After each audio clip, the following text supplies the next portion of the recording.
Good morning, everyone. Welcome to the Rag Company Media Access Show. Now, we may look a little bit different, but this event is known as TRCMA. You say? Yes. Your favorite Canadian is here, along with the man who is able to wash and dry most SUVs without using a step stool like our vertically challenged people like myself. So, this here is Joey Belinsky. I'm Joey. Nice to meet you guys, and I'm so happy to be here. I could not be happier to be here with the Rag Company team. They are some of the greatest people, and you've got some of the greatest presenters here for the entire week. So this is your first time to the Treasure Valley. What do you think of it so far? It's actually really beautiful. The people are great. The food so far has been great. The scenery is great. I've seen all 4 seasons in a matter of like 15 minutes. So you know, I don't know if I brought the northern weather down with me, but this is probably one of the cooler weeks in a little bit. Yes. But hey, we're inside. We're having a good time, and this week is going to be beyond hot. And speaking of hot, we have our amazing Detail Desk mugs here with. Cheers. Delicious. I don't know what kind of coffee this is, but it's absolutely fantastic, and it's going to keep us going all week, and I hope you keep going to all the social medias. Yes. You have TikTok, you have Instagram, and if you follow both of those, Joey, they got a little something going on. They do. There are some major giveaways this week. Just to go over the giveaways that we've got in this morning, we've got KCX, Flex, and ColourLock giving away a big package, and that's going to be the morning giveaway. But there's also an afternoon giveaway, and that's going to be from TRC, Buff, Brite, and Optimum. And each of these giveaways have an approximate value of about $1,000 each. So you're going to want to stay tuned throughout the entire show to find out how to enter and hopefully win one of these great packages. Yeah, that's absolutely insane. And the sales, they have great sales throughout the year, but this is one of those amazing times. Yes. And it's the people that really make it. We've already been here for a couple days shooting the breeze with everyone, and it's unfortunate that not everybody can stay the whole week, so you got to get as much interaction and engagement as you can with everybody. I do feel lucky to be able to be here the entire week to just see some of our favorite people throughout the week. And there's a sale going on. There is a sale going on. There's no code needed for this sale. There's 20% off almost everything in the store and 25% off TRC products. Yeah, that's right. And you did have a little bit of a code here because you are the Heart of TRC winner. I am. For 2024. Thank you for reminding me. I am the Heart of TRC Grand Ambassador 2024, and I'm just completely honored. The team at the Rag Company could not have been more supportive throughout the entire year, and I just have to thank them for this opportunity. And you know what? I'm really excited to see Brandon Purdy himself. Can't wait for that. Grand Ambassador of the Year for 2024. There's been some great names coming from that list, including myself. But, Justin from KCX, he decided to go on a little European adventure. Yes. Zaya's doing his thing, the OG winner. Yep. And, we had Brad, he's doing the Florida thing. Yep. And, Purdy here now. I can't wait to see. Brandon's going to go on an epic, once-in-a-lifetime shopping spree here at the Rag Company, and he is going to get some really cool stuff. So stay tuned later in the week to see that and see what he gets. And I think he's going to a little event in November. I don't know if you've heard of it. I don't know if you've been. I have been. Yeah, he's going to SEMA. He's getting flown out to Vegas for a night on the town, a week on the town. A week on the town. He's going to have a good time. And I think what happens in Vegas at SEMA probably stays there. I don't know. I cannot confirm nor deny that. So that's right. We'll just keep that. But yeah, I think for the schedule, for those just tuning in now, we are the pre-show and the mid-show, so it's it's going to be well seasoned today. Yeah, and we've got a lot of people behind here who are putting in a lot of hard work to get this set up. So what do you say we walk around and kind of see what's going on and kind of go over the schedule for the day? I think that's a good idea. So awesome. From 9 to 10 o'clock, we have Flex Power Tools, and I walked into the studio yesterday, Joey, and I saw the Flex setup. You went crazy. I'm like, this is some work. Yes. And I'm so happy that the team from OG was here to redo this whole studio, which you guys are going to see and talk about a little bit later. Yep. But if that setup wasn't done, we're not going to have the setup that they have. So correct. And this is your first time seeing the remodel. You've been here before. This is just all new to me. So how do you it's one of those situations that you didn't know it could get better. Yeah. You know, but I mean, I do miss the cobwebs in the cabinets. I mean, that was a core memory for me. It seems charming. It is. It is very charming. Seems real charming. And, you know, speaking of charm, we had the beautiful people at KCX from 10 to 11. Yep. I mean, maybe take a what little crew. walk over here to and them. I mean, probably one of my getting set up favorite here. people on the team. We have our good friend Diego. That, you know, Diego's the man. he's not going to be able to hear us, but we did go, or I myself went to Atlanta earlier in the year for their training program. And from what I've seen with these guys, that's really taken off. Yeah. And I think this training program is phenomenal. Yeah, these are some good guys here. I mean, they know what they're doing. You're going to learn from the best. Yes, you and are. I mean, if you like science, if you like the periodic table, the elements, and you like color, what else do you do? And It's simple. along with color, you have ColourLock. ColourLock. So you can clean those leather seats. And you know what? I think cleaning your interior leather on your car is going to be fine. But I mean, if you have a home couch that's leather, you can do that too. Yeah. So look at this nice setup. We're gonna see some ColourLock action on this this nice leather seat here, and we're gonna do a nice 50-50. It looks like. that's right. So I mean, the internet loves 50-50s. Oh, I mean, it's what's their better? thing. But you know what the worst part about a 50-50 is, Joey? What's that? You have to do the other side. Yeah, that is So, pretty bad. I What if you don't get the other side to look as good as the first side? That's right. That's right. problem. That's half the battle. But like, I mean, they're going to be doing a bit of a steering wheel demo as well. Yes. Because I mean, we're into detail season now. We I mean, are. even It's kicking for off. my northern brethren, Josh from TLC Supplies is here. He's here. Man, Everyone's here. the Canadians are having a party down here. It's great. It really is like So- it's like a group of celebrities in the detail space all have come to one That's location. right. It's amazing. That's right. So I mean, the cold and flu season's upon us. So you got to Oh, be we don't able need to. to talk about that. We don't need to put that out in the But energy hey, out there. your steering wheel is important. You got to clean that thing. That's right. Always. And It's usually dirtier than a toilet seat. if your leather if your leather steering wheel is shiny, it's not clean. No, So shiny leather, bad leather.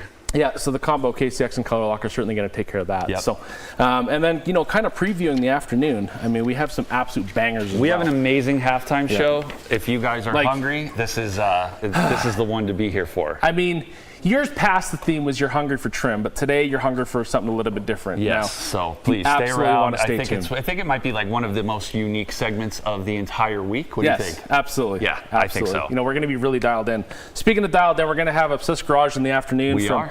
2 to 3 o'clock. 2 to 3. I mean, whole hour. that's going to be an Whole absolute hour with banger Matt of an hour. Mormon and Anthony Fisher. Man. And it's free. You don't even have to pay to see this. And you know what else is free? Hitting that like, hitting that subscribe button, and hitting that bell for notifications. Exactly. Because we have 4 total days of this. And Yep. if you do subscribe, and if you do follow the TikTok and the Rag Company Instagrams, I mean, you get the banger giveaway stuff. TRC, they're doing a presentation from 3 to 3:30 this afternoon. Yep. And then we got Buff Brite. We know a little bit of a surprise happening with that. You're and going to I- want to stay around for the Buff Brite segment. The Buff couldn't Brite be se- more if you- excited. If you are an animal lover, I think you should stick around for absolutely. that segment there. And you know, rounding out the day with Optimum. Optimum, I'm so excited to be here. I'm so excited to meet you for the Yes, first time in yes. person. We have been friends for so long, but Yeah. we finally got to hug for the first time this Yep. week. So what a great week. I'm Yes. just looking forward to it. Sometimes your internet friends are your best friends. You know. Could not be a truer statement. But, Could not be a truer statement. But yeah, so I think today's going to be a real banger. I think so. You know, is there anything you were kind of expecting to see that you haven't yet, or really excited to see coming through the week? You know, while we have been privy to some things because Yep. of being part of the show, there Yep. are parts that I'm still reluctant to know about because I want that surprise. I want that element of surprise Yeah. to give me an authentic reaction. So Yeah. there's some things that we still don't know about because Yeah. we want to have an authentic reaction for you guys. Yeah, and I mean, we're going to be just as excited as you guys are too, Yes. because like, you know what's even more exciting is getting 20% off. I mean, And 25% off. yes, That's respectively. that's an entire quarter of the price off. Yeah. So The greatest thing that I've encountered, and Yeah. I've said it time and time again, is just the way that the entire team works as one and puts on this show year after year, and it just keeps getting better and better. yes, and you know, everything is so streamlined, everything is so smooth, and like, you know, we saw like the documents and they analyze every single situation possible. Yep. You know, which They have thought of everything. Yes. So I mean, this is to bring you the best quality show, and again, It's free to like, it's free to subscribe. And interact in the comments and interact in the Q&A. If you've got questions for any of your favorite brands, throw those down there. We're going to have time to talk to these guys. Dane's in the studio to throw those questions up and get those questions answered for you guys. Yep. And I know it's a little bit of a different year. I mean, we have some people that aren't here anymore. Yep. But, you know, we do love them. We still love them. The studio changes, the people change, but we love them all. That's right. That's right. That's right. So is there anything else we should take a look at? We've got a tire over here that is ready for dressings from KCX. I mean, Hunter's doing. We talked about this a little bit earlier. That I don't know if there's going to be like a skill testing question with this, but I mean, this looks like a lot of fun. Like, I don't know if I need to like do fractions. Like, do I need 80% to pass? Like, what's the passing grade here? But I mean, we have a really nasty BMW, and if I learn anything with the alkali wheel cleaner on especially BMW wheels and brake dust, man, that stuff. You'll get the chocolate milk real quick with that cleaner. And I think my favorite upgrade is my beautiful Brooks can stay dry. There's no more reclamation mat. There's no more standing in puddles. It's beautiful. That was probably one of my least favorite parts of the old studio, and it's just so. And complete now. I feel like you're missing out on the reclamation mat because it's kind of like a christening, if you will. Yeah, I understand that. I can see that, but this just looks absolutely phenomenal, and I can't wait to talk to Matt later about the his touch on this entire place. You know, and honestly, one of my favorite segments on the whole internet is the Mike and Mike interaction on the OG channel. But yeah, definitely drop the comments for those that if you're catching this after the fact. The comments are there. They're very interactive with responding. But let us know who your favorite brand is. Let us know who you want to see. Who are you excited to talk to this week? This is an engaging event, and we want everyone to be a part of it. That's right. That's right. So, I mean, this is a jam-packed week. And if you have to call in sick, maybe it's time to do that this week. Throw the stream up on any of those screens in your house. Even if you're not watching it, throw it on up and just let it play. Let it play. That's right. Call your parents, get the smart TVs going. Share it everywhere. All that kind of fun stuff. Everywhere. Yeah. But yeah, we've got an amazing team back here getting ready, and it is just it blows me away that this can go on so seamlessly. It just keeps getting bigger and bigger every single year, and I cannot be more excited each year to see how it grows. Yeah, that's right. Absolutely. That's right. So yeah, again, really quick, if you're just joining us. Yep. In the past, we've given the opportunity for customers to get their orders signed by us. That's true. As best we can. So I think that they still have the order comment field. They do? Say, hey, if you want Alex and JB to sign your stuff, I can draw you a picture. It's not going to be good, but it'll be something. And if that's what you want, you have a bit of time. If we don't get to it, I really apologize. But I mean, this is a great time to maybe pick up a TRC banner if they're available. There's new get merch. That signed. I mean, you can have Grandmaster of the Year sign the banner. You can have the Heart of TRC winner sign it. You can have Jimmy behind the camera sign it. You can have anybody sign it. Whoever you want. Just add it to your comments, and we'll do our best to get those orders signed for you guys. That shipping team, I mean, they're rapping and rolling, baby. Yep. And just to go over it again, if you missed it, we've got major giveaways every day this week. The morning giveaway that's going to be done on our halftime show, it's going to be from Flex, KCX, and ColorLock, and that is a value of nearly $1,000. And the important thing is that it is in the link of the description of the video. Correct. And then once that's in there, that's how you enter. You select that, enter all the information that you need, because we're not just kind of pick favorites here. We're going to do this legit. It's We're going to do this legit. We're going to have professionals behind the scenes. Exactly. There may be an envelope we have to open. It's going to be. I mean, I thought award season was over, but I was dead wrong. Nope. It's rolling on through. We're going to be opening that just like you're opening your browser to theragcompany.com, and you're going to be saving some money. Make sure you like and subscribe, hit the bell. And again, if you're not on TikTok, maybe it's a good time to sign up for the account. They do amazing lives every week, multiple per week, with Gabe, with Carson, everyone. Everyone is just great on TikTok. We got the Amazon Lives as well, which I didn't even know was a thing. But I know. Hey, it's 2025. You can do whatever you want. I know. I'm over here watching videos on Amazon now. Who would have thought? Yep. So everybody, I just want you guys to just sit back, relax, enjoy the morning, and, we're moving on to the next segment, which is going to be two of the most amazing people you got to meet for the first time. The amazing people, Jeff and Carolyn Hennon, the owners of the Rag Company. We've got a few words from them that we want to share with everybody. Yeah. And that's going to be our next segment after our pre-show. Yep. So this is Joey and Alex with the Detail Desk. Stay tuned. We'll see you over at the halftime show. You guys take care. Take care. Have fun. Hey everybody, welcome to TRCMA 2025. We're Jeff and Carolyn Hennon, owners of the Rag Company. Thank you so much for joining us today. We're so excited to share the 5th year of TRCMA with you. There's great information, great products, great people. Absolutely. From all across the country and around the world, we have our vendor partners bringing the best, latest, and greatest they've been working on diligently over the past year to bring just to you. So sit back, relax, and enjoy the show.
Hello and welcome to day 1 of TRCMA 2025.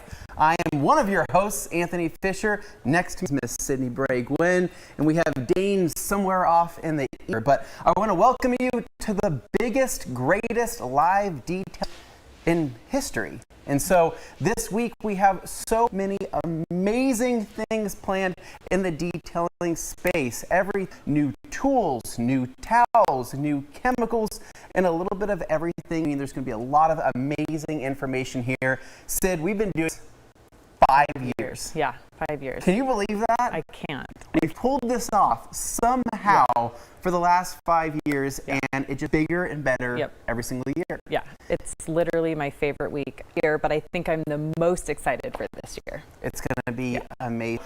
We have a lot of different segments today. So starting off the morning, Lex, and then following that we have KCX, and then we're going to be jumping into color, and I am like beyond thrilled. Yeah. And so we have a lot of amazing things. What do we have going on this week? So we have lots of products being released, lots of new surprises. We have giveaways. I think this is probably the coolest thing that we've added this year is the giveaways. So every half segment, every half of the day, we have giveaways from all of our vendors that are with us. So this morning we have giveaway.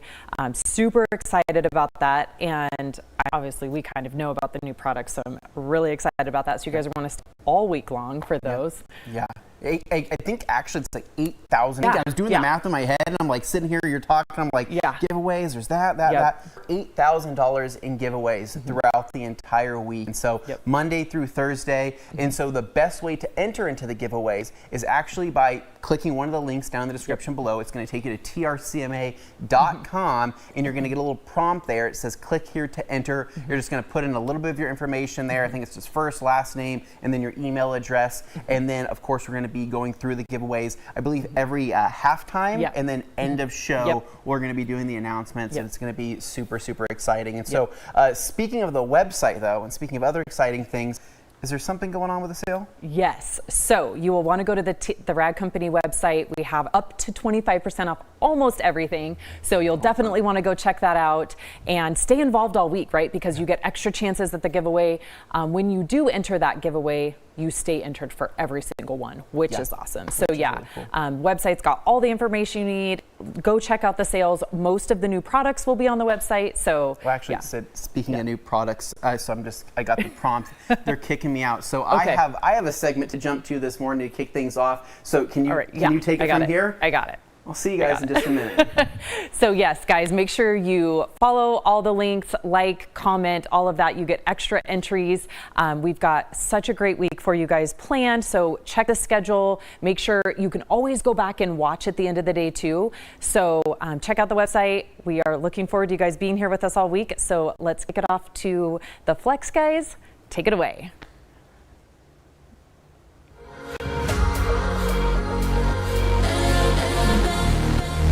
All right, and here we are kicking off the morning strong. Because I think we're flexing, right? We're is flexing, what we're right? doing. That's how we're starting this segment. I practiced my best poses to kick things off. I did see a picture in there next to the water cooler, so that was kind of awkward. We but should have probably brought a cup, but we shouldn't have done that. And so, we were flexing. Welcome to the Flex segment here at TRCMA. We have Ryan and we also have Chris here, and we're going to be basically talking about the latest and greatest from Flex tools, the technology, talking about kind of what's all incorporated with the brand, right? I guess I should say brands. And so I could talk all day long, and I'm probably going to. So, Chris, thanks. I'm so excited to be here. My name is Chris Metcalf. I'm a key account manager with Flex Power Tools. We have Ryan. He's one of our field marketing managers.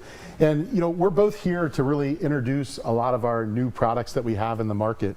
I think the big thing that that you were alluding to is the fact that who we work for. We work for a company called Shervon. We're proud to work for Shervon, and we have 3 house brands. We have Skill, we have Ego, and we have Flex. So those are our house brands that we manufacture for the market. And a lot of times, people look at our brand and they're like, "Oh, is this a new company to the market?" and things like that. We did launch 4 years ago at Lowe's. We were asked, by Lowe's to create a brand or bring a brand to the market. And really, what we did was we said, "Hey, we already have the brand. It's Flex. It's a 100-year-old company out of Steinheim, Germany." And we took that company from Germany, brought it to the U.S., and we created all of these great products that you see behind us.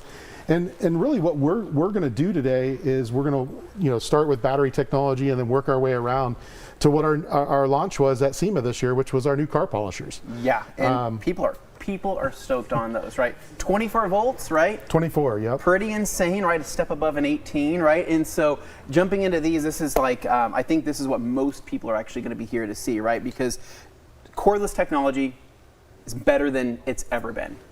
It's insane how good things are getting. I mean, and not just from Flex, but I mean, think about Ego, right? Ego is like, it's blown up. It's insane. Ego leads the market in the outdoor power equipment market. And what we'll show you tomorrow, you got to watch the segment that Ryan's doing tomorrow for Ego. He's super excited about that segment tomorrow. But what we're trying to introduce, especially to your viewers, the automotive detailer, the automotive person, we're trying to show you, what works best for you. I mean, if you go to our website, flexpowertools.com, on the bottom you'll see our full line catalog and flip through the website. We have a lot of products, but really what we want to show you is when you buy into bringing a Flex product in, you have an array of products that can really make your job easier. Totally. I mean, as a power tool company, that's what we're trying to do. We're trying to make your job easier as a user and trying to really deliver what you guys want. And honestly, I mean, one of the biggest things is we get together at events like this. We listen to the other vendors, the other people that are here. Absolutely. What do you need? What are you looking for? What are you having challenges with? And that's where we develop those products. Awesome. So I want to jump straight into this. We want to show people, let's show some meat and bones. Let's get into what we want to cover first. So let's talk about batteries, since this is kind of the starting point, right? And we actually talked about this pre-show, is that when it comes to getting into cordless technology and just comes to kind of transitioning into new power tools or new machines, the biggest thing actually starts with the battery, right? The battery system that people are getting involved in. Yeah, I think in our catalog we have a great picture of the different battery technologies. One of the market, a lot of people don't realize this, but there's what's called cylindrical cells. Those are round lithium cells. That's what's in every Tesla car or any car that's out there. So our standard battery is a cylindrical cell cell 24 volt product. And that round lithium battery is what's been around the market for a long time. That's what was in our 18 volt is cylindrical cells. Okay. What we did this year, or what Shervon did this year, is we launched a product which is called stacked lithium. So in every single one of our cell phones that we have a stacked lithium battery, a flat battery, Flat basically. battery, yeah. And what that means is that we're able to actually put more energy inside of this because it's laying flat. It's not rolled. Okay, So makes sense. similar technology as far as lithium goes inside the rolled cell, but now we're able to lay that flat. And does that create more space as well? And by doing that, It creates more space, but it also creates less resistance. So Okay. when the lithium is going, because lithium is always moving inside the battery, it's Okay. always bouncing off each other. When it's laying flat, it's not having to go in a circular motion. So when it's laying flat, you can charge the battery faster, and you can also discharge the battery with more energy. Gotcha. So as we get larger power tools and we get larger things like the vacuum has a large draw on it as far as the power that it's Oh, yeah. pulling. So stacked lithium, what I'm trying to get at is this is the new technology, and Flex is leading the market in that. that's sweet. So we have 8 different batteries. We don't have all of them up here, but if, like I said, if you go to our website and see the battery technology, you'll see the 8 different batteries that we have. And the advantage to a user wanting to buy like our cordless polishers that we'll get to here in a minute is that you have all of these different options. And what's the number one thing people say when you give them a cordless polisher? Is that it's, I don't know. How long is it How gonna long is it run? going to last, How right? long is it gonna run? Usually it's something negative. Like it'll be like, this is only going to last 10 minutes, right? Or I have to recharge this or whatever it may be. But that's really not the case anymore. It isn't, and that's where Shervon comes into the picture. Since we do lead the battery technology, all these chargers that we have, we're trying to let the user understand that technology is changing, Yep, and it we're is. leading it, and we're trying to get that negativity out of your mind. You'll see on the counter here. I mean, we still sell corded products. We just right now aren't showing them because the real focus is on this 24 volt product. Talking about our chargers, you listen to me when I talk about all of our different packages that we sell our cordless products in. I always say we have a high-speed charger. Yep. When we launched this brand 4 years ago at Lowe's, we basically said, hey, why would we start with a standard charger? All of our competitors have standard chargers in their case, which is typically a 60 to 70 watt charger. Okay. We start with every kit that we offer with a 160 watt charger. Wow. What that means is that you can charge your battery in about 30 to 40 minutes. Yeah. And then we have 3 different chargers as far as this charger here. This is my favorite one. It's our 550. Okay. This will charge a 5 amp hour battery in 15 minutes. No way. Yeah. No way. So you're never waiting for a battery is really what it Yeah. comes down to. Insane. No, that's amazing. You're right. I mean, it's come such a long way. I mean, I remember just getting into the first cordless anything, right? Was just like, well, shoot, right? So I'm gonna use this. I'm gonna have one on the charger, possibly. That probably won't be. There was that disconnect, right, between the time it would take for something to charge, for something, then also for something to discharge, right? Yeah. But now we've matched that, and we've met matched that it. to where now realistically you will have unlimited power. Yeah. Right. It's insane. So. You know, a big job site, you've got a simultaneous charger here, so you got a Yeah. 4-port charger. This is an 1100 watt charger. So Right. this will charge like a 5 amp hour battery in about 20 to 25 minutes. Okay. But you can charge all 4 ports at the same time. And this fits right on top of your stack pack, which we'll get to in a little bit as Yep. far as storage goes. So- Amazing. Okay, so we've kind of covered, I mean, battery-wise, what would you say? Okay, so this would be a good question that I would have. If I were to buy a Flex battery, which Flex battery am I buying? I mean, realistically, our kits come with a 5 amp hour. Okay. So our standard battery, really kind of our go-to, just like it was in our 18 volt Okay. platform, was the 5 amp hour battery. This battery here holds a nice medium range as far as power goes. Okay. And gives you a decent runtime. Okay. If you really are concerned about runtime, I mean, go with one of our big bricks. It does add more weight, but it also... You see this? Yeah. I don't think it's that bad, actually. No. It's not too bad. No. Don't drop that. No, I'm just No, kidding. oh gosh, right? So No, our battery has good it's got good it's got impact and things like that, rubberization rubber on the around it and outside. things like that. Yeah, That's awesome. Okay, so what do we jump into next? So running, a lot of people in the market have our original polisher. Okay. 7 years ago, we launched this polisher.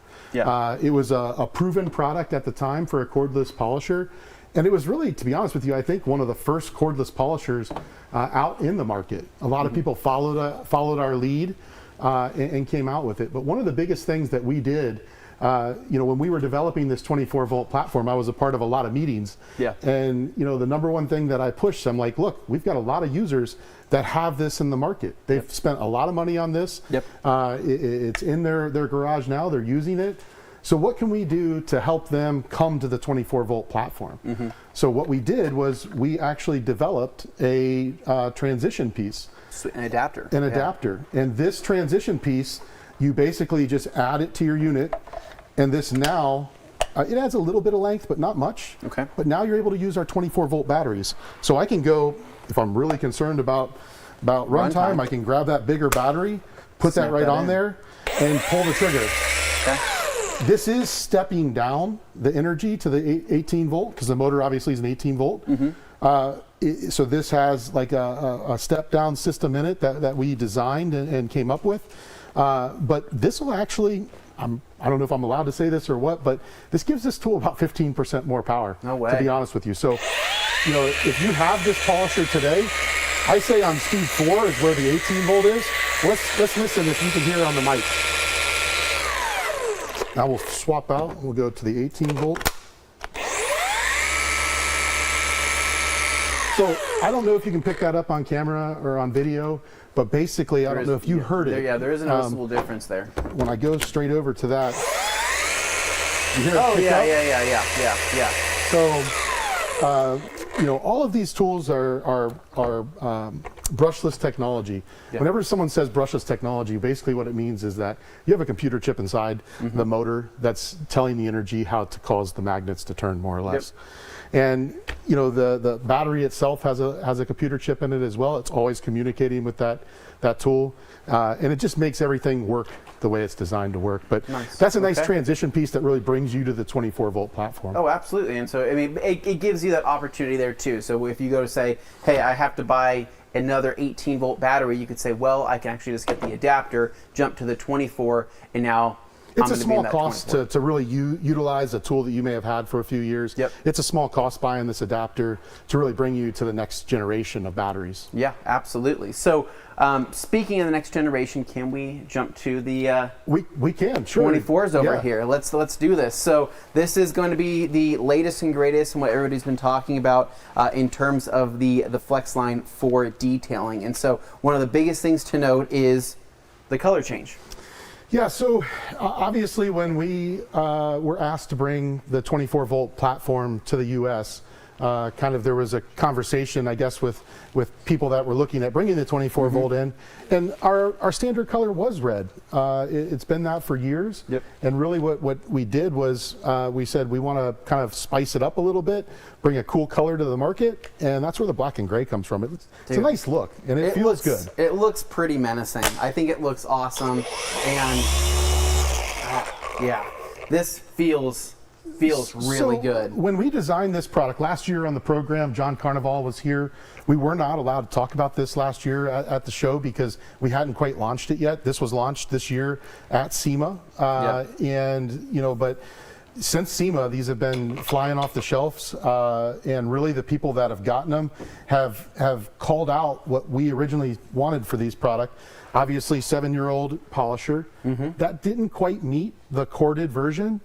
This meets a corded version. So that's really what the difference is from the original version to this. The motor's a little bit more powerful. The head is a little bit more sleek. The unit's closer to the work surface, so you have less of a top, it's well balanced is what I'm trying to say.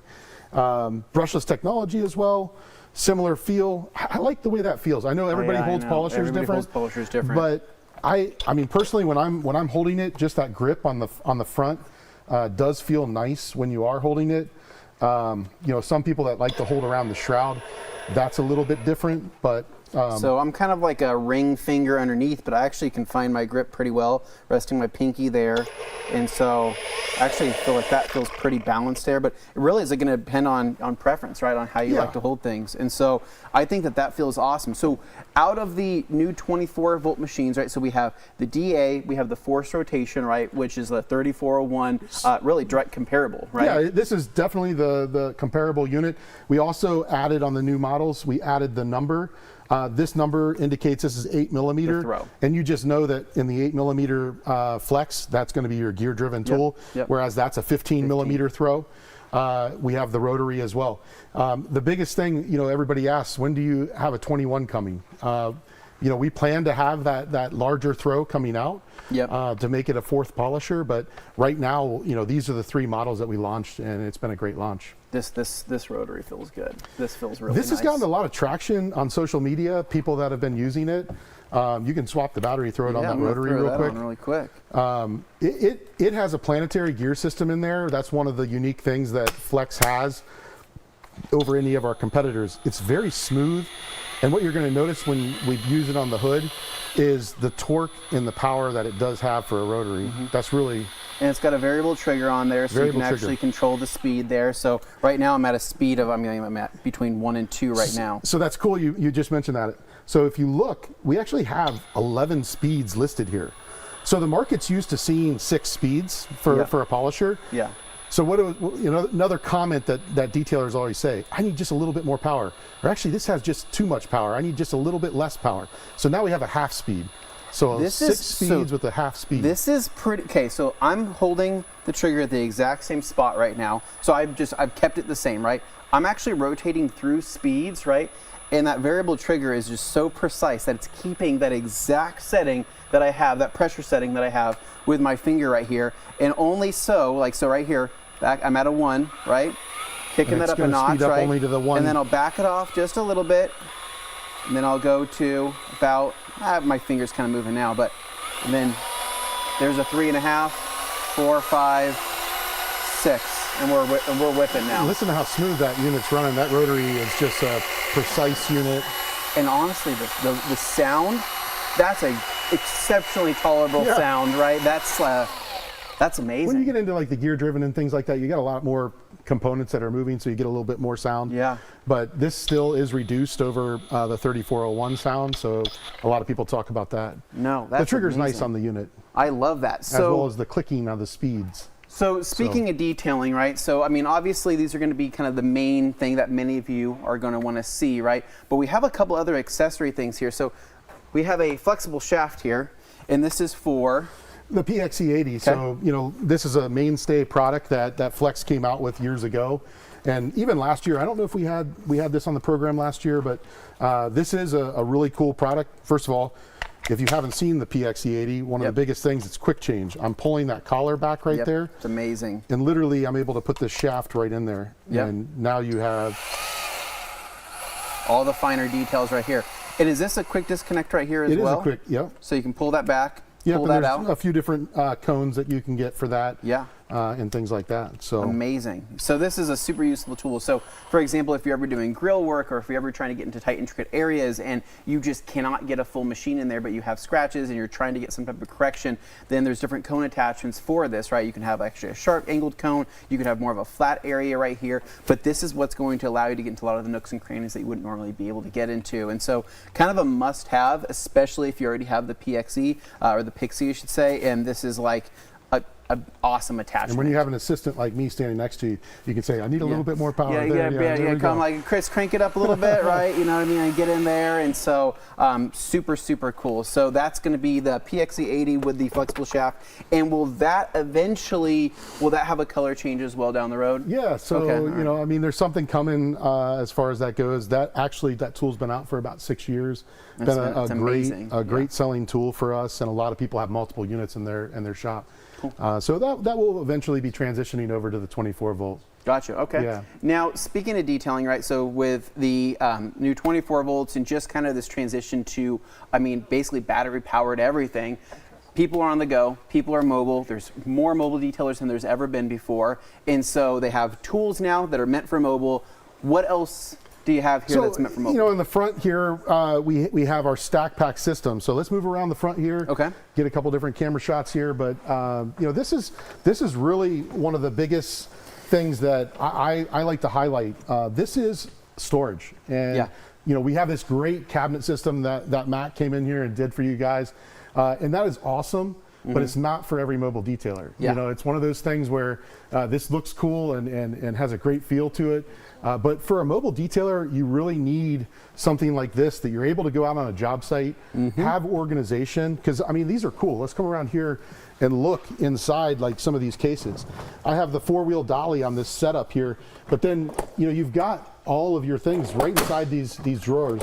Yep. Everything's super organized. These are our TRC units, by the way. So we actually use these for when we're moving things around or we're taking the cart around. So it's something that we always have on the ready. Yeah. The real thing with storage is this helps you look organized. I hate to say helps make you look organized. Yeah. But really it does. I mean, with these cabinets and everything's put away, everything looks organized. When you open the cabinets, it depends on how you have it in there. Yeah. Don't open those drawers. Don't look too closely. Yeah. But the bottom line, keep yourself organized out on a job site. When you roll up and you're getting ready to do a detail, you know, you want to look professional, you want to have a clean shirt and look organized. Correct. And so you can put, and the thing is what's nice, I mean, you can put towels in here. So in the detailing space, towels, chemicals, brushes, tools, whatever it may need. I mean, you can put everything here. And what's also awesome too is that the stack pack, because of all the different accessories and things like that, you can actually put things on top of it. You can attach your bag here. And then you even have like this, kind of this cool thing here, which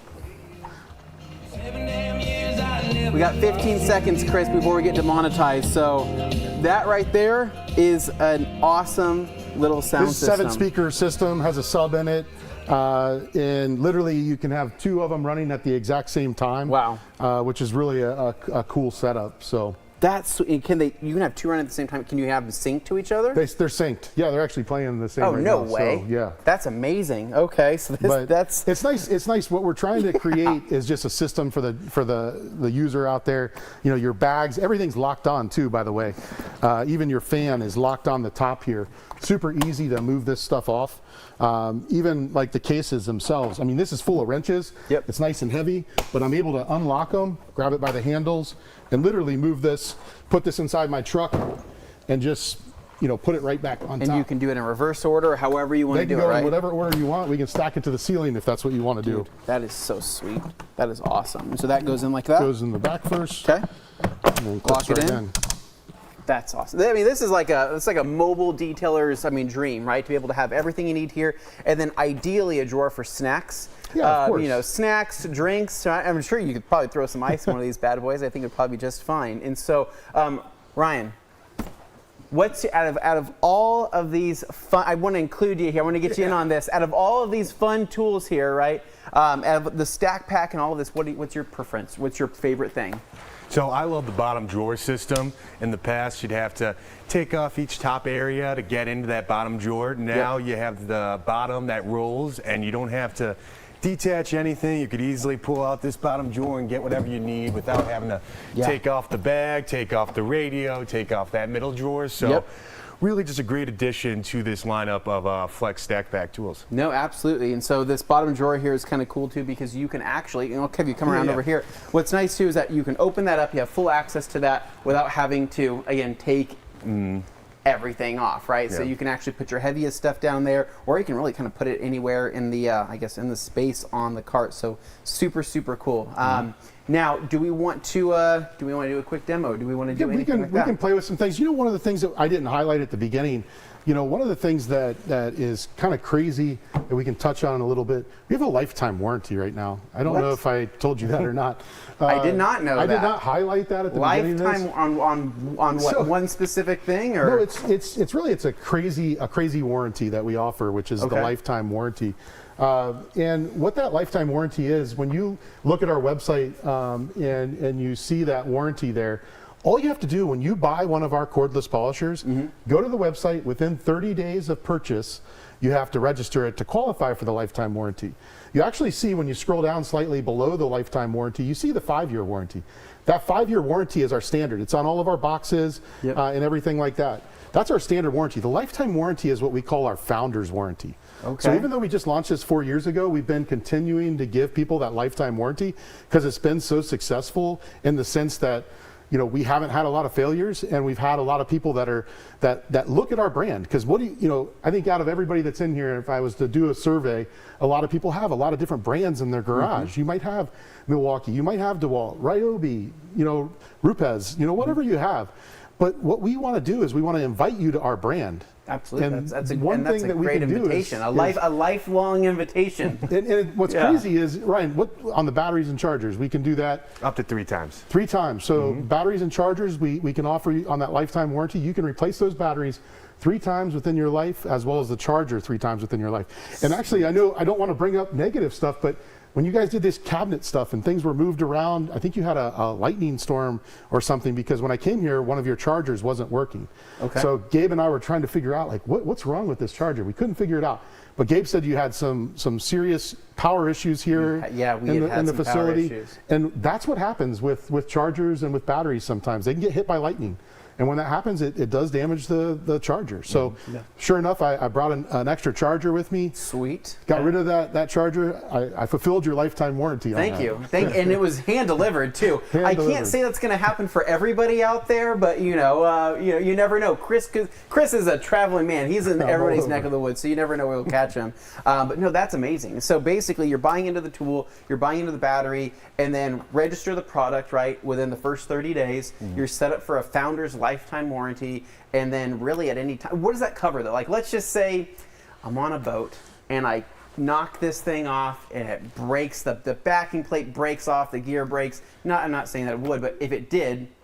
There is fine print, like there is with any warranty. There's fine print. If you drop it off the back of a truck, gets run over by a few cars, it's probably not going to be covered under warranty. All right, so don't run it over. If you're using, basically what happens when you do register the product, you go to our website. If you do have an issue, you call our 800 number. They're going to run through a couple series of steps. They're going to ask you some questions, basic questions. Is the charger plugged in? Yes, it's plugged in. It's not working. They're going to ask you some basic questions to qualify you for the lifetime warranty. But it is very easy as far as doing that. The most important thing, I can't reiterate it enough, register, register, register. Just do that, and that covers you. And you don't ever have any questions down the road. Awesome. But it's one of the key things with our brand is we're trying to invite people to the brand. We want you to try the product and use it, and just all these great products that we have. No, and so one thing I want to touch up too before we jump into a quick little demo here, the actual power tools, because I don't want these to get skipped over. A lot of these power tools are what we pulled from the cabinets here at TRC, and this is actually everything that we use to build this studio. Believe it or not, I mean, this is what we were using for all of the cabinets, zipping things into the walls, all of the anchors. We use this for, that cabinet array over there. So these tools have been used and abused, and they've been going. And we've had multiple different car projects in here with using the torque wrench to remove lugs, put things back on, and these things have been extremely stout. I mean, they not only do they look awesome, but they're extremely impressive as well. So they have plenty of power, and what's cool is that if you're buying into the battery system, you're buying into the polishing system, and you happen to be at Lowe's or anywhere online and you wanted to pick up, let's just say their impact driver, their small impact wrench here, you can jump into that. I mean, this guy right here, dude, freaking beast, dude. So what's crazy about that, you picked it up, so I want to just touch on a few of the highlighted features. Grab the head of the unit and feel it. It feels like it's loose. It feels like shake it side to side. Yeah. It feels like something's loose. And what this is there's actually a rubber boot in between the motor and the handle that you're holding. And as you pull that trigger, when you're trying to take lug nuts off, the majority of, because you get the tick, tick, tick, tick, tick, the majority of that vibration is up here, and that rubber boot helps reduce that in your wrist. You also have an automatic button as well as 3 different settings. So depending on what you're trying to do, you can change the settings. But if I have it on auto, and then I turn and I have it on reverse, which you have it on, pull the trigger and hold it down. What did it do? Automatically stops. So the reason that is useful is that if you're removing lug nuts, a lot of times, guys that have air tools, the biggest thing with this tool is you've got people that are trying to switch from air to cordless. If you're removing a lug nut with an air gun, you typically are releasing the trigger the second it breaks loose, the lug nut, because if you don't, it's going to zip across the room when it comes all the way off. This thing, the computer chip, is actually paying attention to the resistance that the tip has, and as you pull that trigger, if there's no resistance, it stops automatically. So Yeah. once it breaks a lug nut loose, it stops. What's cool is that what we've had too is that we've had it break loose in just the momentum. We've pulled it off and had it in our actual socket. We Yeah. go, bam, dude. There's 1, 2. I felt like I was like a NASCAR F1. You know what I mean? It's pretty sweet. So an awesome tool. Now we have detailer people watching, and I know that tools are fun. So let's go ahead and jump into one of these tools right here. Which do you recommend? Starting out with. Personally, I like our gear driven, the 8mm. I think it's the most versatile tool that we have, being that I can do heavy scratch removal. I can do finish work as well with the same tool.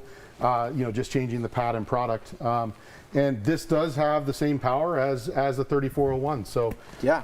So we're going to go ahead and we'll grab ourselves a little bit of micro cut and finish, right? A little all-in-one. So it's kind of funny because this hood here, we actually prepped it for a different class, but we found that it matched so well with the color scheme. We're like, shoot, this is perfect. this paint's not perfect. Paint is not perfect, but the look of this looks pretty awesome. So we'll go ahead and we'll grab the machine. We'll actually prep just a little bit of micro cut on here. You want to do it or you want me to? Yeah, no, I'll do it. And so let's see what my speed setting. I'm at a 1 right now. So what you'll see is when you pull this trigger below speed 3, just like with the 3401, it has a lot of vibration. The second you hit speed 3 and above, that's when it gets nice and balanced out. Oh yeah.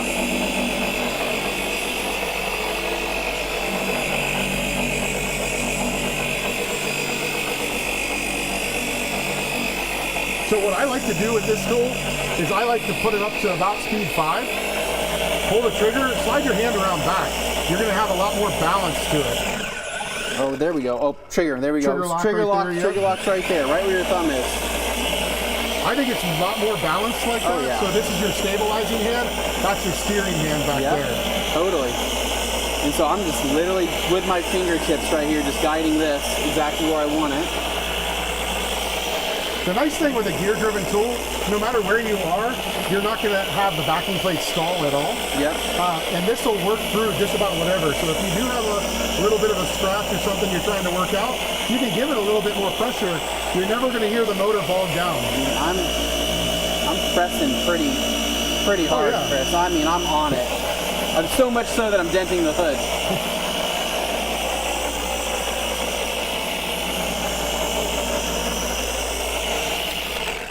That feels awesome. That feels really good. That's like plenty of power. I think if you were to be like, okay, I want to be impressed by power and I want to have that constant rotation, this is what you're probably going to jump in. Yeah, I mean that's really, I mean that's my favorite tool. It always has been. There's been a lot of conversation online about the rotary. Let's throw that pad on the rotary and I can use it a little bit. Yeah, let's show you. Pull this off. So once again, all of the cordless kits, they do come with both a 5-inch and a 6-inch backing plate. That's kind of new. Each kit will also include 2 5-amp-hour batteries, includes one of the nice bags that's behind the polishers there, and a high-speed charger. So, but this is our rotary. It's gotten a lot of chatter out on the market, the marine industry as well as the automotive industry. And what a lot of people are saying is literally that this tool has the same power as a corded. And I think that's really what we're trying to do is show the market that you can use cordless. And for a mobile detailer or someone that's not in the shop, this is just so convenient. Yeah, absolutely. There you go, Chris, we're picking up the bead there.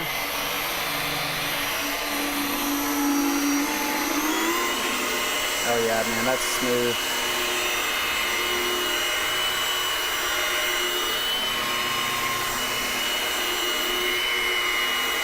I think our pad has plenty of product on it. Oh no, I think we had enough on there already. Yeah. No, that's awesome. That's great. But the biggest thing is just listen. When I pull this, try not to get everybody splattered. That's at the high speed. I mean, we're talking. It's so smooth. It's so quiet, and that has to do with that planetary gear system that's in there. Absolutely. No, this thing feels really good, and so. Also, that micro cut and finish feels nice as well. And so, but let's just say I'm a beginner, right? And rotary, I'm not super comfortable with. And getting into a force rotation, while I could probably figure it out, the DA I've been told is going to be one of the best starting points. So this right here, we'll swap the battery over. Swap the battery out. Okay, and then kick this in over here. And then we will go ahead, and I think, again, we have plenty of product on here, so we'll go ahead and start this off. Same thing, once you have your product down, you speed that up, it'll smooth itself out. I like, once again, hold that battery, you're able to keep it flat to the surface when you're working with it. And as far as stall, you know, crank that up with just a hair, and even at the high speed, you don't have that stall at all when you're using the front out. That feels great. I think you found your spot with your fingers too, like that. Yeah, that works good with the unit. This is just, that's kind of what feels comfortable to me. But then you're right, kind of hand back here on the back of the battery, and really you're just kind of letting the machine do the work. I mean, that feels extremely balanced. I don't feel like it's fighting me at all, and I can just jump in, finish this area out. So really, you could go with rotary as you know, if you want to be your starting point, your finishing point, whatever you want it to be. So between the rotary and the DA, though, I mean, that's kind of that perfect combo. But if you're looking for that nice middle point, that's going to have the best of both worlds, and you'll go with that forced rotation, and you'll have, you know, a ton of fun with that as well. Yeah, I think really what we tried to deliver to the market is all three motions. That's what we really try to do. A lot of times you see different companies that are out there and they focus on just one unit. And that's one thing that comes with a power tool manufacturer. We're able to come out with all of them at one time. Yep. And really deliver what they need to get the job done. So I'm curious, so with the full Flex line now and kind of transitioning to everything being in gray, so for the bigger stuff, where can most of this be purchased, right? Let's just say the stack pack and all of this. So it's exciting to say, we didn't open with that, but you know, it's exciting to say that the Rag Company is now a you know, dealer of ours. Yep. You have the product online. You're slowly adding products every day to the website, so the product can be purchased directly on theragcompany.com. And you know, if there's something you don't see on there, you know, like these impacts or anything like that you want to buy, and they love to purchase through the Rag Company, it's so easy. Just call the customer service line or send them an email. Put in a request. We'll have like a running ballot here of, you know, maybe our most requested things, and we can kind of pull those in. You know, granted, shipping is an option there, and it makes sense. But I mean, we're going to try to do what we can, right, to get a lot of this fun stuff, a lot of this good stuff into the hands of detailers. The stack pack, I don't know about shipping options for this. So if they wanted that, where could they go? The stack pack is available at every Lowe's store. Cool. Lowe's is an easy place to pick that up. It's also available online. Ohio Power Tool has it online, or Acme Tool. Okay. Both of those companies stock that product online and can ship it anywhere within the U.S. So sweet. There's also this cool light over here, Chris. Yeah. All these lights we have hanging around. We have lights hanging around here. So so what is this going to be? Who is this going to be for? This is a great inspection light. You know, it is great for just lighting your area. As far as, you know, doing the color match and things like that, it doesn't have all of those features. It is just basically a three-step light. Yep. It is nice. I don't know if you noticed, I was able literally to stick this onto the cabinet. It goes anywhere. It has double magnets on it. So literally you could stack, you know, if you're just needing more light on the side of your truck or something as you're working outside. It has a hanger as well. You can hang that, hang it under the hood or something like that. And it goes just about every which way as far as how it goes. I even added a couple of the hooks. You know, if you have your, there it goes, your work belt. I didn't have a work belt on, but you know, normally it just goes right on your pocket. Yeah, absolutely. And you can hang it up. So sweet, a great attic light, a great everything light. Put that, you know, actually you probably just light your whole house with that, right? Really go all in on the Flex battery system, right? Yeah, I'm just kidding. So this is awesome. We have the vacuum here, which is going to be great for interiors. And then this guy right here. So I actually tested this unit when we were at SEMA, and this thing is sweet. So obviously a lot of the orbital sanders in the market have been originally designed for you know, for the wood industry. And this was originally designed for the wood industry. Just below a 3mm throw is what's on here. I'll call out Mike Phillips. You know, Mike Phillips has this as a part of his class. He's had this for about 3 years down there. Been showing this in his car class for basic scratch removal with sandpaper. This is a 5-inch backing plate, but you can get an interface that's 6-inch to go on there. Okay. And it has, like you were playing with, has 3 different modes. plus the turbo mode, which is like insane. Okay, so there's one, right? And let's see if we can crank that up. There's 2, 3. Oh, actually, there we go, 3, and then. So the turbo mode is like crazy insane, but that's crazy. That is nuts. I know Rashid was just down at the detailing summit down in Florida, and they were using this on boat detailing, taking out some minor scratches and things like that. Yeah. But no, this is awesome. This is super, super cool. So you could throw a little 3000 grid there, so throw some Trizac on there, be able to spot sand some areas. I'm not sure what you have rest of the week, if there's any sandpaper showings or anything, but maybe you could use this or something. Yeah, absolutely. We probably will. We'll definitely find a use for it at some point this week, because I do want to showcase this, because the compact size of it's great. You have your filter on the edge here, and so this could be something that detailers could use. It could also be something that, you know, anybody can use. You want to refurbish a bench, you want to sand a door, you want to sand anything, this is going to be one of the most compact forms to do it. And again, it just runs off of the Flex battery system, which is sweet, man. I'm not sure how much time we have left. I mean, we can keep going on a couple of the cool products we have here. Nick, what are we looking at for time before jumping into some questions? 5 minutes and then questions? Okay, cool. So we have 5 minutes. So, I mean, I won't put this on the hood normally, but you know, just bringing it to the forefront. You know, this is a cordless vac. This is online on the Rag Company. Yep. You know, this has 2 different settings, but it's cordless. And to be honest with you, the exhaust here has a HEPA filter on this. So you've got a bag filter plus a secondary filter, which is the air that comes out of this is technically cleaner than the air we breathe. So you just feel out. Oh yeah. For a cordless vac, it has really good suction. And it's got a decent capacity on there too. I mean, personally, it's Ryan, is this 1.5, right? Yeah, 1.5, 1.2 maybe? Maybe 1.2 gallons. You know, it has a bag filter inside of it. Also has a kickback. So what it does is that secondary filter, if it doesn't give you the right suction, you press this button while you're running it, and it actually knocks that filter to give you better suction. No way. Okay. A lot of detailers that I've seen that have purchased this are using this for like inspection touch-ups. So maybe you're delivering the car to the customer, and when you get out, you want that carpet to be nice and laid down for the customer. You want it to look perfect when they open the door.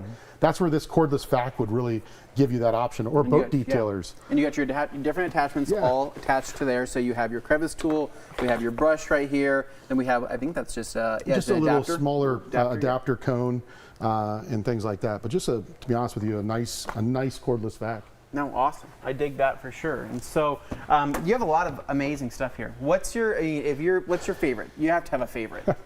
Out of all of our stuff, to be honest with you, the new stereo is pretty sweet. When we started talking about the stereo and you pulled out your phone, like your face lit up, I've been waiting all morning to kick this thing on. We had to cut it short because of we don't have rights to that song exactly, but it's awesome. I think that thing is so sweet, man. I think it's awesome, and the fact that they can sync together, you could literally create like the most amazing workspace by having surround sound while you're detailing, while you're working on something. So that's your favorite. Ryan, what's your favorite? I love the fan. Just always, if I'm out working, pop it right on top. It's not going to move, and then just adjusting it to whatever you might need for the day, whatever speed necessary. The fan is cool. We didn't really talk about it. Has, for what it is, I mean, a lot of movement. Look at your shirt moving. It's blowing me away. This also has a spot in the back where you can actually plug it in. Oh, cool. So if you wanted to be plug it directly in. can. It doesn't charge batteries, but it's, if it has that plug option, obviously the battery option, and it clicks onto your stack pack system. So just a nice addition to add to your arsenal. No, dude, I think that's absolutely the biggest thing is visit our website, flexpowertools.com. On the bottom is our catalogs. You can download the PDF on there. But flexpowertools.com, go there not only for the warranty, technology, and products. You can also, just create an account. If you haven't purchased a product, create an account. We'll always highlight all of our new products whenever they get launched. We're not going to flood your email or anything. It's just really just a casual, hey, this product just got launched, kind of a thing. Absolutely. And they're scrolling through there, kind of showing you all of the technology and the different things that we have on there. But the bottom line, Flex is continuing to grow. We just every quarter we're launching 3, 4, 5 different products. And this week I'm going to a trade show and I'm launching a new product. It's in the drywall market. So I don't just sell to the automotive market. I sell to a lot of different markets. Yeah. And we're always launching new products for the different markets. No, you guys are killing it. I mean, like if Flex on social media, I mean, you guys, it's been like a massive step up across the board, right?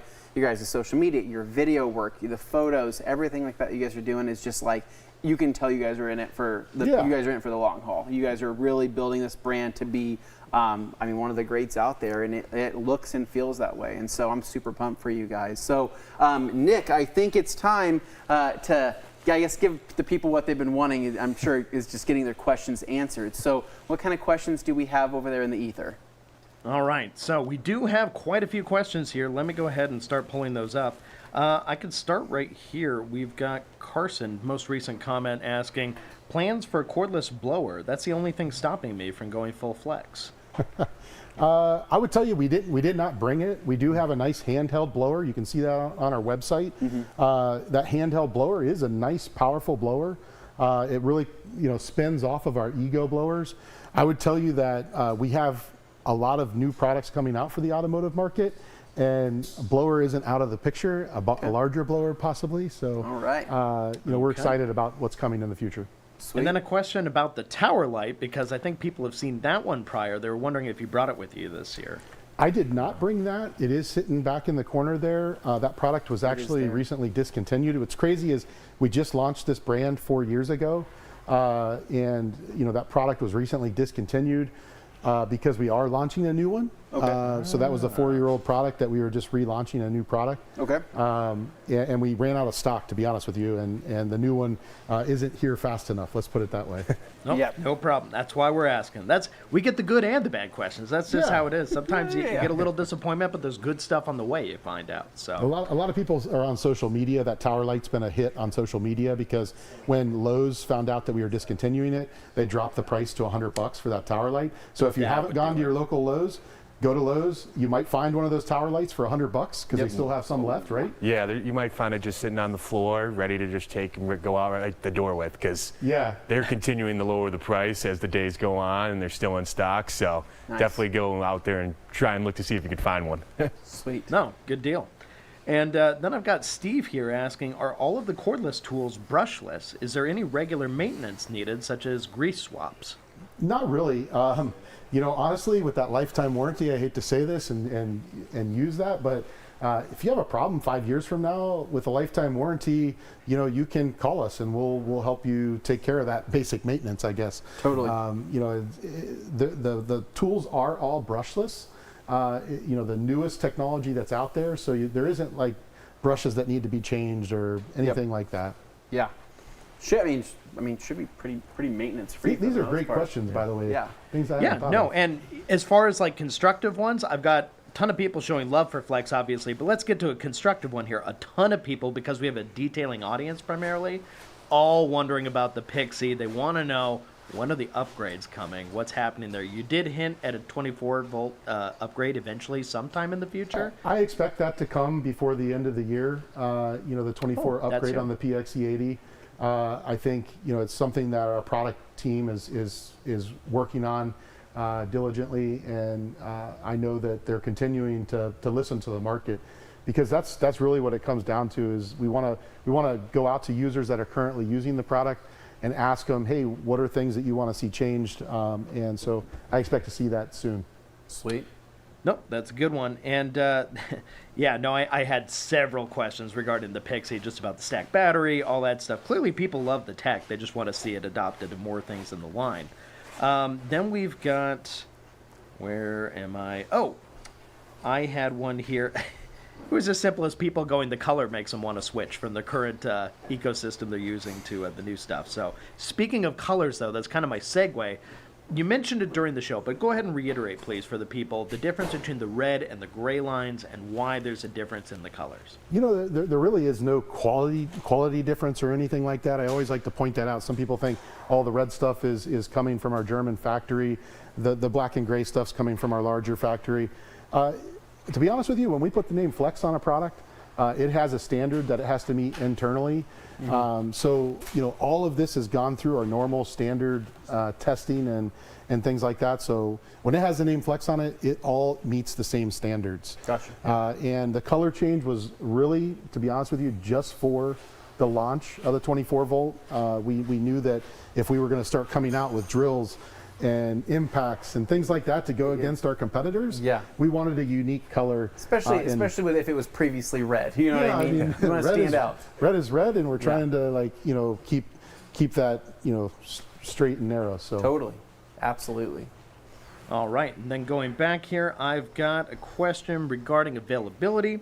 Availability date for storage boxes and the fan in Europe, France specifically, if you have that. Storage boxes, fan in Europe. I'm pretty sure they already have the fan. You know, in Europe, they still are keeping the red color on some of the tools. Okay. That was just their choice. They do have the stack pack available. What you'll see in Germany and in Europe and things is that the storage, you'll typically see it launch here, and then they'll bring it to Europe. And that's just because our tech and our market here is kind of testing products. Okay. Yeah. Yeah, Peter very helpfully in Europe pointed that out, by the way. Oh, so great. that was a good thing to see there. But in addition, I do have some other ones. A lot of people were very impressed by the lifetime warranty. Love to see that. If we can get a angle of the panel, they wanted to see the panel you guys polished, as if we were doing it for like ultimate correction. I mean, literally, I mean, yeah, it shined it up. I mean, this hood's got a little bit of pitting on it. It's got some imperfections. We weren't really going for any major correction. Let's be honest, this morning you looked and you were like, what are you using that panel for? That is like the worst panel out of all the panels you could have grabbed. That's why we were wrapping it. So I did say that, but then we saw it, we go, well, it matches, and it looks pretty cool, the black and green, and so... correction is next, you know, with our guys at Koch-Chemie. Correction is coming, and you're going to continue seeing the Flex tools in action, so don't go anywhere. Another reason for you to stick around. The buffing moose here with a good one. Would anyone be able to comment on the runtime of the Flex 1.6 gallon vacuum with the 24 volt lithium battery? The 10 amp hour. The 10 amp. So the 10 amp stacked is what they're talking about. That is the most powerful battery that we offer. In the standard lithium battery, we do have a 12 amp hour. As far as runtime goes, the 12 amp hour is probably, even though it's with the standard lithium cells, it's probably going to give you a longer runtime than the 10 amp, just because of the amount of power. I know that sounds odd, but 12 amp versus 10 amp, it's just a little bit more power buried in there. So I would tell you, I don't even know I've run my cord. I hate to say this, I use that cordless thing on my boat. Yeah. I got a pontoon boat down at the dock. I don't have any electric down there really. So yeah, makes sense. I've used it for 20, 30 minutes vacuuming the carpet. Heck so yeah. and no problem at all. I do have the 10 amp hour on there actually. Okay. Do you? So, okay. Yeah. Right run on. Time. All right, and then Enthusiast wants to know, when is TRC going to carry those stack packs? It'll be a poll, right? So so logistically, the shipping department might kill us, but how about this? You can put in a request to customer service and send it in if that's what if you're interested in picking it up from us. We can see what we can do down the road. I know at this time we are not selling the stack packs, but these things are sweet. Run down to your local Lowe's. Again, you mentioned some other sites that are currently selling them as well. I think that they're awesome. I think from a shipping standpoint, I don't think we're quite there yet with something this size. And so, but who knows? Never say never. All right, and then I got Jonathan Marcellus here. A small 24 volt compressor would be awesome, or a 56 volt ego. So clearly they're interested. They kind of smiled. I don't know what they kind of both smiled at the same time. All I'm thinking, I don't know what that means. Well, but all I'm thinking is my product managers are watching on the back end here. Okay. So my product managers make a note, highlight that. Yeah. And then let's see here. I've got a couple more. I'm trying to find the one I had earlier. Okay. So Wes here, once more, like a constructive criticism thing, like the stack pack, but the plastic clips on the side are where he's having the tough part. He wants to say upgrade those and you'll have a winner. So are there any adjustments on that side of things, or are they that way because they have to be that way? It is that way. That is a patented way that we connect the units. Those were not available as a part. They are now available as a part. That was just actually recently added. So if you go to our website, flexpowertools.com, you scroll to the box that you have, down within that page, there is a schematic. And the part number is listed there in that schematic. So they are available online now to replace those 2 little clips. They pop out. The only other thing on these that I've seen that have broken is the clips on the front. Guy, it had fallen over, and one of the clips on the front, like this clip here. Okay. And those are available now as a part as well. Sweet. So I mean, it's just basic things that happen. If something drops, or you get aggressive, or it's cold out, and that plastic becomes brittle, things can break. Cool. So you mean basically, have a couple spares. Yeah, having replacements goes a long way, so definitely appreciate knowing Yeah. that. Now, does Flex make the 2-drawer stack pack still? I haven't seen it at Lowe's. So yes, Lowe's does have an area of product that they like to stock. That's why I did say OhioPowerTool.com or Acme Tool. They carry every single stack pack product. So you can go to those websites and quickly order that and have it shipped to you. But the 2-drawer is available out there. Do a quick search online and you'll definitely find it. Or even from our website, you can click where to buy. Yeah. All right. And then let's see here. We've also got one here. Oh, I don't know if you'll know the answer to this, but that's why I'm throwing it out there, just in case. Nadeko here wants to know if the 24-volt polishers will be available in Serbia anytime soon, or if you have a time frame. So say like you're moving across Europe there and you get to Serbia, would they be available? So currently the 24-volt is just available in North America. What you'll see is over in Germany and European areas, they do still offer the 18-volt. Same technology and the polisher themselves, but the motor itself is sticking with the 18-volt because of the amount of other products that they have in the market under the 18-volt platform. Gotcha. Okay. And the very last one I've got here that I can ask in time would be Karzakiv saying he likes a Flex portable stool storage because it has shocks so the lid stays up and doesn't fall back down. So nice. His only gripe is the wheel wells take up too much room on the inside. So is that something that maybe in the future could be engineered out with a little more space? You know, if the wheel wells aren't working for you on the rolling base, that's what he's talking about. I would probably look at going with one of our four-wheel dolly systems and buying the individual boxes. So like what's in front of Anthony is the 4-wheel dolly system, and there are different boxes that are just square and have that area. But these are all great questions. Thanks for asking. FlexPowerTools.com. Make sure you guys click there to check out the products, and always reach out to us on social media as well. And ask questions. We're always there to help. Heck yeah. Guys, thank you so much. Chris, thank you so much. Ryan, thank you so much, man. I appreciate it. Your time to shine. We'll be in that ego segment. I promise you. It's gonna get crazy. Have fun. Yeah, we should have some good products to show off tomorrow. No, I'm super pumped for that as well. I mean, actually last year we had a lot of fun in the ego segment. Remember that? And so we have fun here with these guys every single year. It's going to be amazing. So more is to come. Do not go anywhere because we are jumping into KCX. KCX is next. Okay, here we go, Dane. All right. Yes. So as he said, KCX is coming up here. You can look forward to that in just a second.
Hey guys, it's Jason from KCX, and I wanted to do a quick introduction here to my man to the right, Casey Bramer, who is joining us for the first time, TRCMA, and we're happy to have him here, and a few familiar other faces here as you can see. So we're going to just do a quick intro, if you guys don't mind. What our plan here is to go through all of our new pads that are set to be launching. We're going to do a quick kind of touch on using one of the pads and using our P602 live, and then we're also going to be doing a little bit of wash work with the Ceramic Effect shampoo in the wash bay here, and then we're also going to have Hunter kind of brief us on all of the touches now of what KCX and what we offer for tire dressing. So, yeah, Casey, feel free to. Well, you saw a quick clip going over overview of the new pad lineup. So just going to kind of touch on them real quick before we go over here to Diego. Big area to kind of cover out of the gate is having our finishing pad come in both that of a soft and a hard format. So nice thing about this is depending on the clear coat on the vehicle, now you're able to tackle it with an appropriate pad. Let's say your Tesla's as an example with a softer clear coat, or a Mercedes with a harder clear coat. You can have an appropriate pad for it. The clip also highlighted their thicker pad. Helps out with heat distribution and the rounded edges for durability, so less chance of having an edge whether you pull it off accidentally, I did that before, or at the same time running against edges of the vehicle. So great new design piece, and during the live demo here with Diego, it'll also show how the flexibility is on the edge of the pad as you're going over curves. So the lineup is phenomenal. Majority of the lineup come in 2-inch, 3-inch, 5-inch, and 6-inch in the pads. And again, the assortment, the main note we would have is covering the difference between that of our hard and soft for finishing. Our friends at Flex had used one earlier with our microcut and finish. So Diego, what are you thinking here, sir? Man, I'm excited. I'm so excited about these new pads. I've had a chance to move along with these, and they are butter. They work so well. If you guys take a look on there, you'll see some little scratches on there. We're going to do one of my top favorites, which is P602. And as we work into it, take a look at the density of the pad itself. What's really, really cool is it actually helps to disperse the heat. So it gives you more, longer working time on the pad, which is super, super awesome. Longer working time means faster delivery of what you're trying to put out. So we're going to start this off with the P602. I don't always recommend dabbing everything everywhere because the pad itself is going to push it into your spots and areas. So there's no need for you to like dab so much stuff everywhere. You see, as you see it, just puts it into all the different locations, and you ramp it up like we always do. I like to hit about 4. Other people like a little bit faster. But here you can see where you can push down a little bit more. That's super cool.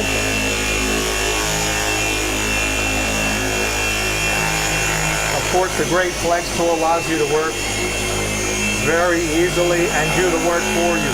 That's the idea of the pad. The pad is made so that it is, again, another tool from Koch-Chemie, which just tends to do more work for you than you have to do so much and go over it again so many times. All right.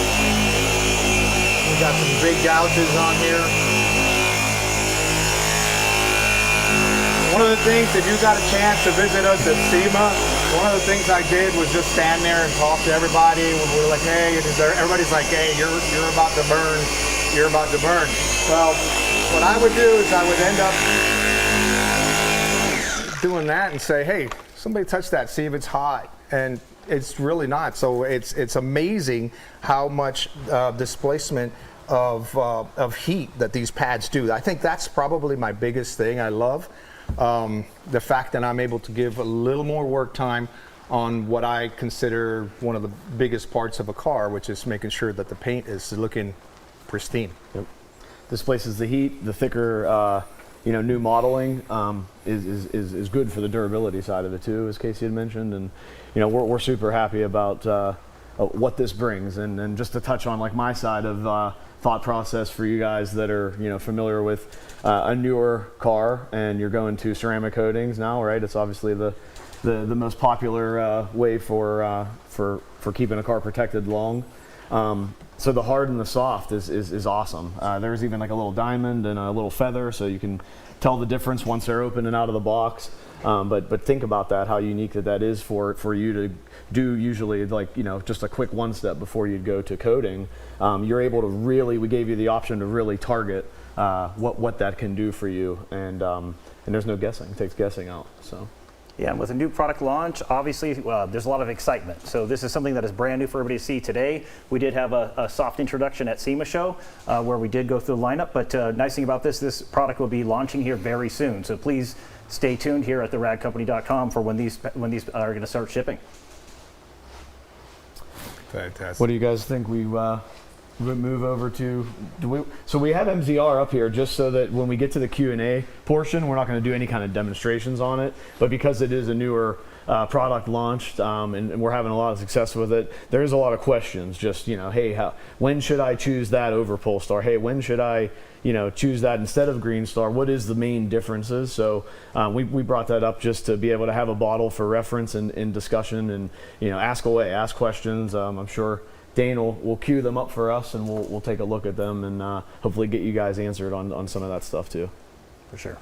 Let's jump into the wash process. Yeah, let's do that. For sure. So one of the new products we also have, which is going to be going here highlighted by our Hunter and Diego, will be our new CES Ceramic Effect Shampoo.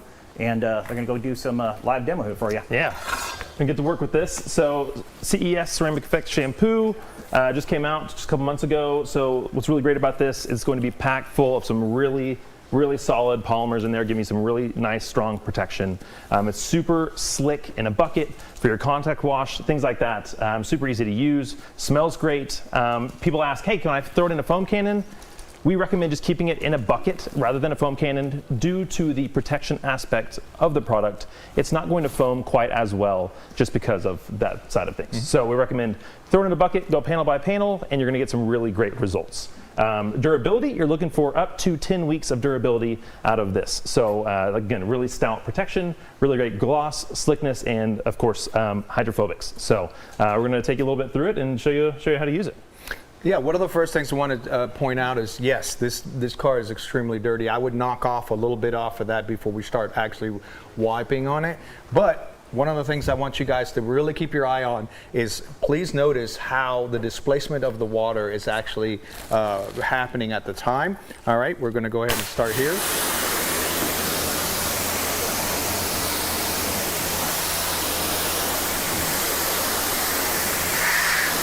It is beating up a little bit here, but we're going to find out what it's going to do once we have the CES on, which is super, super cool, right?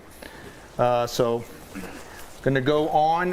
Like we said, I think the best thing to do is do panel by panel, and it's amazing. 10 weeks. Guys, that's quite a bit of time. So think about that as you get started on that, right? We got everything ready, right? Yep, yeah, good to go. Oh, I switched the video.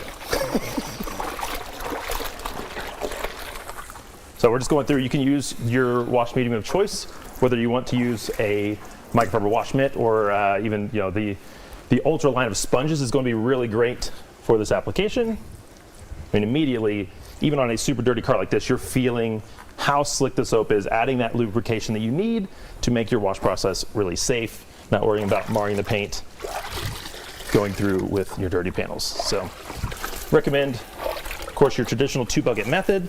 It's going to be best case, best process for this. If you do go through with a 1 bucket, you will see that the dirt is becoming encapsulated in that soap and just kind of clinging to the top of your bucket. So we recommend, that's why, of course, for safest wash processes in general, doing a 2-bucket method, and of course with this soap as well. So.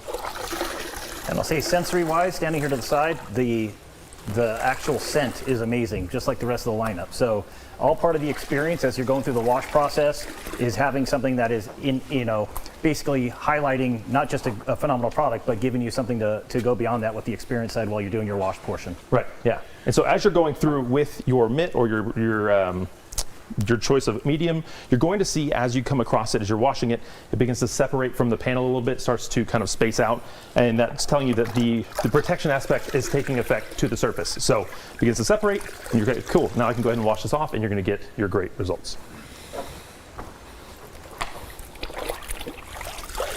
So we'll come through with our pressure washer and give it a rinse.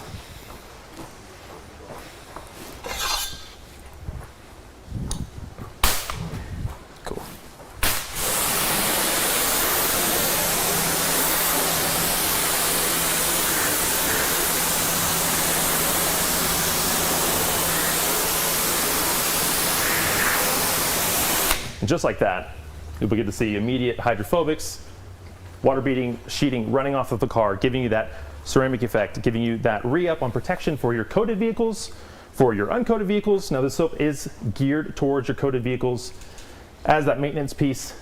Great maintenance soap to add some more longevity to your coatings, your sealants, things like that. You can of course use it on uncoated cars and still get great results. And so yeah, as you can see, works really well, easy to use.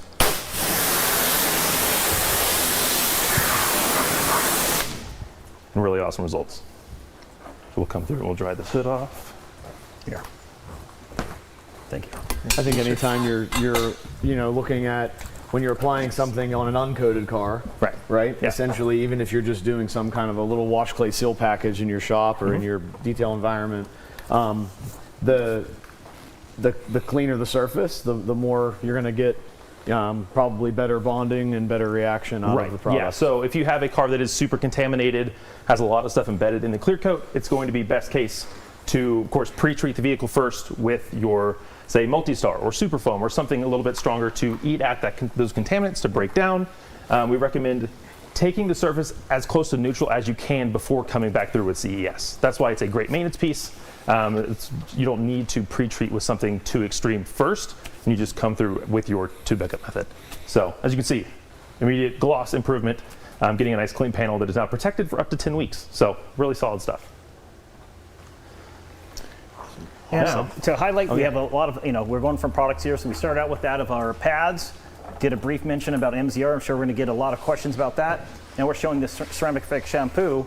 We'll segue over here because we've been getting, I get a lot of questions myself through DMs and phone calls on the difference between finishes. So Hunter here is going to be able to kind of go through the lineup and give you results firsthand where you can kind of see exactly what sheen or finish you'll get out of these products. Yeah, totally. So, back in the day, we hit the line when we first hit the US. Plastar was the big thing for all your exterior plastic trim and things like that.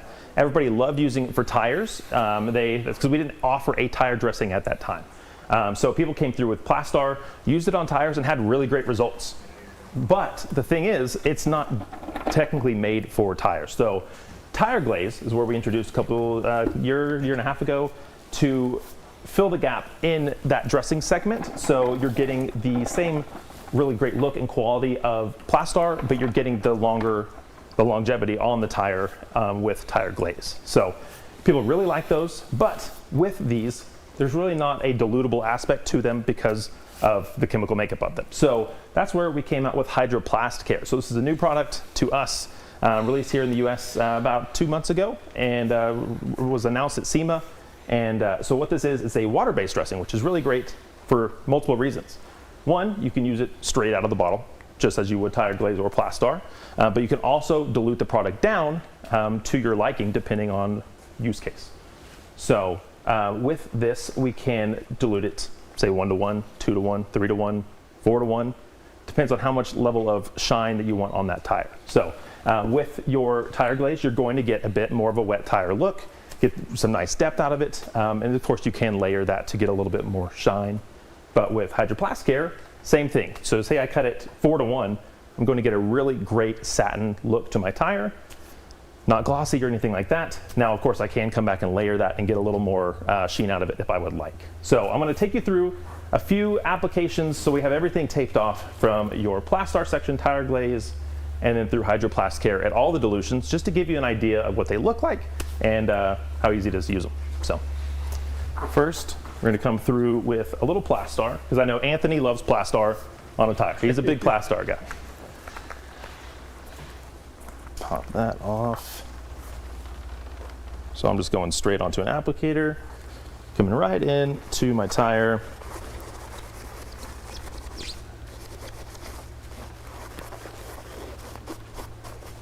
Easy to work in. This is a clean and prepped tire. It's probably going to absorb a little bit because it probably hasn't been dressed in quite some time. This was a pretty old, dry tire. Thanks, sir. Actually, I'm going to take that again for you to take that. So now coming on to our next section, tire glaze. If you've used tire glaze, you know it's going to be a little bit thicker of a formula compared to what Plastar is out of the bottle. Wrong. Oh, that's Hydroplast Care. Probably take tire glaze. So with tire glaze, same thing to an applicator. Again, a little bit thicker of a formula. Work that into my tire.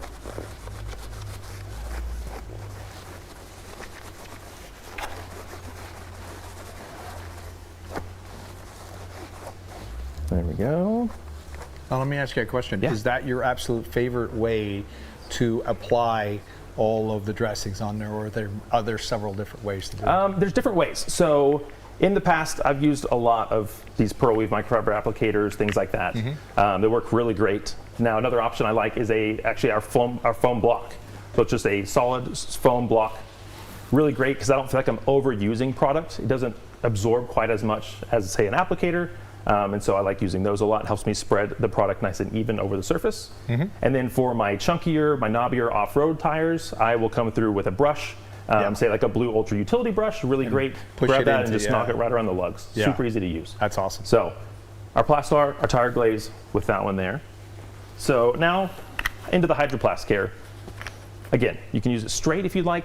You can dilute it to your heart's desire. So I'm going to come through first with it straight. So straight out of the bottle. Smells like vanilla custard, if you will. Some people say it smells like a glazed donut. So I'm just going to come through, put a little bit on my applicator. You can see there, just a little bit. Right onto the tire.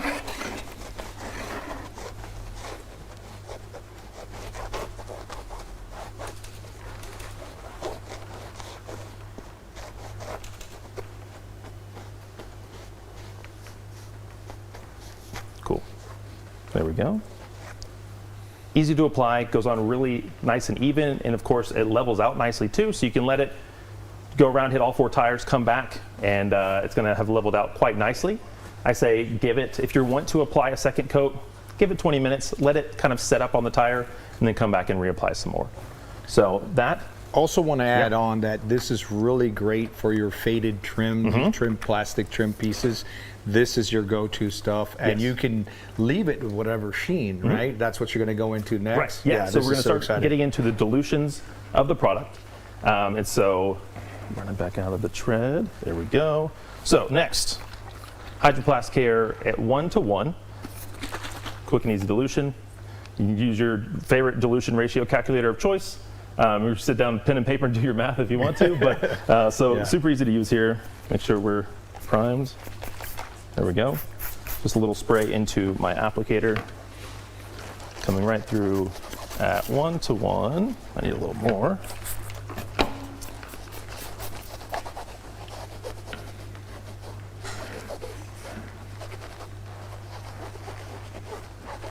There we go. I had a 1:1. Now we're going to step that down to 2:1. Now at 2:1, this is where I've been really rocking this product. I use it a lot at 2:1. That's your favorite That's spot? my favorite for your knobbier tires, things like that. Okay. If I want somebody who wants a nice dark tire but doesn't want too much shine, I'll come through at 2:1, and that's where I'm getting really solid results. So I think this is what's the incredible part about this is the fact that now you have options and giving options to your client is the biggest thing that you could do as a detailer, right? Well, I don't like it that color. I want it real shiny. So it just gives you that more ability to be even more professional and deliver more professionally to the customer's wanting. Yes. That's awesome. Yeah, and so what you touched on being able to use on interiors, I've been really happy with the results at 2:1 for interiors. So being a water-based dressing, you can apply it to all exterior trim, interior trim, tires, you name it. 100%. Yeah, and so again, adjust that level of shine depending on the customer wants a dash that's shiny for some reason. Yeah. You know, give them some shine. But so big thing about doing interiors, and I'm so proponent about it because guys, we're responsible for ourselves and our own health and well-being. Don't spray stuff inside your interior. It's going to get all over the place, number one. You're also going to breathe it in. So spray it outside and then bring it inside, right? Yes. Big thing. Yeah, totally. There you go. So yeah, 2:1 is really great for hit it with the door panel. You're going to see that nice jetting effect just as you would with, say, Top Star. Yeah. And so the surface is going to darken a little bit. You're going to get all of your UV protection, your anti-static properties, things like that. Of course, recommend not using it on your slip areas. So don't use it on your brake and gas pedals. Yeah. Things like that. Big thing. Yeah, so yeah. you don't want a customer getting back in their car and going to hit the brakes and can't hit the brakes. Gotcha. So next, 2-to-1.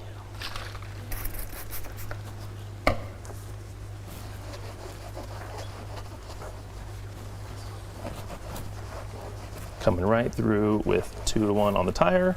And you'll see it's still darkening the surface, but it's not going to be quite as shiny as it levels out. So 2-to-1, again, my favorite use for especially your off-road tires, things like that. And then, so we have 3-to-1, or 4-to-1. We have a 3-to-1 over there? Oh, that was the 3-1. That was 3? Okay. Yeah. So, all right. So we'll go into 4-to-1. I'm sorry. Yeah, we're okay. I moved him around. No, you're good. You're good. I moved him around on you. So with 4-to-1,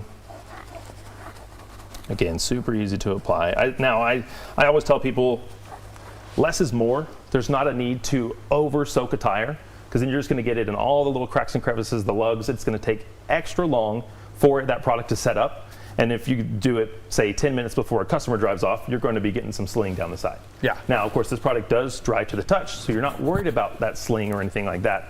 But with proper application and letting the product at least set for 20, 30 minutes before you send it on its way. So absolutely. Yes, so easy to apply. Again, so you start from over here. As we've seen, this tire has absorbed a fair bit of product, being a bare tire. But we'll come through with a little, we'll back it in. Thank you. Come through with a little more Plastar. Hand that to you. Now again, Plastar is great for, people love it on tires. It's great for all of your exterior plastic trim. That's where it's going to shine, getting the depth, the restorative look to the trim, giving it the UV protection, the anti-static properties. You get some really great hydrophobics off of it as well. Knock that right on there. I'll hand that to you. Yep. And then again, with tire glaze being a thicker formula, this is what I like to apply with the foam block, just because I don't feel like as much product is absorbing into the surface. And and of course, with any of these, you can layer them to get that desired level of shine. Yeah.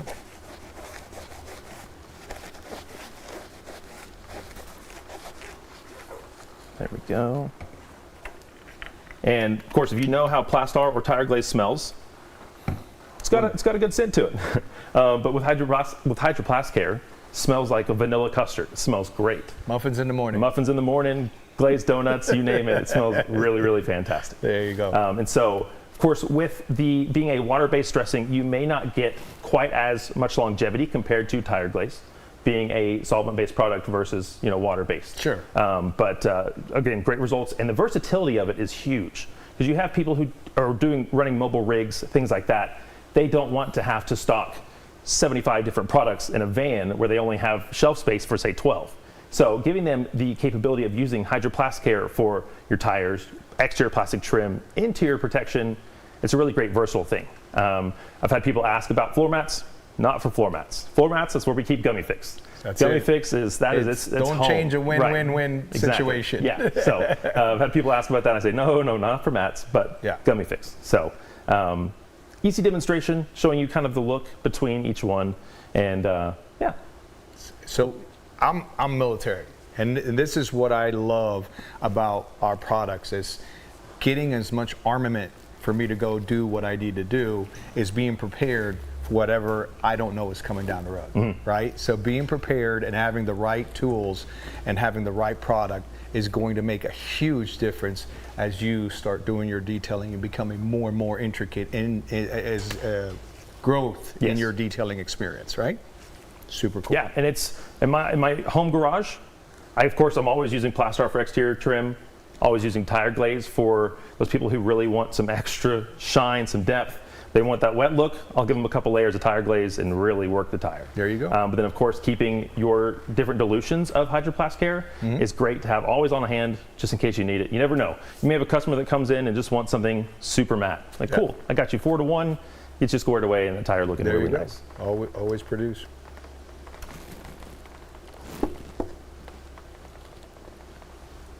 Now that we've reviewed all the finishes that can be done on the tire here, I'd also like to segue into a quick conversation about a lot of notes that Diego was putting on the table here. Personally, you know, training and something of that nature will kind of help you not only know the products, but also advance your skill set. Diego mentioned, you know, spraying outside of the car as something for safety and health reasons. Well, we do also have our own training program, our Pathway to Excellence, which is held in Georgia, but also hosted by Diego. It's an actual training course. It's 2 days. Phenomenal course. You know, a lot of the notes that you're kind of picking up today extend further than that at the training itself, and it's also highlighted as an experience. So we kind of want to just bring that up. We have it also in Georgia, and it's a traveling program that is available to the United States on kcxusa.com training. Something to look into, you know, because a lot of these notes that you're hearing quick from Diego, you'll absorb them and use them firsthand, and it'll give you something that adds value to your own skill set, you know, beyond just the bottle itself and how the products work. Talk business, marketing, and a lot of other areas that may be challenges for people. So I'd like to really bring that up to where you guys can kind of really see, you know, how we can help your business grow. You know, we have boosted efficiency through products, but also that of how it can be tailored towards trainings. Yeah, no, I'm glad you brought that up. A lot of the things that we focus on at KCX, as you guys know, we're always being innovative. We're always changing, whether it's for sustainability, for safer products, or we figure out a way to make a product work better, faster, cheaper in any facet, right? We're always improving. So a lot of people sometimes look at our line and see a lot of different things, a lot of moving parts, a new item here, a new item there. A lot of times it's us modernizing things. It's getting to a random orbital like we just used earlier, and so we're changing our pad density up, and we're thinking about cycle time. We're telling you what compound goes with what color pad in our pad system, and so there's a lot of those kinds of things that we're not just all standing around in a garage buffing 10 hoods if there's 10 guys, 7 hoods if there's 7 guys. We really deep dive. Diego, I'll actually ask you a few questions maybe even. Yep. He really deep dives on what KCX is, why we're where we're at today, and a little bit of our history. What is your favorite parts maybe of the training? Maybe we could dig in on it a little bit. Oh my gosh! Well, being taken to Germany was like life changing for me, because I thought I knew how to detail cars. Apparently, I did not. Or at least my game was not to the point of where it could possibly be. And it takes something a lot bigger than you and with more experience than you to tell you where you're having your wrongs and your rights, and hey, I'm doing that right, but I could do this a little bit faster, a little bit better with this, that, or the other. And I think that's what I learned in Germany, and that's what we wanted to bring to the training program. So we got people with 25, 30 years of experience in detailing, and we got people with 2 months or 2 days, or haven't even opened up their business yet, that are taking our training. And we're leveling up 57 years worth of know-how. Because Koch-Chemie came here, in 2020? Yep. But we've been around since 1957. What do we have to say? Well, excellence is excellence for experts. How can we help you to be your absolute best? Is what the whole training is about, whatever level you're at. So we have people who've sat there and said, "Oh my gosh, I've been doing this for 20 years. I didn't know that." And I'm like, "That's cool. That's awesome." And I think that's what's so unique about just. When I came to working with Koch-Chemie in the very early days, there was a lot I didn't think I really needed to learn. I thought I knew everything. I ran my business. I know I look excellent for my age, but I was like, man, I've just done car wash and detailing for 20, 25 years professionally. Owned my own business.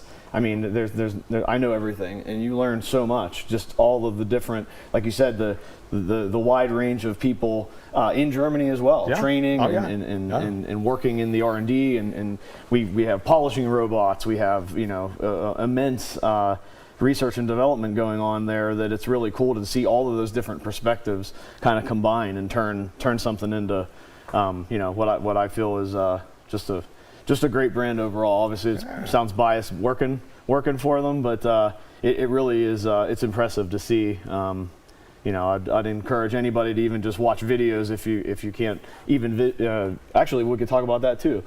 Visit the German sites, but in America, when you come to the training at KCX USA, so we're up in North Georgia. We have a garage at Atlanta Motorsports Park. And from that second day, at the very tail end of day 2, we take you over to the USA. We walk you around our operations at least, see our big warehouse, and see all of the team working hard to get you guys your products, as quick as possible. So I think that's kind of cool. And then I did have some kind of a little bit of a drum roller style kind of new announcement that is still kind of, we're putting it together a little bit, but I'm happy here. And Andrew is too. He's somewhere lurking around here for questions. But we're excited to announce that we're going to kind of put together like a little bit of a Grand Ambassador kind of program within our KCX training regiment. So the Pathways to Excellent course in Atlanta, Georgia, and maybe even other outside locations too. The thing about this is that as we started people coming in or having come into where we are, it is a phenomenal way to experience because it's a little bit different. We get to race a little bit on there. Do a few more things that you might not get to do when you're on that, but people were asking for us everywhere. So, we got together with the mastermind there who cooks a whole awesome bunch of stuff, my man Casey, and he started reaching out to everybody like, hey, we want this experience. How can we get this experience out there? So, of course, for us, always thinking of how can we do this. I believe we're starting with this Grand Ambassador, right? So the Grand Ambassador of the Year will be basically just on us, all expenses flown into to join us at a training seminar in Atlanta. And then what we want to do is, like I said, we got to look at dates ahead and kind of that kind of thing. But the idea is that any Grand Ambassador would be able to attend a training of ours in some facet, whether, if you're a West Coast guy, maybe instead of coming to Atlanta, you're able to join Casey and Diego on something that they're doing maybe in the West Coast or even centrally located in the USA, if it makes more sense, I guess. It is. Really, essentially what we want to do is kind of have everybody level up. Not that everybody's lower than anybody else, but we want to level up. We want to work in a series of excellence and expertise. I think that's what the biggest thing for me was, learning that I could be so much better than I was doing yesterday, and moving forward to be better each and every day. I'm never in competition with anybody, but I'm always in competition with myself. So if I can better myself, my competition is against me. Guess what? I win. So it's a win-win situation. So why not? Why not offer these young gentlemen that are out there, busting their butt to be the Grand Ambassadors? Hey, let's get you trained and leveled up to the best of the ability. So I'm looking forward to that. Yeah, KCX improves detailers and operators, and now with our Pathways courses, we're looking to improve those detailers and operators as well, not only from our line and how to use it best suited to your business, but also really to kind of move them up a peg or two on the scale of how much and we're going to continue to probably evolve, right?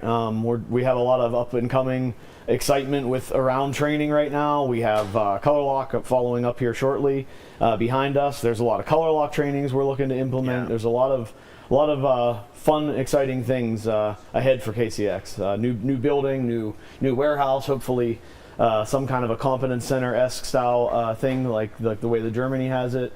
Right now, we're kind of in two split buildings, one big warehouse, and we have offices separate. So we're really excited to hopefully get under one roof in the next year or two. Yeah, but we got that really awesome, amazing place where you can walk into and now shop at KCX in Alpharetta. Yes, that's so cool. Yeah, so Alpharetta, at our warehouse there, we have like a storefront in the very front of the building now. That is new. I'm glad you brought that up too. That's exciting. You can come in at our Union Center address and pick up any product. Sometimes Diego's there, sometimes I'm there. We have guys in there every day, Monday through Friday, 9 to 5, I think. Yeah, so 9 to 5. Yeah. So an active storefront now in Georgia, and we're excited for the future. One thing that is to come in the future is some production, and maybe in the beginning it's maybe just a few SKUs. Maybe just a few things that are we want to bring over here, but it's not the easiest thing on a container ship to do. So we're still figuring that part out. But when we go to launch it, I'm sure it'll be excellent as we try to be all the time and offer you guys expansion in the line and more things to come. So. Yeah, forever evolving. That's what I loved about getting on board with this amazing company, is forever evolving. I didn't want to be the same. I don't want to ever stay the same. I want to continue to evolve, and this line does. When it's just amazing. So it's very awesome. No, it's a perfect segue. I mean, we're also talking about products that we're showing and highlighting and launching today. So talking about the evolution, Jason had touched in regards to the robot in the factory. If you guys have not watched on Koch-Chemie's YouTube, the factory tour and also the robot itself, we're able to have data on why these were refined. You know what I mean? So beyond being an awesome pad that's evolving, this is something that is, again, new to lineup that's launching here very soon, but it has data behind it, data of it working with the compounds. The colorways, they do look great, but they are purposeful per actual compound or polish itself. So it helps you out as a detailer or DIY with knowing what works together. Beyond knowing what works together, it also helps out with SOPs. Our lineup has all the color indexing on it. So the nice thing is, whether it's a detailer or a business, and even at scaling, you're actually able to take a product and have drafted SOPs to be able to highlight how they work, what the application is. And it's something that I've had tremendous feedback when working with customers on more of the how and why with the colors. Beyond being very dynamic, they do have a purpose behind them, and we just kind of really wanted to reiterate the fact that these are launching soon. Rag Company will have them very, very soon, as in they're en route. So no pressure on them to put it right away, but it's going to be something that you guys will be able to purchase right out of the gate.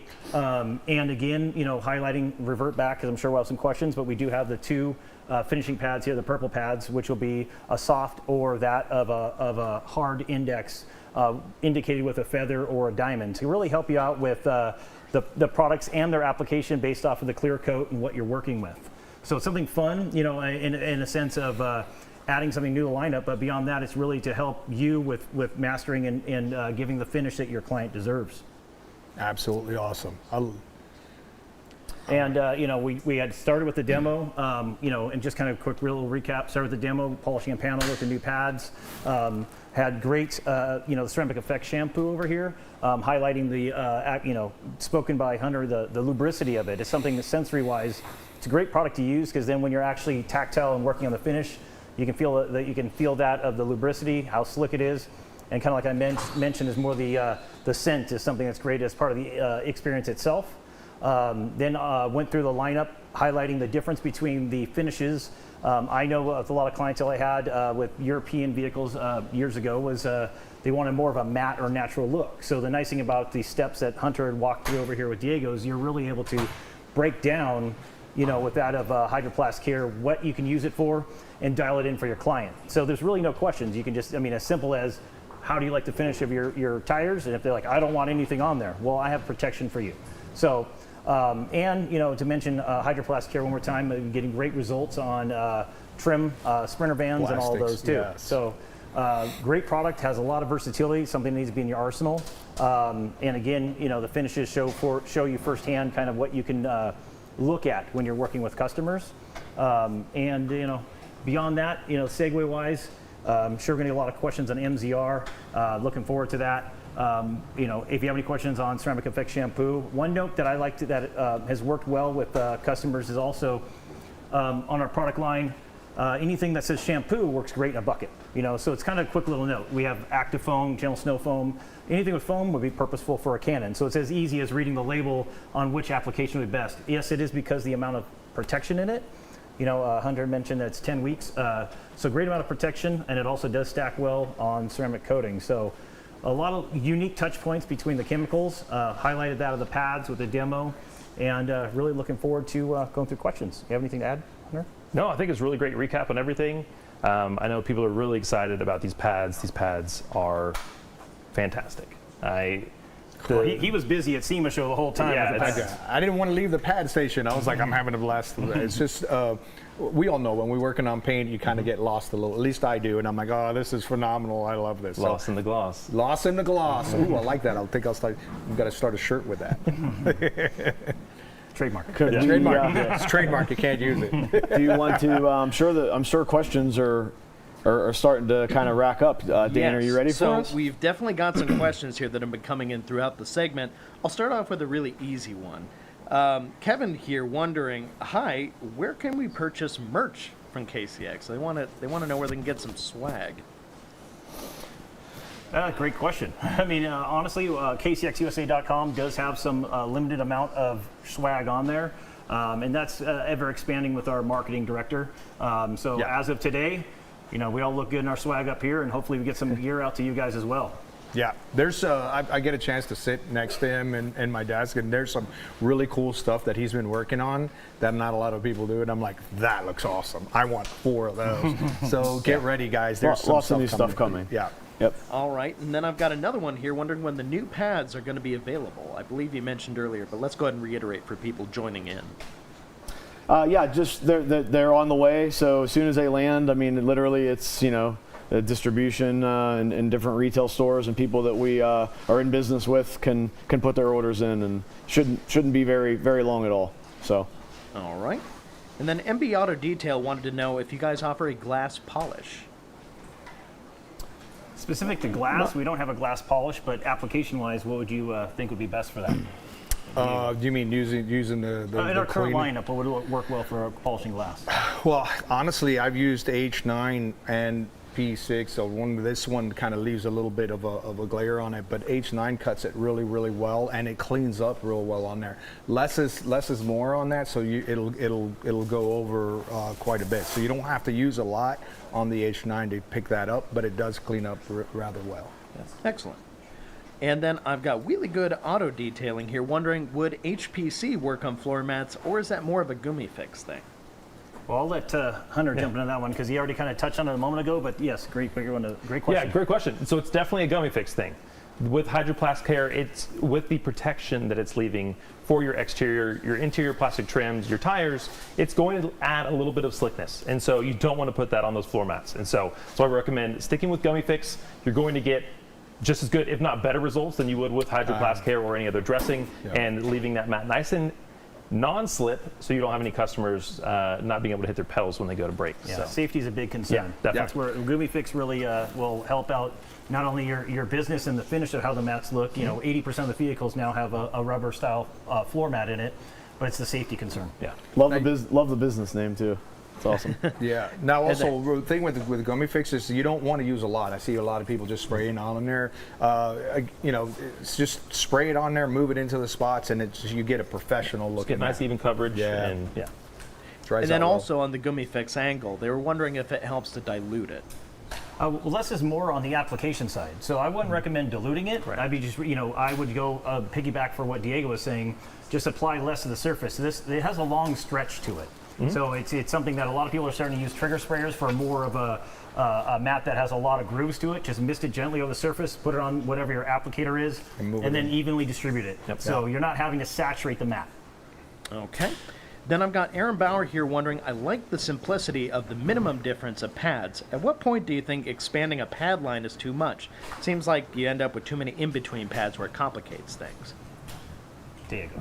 Well, thank you. I love it. Honestly, there's these pads. Every single pad that you see across here, everyone is used. It really has a specific function, and that's where we really prized ourselves on working on the functionality, the ease to find it, and the ease to know when to do that. You got an H9, that's your heavy cut. And it's always 1 and 2. We don't need a whole bunch of steps on there because of what we have available inside of our compounds, right? So if you're doing H9, you'll go there from there to microcut or the P3, depending on what your ending is. The microcut would be if you're going to go into coating or putting some kind of sealant on afterwards.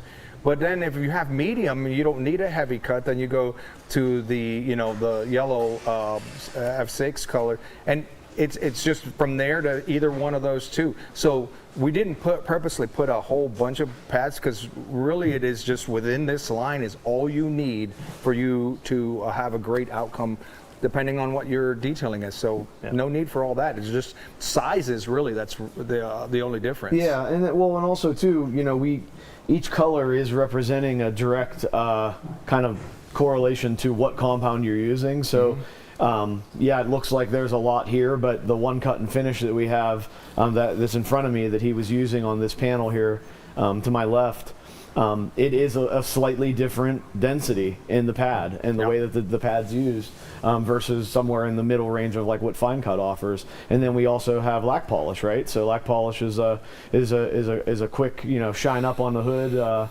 and the rest of the car. And the softest pad in green makes the most sense for something like that. You're not doing any cutting. There's minimal abrasive to it whatsoever, and so there, you know, I guess in total, it really has like a complete need.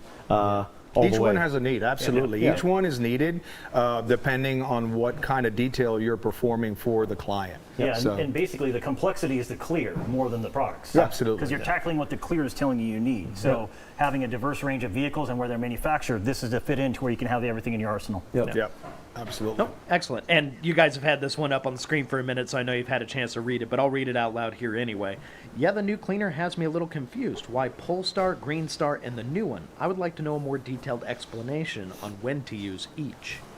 I'll start with Polestar, and we can kind of jump through each of them. Polestar will be pH neutral, so it'll be safe, something even safe to clean that of Alcantara. So that one would be really the staple for your interior, you know, and to go kind of into Green Star works phenomenal on degreasing, so it works great on the exterior. In cases you can dilute it and work it on the carpet.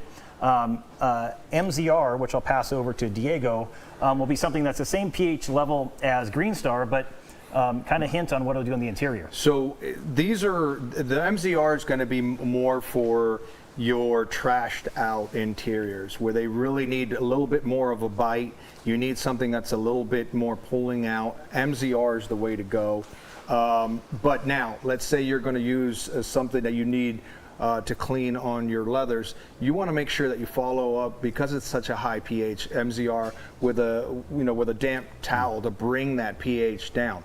What you don't want to do is use, let's say, a product like Green Star on your leather, because what it does is if you do not use the correct dilution and proper methods, you'll end up putting a degreasing agent onto your leather, and that's a no-no. That's something that you don't want to happen. So MZR or PO are the ones that are our go-to for your leather interiors, and also depending on where, again, what you need. So this also has a 12, and so those are the big differences, 1, 2, and 3. Interior-wise, Green Star, I would use it just on the carpets. A high tread area, you know, and a good breaking down for customers that are using Koch-Chemie or looking to get into it.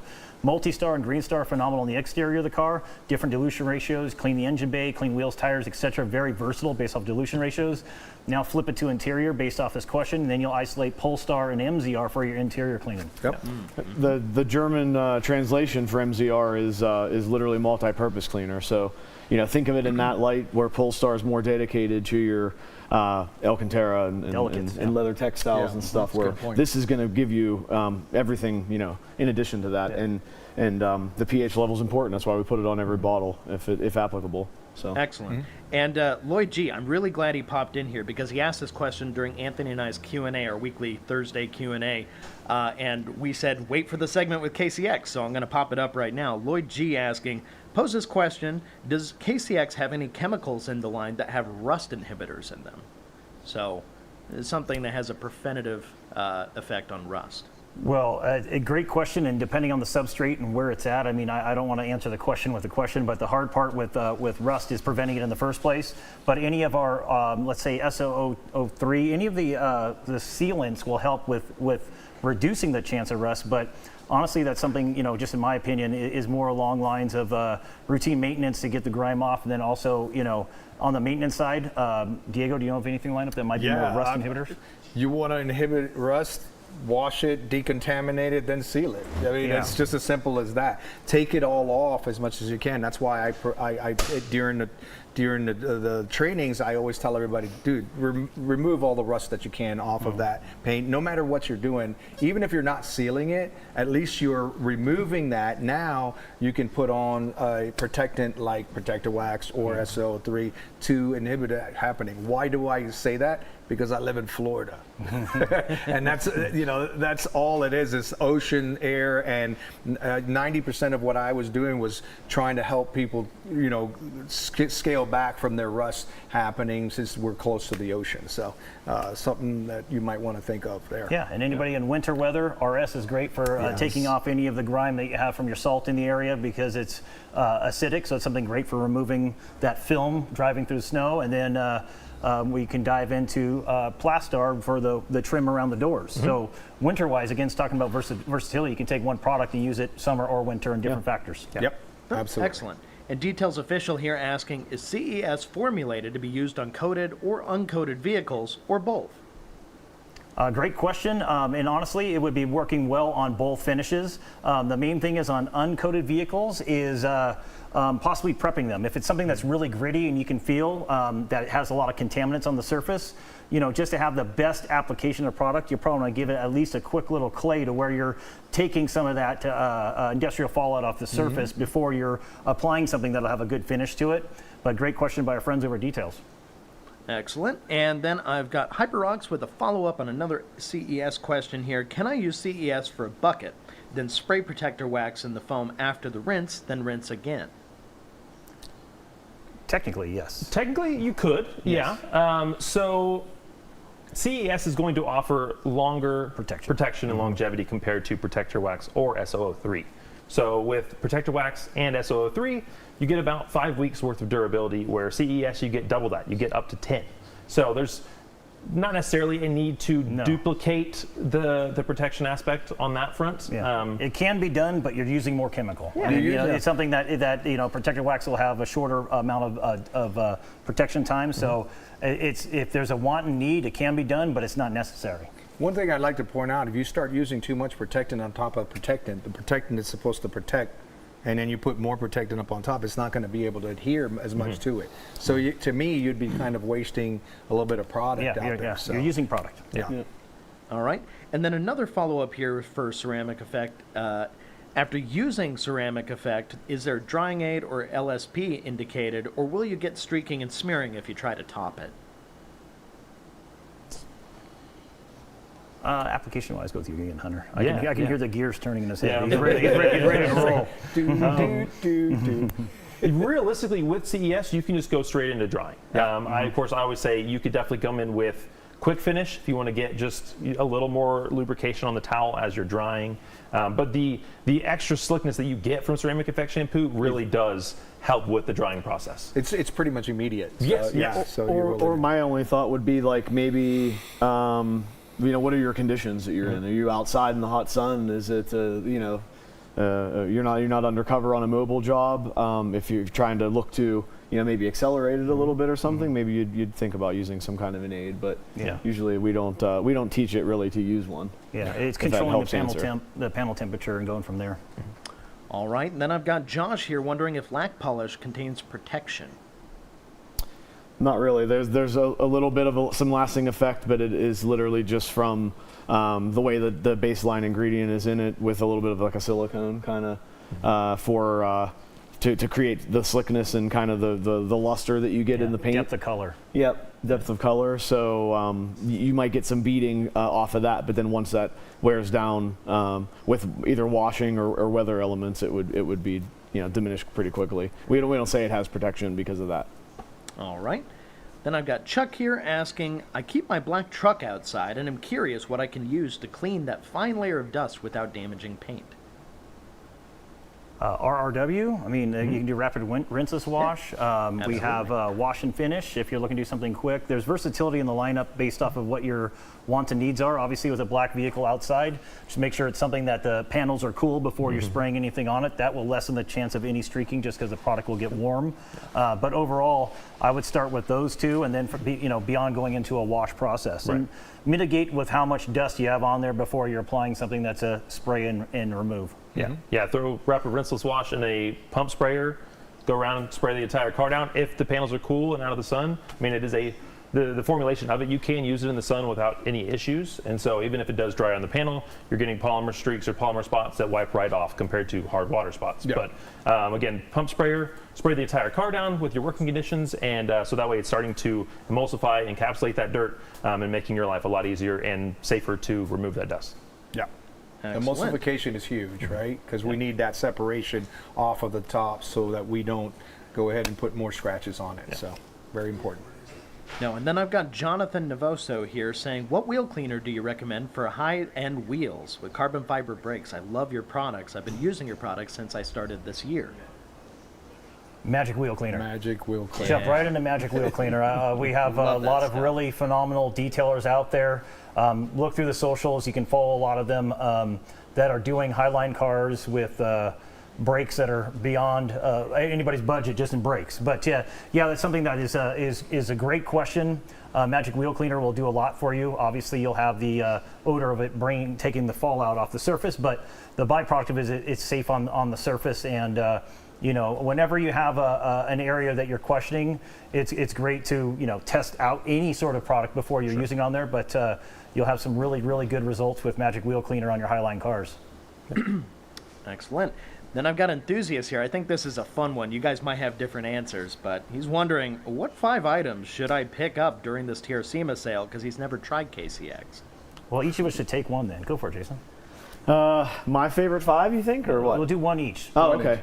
Oh boy. Well, that's hard now to narrow it down to one. Well, somebody's got to do two. And have 1 minute left. I would probably just. I don't know. You're putting me on the spot here. I will go with Rapid Rinseless Wash.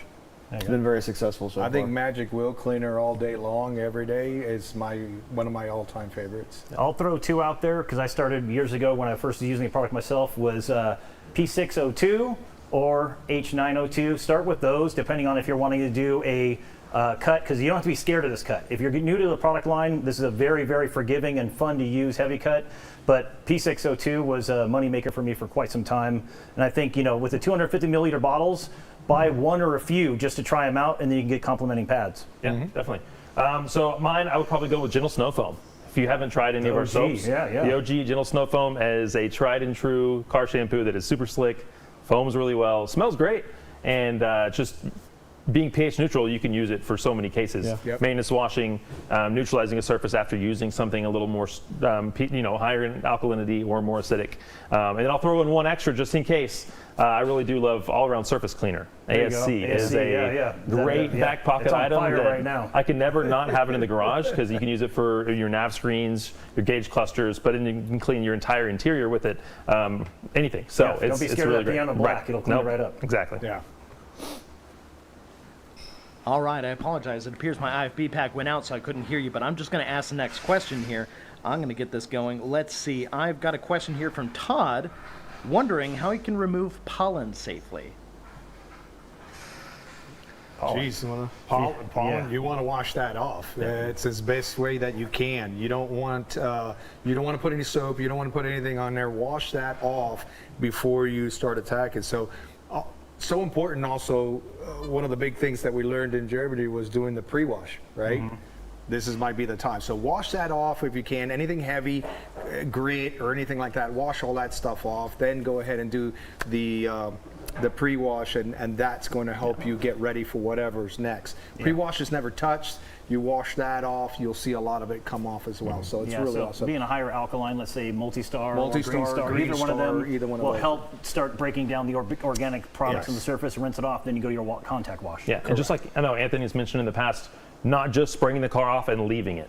You definitely want to come through with a soap and actually remove what's on the surface, because water may remove a lot of it, but then you're still left with some that are going to sit in those water spots, especially if not dried. And so they're just going to continue to reactivate on the surface, and then eventually could cause damage to the surface. So the pre-wash is always going to be the most important part and aspect of your car cleaning, because it really is going to set you up for whatever's going to come next after that. So great question. All right, and then I've got another here I want to throw up there about UV protection, because that Texas heat is a killer. Our friend here, Refinery, wants to know a little bit about that. We'll go right over to Texas right here. Definitely, to protect against UV. So I tell people, always have a layer of protection. It's especially being in Texas, it's sun, or Florida or wherever, the sun's brutal. And so always making sure your interior plastics are protected. You know, go through with Top Star, hit all your interior plastics, Leather Star for your leathers. You come through with SO02 for your paint or SO03. And I have, if it's a maintenance customer, I tell them, hey, every 4 to 6 months, let's make sure we're keeping up with SO02 on the paint to keep a nice layer of polymer protection for the paint. And then every maintenance wash they come in, I'm gonna hit it with SO03 to just re-up on some additional protection. That way, SO2 is still there, but I'm just adding a little bit extra gloss, slickness protection, and same for your tires going through with Hydroplast Care, or for your exterior plastics, whether that's Hydroplast Care or Plastar or you name it. So I tell people, don't be afraid to reapply sooner than you think you need to.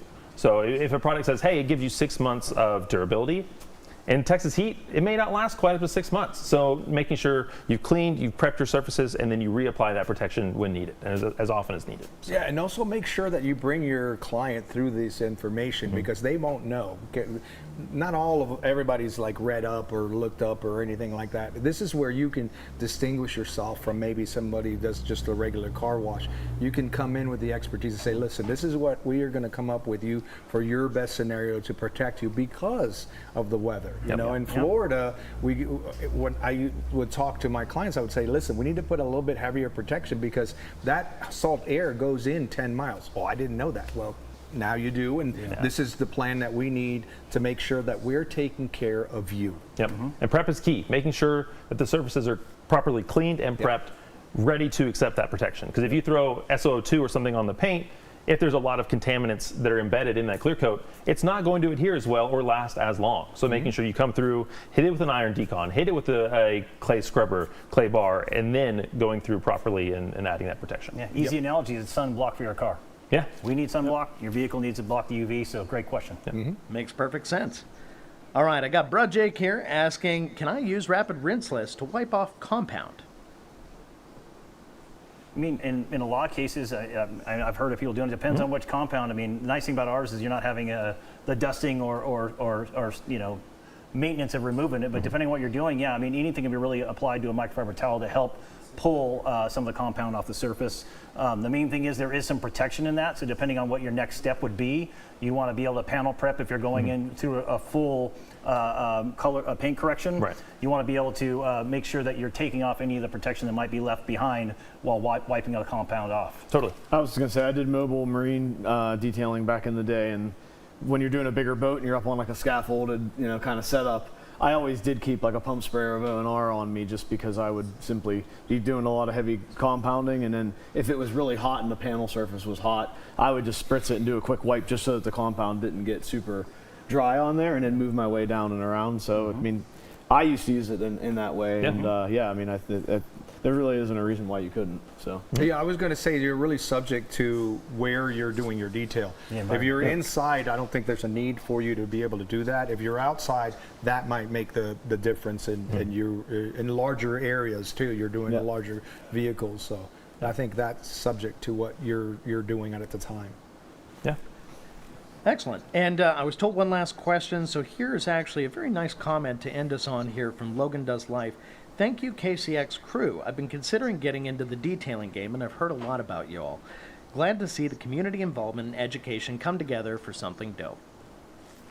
That's awesome. Yeah, great feedback. Thanks there, Logan. I mean, I'd say beyond our crew right here, the extension of our crew that's in Alpharetta, Georgia, and also our KCX family in Germany, really it's about not just having great products, but knowing the application for each area.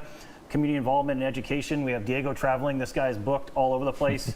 Once a month he's in Georgia. Again, you can look up to register on kcxusa.com to get one of those trainings in Georgia.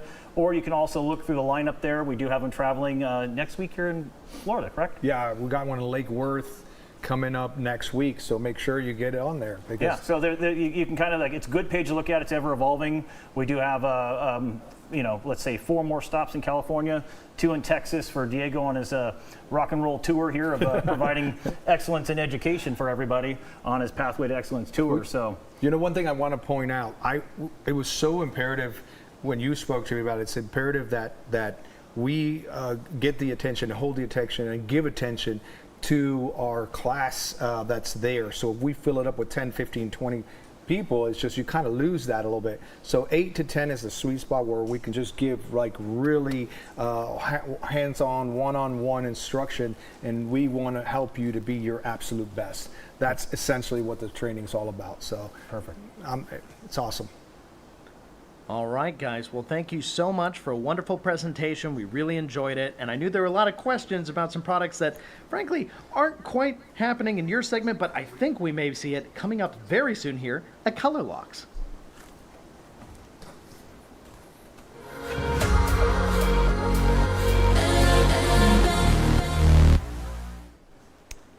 Hello. So we are back, and I have with me the guys from ColourLock. Hello, Welcome. My name is Ian Oblin. I'm the Southeast Area Sales Manager for Koch-Chemie and ColourLock. I am stepping in today to the ColourLock role for our leather care specialist. He was not able to make it, but don't go too hard on me. I should be doing just fine. I'm also here with my friend who? Diego Bressler. We're training. We're going good. Don't knock yourself. You know plenty. Yeah, I do. Yeah. All right, so do you want to just jump in? Do you have Yeah, any so you questions? guys tell me. So we've got some stuff on the table here. We've got products, we've got a steering wheel, we have a seat. So what are we going to show everybody today? So first off, we're going to jump on the Bronco rag top, and we're going to demonstrate our brand new product that just came out of our new factory in Una, ColorLock STO01. That is our all-around textile sealant. So we're going to throw that on the rag top here, demonstrate it. So the way that this goes on is a quick little application spray onto a microfiber, and then we're also going to be spraying it onto the rag top. Not too liberal with our application, but you do want to have a good bit of product on there. So 1 or 2 sprays onto the pad, and then 1 or 2 sprays onto your panel here, maybe 3. And then you're just going to work it in left to right and up and down. And this is our sealing step. So this is after we've already washed the car, decontaminated the paint and done everything that way. And this is our sealing stage. So up and down, left and right, just kind of working it in. And once it's worked in, you just let it sit overnight, 24 hours, let it cure, and that's the product gone in. Anything else you want to add? Yeah, one of the things I want to add on, the great way to make sure that we clean these off, Polestar is really good for the exterior rag tops. It's, it's pH neutral, so you're getting a good clean out of it, and it's not leaving off something that's already hard to take off. So I would do Polestar to clean that off, then then we follow through with a damp rag to wipe that off evenly, and you can actually see all the dirt that came off on it. We don't have it here with us. The second thing that you want to point out is he sprayed on top. This is a barrier sealer, so it's not going to go deep into seep into the top itself. So what we're looking for is get a barrier sealer up on top so that we can avoid having all the rain and everything go into the top itself, maintaining it clean. Nice. So how long does it last? A year. Okay. Yes, it's supposed to a year of protection. And like they were saying in the other segment, if you're in the hot sun, if you're in hot UV, if you're letting your car sit out, if it's not garage kept, probably 6 months, right? Okay. Yeah. But if No, actually, it's a little bit longer. Oh, really? So yeah, so the length of it is actually 24 months. Oh, there you go. So it's almost 2 years of protection. However, obviously the exterior more subject to the weather and so forth. And we use this not only on the tops, we're going to use them on interior seats as well. Not leather, but we're using just soft surfaces. Soft surfaces on there. We don't use them for carpets because the carpets have a little bit of the fibers are a little bit different. They're elongated. It's harder for them. This is a top barrier for 24 months. An extremely awesome sealer to go on in there, and it's stackable. Okay, So that was going to be my question. Is it just 1 layer? Can you do 2? No, you can do 2. Okay. I think more than 2 is a little bit too much. Okay, but 2. sure. But every so often, if you come back and you just spray it and go over it again, hey, you're really putting that protection back on for a long period of time. Cool. Very Now, nice. do you want to demonstrate some of that effect up there on the top? Or I yeah, think this was hopefully. cured overnight, so this will be a little bit better. I'm not sure what side if we want to show. Was it this one? So my next question is, when using it on interior surfaces, would there that you go. still be the same estimate you know, with 2 years, or would it be longer on the interior? I think you're going to be the little 2 bit longer, years. I think probably? the 2 years Yeah. is going to happen more on the interior because you're directly Yeah. out of the sun. Where Right. exterior is going to wear out. Yeah. Plus, also you have rain and you're washing and so Washing forth and on. yeah, But preparation, yeah. really, really cool. If you could see this, this is a little bit of water seeping into the exterior surface, and then we have. Perfect. That's wild. That's awesome. Isn't that awesome? Yeah, very That's cool. Very cool. So you could use this on your shoes if you wanted to. Okay. Yes, a lot of people are actually. So yeah, Nice. very cool. Cool. All right, let's Awesome. jump back over Awesome. to the rest of the product line. Oh, and one thing we forgot to mention was it actually smells good too. Yes. That was something I noted. Yeah. That it actually smells really good. Okay, cool. So I'll break right. into Yeah. some What's of next? the kits that we have Okay. here, and then we will demo some of them as well. So I can't see them. Let's see. We've got our new leather care kit right here, right? This one's the new leather kit. Perfect. So this is what we're going to be using. You just purchased a new car. You Mm-hmm. purchased a certified pre-owned vehicle or a used car off the used lot. Mm-hmm. This is going to be great. So let's see if we can slide that top open right there. So show what we get inside. These kits run from $41.99 up to about $60. So we're in that $40 to $60 range is what you're looking for these products. Okay. Great for people that are trying to step into the leather repair and restoration arena. You know, you don't have to go out and purchase a whole kit or Yeah. you know, entire kit. You can kind of start with. So it kind of comes with everything that you might need Absolutely. to get started. So That's really cool. we've got the leather cleaner here. It's mild. This is a pH neutral cleaner. All of these kits are going to be 90% preparation, 10% sealing, right? Sure. So Yeah. heavy on our preparation. So you've got your cleaner. You're going to clean with your foam pad here, and then once you let your leather dry, because it is like our skin, it'll absorb some of that moisture as you're cleaning. Yeah. 24 hours overnight is best practice. We're not going to do that on camera here because we don't have the time to. Right. But that's the best practice. And then your leather shield. So that's going to be your protectant. That's more for abrasions, and when you're moving over that seat a bunch of times, you want to seal that. The leather shield is going to be perfect for that. Okay. We're going to use the cloth to apply that as well. So that's our New Care leather kit. Okay. Does this defend against, you know, I know in my shop, one of the big ones, I do see a lot of new cars, but I have a lot of like ink transfer. Does that help defend against that, or not really? It'll defend against it, but ink is ink. Yeah, It's going to right. penetrate Yeah. super, super hard. Okay. So we do have some products in our line that can combat that. Okay. But in these type of kits, you're not really going to be able to combat a real ink, transfer into that paint. Sure. We do have that ink remover, right? Correct. Which Yes, is we do super have a cool. ballpoint. So I think that everybody should at least have that. Yeah. You know, Jeez, the real cool thing about I all struggle of with that this, a lot. the ColourLock, is I wanted to get into this when I owned my own shop as well, and I knew it was just going to be amazing. Yeah. And yes, we all want to learn how to fix the cigarette butt on a seat. Right. But the truth is that's way further down the line Yeah. than what I need. So Right. I needed the beginning first, and how do I start? Yeah. This is the perfect way to start. Cool. This is the entry level, how to get into proper, really true and proper care, Yeah. leather care. I love that.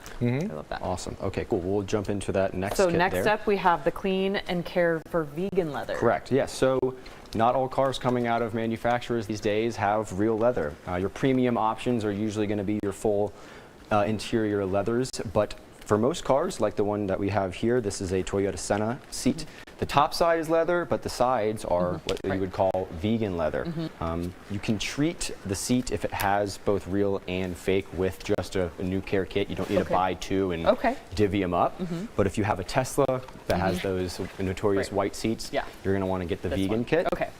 Perfect. Perfect, yes. And just like the new care, it comes with the cleaner. Like I said, a lot of preparation before you're sealing. So you're mostly cleaning. This one actually comes with our ColourLock brown brush. So if you have deeper soiling, you can get in there and abrase. And then the sealer. So kind of like that leather shield, but a different formula for vegan leather. Cool. Yep. And how many times should somebody be able to do their seats with like this kit? You should be able to get a year out of this kit. Okay. Maybe more. I would say 2 years if you're using it the right way as well. Yeah, you can keep it in your garage and have it sit and probably use for about 2 years if you're using it the right way. If you're using it a bunch, you have a bunch of cars, multiple cars, and you'll run quicker. But that's probably the best bet there. Nice. And then we'll move to our steering wheel kit. So this one's got a little bit more in it. I'm actually going to move this steering wheel down here for now, so we can break everything out. There we go. So we are going to demonstrate this kit on a steering wheel in a little bit. We're not going to do the full steering wheel because it's a little bit involved of a process, but we will show you how to complete it. And then we also will show how to clean and prep and seal the seat here. So in our kit, let's see, get some camera on this. So this is what you're going to get when you purchase it. And the other ones, mild leather, and this one you'll get it as well, but they're going to be in a smaller 30 ml bottles here. So everything that you need to clean, degrease, sand, color, and then shield your steering wheel. We're touching our steering wheel constantly. We're transferring the oils from our hands into it, making it nice and shiny and dirty. So what we want to do is, one, like I said, prep, clean, degrease, sand, and then finally at the end, we'll throw that color in and shield. And then let's go over our top life kit as well. Last one, we've got the top life. And then I'll touch on this actually before I go in. Elephant leather. This is included in the kit. Sometimes you'll notice that, man, my steering wheel is still shiny after I've done this. So what you want to do is you'll apply this, scoop it out, bring it and put it all over the steering wheel and let it sit for about 24 hours. That's going to let the oils and greases that have really made their way into the leather over the years, it'll pull them back out. And then you can do the last, shielding step. So we'll go through the top life kit as well. This is the last one. So this is our coating kit. So everything has been, cleaning, maintaining, recoloring. If you faded, now we're going to be coating. So a very important thing I actually want to touch on for leather is that a lot of the coatings that you saw coming out in 2021 and 2022 when leather coatings were extremely popular, they were solvent-based for the most part, which actually it not damages, but it's not really the best for the leather, if that makes sense. Obviously, as we know, solvent cleaners, they raise the skin, if you will. So we wanted to make a water-based coating for the leather.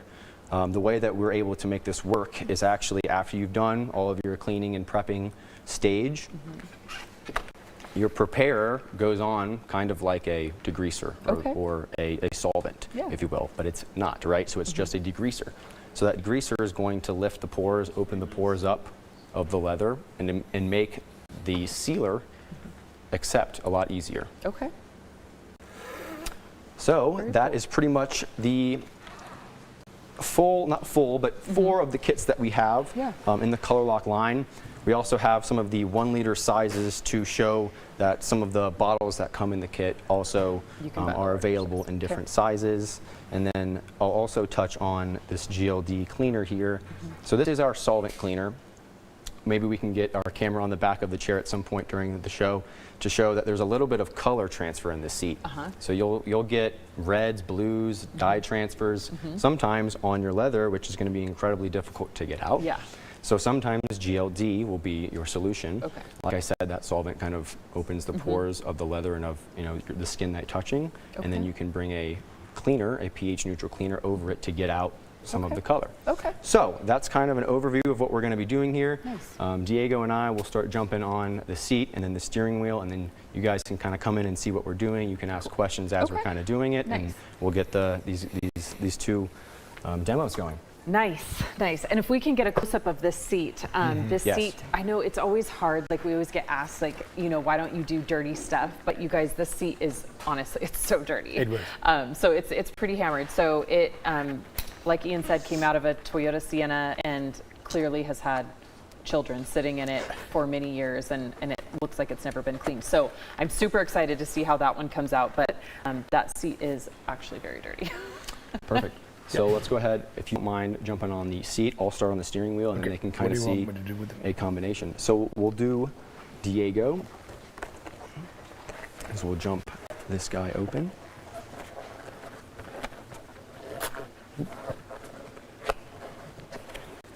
Can you get that one open for me? Thank you.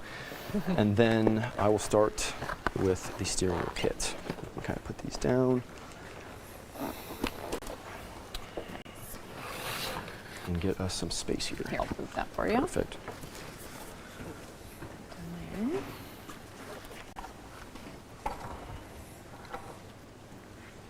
Okay, so first up over here, we just tackle this together. Yeah.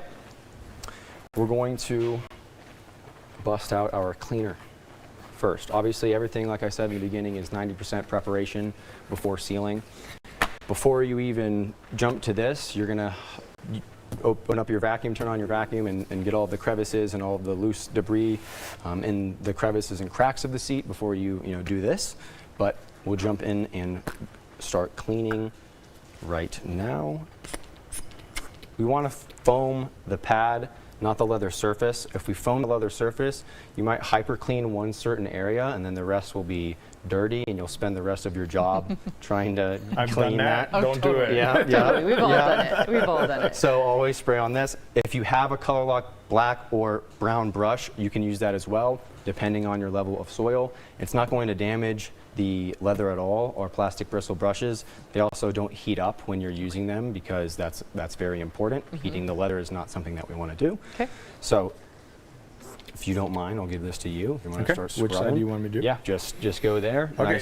Nice and medium pressure back Down and here, forth. or you want me to go up there? Yeah, just go down here. Okay. You can have the camera come We're in going on to do it. this side, but I always, when we're showing everybody how to actually clean everything, we want to go from the top all the way down to the bottom, and you work your way in the middle all the way out, which is the proper way to really clean your interiors. But Hence why Diego's our trainer. See that.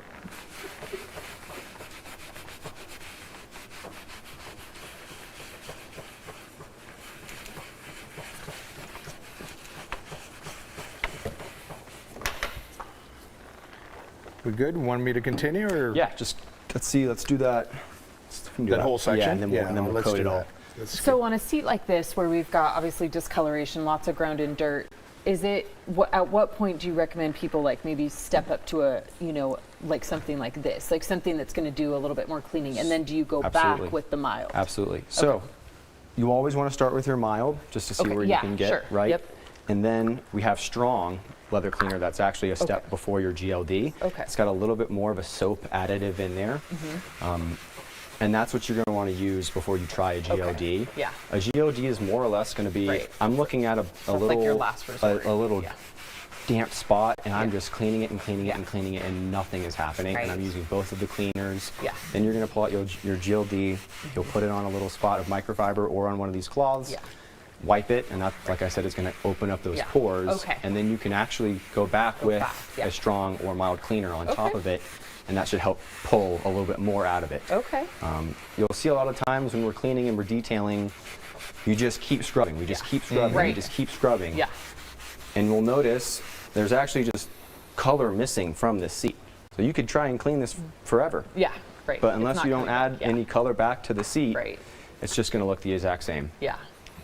So one of the things that I see some people use out there is the little white pads. What are they called? The Interior scrubbers. well, the interior scrubbers are good, but I'm talking about the ones I use at home. Oh, the melamine sponge. Yes. Yes, You magic use erasers. that, and Yeah. you're going to actually yeah. rub off Yeah. the pigmentation Right, on it. 'cause that's essentially sandpaper. Yeah, exactly. Yeah. You're Yeah. sanding everything. So Yep. what people need to understand that there's 14% Yeah. of water living inside this. You got to look at it as a living thing, even Yeah. though it's not. Right. And if you attack it the wrong way with the wrong products and the wrong thing, Yeah. you're now really damaging Right. it. Yeah, and you're you're killing it basically. Yeah. That's a great way to look at it. But yeah, Where'd you put so that here's sponge? the right here. Perfect. We get the front of the seat as well. You see the dirt that we're pulling off of that.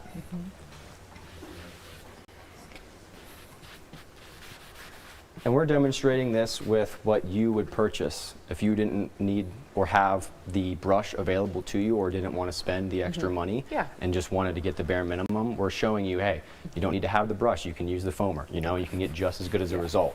It really is the product that does the working.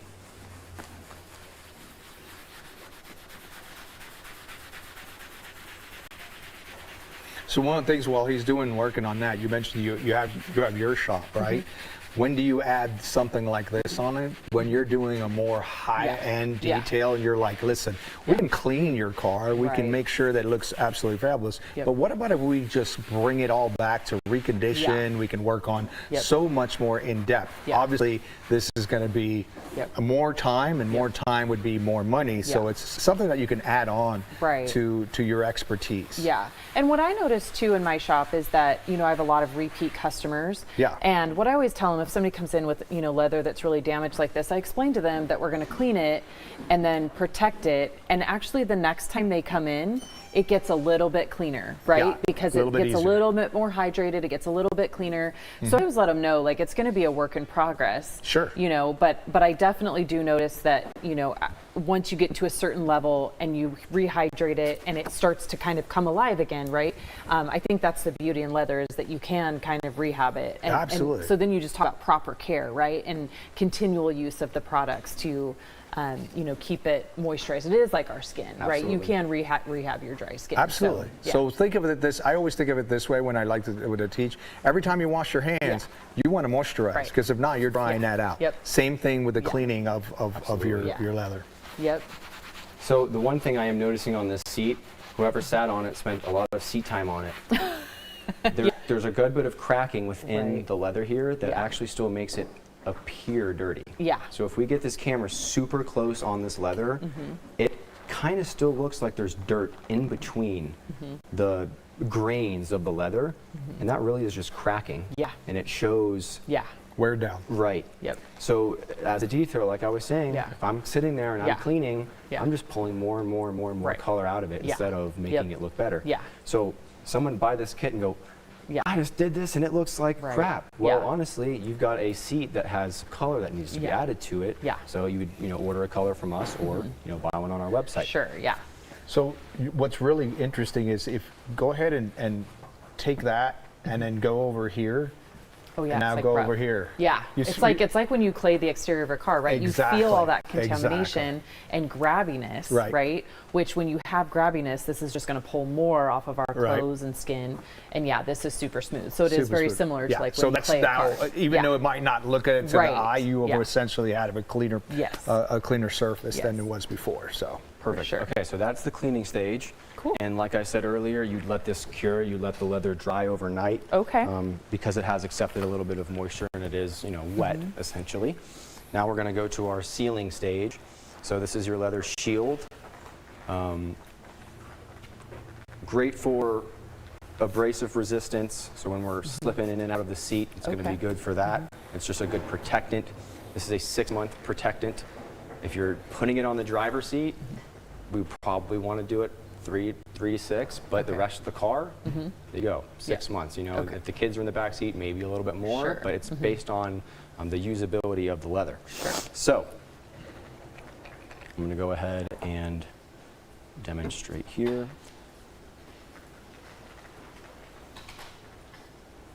Just want to point out everything that you need to be able to do this is in the kit. Yeah. That just makes it so much easier. Yeah. So much better, right? I love that. It makes it. I love that. Takes the guesswork out of it. Absolutely. Now you don't have to go find this and find that. You have your kit ready to go. Yeah. So you want to prime the cloth just a little bit on that first one, and then the rest will go in pretty easy. But essentially, most sealants are the same. You're going to put it in the cloth, you're going to wipe it on, you're going to let it dry. So it's no different with this. Is it thin layers or? Just thin layers, absolutely. I think you can kind of see already the surface kind of changing. Even the camera, as I'm looking at it, you can see the right versus left, how it looks a little bit more refined. And then what's the cure time for this till it can be sat on? Same as, like I said, waiting. You're good for overnight. 12 hours is good, but the longer that you wait, like the better result you're going to get. Yeah. You could sit on the seat and get in the car and drive away. I'm not really going to recommend that, but the longer that you let it wait, the better. Okay. Throw a little bit more on here, and then we'll call that sealed. And like I said, the camera's going to pick up, you know, creases, cracks, and all this stuff that this Sienna seat has. The sealer is in there. It's doing its job.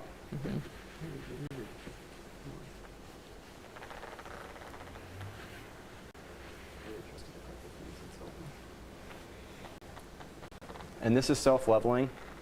You can let it dry. It's not going to high or low anywhere else. Not gonna have streaks. If you do see something, turn the thing around and just give it one wipe, but just let it cure into the seat. And that is the new leather care kit. So, new cars, certified pre-owned, a Toyota Sienna. This is what it's going to be perfect for. Nice. Let's see, Diego, while I'm doing the steering wheel kit, do you want to keep doing the rest Sure, of the seats absolutely. so we can get a Would nice love pull to. down at the end of this? Just keep cleaning. Keep working and on that. Yeah, clean absolutely. first and then seal. And then, so if you have a customer that you've put this on their vehicle, new car, do you recommend to them to not use any other cleaners, household cleaners to use it? Like, what do you recommend as far as care can use- instructions from that point forward? As long as they're pH safe, pH neutral cleaners, then I recommend using that on the leather. Okay. And you're good to go. Okay. I don't say, hey, you have to use a ColourLock. Yeah. Color, as long Right. as it's Yeah, safe, but as long no as it's Dawn pH. power wash. So Obviously. Everyone loves to use the Dawn power wash. Right.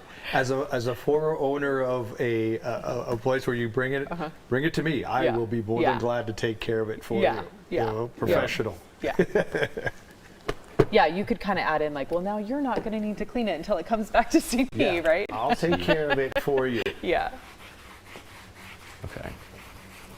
And then I do want to demonstrate this GLD at some point. So maybe when Diego is done there, we can flip Do the back and show them the back because there's some heavy soiling back there. Yeah.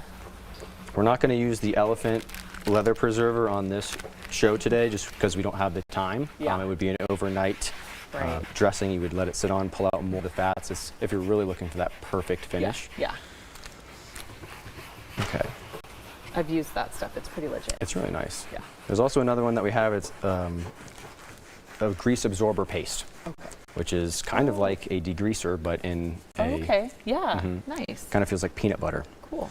So we're going to take out our little baby cleaner. That's all you really need for one steering wheel. This isn't the best depiction of how you're going to be doing it in your car. Obviously, we have it sitting on the table, but we're going to do our best here. So you'll notice the first time that you put this product into your foam pad, it's going to kind of do that hydrophobic thing. So you got to prime it a little bit. And then we're just going to do the same thing that my man Diego over there is doing. So this is really like a degreaser. This is a cleaner. So this is a cleaner, and then we will move to sanding, and then after sand, we will degrease. Yes. Cool.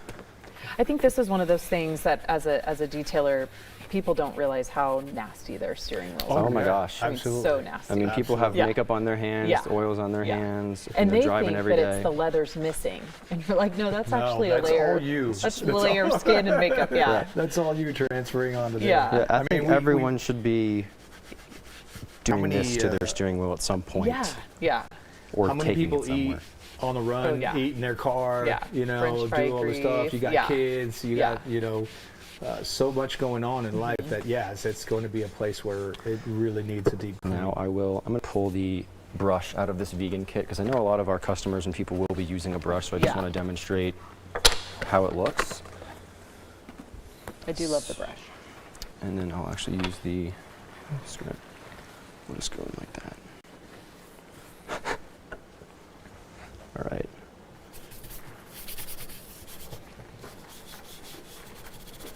So I've probably got a little bit more than I need on here, but better safe than sorry, as they say, right?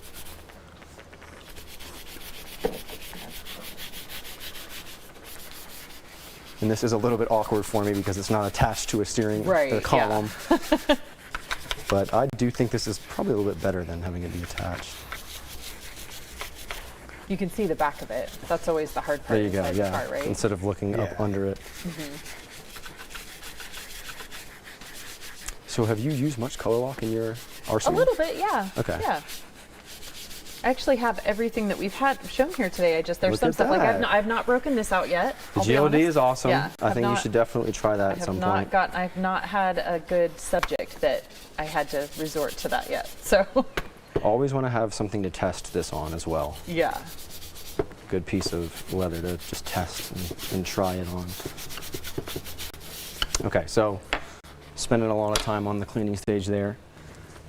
Want to make sure it looks good.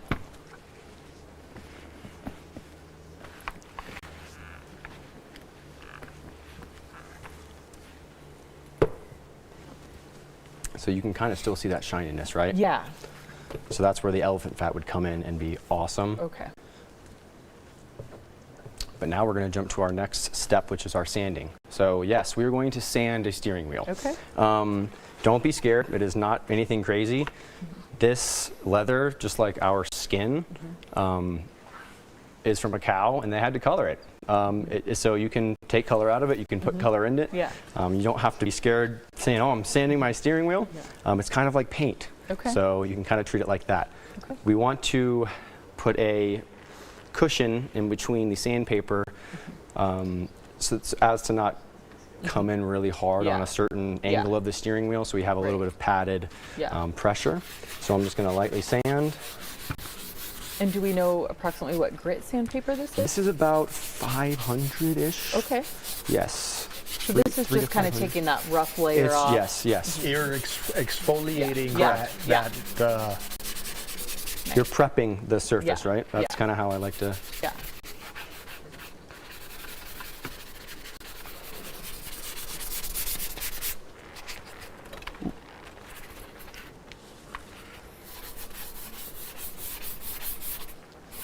Thank you, Diego.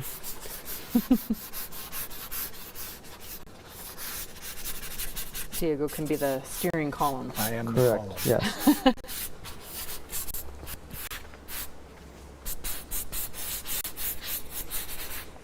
And how often should somebody do this to their steering wheel? Is this like This a would be, one-time hey, I just kind bought of? a new M3, Okay. and the steering wheel is kind of, Yeah. and I don't want to spend $1,200 on a brand new steering Right. wheel. Maybe Yeah. I'll try this. Yeah. Okay. I get a new car, and I can tell the previous owner didn't ever clean the steering wheel. Yeah. You kind of want to reset. But this isn't like a yearly necessary. As long as you get it to the point where you want, then you kind of keep it up, right? Yeah. Absolutely. Correct. And depending on your level of driving, if you're touching your steering wheel every day, if it's not a daily driver, that all goes into the level of care.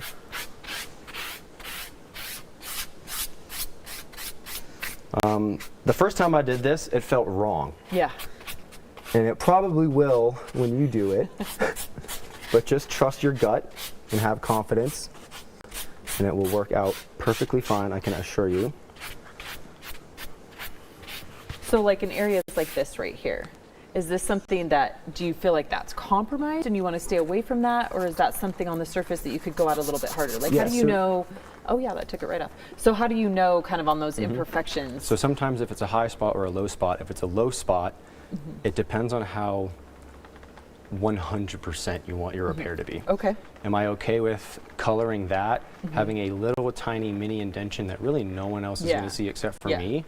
Some people, they say, oh, I have to have it perfect. Yeah. We do have fillers, so you could buy the steering wheel kit and also, get some black filler, a spatula, and fill that low spot, and then do the exact same thing that we're doing. It would come out perfect. Okay. So there is a ton of other products in this line. Yeah. Like I said, we can't really show everything on this 1-hour show. Yeah. We do have trainings, right? Yeah. We do have ColourLock trainings. We do have ColourLock trainings coming up. This is a really awesome opportunity to really start learning and get certified on this. Yeah. So that you can add on to your repertoire of your work. All right, so we've added our sanding there, and now we're going to degrease it off because we've got all these particles we need to get rid of before we color. So we're going to grab our little mini degreaser bottle.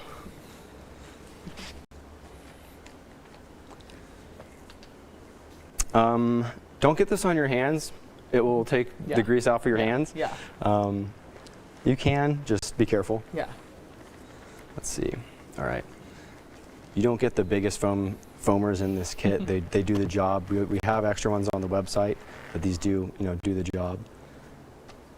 Okay, it's all right. It's gonna leak because it's the first time I'm putting it in. This is just gonna degrease. I'm just wiping here. And then I'll also use the white cloth as well. So I'll just kind of put it on with this, and then I'll get it off with that white cloth.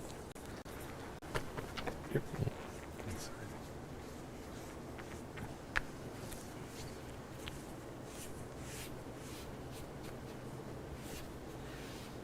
Perfect. Cool.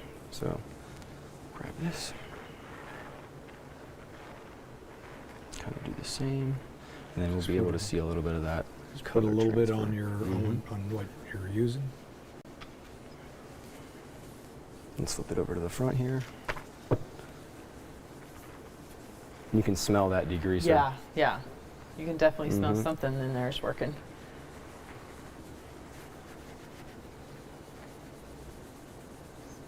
So this can also act kind of like a cleaning stage too, pulling out additional greases, because that is what the degreaser is going to do. You're still doing your decontamination Correct. at this point. Correct. Right. Cool. So once they've done this whole process, do they use anything in this kit to maintain it over the You years? could use the or- shield. Okay. Yes, you could okay. pull the shield out, and you could use the shield as well as the leather fresh. 'Cause Okay. what I mean, the degreaser, the elephant, yes. Just keep them in small cabinet, a Okay. small cabinet, Yeah. and you can just use them as needed. Nice. Now you can kind of see the mat coming back. Yeah. There's still a little bit of grease in the top, where obviously the hands have Yeah. been the most, Yeah. right? Yeah. So we're going to go ahead and, if you're in your garage at this point, you're going, okay, I'm okay with Yeah. how this looks. I'm ready to color, Yeah. right?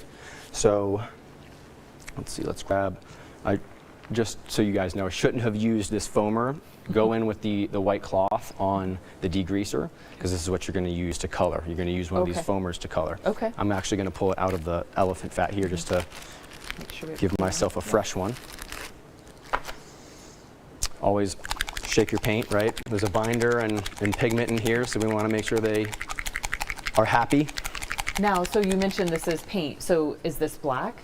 This is black. Okay. Most steering wheels that you're going to get into, the steering wheel is going to be black. So Okay. we do a universal black color in our kit. This Okay. is going to be good for any steering wheel that is black. Okay. You don't have to guess, oh, is it a kind of charcoal-y black? No, this is going to work perfect. You can use this on any black steering wheel that comes out of any OEM manufacturer, Okay. which is really special. And is there a beige kit? There is not a steering wheel beige kit. It is Okay. only comes in the black. Okay. So you'd have to order your own color, and that's Okay. why the kit is just Okay. off the shelf Yeah. in black, because most Yeah, of the steering wheels most are of them are black, gonna be right? black, yeah. You're always going to need the black Yeah. at one point or Yeah. another, but you Yep. can get the pigment colors later. Very cool. Okay. Be careful pouring this out, because it's not a dripper bottle, like some of our bottles in our line. So I'm going to take the paint out. This is our painting stage.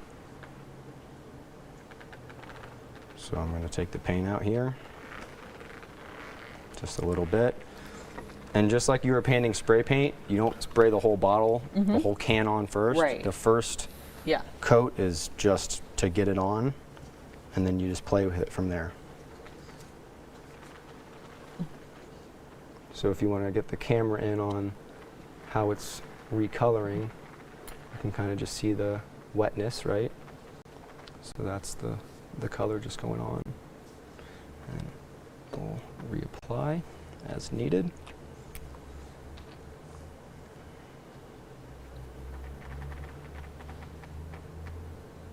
Just this, a little bit more the second time because it can accept a little bit more. And then we're going on. We're just dabbing it. We're just dabbing that color back in.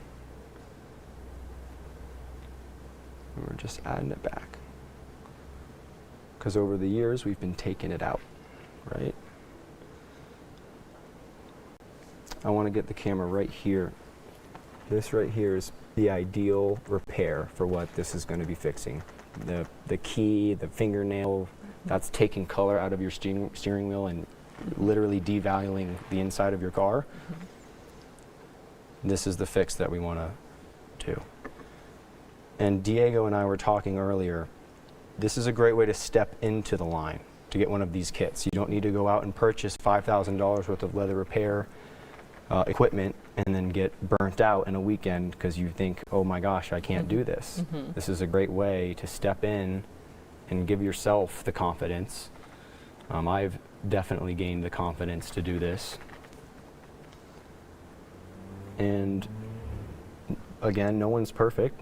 This is a water-based paint, so if you mess up, you can take a cleaner after 10, 20, 30 minutes, and you can clean it off. Nice. It's not a permanent change. Start all over again. Correct.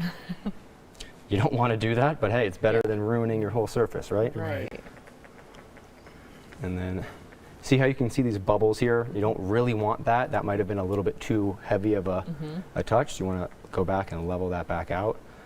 I'm spending a lot of my time on the high spot here where the hands are going to be a lot.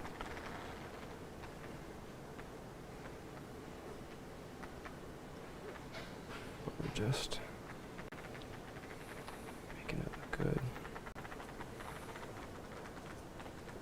And this is a tedious job. We're rushing through it a little bit here because we're doing it in an hour. This is not something that you're going to be rushing through, obviously, in your garage. Yeah. So we're making, you know, mistakes as we go. But this is the general gist of how you do it. Yeah, so this is a little bit wet on the top here.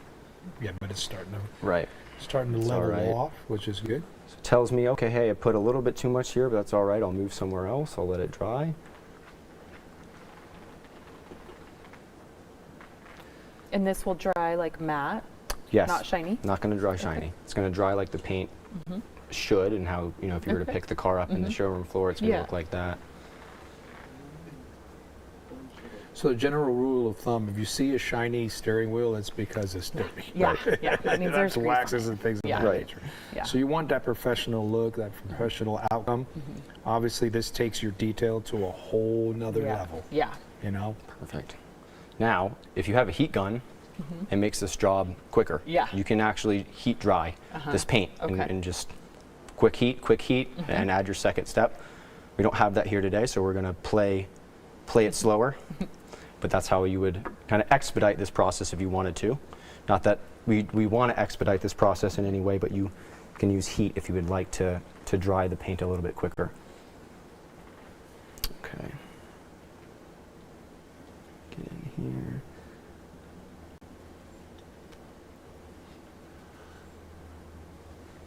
And then when we're done with this, I would love to display the GLD solvent on the back of that seat as well. Yeah, we can get the Jimmy Cam to do that. Sweet.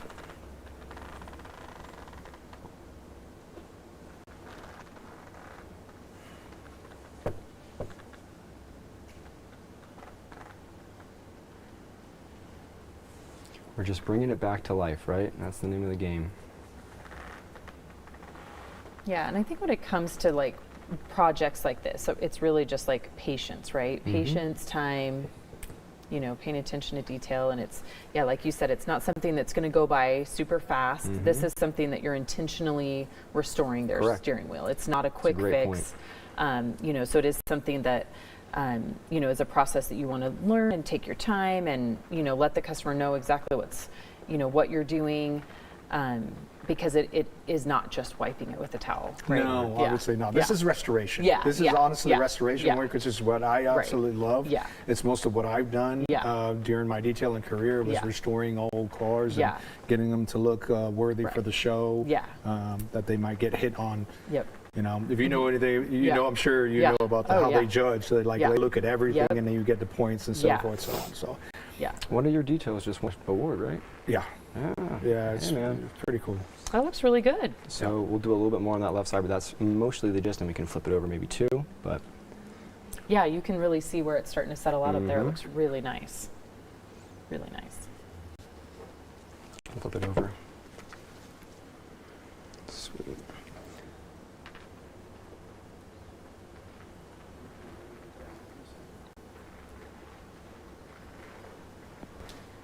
And how long are we waiting on this one to use the steering wheel? Same kind of 24 hours? Yes, definitely overnight. If we're not using the heat gun. If we're using the heat gun, we could do it in an hour. Okay. Because the heat's really just going to cure that paint. Yeah. Because it has the binder in it. It doesn't need to air dry.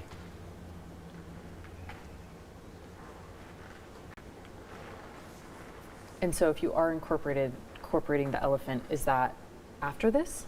That would be before. Before. Yeah. Okay. That's drawing out, making it ready to accept all this. Yeah. Perfect. And then as this is curing, we'll do that GLD, and then we can kind of get a final kind of shot of how this turned out. Yeah, that's looking really good. Perfect. Really good. Okay, Awesome. cool. So Jimmy, if you want to come back here, we've got some staining on the back here that we're going to try this GLD and see how well that removes the marks? So GLD is a solvent cleaner. Like I mentioned earlier, solvents are going to open the pores of your skin, agitate. It's kind of going to make the leather almost feel sticky, if you will. Okay. Yeah. So we've got on the back left of this seat specifically some red and some maybe tire or something like that, maybe a soccer game cleat. But we are going to take care of it with our GLD. The GLD is going to open it, like I said, and then we're going to neutralize it with a cleaner. We may not get all of it out with the mild leather that we have on display here. Maybe someone could run into that cabinet and grab the strong while we're doing this, and we could try that and see if that will get it out. Okay. But you always start, like I said, with the mild and work your way up. So okay. We will do that. First, let me get my glove on. I'm going to guess, for what this came out of, I'm going to guess that's like a wagon or a stroller tire. You're right, as I put the seat down, right? Okay. So let's grab a new cloth. And let's go in. This is our GLD solvent. Oh yeah, perfect. Oh, jeez, I forgot that stuff up there. We're going to spin this a little bit so that Jimmy can see it a little bit better. Yeah, there you go. Sweet, okay.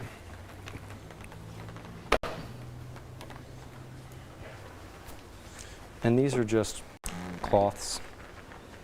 Vicynth cloths is what they are called on our website. Kind of like a t-shirt, a cotton t-shirt, if you will, if you were to compare it to something. Very fine, not really microfiber material, but super good for applying color and also some other things in our product line. So we're just gonna wipe quickly, and then I've got the leather cleaner to follow quickly, just to neutralize it, because this is opening the pores of the leather. So this is a work quick process. This is a work quick process. Okay. Okay. So now I've put it on, and now I've essentially neutralized the location. And so you can Dane, see while right they're there. working on this, do we have any questions? Yes, I've been saving up a queue, a handful of Perfect. questions here for you guys. Obviously, when it comes to this interior stuff, especially when it comes to leather care specifics, the niche interest is definitely there, but it is like fewer people because most people are looking for exterior items. But when it comes to leather care, it is important. So I'm going to pull up my queue of direct questions here, and I think a good one to start with is Todd Hill's question here, wondering if I can only purchase one ColourLock kit now, which one should I start with? Okay. So if somebody could only purchase one ColourLock kit, which one should they start with? I would start with the New Care Kit for sure. That is your great entry point into our line, and that's going to be the perfect cleaner and sealer. Cool. That's just your entry point into the line, saying, okay, I don't really know what I'm doing, but I want to make sure that my leather looks good and it has protection. Okay. So the New Care Kit would be the perfect kit. It's a great entry cost as well. You're not spending a ton of money to get into the line, around $40. So I would say the New Care Kit would be the perfect kit for someone who's just, hey, what kit do I buy? I'd recommend that. Okay. Now, if we can remember what that looked like, there's nothing left.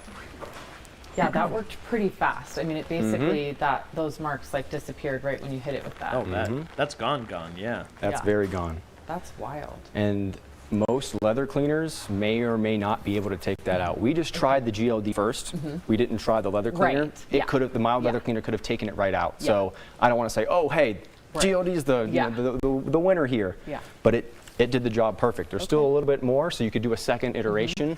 I think it's perfectly fine, but I just wanted to demonstrate that. Yeah, And I think we may or may not be ready to jump into the Q&A portion of the live. I think they are. For sure, yeah. They've got questions queued up for us. Perfect, yeah, So we'll, put this back. let me see if we don't.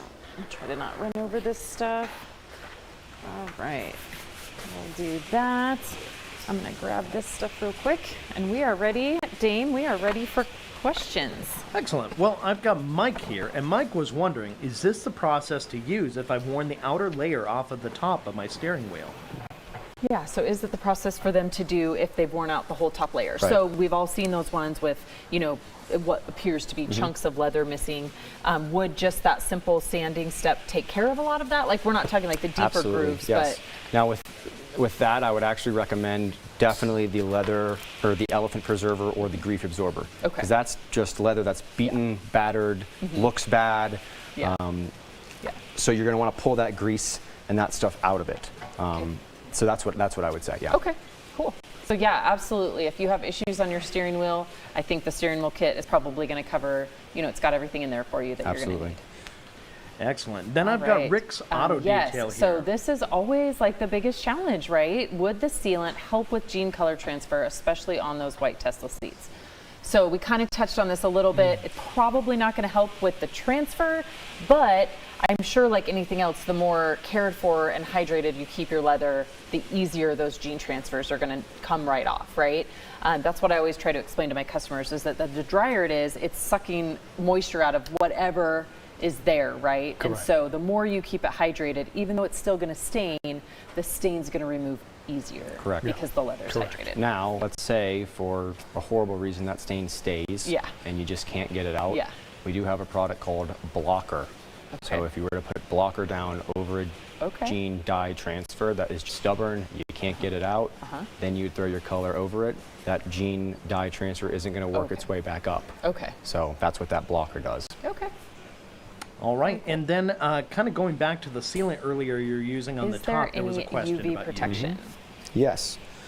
So, good question. I didn't actually go over it during the segment. Our leather protector, in addition to our leather shield here that I touched on, our leather protector is the UV protectant in our line. So you can use this on new leather, you can use this on old leather. This is going to be your nourishing UV protector. There's not UV protectant in the shield, it is in the old leather. Okay. This, like I said, is more for your resistance, abrasion protection. This is more of your nourishing conditioner to use for, like I said, UV. Okay. All right, excellent. And I believe that takes us rounding out of the comments and questions for ColourLock here. But thank you so much, guys. Great demonstration. Gave us a chance to see them all in action. So, appreciate it very much. Now, back to me, of course. So, guys, gals, everybody watching, if you haven't hit that like button yet, please do so. It really helps us out. We're looking to get that boost in the algorithm going so more people find out about TRCMA as it is going along. Now, we've already gotten through our first 3 segments this morning, but there's a whole half day left. We still got to get to a bunch, including Obsessed Garage, The Rag Company, hey, that's us, Buff Brite, and Optimum Polymer Technologies. But before all that happens, we do have some fun stuff mixed into the middle of the show. And I was told to put in several different meat puns, things like that.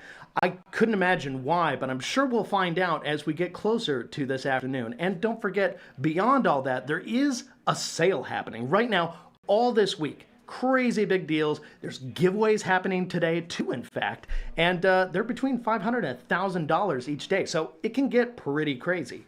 Anyway, I just feel like I've been talking for far too long. I'm going to throw it over to Aaron. Let's see what's going on with Aaron.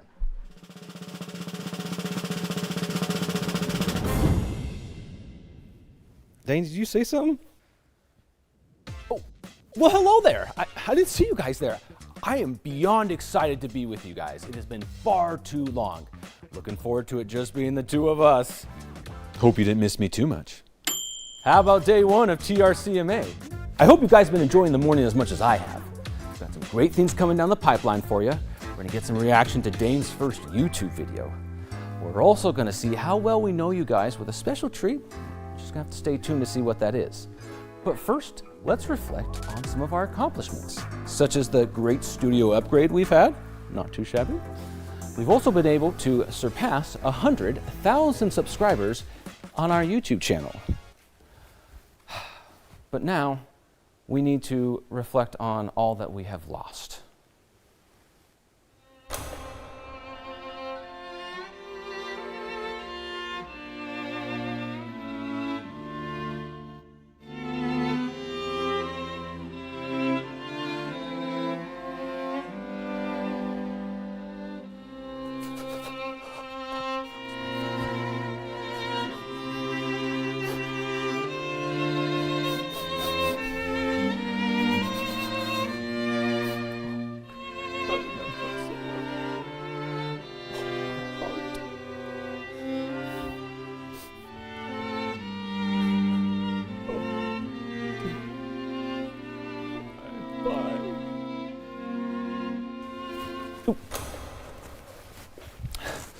Well, let's have just an additional moment of silence.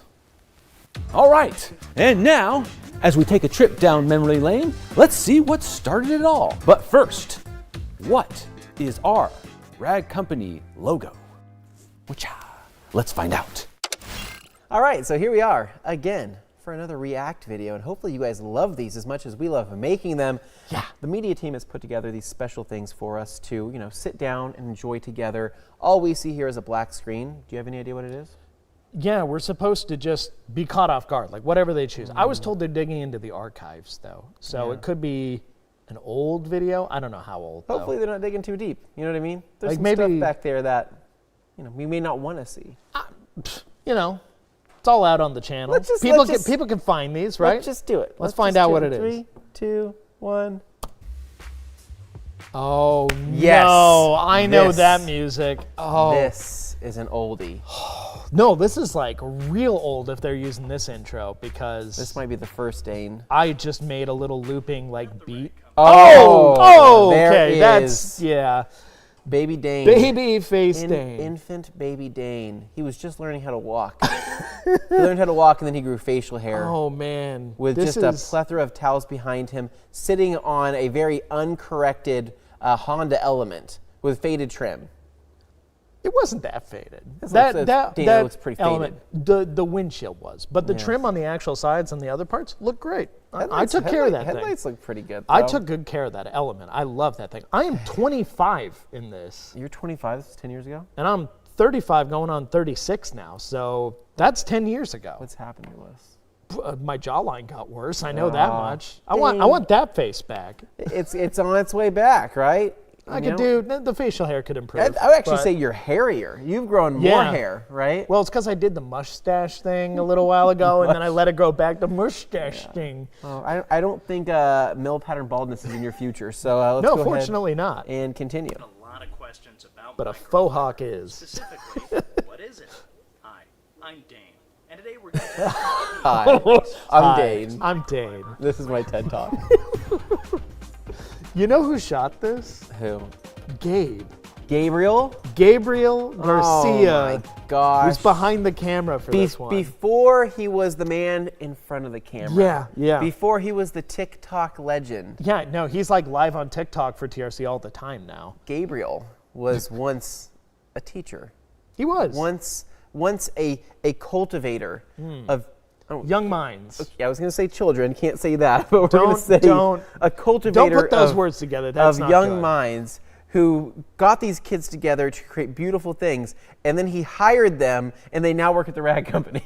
One is behind the camera right now. Behind the camera right now, yeah, right? crazy. Former student of Gabriel, and now we all just call him Gabriel. So here he is. What is microfiber? A brief introduction to the basics. Can you tell I wrote this? There's just too many words, and the intro was way too long. This is such a long fade, it kills me. This is that it's a synthetic material. So, unlike cotton, microfiber is Freaking eyebrows. What are you doing with the eyebrows? Why is there so much movement? I was like, no, because I was so afraid. Can you make that? Can you do that with your eyebrows just right now? No. You have them curved and up and in. Kind of. You're kind of doing it. All right, let's continue. I was afraid of looking boring on camera, so I went too far the other way. I was really overdoing it. I was really overdoing it. You're like the extra in a movie that's just really extra. I'm the extra. Okay, here we go. Okay. Talking about the I'm explaining what static. microfiber is. Yeah. viewed under a microscope. Which I'm going to do again this year, so maybe I should take some notes. Yep. You're on it. Yep. Cotton fibers. These are actually good images. You actually found really good images. Well, I took them and then I animated this stuff myself. As terrible as it looks now, it's just like, hey, that's what I could do at the time with my 10-year-old, at that time, copy of Final Cut. What's funny is, so microfiber obviously gives you the split, right? And that's obviously a representation of our logo, right? But do you know how actually thin that is? It's incredibly small. It's like beyond microscopic. So tiny. It's insane. So well, the it is fact, microscopic. Well, it is. But I'm saying the fact that we were able to kind of educate on that in like the clearest way possible back then, 10 years ago.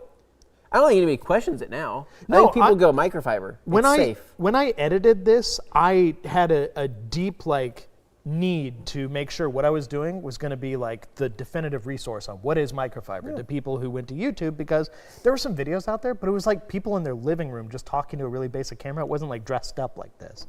So I tried to make a thing, and Gabe helped me. So this looks Of course, good. to kill the bacteria, you But I will wrote need to the wash script, your so towels it sounds or like use me. a silver-infused towel. Meanwhile, the circle shape of cotton only serves to push around the surface. Cotton of fiber, contaminant, it just resulting pushes it around. It doesn't actually pick it up. It's just shoving it around because it has nowhere to go. You're correct. You end up Because cotton fiber is just a big, dumb. So, when it I comes don't even know if cotton is relevant in the detailing market anymore.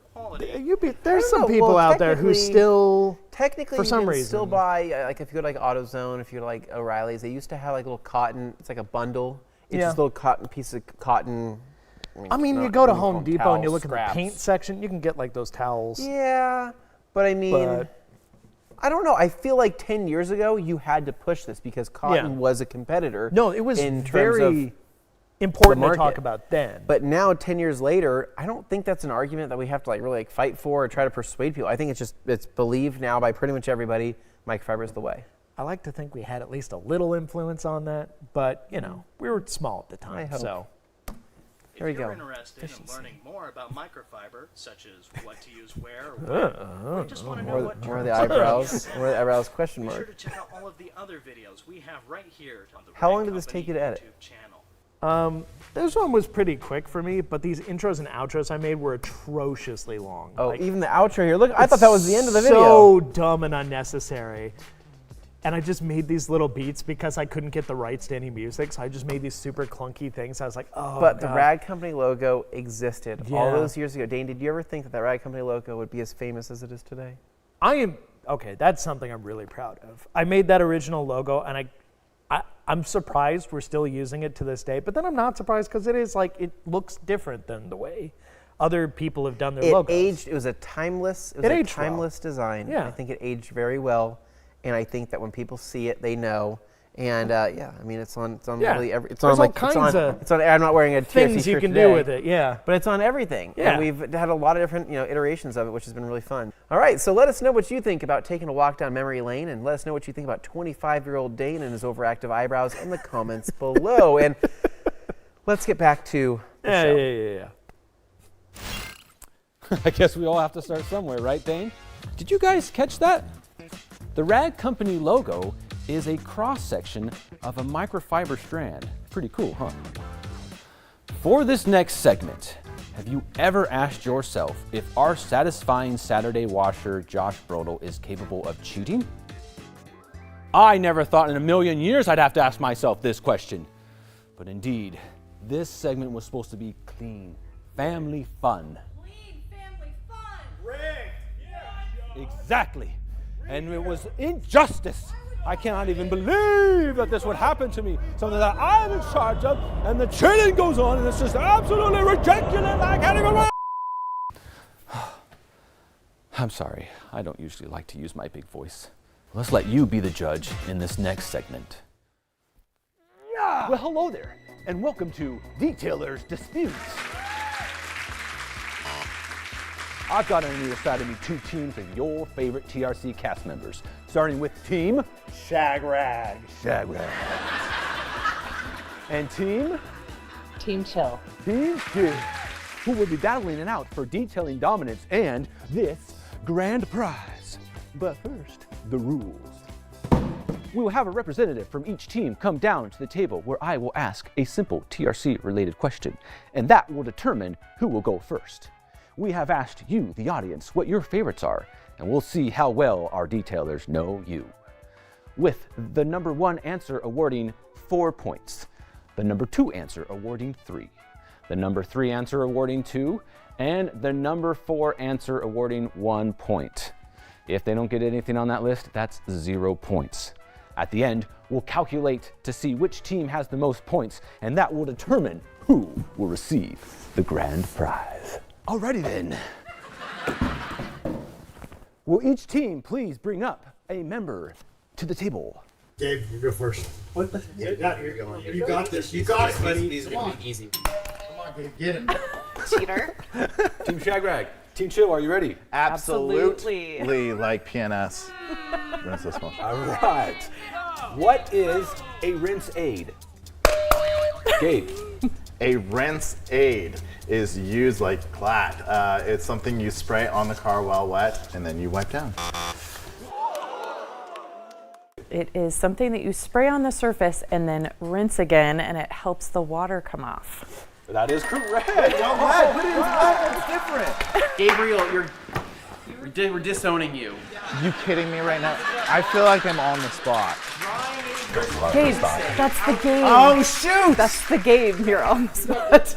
For Team Chill, we have what is our audience's favorite drying towel? This is for Sydney right now and Team Chill. Oh, sorry. Go ahead, Sydney. All the directions. A little chill on your side would be in order.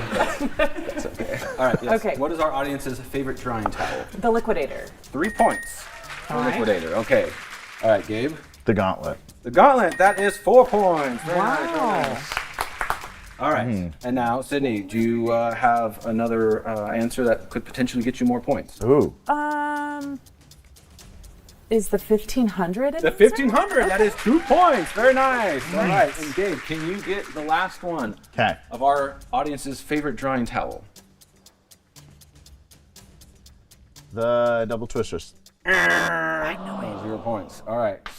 Can I I heard you whisper it. Yes, try to get that last Dry point. me a river. Dry me a river is correct. All right. So that is 1 point and a total of, what was that? 6 points for Team Chill, and we've got 4 points. Still not bad. For Still not Team bad. Shagrag. All right, very nice. Now please go back to your team. Hey, good job, Sydney. Good job on the rinse. We'll say it. Are you kidding me? Those were tough All right, questions. another representative, please, to the table. You have been on camera. Oh, God. Yeah. I think you're supposed to mean. All right. I'll go. Peaches go. All right. Woohoo! Let's get this. Come on.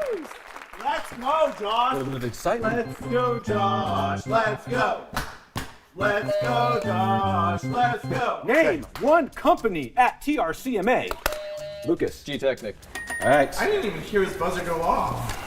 Neither did I. I think this is rigged. What in the world? Okay. What is our audience's favorite clay? Clay scrubber. Aha, nice. That gets you 2 points. Very nice. Very nice. You just have to click the button, Gabe. You're the only one clicking the button right now. Oh my God, dude. Who brought him? What is our audience's favorite clay? Clay towel. Clay towel. 4 points. That is the number 1 answer. Excellent. All right. What do you got, buddy? You know Come what? on. What do you got? The traditional clay bar. Clay bar. That is number 2 for 3 points. And Josh, can you snag the last one on the list? I'm gonna have to go with Clay Mitt. Clay Mitt for 1 point. That is correct. Very nice. Nice. All right. I'm not mathing well in my head. 4. 6, 4, plus 5. You guys can't even keep track of the numbers? I thought we had people in check to do that. We got the full crew, you know? I think it's 10-10. What? Oh, 11 and 10. Okay. All right. Something like that. Okay. Nice. Very nice.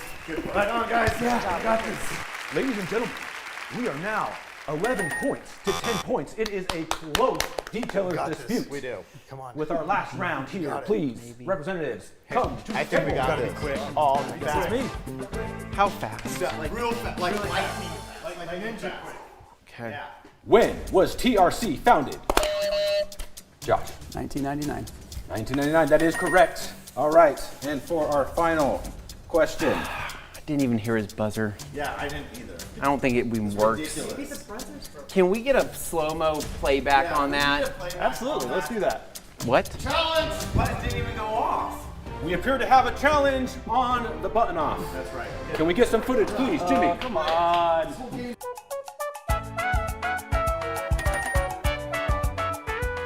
The ruling on the table stands. Josh is our winner for this round. Dude, and quick. we'll answer first. Josh with the quick hands. Okay. Jeez. All right. You have an opportunity, though, Good job. Okay. to All right. get some points here. Okay, I'm hoping. But Josh, what is our audience's favorite rinse list? Wait, you said Josh? Is this for both of Yeah, us? it's Josh Petro is what he meant. Gabe. Oh, so you're asking Josh? Yes. Not me. I can't answer this. Not yet. I answer? Okay. On the Okay. button Okay. off. Yeah. Okay. Gotcha. Okay. We already forgot the rules. This is the third time we did this. Sorry. I wasn't paying attention. It's also the last time. Okay, all right. What is our audience's favorite rinse list? I'm gonna go with the original Optimum no rinse. Optimum, that is correct for 4 points. Number 1 on the list. Anthony.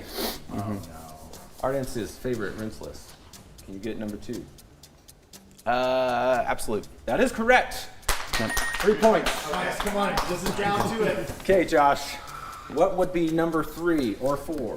3 or 4. Ooh, let's do Rapid from Koch-Chemie. Rapid, number 4 for 1 point. Yes. Oh, you can tie this. Yes, Fisher, come on, let's do this. Can you Put get your the number shields 3 on. for 2 points? Put your shields on. I could be your hero, baby. That is correct! Hero! Are we at a sudden death? We are. tied? Tied! Bring it, brother. Way to go. Thank you. Way to go. What happens now? This is so crazy. Should we do a review on the math here? Oh, yeah, that was it, huh? Okay. So 11, So okay. it's 10 to 11. We were 10 to 11 when we started, and they both got 5 points. So technically, I just got 6. I got 4 and 2. Oh, okay. Well, you guys win by 2 points. Yeah. Seems easy enough. It's 10 to 11. We just got 1 more point than you, so it should be 11. How did you get 1 more point if I got 6? Because you got number 4 and 4 and 2. Oh, 4 and 2. No, I think I got 4 and 1. No, you got 4 and you got 4 1 and 4. He got 2 and So 3, that- so it tied us up. Oh, so we still have 1 more point than you. Yeah. So it's not tied. Nobody knows. We don't even know how to play this game. What network is this on right now? Can't even math. All right, ladies and gentlemen, it would appear that this detailer's dispute has been resolved. This is bull. This is ridiculous. We're gonna go with this team as they do appear to be the better set of detailers. It's a team effort, you know. Go ahead and open it. I lost this one. Gabe. Gabe. I knew it was over when we had him on the team. Well, why did you send me first? No, we believed in you. Not anymore. I hope you guys got something cool. Bragging rights. And enjoy the bragging rights. Thank you very much for joining us on Detailer's Dispute.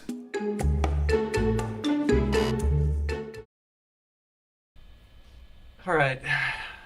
I think it's time you guys know the truth.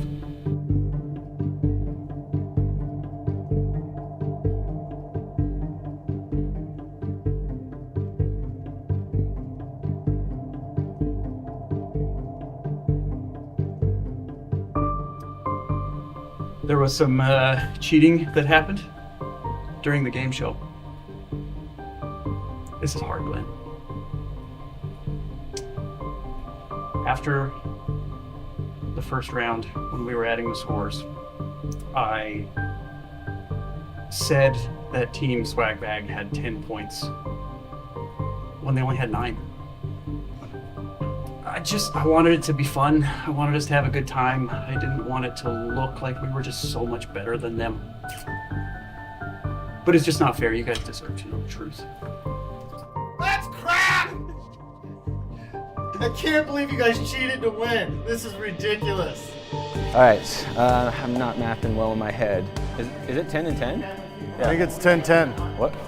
Oh, 11 and 10. Okay, all right. Ladies and gentlemen, we are now 11 points to 10 points. It is a close detailer's dispute. With our last round here, please, representatives, come to the table. I guess it's me. What happens now? This is so crazy. Should we do a review on the math here? Oh yeah, that we should. I just got 6. I got 4 and 2. Oh, okay. Well, you guys win by 2 points. Yeah. Seems easy enough. All right. You saw it here on Detailer's Dispute. We have a whole nother dispute. Josh, are you saying that they should be disqualified? Absolutely, they should be disqualified because cheating is cheating, no matter which way it goes. It doesn't matter if it's for or against. Cheating is cheating. If you want to disqualify me for trying to help you, go for it. You guys tell us in the comments. Was I really that far off? Should we be disqualified? You let me know. Sweet. Yes, they should be. Well, Josh, Anthony, Gabe, there's one thing I've learned in life. It's that it sucks to suck. And I am saddened and dismayed that our morning segment is coming to a close. But we have Alex and Joey with the detail desk. Oh, and they are cooking up something delicious. So make sure you stay tuned for that. I'm gonna relax and get ready for the afternoon. I hope that you guys will join me. Coming right at you.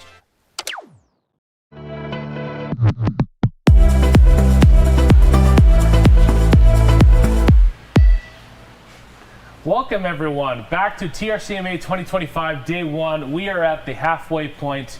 Joey and I are at the detail desk, joined by none other than Matt Mormon from Obsessed Garage. Matt, thanks for taking the time to join us. And it's freezing cold here. It was just snowing Dippin' Dots. Yes, snowing Dippin' Dots. Snowing Dippin' Dots. I don't know if it's the Canadian that I brought with me in the weather, or if Boise's just not happy right now. Either which way, I hope you guys had an amazing time this morning. We had a lot of jam-packed goodness. We started out with Flex this morning. Amazing demonstration by Chris, Ryan, and Anthony himself. And then we popped over to the wonderful boys at KCX.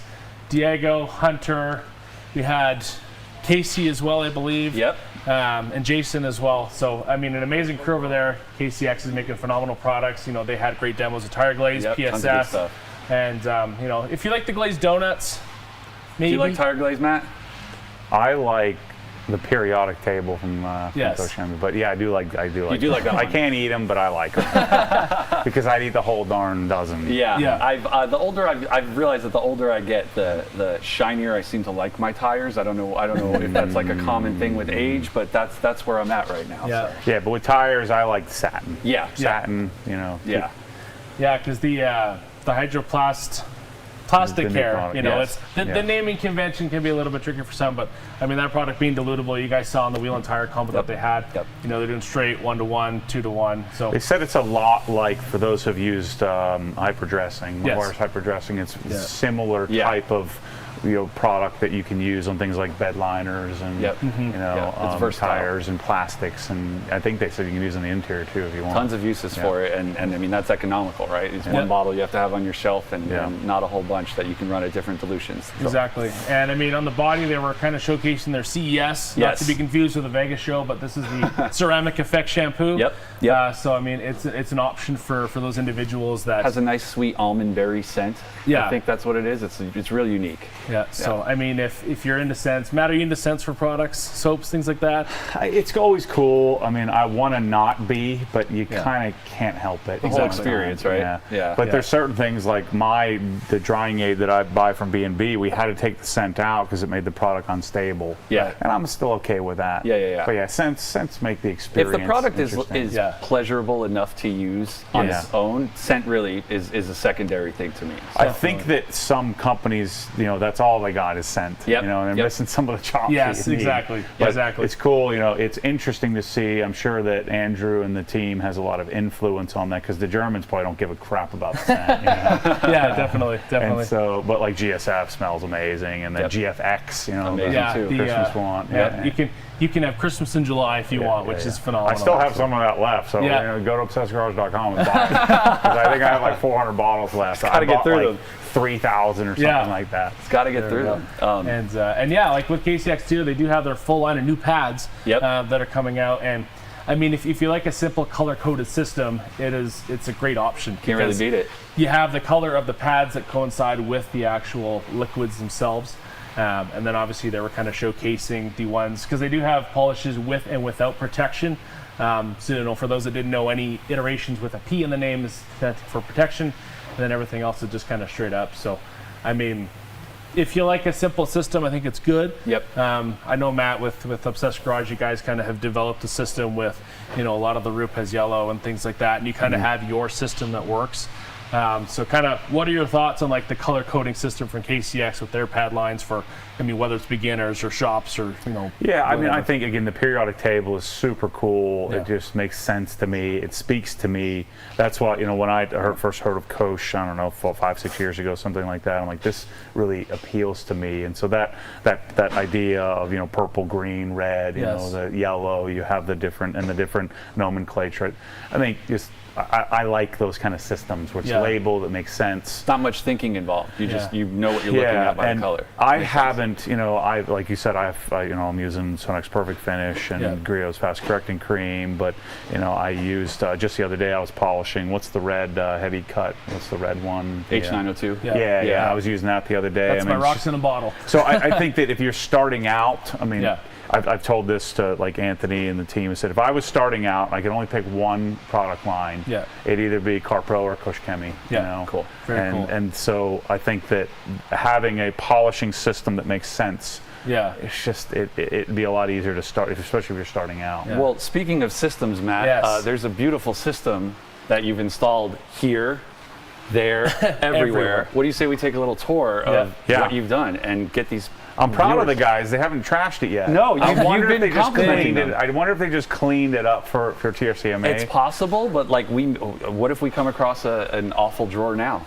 I think now's the time to expose them. Oh shoot! Yeah, because you laid down the precedent when we did the upgrade. I said I'm not coming here, and I was here for like 10 days. My time is valuable, and so I'm not coming here unless we're gonna like take care of it. And so Gabe and Jimmy and the team, they said, look, we're gonna and Josh Brodel, they said we're gonna make sure that we take care of this because they're OG spec guys. And so we talked Jeff into ponying up the money for Rousseau. I mean, I think these are made in your neck of the woods. Well, they're made in Canada, but they're made in Montreal or in Quebec. These are, I think, the best industrial grade cabinets in the world. I mean, stuff that's really cool. Like just insane. There's no deflection in the drawers. We certainly don't need that to store, detailed brushes. But if you can, why not? And so buy once, cry once. I think this is a 35-foot array, and we chose one of their stock colors in gray. But like neat things like how you open the cabinets. They just think of things that are not normally found in cabinets. It's not obtrusive. And now you're at the upper echelon of cost. And so when we're doing cabinets, we don't do these in most garages because it's just out of the price for most people. But if you're a detailer or in a commercial environment, buy it once and have it for life. And you will have this forever. Absolutely. And I think the really great thing with this too is I love the aesthetics of the cable management. I'm a huge proponent of that because, and again, I like to, if you're charging batteries or just using things, you kind of put it away after, and having a place for everything I think is really important.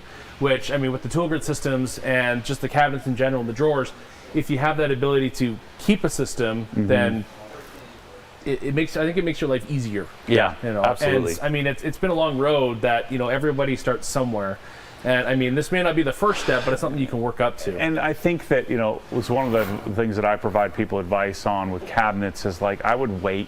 Like if you can't get great, like most people are never going to get here. It's a dream to get. This is a M3.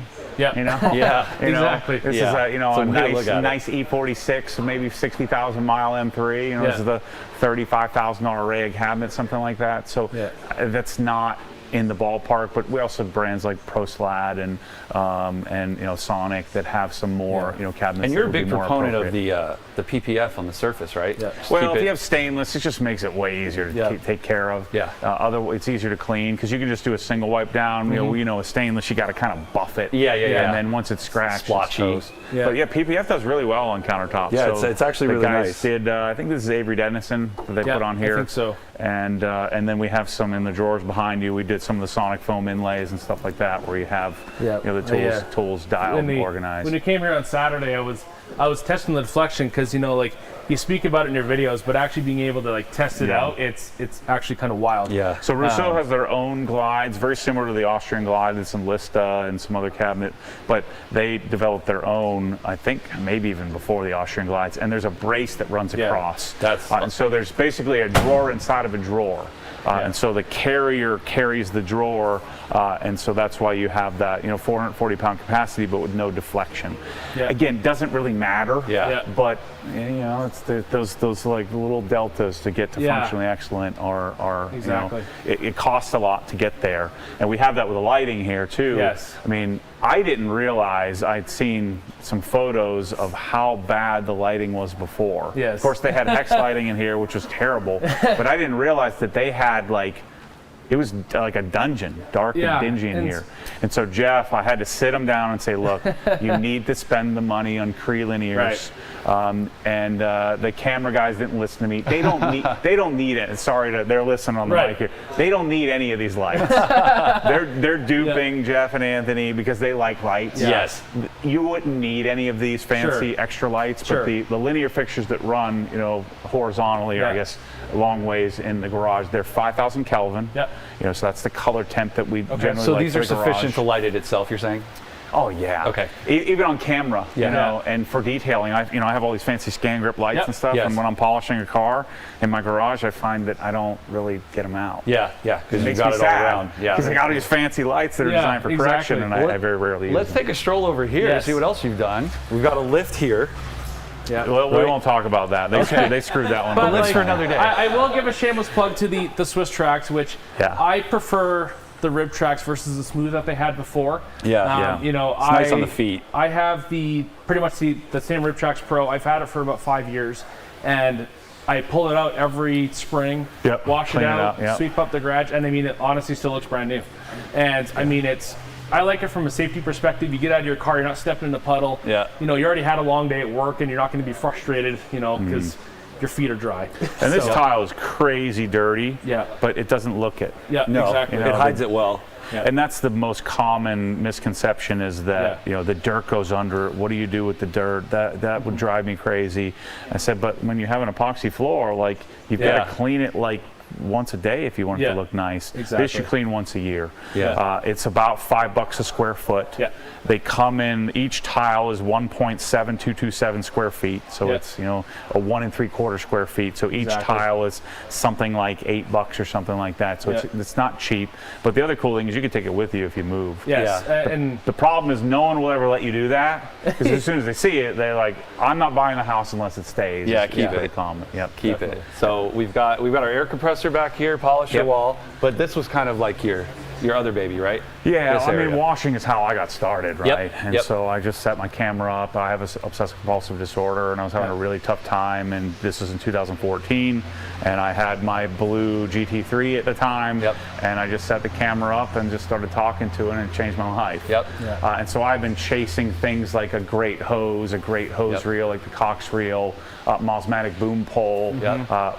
We came out here when we did this, and we put the Krenzla in the closet, so it's hidden. Not everybody gets to do that, but shoot, in fact, in my garage at home, I want to see it, so you kind of put it out. And so, like, Krenzla was the first product that I had launched, and so you know, I've had such a great relationship with Jeff and Anthony and the team here and Carolyn, and they sort of let me come out and help them make this look the part. Absolutely. Because this is on camera all the time. It's definitely like a next level upgrade. I can't even imagine like where to go from here. I'm sure you have ideas. Is there anything else that you think you'd like to throw in here? The cool thing about this is the size. You know, this is like 5,000 square feet, so that's what you dream to have. Exactly. But I mean, for me, I think we'll just continue to develop products. You know, coming out with a a brand new press-all bottle.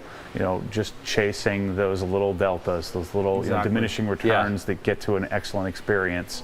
And I like to think that I have some influence on the market, on what's available. And I really, this is very selfish. All this stuff in here is I'm just searching for me. Exactly. And then if I like it, then you guys might like it too. Has been the thesis of the whole thing. And so that's how we found like great, just even like finding a great quick disconnect for your foam cannon. You know, they make a difference. Finding those better products. Those little quality of life improvements. And the problem is sometimes it costs a lot to get there. And so I just live my life saying, you know what, I'm going to figure out how to make it happen. And so I want the best, and oftentimes when you build something that's the best, you don't build it to a price point. You build it what it needs to be, and then figure out what to charge. Exactly. And that gets you in trouble sometimes. Absolutely. I mean, Viper Chair is a great example of that. Build it what it needs to be, and then figure out what it costs. You know? And I think too is that, you know, because I've obviously been a follower of your channel for a long time, and you know, I think you are right when the fact of like, if you're gonna start with anything, like I think the lighting is really important. You know, like if you're gonna do anything, if you do one thing first, do lighting, then flooring. Then your accessories, like if you need an air compressor, your pressure washer, then you do your cabinets. Cabinets are the aspirational thing that I would wait on to get something great.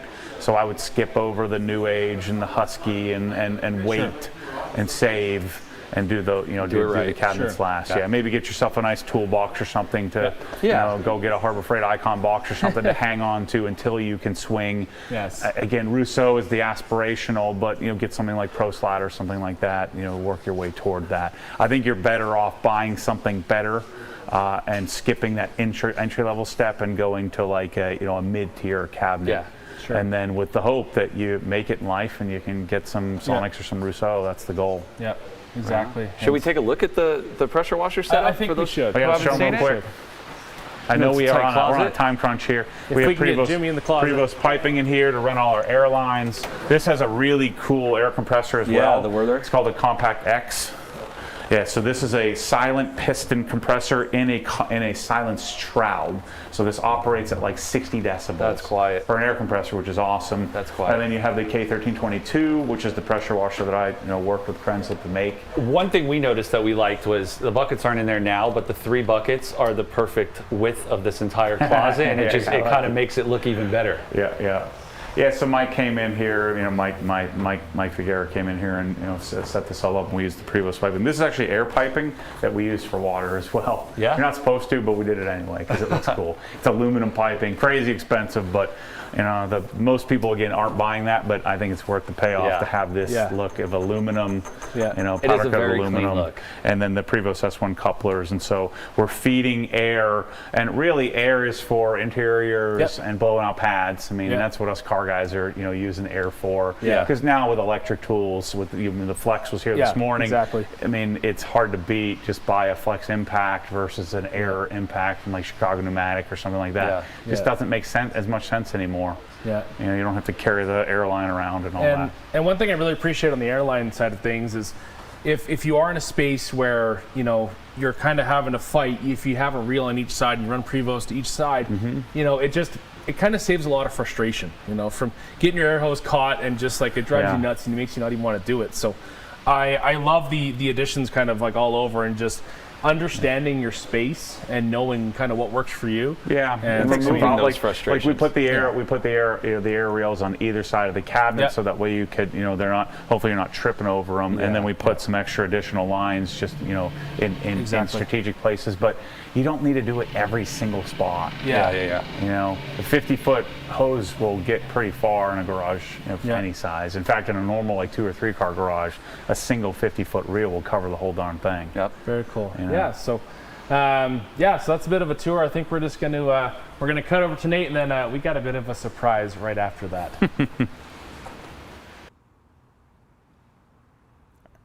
Are they supposed to be talking?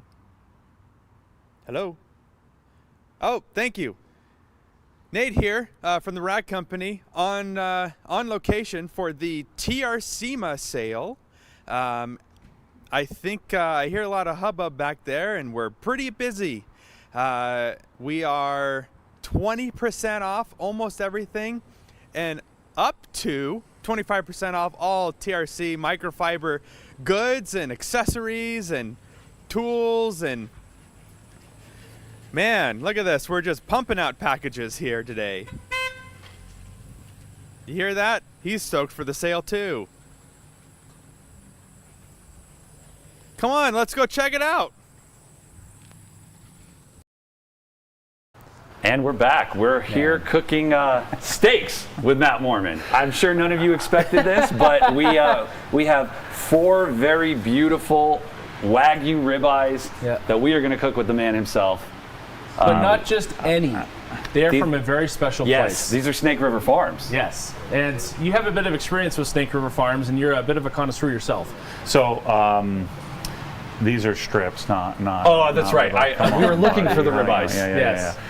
No, I started, when I started making videos on YouTube, it was because I was diagnosed with obsessive compulsive disorder, and I set the camera up, started talking to it, and they put me on some happy pills, and I gained like 50 pounds. Yeah, the pills will do it sometimes. So I've been struggling people have seen me on camera just struggle with this. As a public-facing figure, that's and the camera does add 15 pounds. I've just been struggling with it as a former athlete, trying to find, what works for me. Yeah. and doing all these fads and all this nonsense. You know, being obsessive, I'll find some crazy fad, and I just can never get it to work. And so last August, I decided to try an elimination diet and do just meat, doing a carnivore diet, and I had really great success. I went from like 250 down to like I got to 210, and then I don't know if you guys saw the Adam LZ project where we rebuilt this house. It that was crazy. Messed me up. I was there for 4 months living in an RV. It was a terrible, and I kind of lost the working out routine. But I'm back on, and so the guys have been making fun of me because they knew I was coming out here, and you guys are having all these amazing meals. I'm like, Anthony, I'm only eating meat. Keep the Panera cookies out of my purview. Well, I'm glad we could follow through with that. So Snake River Farms I found several years ago. It turns out Shane, wouldn't he run marketing for Snake River Farms for a number of years? Yeah, that's and cool. So, How cool is that? And then here in Boise, you guys have it at the darn grocery store. That was kind of wild. We went in and like I'm not used to seeing all of the farms kind of labeled out. It's just kind of like, hey, this is the top grade. That's what you get. But here, I mean, you have so many options, and it was a very bougie. I think it was in Albertsons you went to. And very exciting place. But I mean, had a good selection. Yeah. So we got. I saw a comment that said, "Are these OG spec steaks?" I think so. You think so? So I want to eat like grass-fed, but grass-fed tastes like leather to me. Yeah. So I need sometimes the smell or the taste can be a little finished, funky. Yeah, grass-fed, corn finished, properly aged. I don't like dry aged. So I found a steak that I really like, and it's a Snake River Farms American Wagyu, and they have black and gold. I like the black and ribeye or New York strip, and that's what I like. And so we're going to go through. You're going to share your technique. I'm going to share mine. And we're going to share our techniques on how we're making a steak. I'm really excited because these guys always make me look bad. I think Anthony's goal is to make me look like an idiot. I'm not a chef. I've just been making a lot of steaks. And so I don't know. How do you like your steak? Like what's your ideal steak? I'm a medium. Okay. I don't like medium rare. I don't like a lot of bloodiness. How about you guys? I'm a medium. I aim for medium rare, and I usually go a little bit over to medium. So I'm happy with that. Anything over that, I'm. So we're kind of in the same neighborhood. I just do salt and pepper. Sometimes I might like crush a little garlic and rub it on it. So my new secret. This was from. I learned this from Nick Bear. He had the lady from Hardcore Carnivore on his podcast. It's called Hardcore Carnivore Black. You got to get some. It's the most amazing steak. I don't like weird seasonings. I'm normally just a salt and pepper guy. Maybe garlic and rosemary at times, but I'm telling you, I can't eat it with salt and pepper anymore. It's got like charcoal in it. It's like the most Is it like a amazing smoky thing. flavor-ish? Or? Kind of, yeah. It's hard to describe. It's hard to explain. It's the most amazing thing ever. Well, maybe we should glove up. I think so. Well, you want to go? You go first and tell us what you're doing. Is that what you're doing? I just usually do like a little salt and pepper and absolutely no sauce. So what about your cooking? Anthony's an A1 steak sauce kind of guy. Get out of here! And you know what? We had the discussion yesterday. We're purchasing the steaks. What size they are said, these things? "Do you want any sauces?" And I'm like, "Oh, these are mediums. These aren't going to work for us, dude." I think you have to keep them pure. I don't think there's any sauces needed. No sauce. Yeah, this medium isn't going to fit any of us. Let's see. We'll see if we have some larger gloves here. Anybody got like adult gloves here?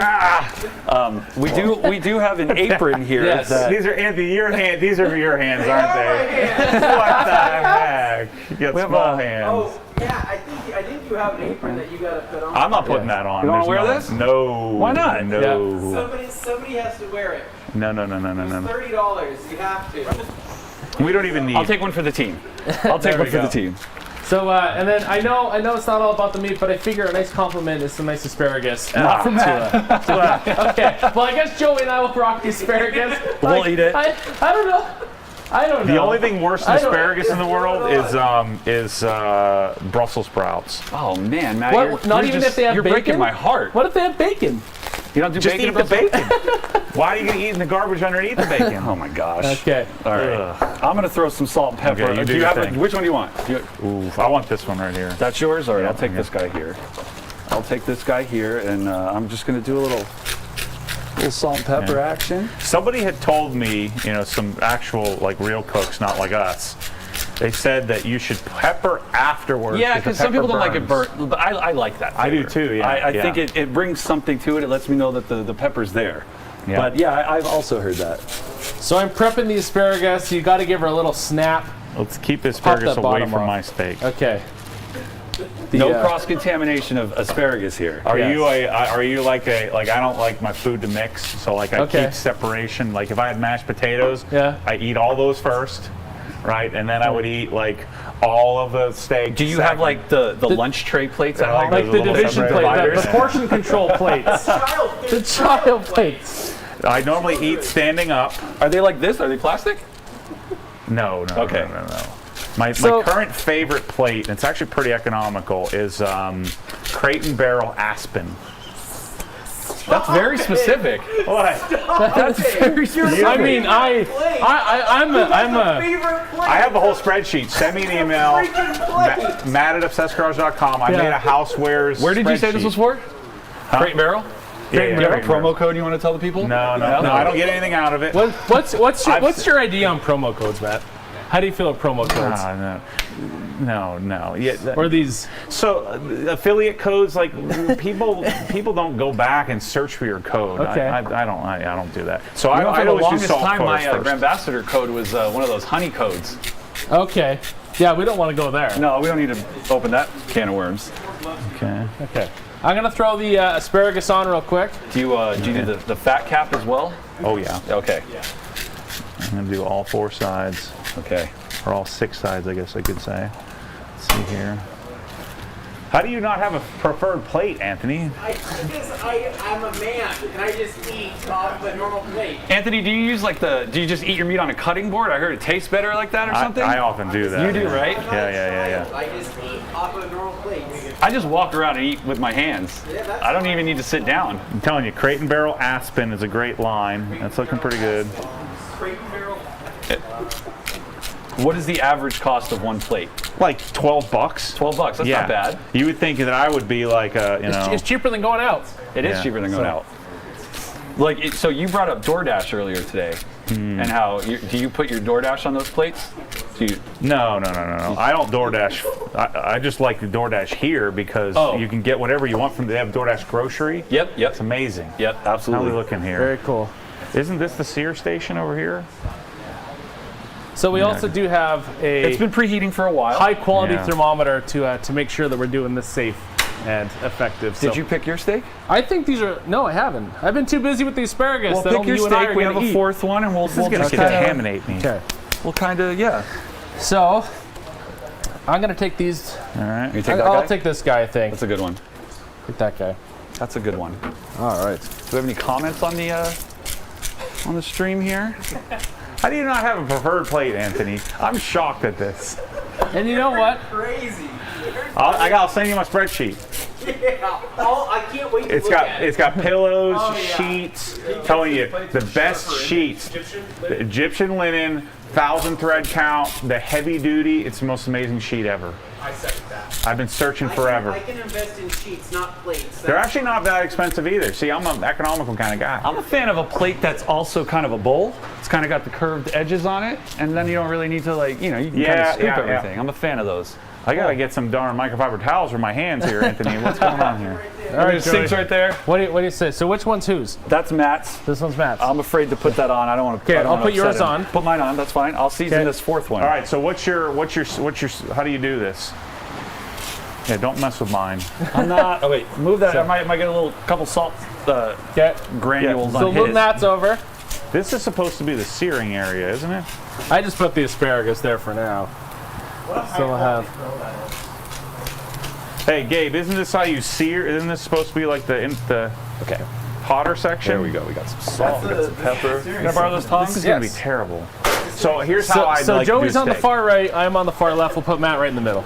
So I prefer. Yeah, but this is gonna be terrible now. Why? Why? So I don't think so. I think it's like gonna to be just sear fine. you. So you sear the steak. So I normally would have like an infrared on my Wolf. But we don't my have Wolf that. grill, right? But I don't know how we're gonna do this. How we're gonna have this like. So I don't like the reverse sear. I like to sear up front. Yeah. So sear. Sear the whole thing at like say 1,000 degrees. Do you And then do you flip, or you just touch flip it once? 1 minute, flip 1 minute. Okay. Get the fat cap, get the side, and then kind of use your Would you grill like as to an put oven. your steak where you'd like it? It's not going to work. I'm sure it will. People have used these for many, many years and they work. You need like a hot searing section, and then you need a cooler I get that. medium. We could just cover and just, convection everything. It's gonna be terrible. Well, we're here for a good time, not a long time. It's your lunch, so just do it. Yeah. Wow. All right. This is gonna be the worst. There you go. It's gonna be the worst steak ever. Are these on high? I'm not sure, but anyways, let's see what we got for the comments here. These guys know I'm right. Tell me I'm right. It smells good though. You're either going to cook it at like say 275 degrees or something like that, 300 degrees, like oven. Okay. And then you reverse sear it. Yeah. Or I like a sear up front. Okay. And so I sear it, and then you put it to do whatever it's doing here. Yeah. Now we're just gonna have some water steaks. Yeah. Okay. Oh, always, closed. Yeah. Okay. I've been trying a pellet smoker and I hate it. Okay. I just don't like how the steaks are they're almost too tender. Okay. Matt, we've got napkins now. Oh yeah, that's what I was looking for. We are at the rag company for gosh. Yeah, we've got And napkins Joey, now. I think there's a sale on the Rip and Rag XLs right now. There's a sale. Along with a bunch of other goodies. 20% off nearly everything at the rag company. 25% off rag. 25%. You get it right. No, he's right. Oh. 20% off nearly everything, Gabriel, and 25% off everything TRC. So Kron agrees with you, Matt. Matt is right. So Thank you. Kron is correct. But you know what? We're gonna be the worst. I'm gonna go out to lunch. But, But speaking of giving thanks, let's give a second to Wags with the $10 super chat. Oh, shout out to Thank you, Wags, very much. $10 super chat. You tell Maddie Wags. You tell Maddie those pants are suspiciously tight. These pants? Yeah. No. Do they have good flex? Yeah. That's important. These are Ezekiel skate pants. I found them in Huntington Beach. Okay. They don't sell them on the site. They only had them in the store. Everybody's always asking me. I love these. They're my favorite pants. Well, you're dressed for the weather because we had a snowstorm earlier. Snowstorm a little bit ago. How did that? They're not tight. Look, we're not Corey. built for the snow. I've got some extras. Yeah. My quads are jacked. You've got some breathing room. Okay. I love that we're all just looking at Matt's lower body. This is the pelvic floor, perhaps. Yeah. Do you do any pelvic floor exercises? Oh no! Don't get me started on Instagram exercises. Hip thrusters, you just hump in the air. That's the dumbest thing ever. Anthony does those. Yeah. You do hip thrust? Oh my god! You probably do. What's the one where you put the Bulgar or split squat? Did you see Those are Instagram. Those are Instagram moves. No, we need a little bit of butter on there. Instagram moves. Yeah. Yeah. Yeah. Steak's already ruined. Look. They smell great, Matt. It's gonna smell like asparagus too. Is that too close to your steak? Mm-hmm. Okay. I don't even care which one's mine. I already forgot which one's yours. It's working. It's working. Matt, would you consider that an OG spec grill? No. So I wouldn't consider it an OG spec grill. What's a good grill, Matt? Did you do grill testing? So there's three main brands. Do you have a spreadsheet? Twin Eagles, Peston, Alfresco. I think there's Kalamazoo, but that's like a completely different thing. Weber? No? I mean, Weber's not terrible. An American-made Weber's not terrible. Big green egg. There's another one we call it a Sweber. You know, it's the Chinese version of the, when you get Home Depot. The Sweber grill, yeah. I like the Alfresco the most. Mm-hmm. Infrared searing station on one side. Yeah, the infrared is pretty baller. That's pretty key. And so what you would do is you set the infrared, sear. Did you already flip yours? Yeah. There's no sear. It's just, it's going to be a water steak. Is it on? It's on. There's flames, man. Yeah. Gabe could have at least solid, detailed the grill before. 280 degrees. Is this your grill? That's your grill, Gabe. Gabe, you could have detailed it before you brought it in. Well, I didn't know we were going to use it. So Carson keeps asking, what are the odds Matt doesn't eat that steak now? I'm going to lose Chris. That's why, because it's On low. Let's go. Let's go. We need everything. Matt has a spreadsheet for everything. Because you guys are going to some weird axe throwing place. I don't want to eat that slop. I want to get a good steak. What are you doing with this garlic here? Talk us through it. Stop there and then bring the steak with you. That's exactly what I'm going to do. I've already had this mapped out. I'm going to Ruth's Chris, and then I'll come to dinner with you guys. Say, I'm good, guys. I don't need anything. What are we going to do with this garlic? So yeah, I've had my feelings hurt in regards to the garlic earlier, but I mean, I think I'm just gonna put it right on the steak. Anthony, you're gonna dump all the food through the Swiss cracks. That's okay. You can find it in I here. think our friends over at Ego possibly have a vacuum we can take or a blower or something. We can clean up.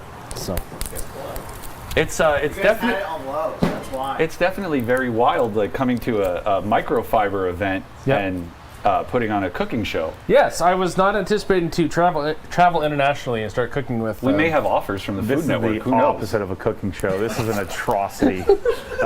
I'm having a blast. It's fun, yeah. I'm having a great time, man. It's not going to be a good eating. I'm just going to keep the fast going here today. I like the grill shot. The grill shot. Should we get a little? Don't open it. This grill was upwards of $180. I think the propane tank costs more than the grill. Oh, yeah.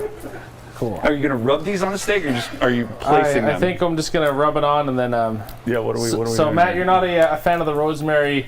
No, I butter, like that. garlic? I just usually am too hungry by the time I get to that, so I skip Okay. that step. Yeah, Okay. I get it.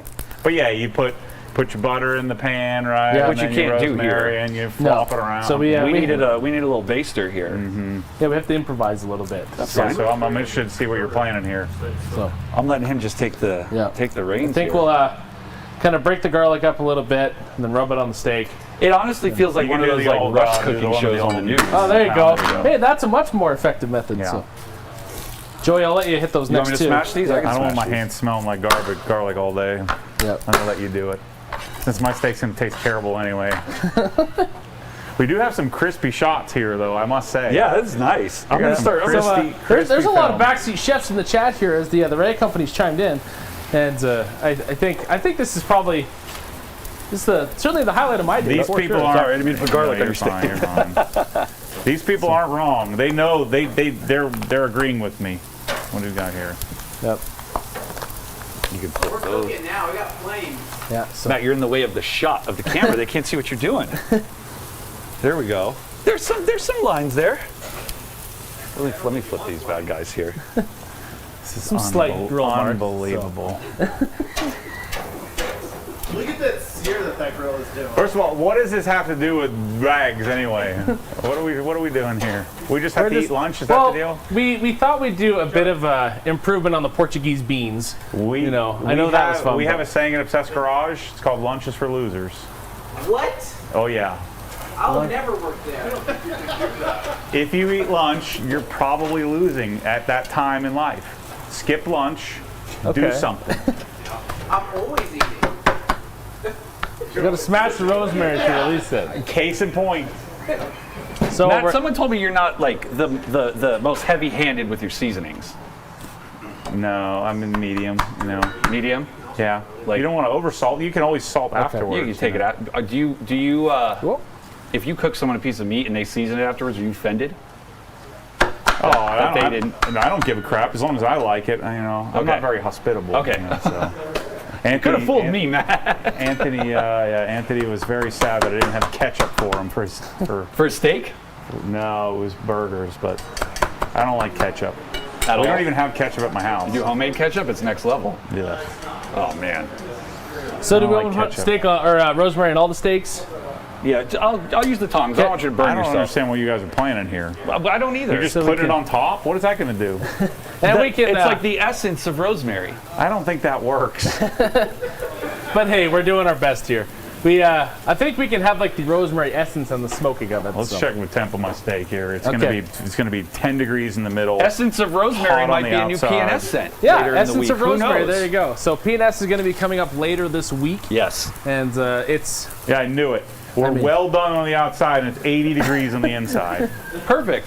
So this is why you have to sear, and then you turn the temperature down, and you put it off to the side, kind of like an oven. Yeah, it just kind of Not just goes up from cook there. it evenly at the same temperature the whole time. Everybody knows this, We're right? a bunch of amateurs here. That's all. That's. Yeah, we need to close and get a little 94. bit of Who paid for these steaks? Jeff? I'm sorry, Jeff. We just wasted $94 worth of steaks. Butter? You gonna butter these guys? Oh yeah. It's just gonna fall right through. That's okay. Do we have any more, comments? Do you want to throw some more comments up on the screen? So,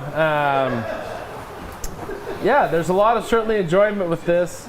Jeff C is loving every second of it. Thank you, Jeff C. I'm not loving any of it. Yeah. Not 1 millisecond am I liking this. So I mean, like, I'm just gonna be starving after this. I'm freaking hungry. Where's I'm gonna go eat lunch. So be a loser. If you're not loving the steak situation, did you love the presentations this morning that you were able to see? So, you know, the KCX, we had ColourLock, and we also had Flex with kind of their whole line of stuff, polishers and power tools and things like that. Was there anything you're really looking forward to seeing this week, or you just like to be kind of behind the scenes and seeing what's going on? Yeah, I mean, I have most of these products, right? Because I'm in love with all of them. Yeah. So, smoke. How's my temperature looking?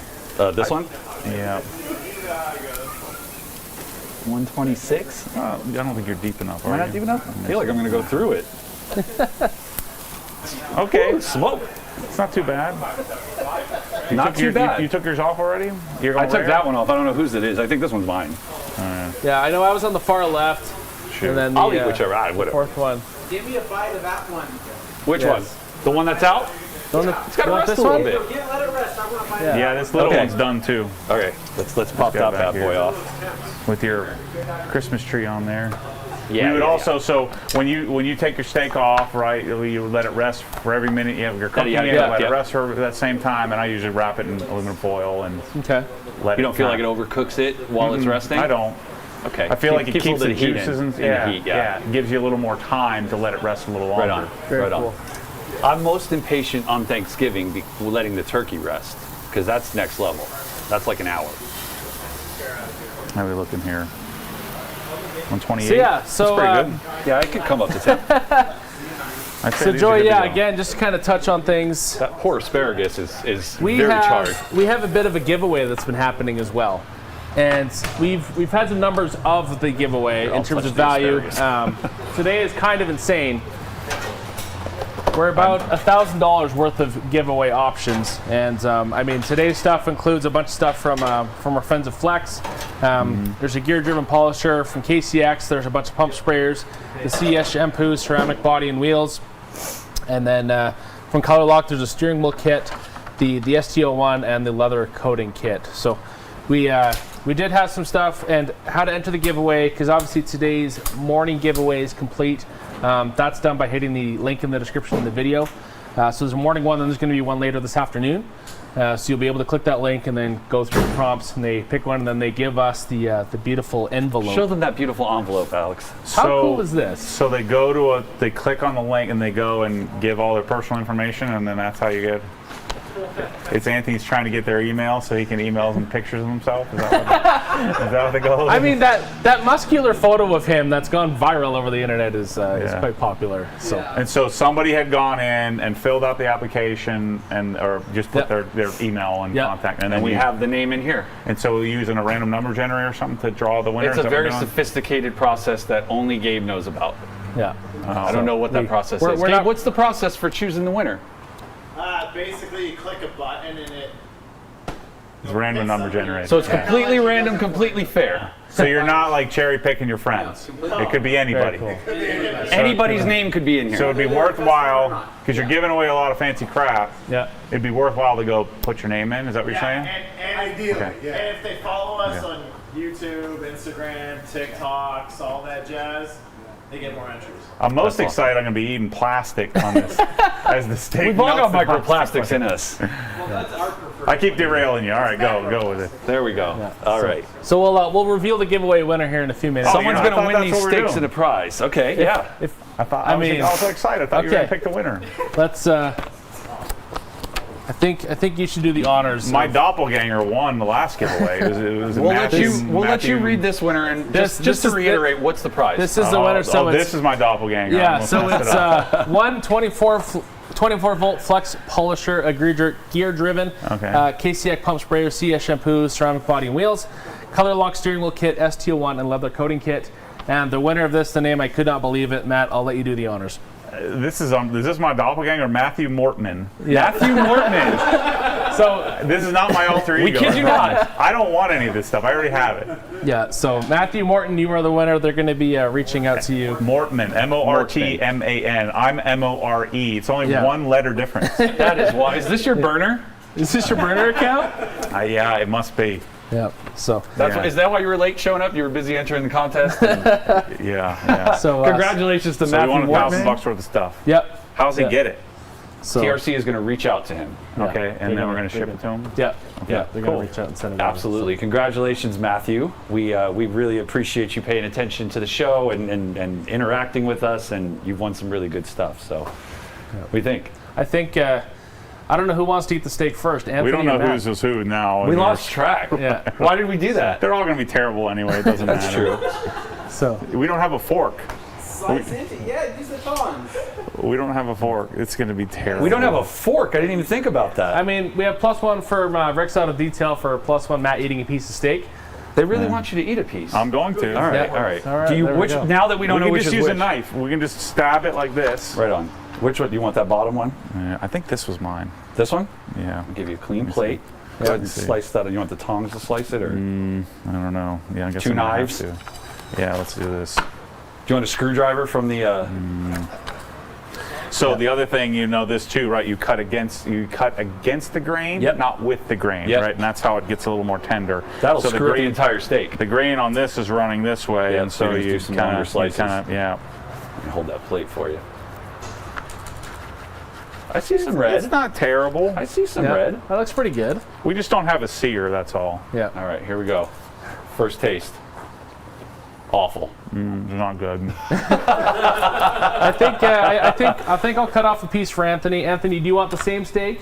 Slice down a piece of that. Yeah, it's not good. All right. This tastes like an Outback Steakhouse steak. We don't have any bloomin' onions though. This is the problem, you know, Shane knows this. Once you go Snake River Farms, you can't like go get like a steak at like TGI Fridays. So is this the worst Snake River Farms steak you've ever had? Yeah. Oh, man, but it's not their fault. It's our fault. It's our fault. It's Dave's fault. Oh, should we try the asparagus, Alex? I think we should. You know, if you overcook asparagus, it's now called charred asparagus. It's a feature, not a bug. It's pretty charred, man. It might be like really stringy. If I eat, I would literally gag. I should probably eat one. I get like a natural gag reflex from eating Put in the asparagus. chat if you want Matt to have a piece of asparagus. What does it taste like to you? It's kind of like woodsy and earthy and. Let me see. That sounds overcooked. Yeah, it's. I mean, this is definitely overcooked, but kind of woody. Oh my God! It's like you're a trooper for doing that on camera, Matt. I just wanted to make appreciate it. sure. It's been probably 10 years since I've had a piece of asparagus. Yeah, I've never seen anybody in my like it. life chase asparagus with steak, but that's exactly what's happening here. This is how we eat, like caveman. Cutting board and a knife. That's all you need, man. That is all you need. Any more comments, Stuart? You want to throw some up on the screen? This is terrible. XXM jokes. Joey laughing at the before the joke's even been made. So I mean that's super fun. But yeah, I think the steaks were somewhat of a success. I certainly enjoyed that. But, yeah, it's but terrible. yeah, so yeah.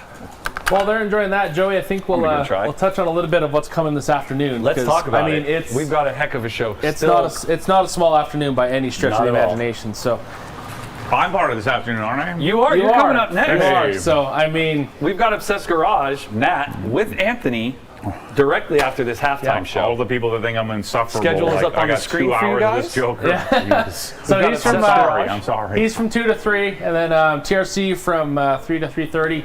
And then Buff Brite, there's a really fun surprise. Oh, stick around for the Buff Brite. You guys, if you guys really, like really animals at all, specifically dogs, I am really hungry though. Yeah, so just yeah. And then I think Joey, I don't know if I want to ruin the surprise for 4:15, but if you followed Optimum for any period of time, there may or may not be someone really special in the house. Not just virtual, but in the house. In the house, potentially. If you're an Optimum fan, stay tuned. They just dropped a bit of a V6 yesterday, which unfortunately neither of our cars have. But correct. Either which way, correct. No matter how you look at that, so the Optimum rounding up the day till 5 o'clock. And they've all got amazing giveaways. So stay tuned to the end of the show because there will be giveaways from TRC, Buff Brite, and Optimum. So stay tuned. You could be like Matthew Mortman and take home nearly $1,000. I didn't do that. It's not me. I think he's a real guy. Yeah. Yeah, I did get a little hint of your rosemary there. Oh, the essence of it kind of worked. There we go. It did work. There we go. Beautiful. Did you have any? What was the highlight of the show so far for you? Anything pique your interest? Anything? Well, I now know that you can mess up a good steak. You can, like a good scientifically proven. Yeah, it's very easy to mess it up. So it's all about the technique. Yep. I'm still eating it though. Yeah. I'm hungry. I mean, that says something, right? Yep. It's not. It didn't make you gag like the asparagus. Mm-mm. I mean, we must have completely different taste buds. I can't imagine liking that. I think Brussels sprouts do kind of the same thing. You don't like it, but you eat it because you think that it's doing good for you? No, it's. Or you actually do. I do enjoy taste it. decent. I do enjoy it. Like this is not how I would typically cook asparagus. Like, doesn't coffee taste terrible, but you just kind of you drink it just because you think you're supposed to? Isn't that how it works? I usually do a splash of milk and a tiny bit of sugar, so like I can kind of fine tune it to my palate. But I'm you not like a the big taste fan of that too? I'm not a big fan of black coffee though. No. You don't drink coffee at all? I've never had it. No. Okay. I've never had coffee. You know, people are going to lose their hot minds. I've never had alcohol or coffee. Alcohol or coffee. Yeah. That's never right. even like had a sip. Yeah. Really? Are we changing that this week? Or No, I'm just kidding. I'm 45 years old. I've made it this far. Yeah, you're good. Yeah. You're set. Yeah. Exactly. But I've had asparagus, and I can vouch it's terrible.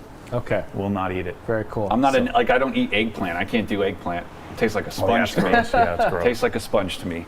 So I think we should. Cars O'Keefe is adding a note that the asparagus needs butter and garlic. I can't eat. Yeah, it does. So like when I cook this at home, right, I'm normally doing it like in a pan with garlic and butter and just eat the butter, red pepper Just eat the flakes, butter. and I'm giving a whole flavor profile to the asparagus. And so. later in the week we have Metrovac as well, and I think they want some steak saved. Save some steaks for me. Ooh, I can't wait for Metrovac. I'm excited about that. You don't want this steak. I'll take you to Ruth's Chris. We'll go there. Would you say these steaks suck like Metrovac?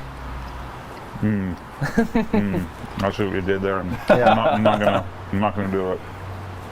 Yeah. Anthony, You're eating a lot of that steak. I'm real hungry. Anthony, would you like some more steak? I will eat more of this. Okay. steak, yeah. Okay. Come get some, man. But I think borrow one of these I knives. changed shirts I haven't this eaten anything in like 18 hours, so. Yeah, I know. I can see. You sure hate it, right? Yeah. Yeah. I mean, it's a good base steak. It's just a bad cook. Matt, what do you what are your thoughts on the current state of the detailing industry with new products and new brands and new this and that? Do you think it's going in the right direction, or do you? Well, we've had our exponential, like our hockey stick moment.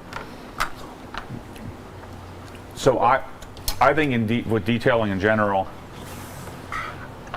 I don't think we really need a lot of new stuff. Okay. Fine tune it. People need to figure out what they really like and stick with it. Do you think that wasn't the case, say 10 years ago? Yeah. 16 years ago, long-throw DA comes in the market. At the same time, we have rapid development of polysiloxane actual coatings. game changers? Yes. Yeah. And so we don't have that anymore. Okay. Do you see any more of that coming? Unless they change the paint system, I think it's unlikely that we have another hockey stick moment. Where you have this exponential change in technology and products.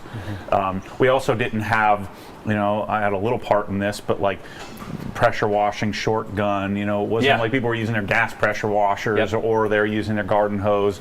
So we've seen a lot of tech change or helpers to make the process better with pressure washing and polishing, and so tools. We've seen an exponential increase in quality and capability of tools, and then product as well. The chemical process. Yeah. So now it's like, I find that a lot of, especially younger guys, they tend to chase their tail a little bit, and they're always looking for the next thing. Yeah. But if you don't have a lot of money, I would spend more time on process, spend more time on learning process rather than wasting your money. Yep. You know, save your money, make sure you're contributing your 401k, you know, and do the right thing in your life. If you have like decent products. Now, if you're stuck with like chemical guys or something base, I think you might want to take a step up. You know, at least go to Adams or Griots or something like that, right? Go to that sort of entry level step up. Even you know, Turtle Wax is going to be is going to be better. But don't chase your tail too much. You know, try to find things that work for you, and then work on your process because. I'm telling you, and I see this with pressure washing all the time, people are out looking for like the holy grail. Physics is physics. We have 110 volts coming out of the wall, and we have 9 gallons a minute coming out of your hose bib. You put those two things together, you can only get so much output. The only way to get more is to like the tech change, like Active did the 5 plungers, which created you know, more flow, which is, you know, pressure deficient, but it created more flow, which is what we want for washing a car. But the discoveries like that, although they will happen some, it's not going to happen at the speed that has happened in the past. And so I think this pipe dream of the, you know, this coating is that much better, or 50% better than the other coating, I think those days are over. I think so. And I mean, it's kind of like you said, with just like simplifying the process. I mean, Joey and myself, I mean, we're enthusiast detailers. I mean, we're not doing this every single day. And, you know, I think if you are even doing this as a profession, if you're always chasing, it almost becomes overwhelming and you kind of get lost. So I think just kind of sticking to something that you like, and if it works, you don't want to get, there's this happy medium here. I don't think you want to be stuck in life and you know, find the you know, get a mullet in 1985 and just stick with it forever. You know, some people do though. But you don't want to be stuck, but you don't want to be chasing your tail. And so there's a happy medium there, and you know, find somebody that resonates with you. You know, somebody who has maybe more access to all the different things coming out and access to information. Like I have access to information I could have never dreamt of having just because this is what I do for a living. And so that you'll find somebody that resonates with you and kind of just piggyback on what they're sharing. And but if you have, like, you know, there's a lot of great services, like, you know, Pan, the organizer, is a great service. He gets everything. You know, Rick's Audi Double, he gets everything. He gets to kind of test it all out, and they get to share that information. So live vicariously through them. So you do see a value in the YouTube reviewer space for sure. For that reason. But don't do that as a young up and comer where you don't have the funds and you're kind of leveraging your future to buy the next detail spray that isn't going to change your life. I think that's what I'm getting at. I think it's also important to make your own decision too. Like, you can take the advice of others, but that may be good for them. It may not be good for you. So depends on how good your decision making is. If you know that you're not a good decision maker, then find somebody like me who'll just tell you like it is. Hey, bro, you know, this is what you want to do. This is how you want to do it. You brought up you not ever expecting to like have the access that you have now. Is that like a wild thing to think about? Like, do you ever like take a step back and go like, how did I get here? Does that ever cross your mind? Yeah. I mean, I didn't set out to do any of this or get access to the people. I mean, just being here is like a dream. I'm sure we feel like that too. Just being super here. Cool. So and in the beginning when I started making videos, I was doing it as a form of therapy, and I remember going to SEMA that first year in 2015. And I'd walk into a booth and just get that stink eye, because they weren't sure, like the practitioners, the real detailers weren't sure what to do with Larry Cosilla and me and Junkman, because we were developing more notoriety than people who had chops. And so it was a real weird time. You were shaking things up. It took them a while, the same thing with the brands, it took them a while to recognize that, the influencer types, the people that were really passionate, weren't doing it for a living, they were just doing it out of the love. They had a place and there was some value there, so it took some time. And I had gotten duped a bunch, where guys would invite me in and I didn't realize I was being used. I didn't realize that I had the influence I had. I just was yucking and happy to be there. Yeah, you know, and so it took a while for the industry to accept the fact that, hey, we need to market this stuff better. And part of the reason for the hockey stick was because marketing got better. Yes, it wasn't 100%. just door to door, you know, mobile detailer selling to, you know, customer or, you know, the few guys that had a shop. You know, it wasn't just them. Now it's sort of became more mainstream, and that's a large lion's share of why the, you know, the hockey stick happened. And I happened to be in the beginning of that. And so it's been a real wild ride. Like if I say this often, if I had sat down and said, you know, I'm going to build this business plan and this is how I'm going to do it, it would have never worked. It was just happy-go-lucky, you know, I'm just happy to be here. I think that's also how we feel. That we've mentioned this many times on our podcast, is that we kind of like the position that we're in, where we don't necessarily have any skin in the game, and we can be our authentic selves and give those authentic opinions, because I'm not just trying to make money off of someone one way or another. It's just a side thing that I like, and I want to give my opinion out, and if someone appreciates that, great. I say this often too, there's a big difference between your opinion and your experience. Yes, 100%. You know, obviously we're talking semantics here, but if you're sharing what you think about this towel based on your experience, yes, that's still technically an opinion. But if there's some experience, if you've actually gotten your hands on it, you've actually used it. Shoot, I hate Corvettes, but one time I bought a Corvette. I'm like, I got these strong opinions, but I don't even know what I'm talking about. I need to know. What if I'm missing out? And I bought it, and I liked it more than I thought, but I still didn't like it enough to have it, you know, invest. To see it every single day. And so now I have an experience, which is a little bit different than an opinion. And so I find that if you're sharing your experience with a side of passion, I mean, there's magic that can happen in doing that. Exactly. One, you, the person that's sharing it, get fruit from it. Absolutely. And then obviously the people that are watching it get some value in that they're getting a real take. You know, not just a bought and paid for take. And I will tell you, you guys have probably had this too. I've gotten some stuff for free. I don't care. You can't say what you want to say. You're always going to self-censor, self-correct. It's tough. And so and I'm the biggest jerk ever, and I just say whatever I want, and I'm just telling you, I get stuff, and you hold back, you hold something back. And so I found that like almost everything I get, I always buy it. I just buy it. You know, sometimes I'd ask, hey, can I buy it at your cost if I'm buying a lot of things? Tools, like I don't want to buy it at retail. Can I buy it at your cost? Because I feel like I'm going to share this with a lot of people. But I always want to buy it because I don't want to be, you know, stuck with an inauthentic approach where I'm kind of beholden. But there are services. If you're doing a review, I think you can do it well. A review is more just you're sort of regurgitating the information that people want to know. If you're not providing your experience or your opinion on it, then I think that's a different thing.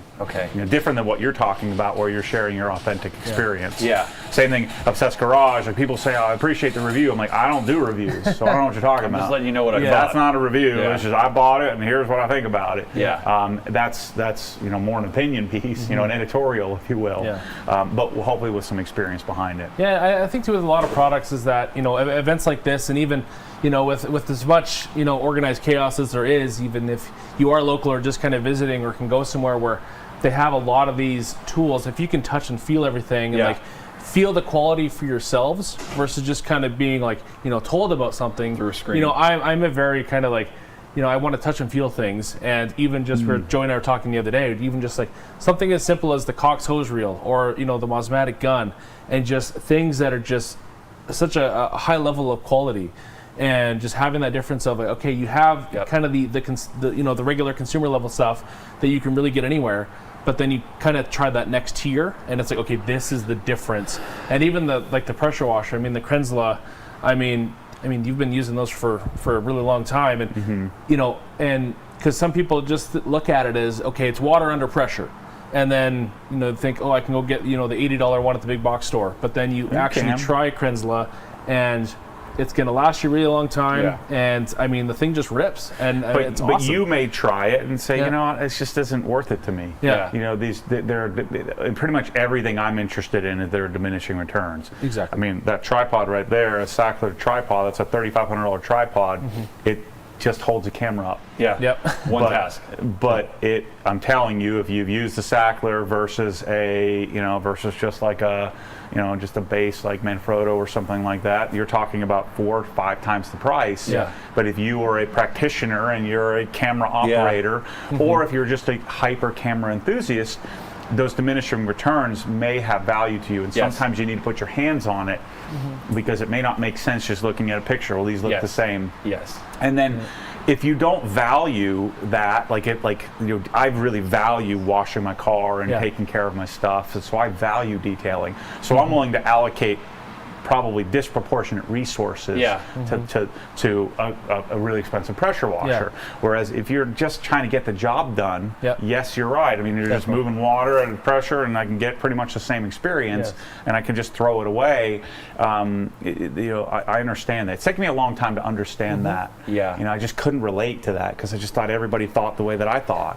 But having put myself out there in the world, I realized there's no one that thinks like I am because I'm a freaking idiot. Yeah. And back to the touching and feeling, there's things I can watch, a ton of reviews that are saying this is the best thing ever, this is the best thing ever. I'm a big fella. Sometimes I go and hold something and I realize my hand doesn't fit comfortably on this tool, or this tool is or the gloves don't fit. The gloves don't fit, exactly. So I like to kind of take that perspective too, because it sometimes accessibility is a big thing to certain industries, and sometimes it's not considered. Would you say that when you know it, like as soon as you touch it?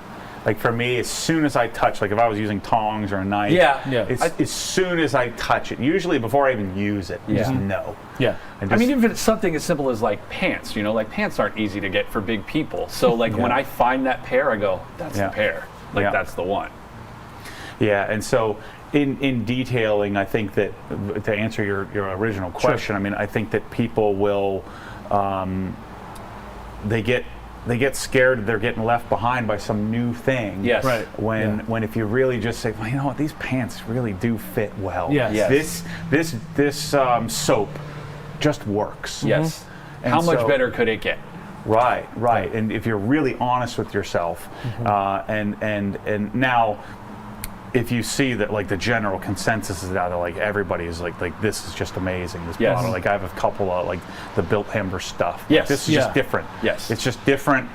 Now it's getting nuance difference, but this product, Traceless, the glass cleaner, this is different. Yes.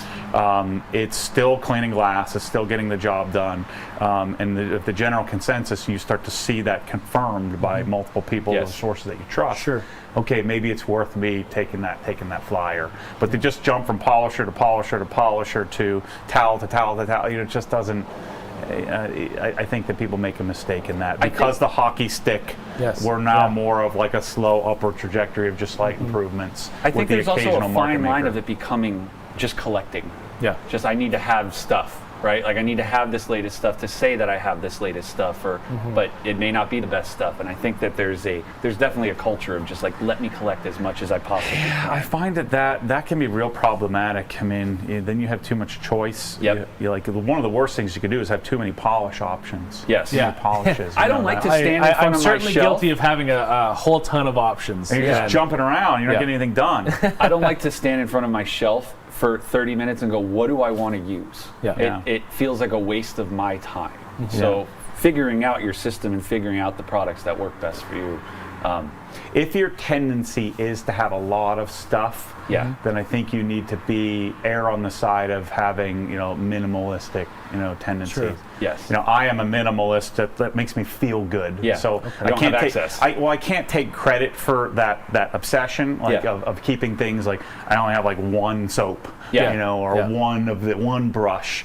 I can't keep stuff. It clutters my existence. Yeah. So I can't take credit for that. I actually brought that up to Alex the other day. Was being a runner-up as a Grand Ambassador, I was given a gift card to the Rag Company, and I've got a thing for teal, and I was like, oh, let me pick up all the teal brushes so that everything is one consistent color. But then I sat back and I looked. I have gray and black ones that work just fine. Am I really going to just spend the money because a color makes me happy? So if you're going to do that, I think you have to be willing to give up the gray. I know, but they're perfectly fine, and that's where I struggle. I don't need to give those. Like they work perfectly well. So that's something that I struggle with sometimes. So popping over to the comments in our last 10 minutes here. So Watch Me Mobile, no way I missed the first giveaway. Not to worry, there's going to be a whole bunch more this week. Matthew Mortland, I promise it wasn't me. It's not my doppelganger. that was too funny. When we got the name, I was just like, wow, that's But we do hilarious. have another giveaway this afternoon, and that's going to be with TRC, that's going to be with Brite, and that's going to be with Optimum, and that's also, let's check out the value of that. That's pretty close to $1,000 as well. I think the total for the week is about $8,000 of giveaways. There's a lot of giveaways, so please stay tuned to every. Matt loves giveaways. I know, I can tell what it says on that paper. When I do the car raffles, I hate calling it a giveaway, but legally you have to call it a giveaway. Right. I'm not giving away squat. I'm selling a bunch of stuff in hopes to pay for the darn thing. Matt said this is great. He's like, I love it. In life, this is a Matt Mormon, from me to you, in life, you don't value things that you get for free. Have Matt do the rest of the giveaways for the rest of the week? I think that's a good idea. Do you want to partake in those giveaways? Nope. I need to be doing my behind the scenes content. Go to Test Garage YouTube channel. I'm going to be doing all the behind the scenes of all Anthony and Gabe's shenanigans going on. How often are you putting those videos out? I'm going to put out every night. Every night? Yeah. Very cool. So tonight, when you guys are hanging out, I'll probably duck out of there because I don't like humans. And I'm going to go edit my video. Yeah. Matt's gonna test his axe throw. Very cool. Yeah. I don't like to have fun, Gabe. No. We gotta change that. My idea of having fun is the opposite of what yours is. Yeah. It usually involves me watching TV by myself with no one around. I'm a pretty big introvert too. So Right. like this is a big deal. So I get the needing to escape, to recharge and get that battery back up. I love the completely camera because it gives me that connection to the human connection without all the baggage. Yeah. You don't have all that overstimulation. It's just you and the camera. Like we had a Cars and Culture event on Saturday, and like I have to be on, and it's just like I went home and slept for like 3 hours afterwards. Yeah. It just takes everything. And some people I don't have. understand it. Like it physically drains the energy out of you. So Well, they say, you're an extrovert if you gain energy from others. and if you lose energy from others, then you're an introvert. And now I can turn it on when I'm talking about something I love. Absolutely. But otherwise, I just want to hide in a corner by myself. I've never related to something more with you, Matt. That's awesome. Yeah, I mean, people assume, and actually, most of the the YouTube people that are out there, most of them are introverted. Most of that I've met, they're introverted and they just kind of stumbled upon it. In fact, I don't know that I've ever met any YouTuber that said, this is in fact, they hate being called YouTubers generally. Yeah, sure. But I don't think I've ever met anyone that said, I set out to do this. This is what I wanted to do, which just kind of happened. Kind of fell into it. Yeah. Like I have no. Every Friday that we go live on our podcast, I was like, I don't know who listens to this or why we have a podcast. But I always assume that no one's listening and I'm assuming no one's watching right now. Exactly. That way I can be myself. Exactly. It's just the I don't three of think us. about You know it. what I mean? Yep. But I think speaking of being yourself, Chris M makes a really good comment here. Matt likes to snuggle up with a nice parts catalog and a steak. Yeah. I think that's your ideal evening if you're staying in. I think 100%. Like right now, I'm in the Liquid Elements catalog, just kind of dreaming about what I would want to bring to the U.S. and what I don't, and how I'm going to do that. And what do you like about those? Well, the guy. I like the guy. Okay. So Sebastian is a really unique individual who owns it. He's he's in Germany. Okay. And when Demo brought the Liquid Elements polisher to me, I wasn't really interested. Okay. In fact, I wasn't interested at all. And so he sent me an email. I deleted the email. In mid-delete, I just kind of skimmed. It was like, don't delete this. I'm telling you, I'm not blowing smoke. Yeah. Sure. And so I undeleted it. I sent it to Tommy, my product, head of product development. And then Tommy had him come by, and he handed the polisher to me, and I still wasn't very interested. But he kept just trying to tell me, look, I'm telling you, this is different. And so I said, well, here's what I need. I need Sebastian to do a vlog. Okay. Not contrived. Yeah. And he's not a vlogger, but I need him to just grab his cell phone and just do a day in the life. Okay. Sure. That guy has 1 to 5 3D printers in every room of his factory. Oh, wow. he's a psychopath, you know. He's showing me how he made this like the Velcro system to with a microfiber cutting pad so that his bottles would spin better and the label would go on. Just mad scientist type, you know. Total mess, chaos, stuff everywhere. Drew you to it. But which would drive me crazy. But I'm like, I need people like that in my life that are totally different. And so I like it because of the guy. And then after I met the guy, then I actually used the darn polisher. And it's a $200 polisher, which, you know, I'm not interested in. The more money, the more it makes me like it, you know? I'm just being honest, right?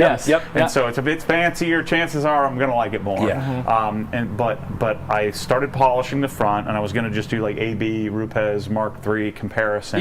Next thing I know, I'm all the way around the backs, you know, the back. So I started on the hood. I'm on the back left quarter panel of the car, enjoying it, just not even realizing that I'm just using it. Like, this thing is freaking great. Is this the corded one? It's $230. Okay. And I'm like, dear Lord. And so then I called him and said, I'm in. Like, this shouldn't be that good. Like, it's like, I don't know if Rupes is as good. Okay. Oh, wow. Okay. It's wild. So, but that's what's awesome. There's tons of choice for everyone to try. And again, back to the experience. If Liquid Elements isn't the experience for you, Rupes might be the experience for you. You've got to try it. And so I don't know how we got on that diatribe, but you know, the catalog. Exactly. The catalog. I envision a world where I think that what's going to happen, if you're looking for my prediction, I think that it's a Mirka and LE world of polishers. Okay. So I think Flex, Flex, our buddies are here. I think Flex and Rupes better get their crap together. Okay. Because they're owning the marketplace. This is my gut telling me. I think we're about to see a major shift. And I think that's good to have that kind of competition to keep it up, so you're not getting stagnant, you know, with a lot of things. And now, not remarkable, completely game changing. It's not like the long throw DA showing up in the US. Sure. But I think that there's, we're getting to functionally excellent tools, because right now the tools that exist aren't functionally excellent. They're just really good. I think they can get better. And so this is where, having that, you have diminishing returns, like Mirka is going to be great, insanely expensive, built. Price, money, no object. The LE gives you, I just think, a remarkable value. And I'm gonna have to try one of those out. I will. Listen to your experience. I've tried them all. And so I was a Griot's guy. Griot's is because I don't like copycats. I want them to make some like do your own thing. And so Griot's didn't just copy Rupes, they went to school, they went to work, and they tried to make something different with Jeff Brown and the team there. And so they have a nice $300, $250, $300 polisher, and I thought that was great. If I was starting out, that's what I would have bought. Absolutely. Until I got a hold of this thing. Until I got a hold of this, and now I'm questioning. With my money, with my, being a 45-year-old guy and do this for a living, I'm questioning Rupes Mark V or T4000 $200 polisher. It's like I think I still pick the Rupes. But man, it's close. Very cool. Well, Matt, I really appreciate it. I know the stakes were fun, but I mean the engagement and the conversation, we really appreciate it. And thank you for doing this. You're we really very appreciate good sport for putting up with here. These two guys and cooking some steaks. I don't know whose idea this was, but it was a terrible one. Thank you. I think it was ours. It certainly was. So I mean, we're gonna roll over to Aaron here, and you guys definitely want to stick around for the afternoon. Some enormous things coming. This guy. Matty M himself. I got to wash a car. Let's do it. Absolutely. So stick around, guys. We've got a lot to come.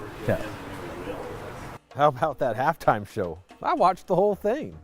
I know you guys have had a busy morning, but let's slow it down a little bit, okay?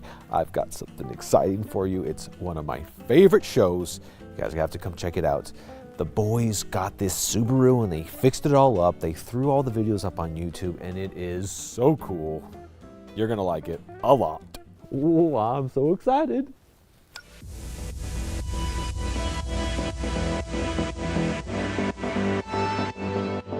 Hey guys, it's Anthony with the Rag Company, and this behind me right here is our new to us 2004 WRX STI. Now I know what you might be thinking. Anthony, this looks like a giant pile of dirty Subaru, And you're not wrong. This thing is absolutely filthy and has seen much, much better days. And before we go any further, we need to tell the story of this little STI.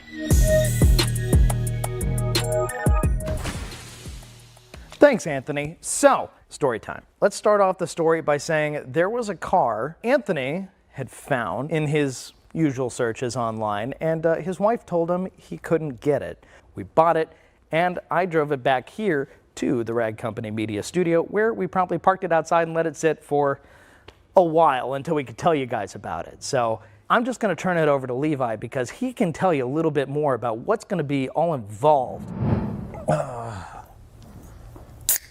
So we're working on a 16-year-old car with paint that has been neglected. We may run into spots where it's a little too thin. We've got the start of clear coat failure on like the spoiler. I mean, it looks like someone played a game of slide the box across the hood 3 or 4 times on this car. And our goal with this project is to bring you along and watch us over the next year as we try to bring this car back to better than showroom quality, probably add a couple little custom touches, and this is going to become part of the TRC stable of vehicles. And who knows, maybe when we get done with it, we'll sell it, maybe we'll keep it, we don't know. So here's the reality of the situation. We have our work cut out for us. Now this engine right here, again, has just a little over 60,000 miles on it. But as you can see, it has probably never been cleaned before in its life. And so this right here is in fact worthy of the disaster engine detail name that so many people like to use here on YouTube. We're gonna be taking things apart and putting things back together like Lego pieces that may or may not go back together, but that's all the fun of this, right? We're gonna have as much fun as possible, kind of walking through everybody step by step of something that looks like this to something that could look like this. I don't know what this is, but it's something, right? Now, we want to be able to lift up the overall appearance of this vehicle. And by lift up, I don't mean literally lift up, but I mean just to raise the standard of what is acceptable for these cars and show people that you can take an older Subaru like this, a 16-year-old Subaru, and transform it into something that is worthy of sitting in a car booth. And speaking of lifts, I think what better way to see what's under the car and taking a look at the suspension components than getting it on the lift to see what's on the underside. Hey guys, Anthony, Levi, and Dane gave me the job of telling you why this was a good purchase because one, it wasn't leaking. This thing has no leaks, no trans leaks, no diff leaks. Everything seems right in order. There's no frame damage on the car. And while there wasn't any actual fluid leaks on the car, there were some air leaks. The tires are all dry rotting, expanding, whatever you want to call it. We've got the original set of BBSs and we're gonna hopefully get rid of these rotas pretty soon because we don't like them. But as we look through the bottom of the car, there are no points of contact, which is really good. The owner didn't lower it, he just replaced it with stock suspension. You can see there's no scraping anywhere along this. All of it is super straight. The whole frame itself is super straight. When you go into modifying or restoring a car, you wanna make sure that the actual structural integrity of the car is good because you're just gonna be chasing your tail the whole time trying to fix something that you could have just saved up a little bit more and just bought a better version of the car that wasn't clapped from the beginning, right? I'm really excited for the build. I hope you guys are as well. This is gonna be something that I actually get to do a little bit hands-on with. So stick around, we're gonna be washing it very soon.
guys, so now that we've got the car inside and, well, we got all the dirt knocked off of it. Now you're probably wondering, why didn't you just pull it in here and wash it?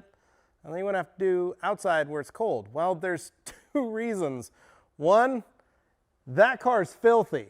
And two, it would have made an absolute mess to our inside wash bay. Yes, we are gonna wash it again, but this time we're gonna give you one of those fancy washes. The kind of washes everybody likes to see, everybody wants to have done. We got water spots, we've got iron deposits, we've got tree sap, we've got a ton of different stuff on the surface of the car. Let's get all that dirt off so we can actually see what we're gonna be working with.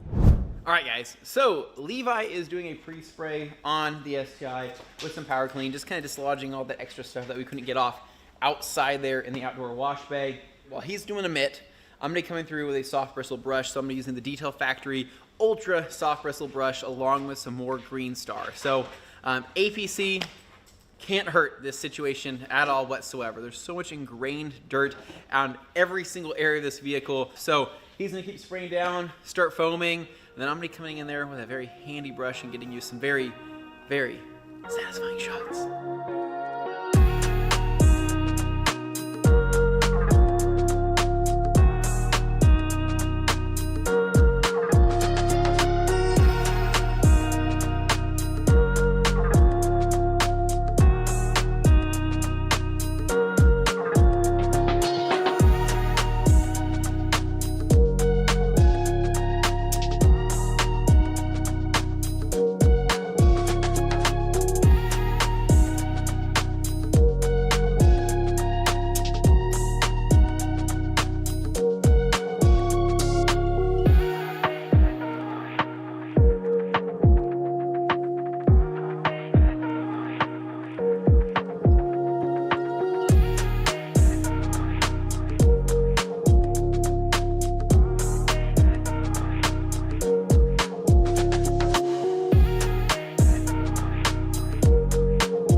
All right, guys, welcome back to episode number 3 of our Subaru detail experience with TRC Rex. It is an experience. It really is. I'm a little worried about what we're going to find in this car as we dig deeper into it. I don't know if I want to do this motor. This is going to be a very, very dirty, filthy motor. We can see spider webs. We can see gunk. I mean, I feel like we should just take this motor out and replace it.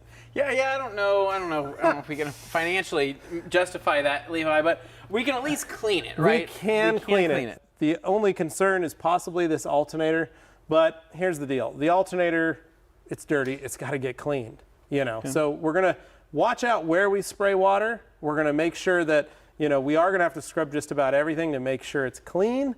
But honestly, anything we do to this is going to look so much better. And before we start figuring out any mechanical stuff, we got to clean it anyway, because, I mean, this thing's dirty, right?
guys, so that is going to wrap up the first of probably many engine bay details on our WRX STI. Now I understand most of you might be thinking, Anthony, Levi, you really just powered through this. You just basically sprayed all-purpose cleaner, rinsed everything thoroughly with a pressure washer. Isn't there more to engine bay detailing? Yes, there absolutely is. This video is mainly just to get the filth off of this engine, so that way when we're working on things or disassembling things, we don't have sand, dirt, grit, crumbs, God knows what's underneath this hood falling down on us. So we wanted to make sure that this thing was at least acceptably clean before we move forward with the project. Now it's pretty simple. You guys saw all the products that we used within this video, but that last product that we used, which is made by Metrovac, is the Master Blaster. And this is something that we don't sell, but something that we actually like to use and something that we've been wanting to use on an engine bay detail such as this. So again, first of many engine bay details to be had on our WRX STI, but hopefully you guys still enjoyed this video, found it entertaining or educational. So when we picked up this car, this 2004 Subaru WRX STI, which I'm sure you guys are all well aware of by now, it happened to come with an extra set of wheels. And no, I'm not talking about these beautiful Rotas right here. I'm talking about these, the OEM BBS STI wheels. So we took these wheels down to Western Powder Coating to get these things restored. So when we were there, we learned a lot about powder coating and everything that goes into that. It's not just spraying on something and baking it in. There's a lot of prep work that goes into powder coating in general. So what we had to do is actually strip these wheels down to nothing. And this is a combination of chemical stripping and sandblasting. So it's not just one way or another. It's typically both of those things to get them when they're in one piece. Then from there, we had to choose what color we wanted to go with. We thought since the car came with silver BBS, we'd keep it true to the original color. So we chose the silver color, but we wanted something that most detailers would appreciate, which was a little more gloss. And by a little, I mean actually a lot more gloss. So we ended up doing a 2-stage powder coating on these wheels. We hit them with the base color and then hit them again with more of that gloss powder, leaving us with a very, very, very glossy metallic finish. Now the mounting process was pretty cool, being over at Les Schwab, showing us how they mounted and balanced these with all of the different kind of new tools and techniques that they have, as well as the technology. So it was really cool being able to see exactly where these wheel weights need to be placed. Now once I got them mounted, we brought them back to the TRC HQ where they've kind of been sitting in a pile with other wheels and tires. So we need to do something with these today. And by something, I mean, I think we need to coat these things. With our wheel and tire here on our coating table, we need to get started with this. So what we have here is G-Technic panel wipe. You have seen us coat several wheels here on the Rag Company YouTube channel, so I'm not going to talk through every single little step, but I'm going to walk you through the basics here. So we have panel wipe. We have a relatively clean wheel. If you're doing this on a dirty wheel, make sure to give that thing a deep clean before coating them, as you will be coating in all of that dirt underneath. So this being fresh powder coat, I know that we are good to go. Now we chose to get the tires mounted first on the wheel because we already have, I love that sound, the wheel weights on the wheel, meaning that we won't have any issues with the wheel weight sticking to a coated barrel. So now we can coat the entire barrel with no issues whatsoever. Ask me how I know. I may have learned the hard way. So what I like to do, give my towel a couple sprays with panel wipe. I'm having it at this angle so I can show you guys completely. If I were to have it laid down, you won't be able to see as much. So from here, you can shoot the face of the wheel if you would like to. Typically you don't have to because you might miss a little bit of that panel wipe, so shooting onto the towel is your best bet. From there, we're going to be going through and wiping down all the spokes. These wheels are a little bit more intricate and kind of a pain to clean, hence why I like using something with a deeper pile as the Eagle Edgeless 350. Giving a wheel a wipe down. That's it. Seriously, that's how you panel wipe a wheel before coating. It's really, really easy. It's not complicated, especially when it's a new wheel or a freshly powder coated wheel. So at this point, we can jump straight into coating.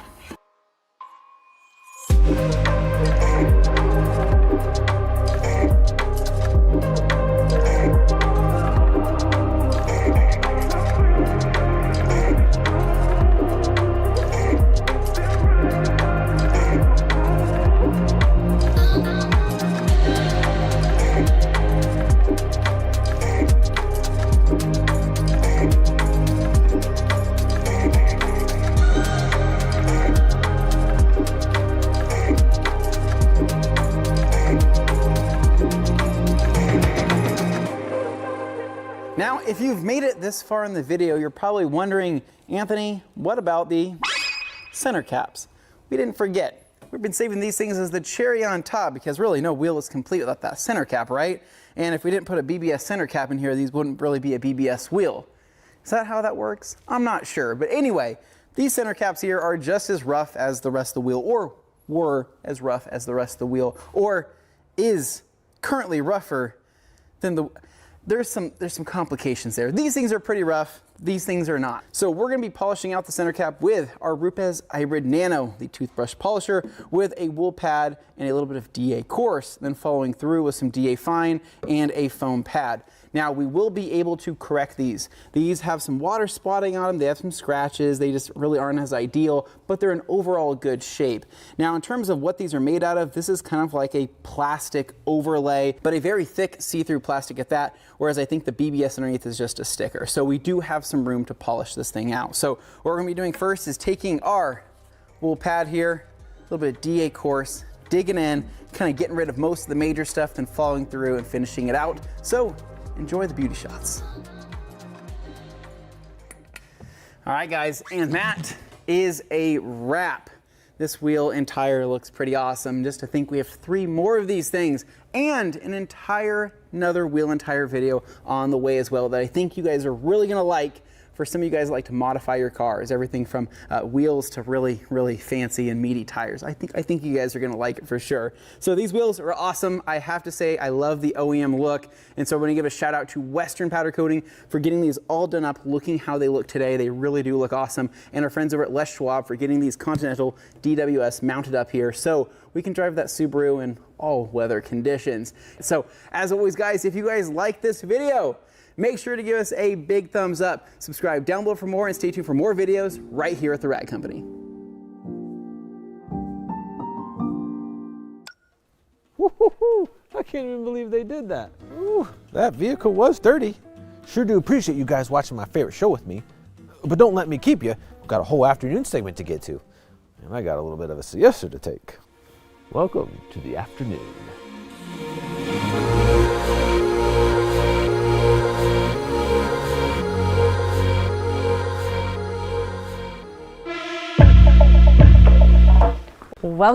Welcome back, guys. We are officially in the afternoon session of Monday of TRCMA. We are so happy you guys are here joining us.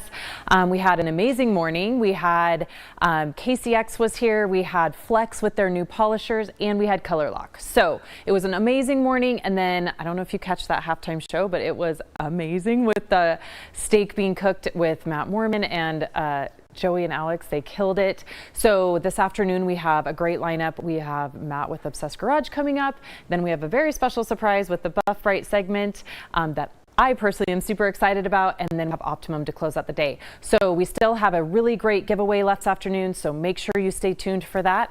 And we hope you guys enjoy what we have in store for you. And we are going to get to Matt and Anthony.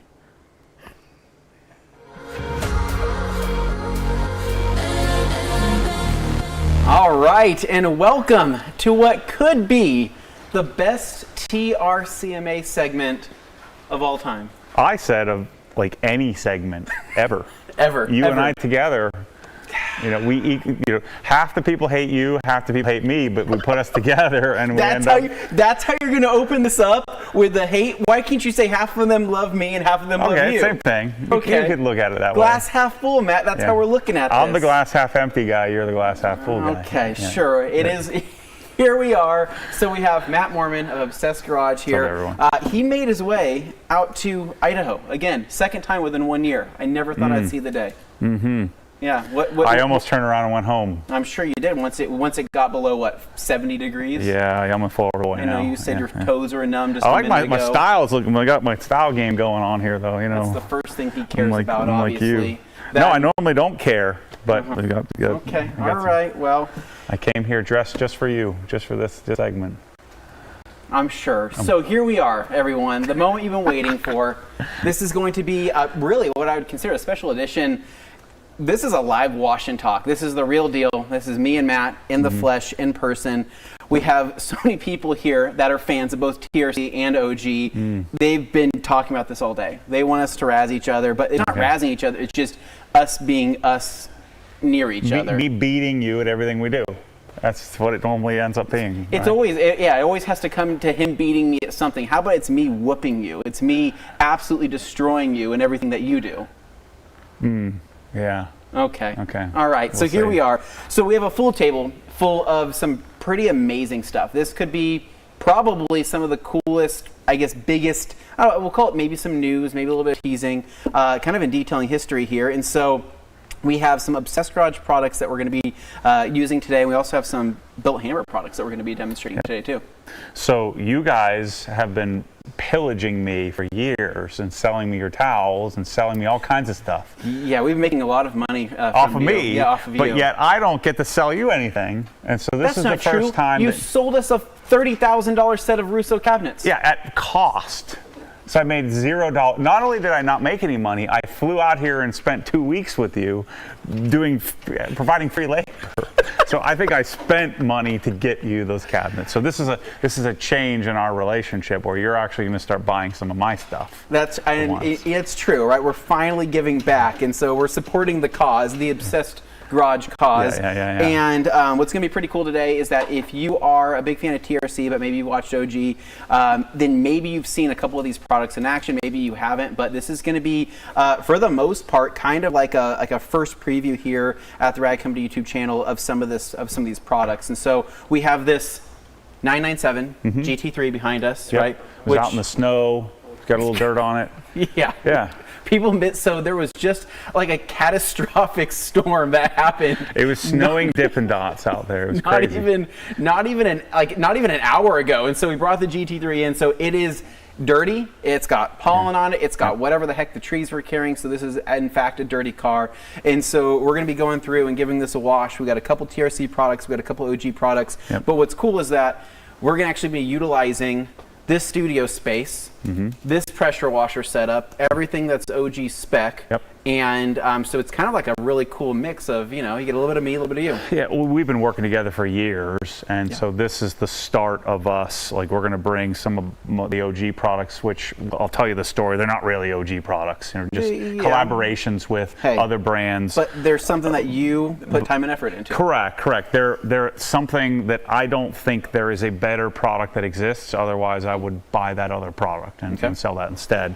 And so we're going to bring this to the nation on Amazon. And you guys have extensive expertise. We're partnering together to provide, the thing that really resonated with me. I have my one friend Matt that lived in San Diego. He said, look, I only buy your stuff, but sometimes on like a Thursday, I know I'm going to need something by Saturday, and it takes 6 days to get it from Florida to California. And so that really resonated with me and said, I love OG Drying Aid. I think I'm converting you. I'm getting you close to converted. I'm getting He's there. working on it. I'm getting there. But getting this product and making it available to people everywhere, my big fear with Amazon was a race to zero, because I got to pay them a bunch of money. And so we're partnering together. You guys are going to teach me some stuff on how to bring products to market. And then we're also talking about, having and maybe foreshadowing a little bit of a Built Hammer partnership with us in the future as well. I think there's something there in the ether. We've got something in the works that we're working on. We're not going to announce today, but we may have something coming for that. But we are going to have some fun with some of this stuff, and so see some of this stuff in action, and so you kind of know what to expect, and then also just kind of give you guys my thoughts, right? So Matt's pretty open with talking about what he thinks of his products and how much he loves them, and so you'll get my thoughts as well, and I'll give you an honest opinion, because you know what? We have a lot of amazing stuff here, and I guess part of my job is trying to help kind of direct people down the right channel, the right path for them, depending on my experience and who I think it's going to be best suited for. But I will tell you right now that, this stuff's pretty good. And this is probably, I can't believe I'm saying this, what's weirdly, this is the best smell, one of the best smelling products I've ever smelled, and it's a tire dressing. I kind of hate that it is because I don't like to be that. I don't. I say I don't like anything fun. No, but it's fun. That's but you pick the one product that shouldn't be fun. Nobody cares about a tire dressing that smells good, right? That was a mutual fan, Scott Smith. I got to give him credit. He's the one who developed that for me. Yeah, it's amazing. So it's a silicon dioxide based, a tire dressing, and I'm always searching. CarPro Dark Side is pretty good, but I still think it's the best tire dressing, that exists. My goal is not, I don't want to make my own product line. I just don't think I could do it. I would spend like another 100 years on each product. Yeah. And so what Obsessed Garage is a curation of what I think, what are the products that I like the best. Yeah. And so if I find another tire dressing, if Bradley and ADS makes a better tire dressing, I'll punt this and do that. Bradley and they're watching right now in the room, sure in the room next door. So I don't know if that's. I'd rather buy it from them than me do it. It's just annoying. It's a lot of work. That might be a challenge to them. So if you guys are watching, so we could probably talk all day, and before you know it, we're going to be at each other's throats. So I think we actually start working. So you tell me where we're starting. So let's do a pre-wash. That's where touchless comes in. Okay. So I need 227 milliliters in a 1,000 milliliter solution. Is this fine? It's not fine, but it's what I got to work with here. It may not be OG spec. Here, you hold this, and but I need to be able to see. Come on. All right. Come on. I thought you Put it down. I thought you were taller than me. Put it down. I can't see. What are you doing? There you go. Don't make a mess. Turn here, it so you can tell me where I'm at. I don't know where you're going with it. You're a mess. I need 227. Okay, then keep going. All right. 227. Who made that number up? I think somebody just fell back there. Okay, so now we're at too much. Too much. We're at 250. Okay. 227 is the amount we need to get a 2% panel impact ratio on in a 1,000 milliliter solution with a Krenslow. There we go. Gold. 2% impact ratio. Where are you coming up with these numbers? That's dilution. Impact ratio. PIR would be what dilution we end up with on the painted surface. Okay. It's easy to dilute, in a bottle and sprayer, but when you're using a foam cannon, water is siphoning through the foam cannon and then spraying on the surface.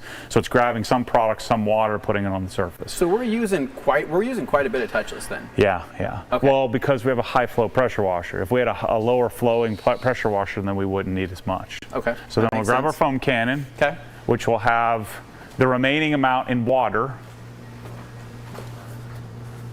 Do this here. So here we go. So you're supposed to be my assistant. Come on. I'm not you're my assistant. Okay. You're assistant. This is my show. You're just a person in it. I thought this was my segment. Okay, well it's some of your stuff. Okay, so I got water in here. I don't know how much I put in. How much? Just dump a little out. It drains that way, man. So you're in a desert. It'll evaporate. This is a decent amount. That's a decent amount of touchless. So all right. So that's in there. This will do 2 cars. Okay. And easily. So do you find that does touchless store well? If you were to wash the next day, do you find that you'll still get a good foam out of it? Yes. Okay. If you really wanted to be perfect with it, you could just put distilled water in here or DI water if you wanted to let it sit. But I find we don't really care so much about the foam on this. It's not about foam. It's about getting the product on the surface, letting it react, and then falling off. Okay. And so touchless is a pre-wash. But is a sugar-based, I believe. Like technically, I believe so. Sugar-based? Yeah. One of these days, I'm going to get peed on the channel. It's like this is like, I'm a nerd, but this is like next level chemistry, and I think he keeps a lot. Keeps a lot to the I know that makes sense. That makes sense. Okay, so this product we're going to put on the surface. We're going to let sit for 5 minutes, and I'm telling you, it's going to clean like 90% of this thing, depending on. Is this coated? Do you know? Feels like it. To be honest, I have no idea. That's a good question. So by the way, the way that we got this panel impact ratio is that you take your foam cannon, fill it with water, turn your pressure washer on, start filling a bucket, and then measure how much water is in there, and then we have a calculator. You only have to do that once. So even someone as lazy as you can do it one time, and then you'll know forever. And then I always just write it on the back of the bottle. Here, this is your show, so you can do the work. This is my show. Just click in. What is this thing? There you go. What is this quick disconnect? Oh, that's okay. Yeah. You're trying to make something you don't know anything about. Yeah. Okay. There should be a Mosmatic on there as well. Yeah. Okay. All right. So I'm just laying this on, right? Yeah. Just go. That's it. Okay. Wheels too, right? Yeah. Do wheels and tires. It actually does really great on tires. This is not supposed to be a built hammer segment, but it's so good that. Well, we're going to jump into the OG products right after this. Yeah. This is just going to be a good starting point. So if I were to decon the car, I would do this first. Okay. Get as much dirt off as possible.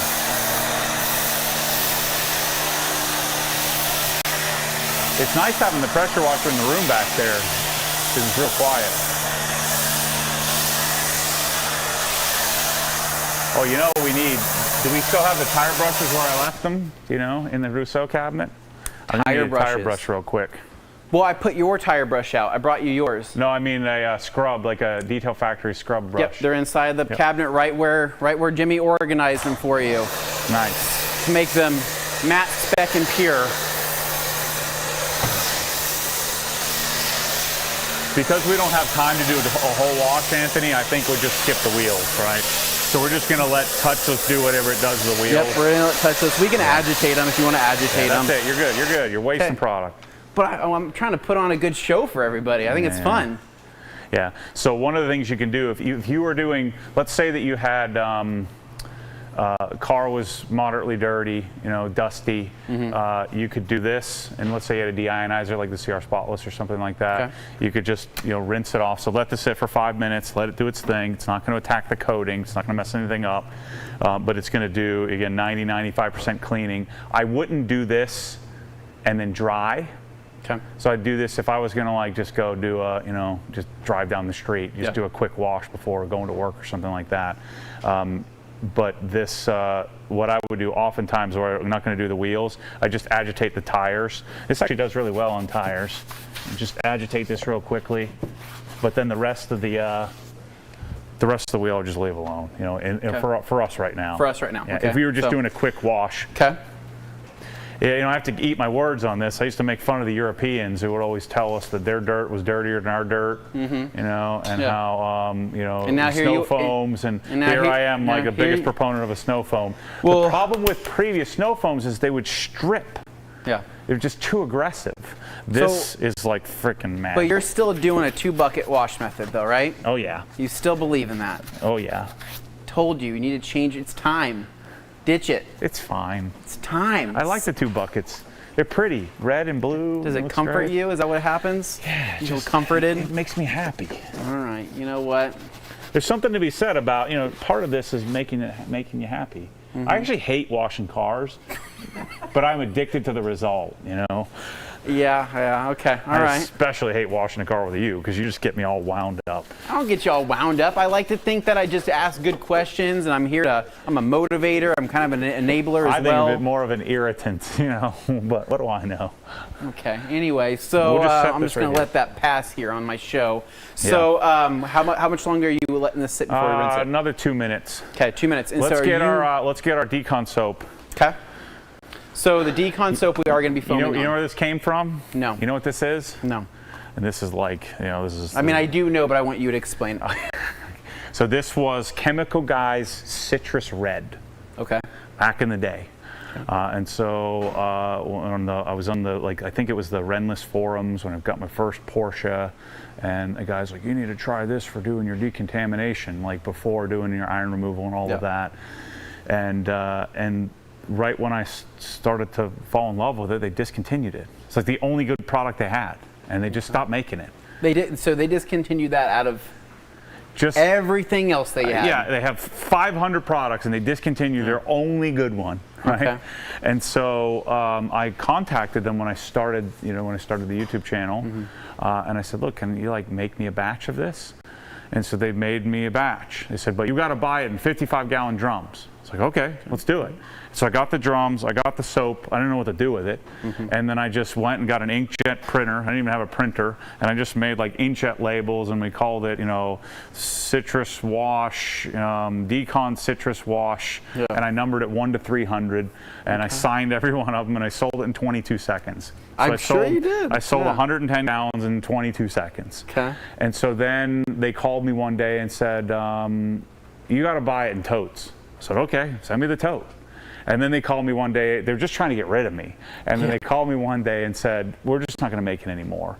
And so my friend Jimbo Balaam, he connected me with the original blender, who was the original Warner chemical blender. I didn't know and that. So the product is not acidic, it's basic. Right, Okay. so it's a pH above 7. Yeah.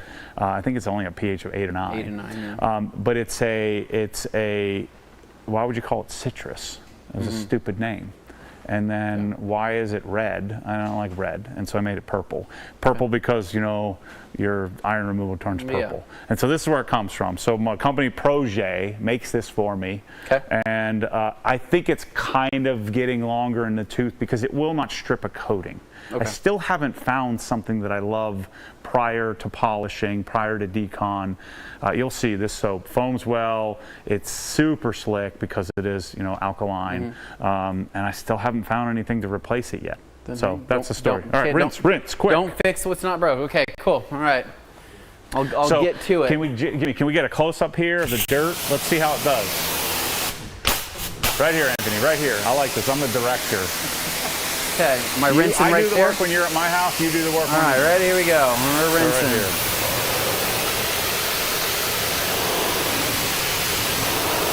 Obviously, the pressure washer is doing a lot of the work, but we're getting reasonably clean without having to touch anything.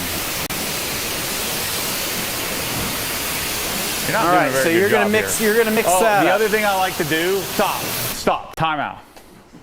I like to, when people think I'm nuts on this, but when you're doing a snow foam pre-wash, wash bottom up. Does that You make have sense? a reason? Well, I feel like I want to spray the product off with dirt. And so if I wash from top down, by the time I get to the bottom, all the product's gone. That's my reasoning. All right. I think it's nonsense, but I think it is nonsense. But you know what? I'm going to do it for you. All right, buddy? Yeah. Here we go. Look at that. Actually, this is actually where somebody needs to see this. Pretty legit. So you actually do need to see over here. I mean, so look at. So I just started going. So look at see the door. that line? Jimmy, is that picking it up? All right, here we go.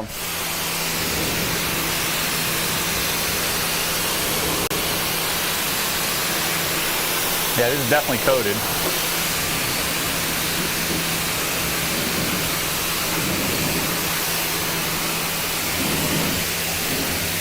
Pretty good. We got to get this in the Rag Company store. Pretty good. You know it. You know you love it. You cannot, like, he can't not love it, man.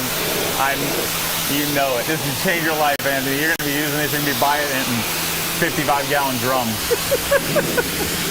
Pretty good. Pretty good. See, I got him. I got him. All right, you got to go mix up the thing. Yeah. We got to. This isn't one of your videos where it's 3 hours long, so we only got an hour to do this. Wash this.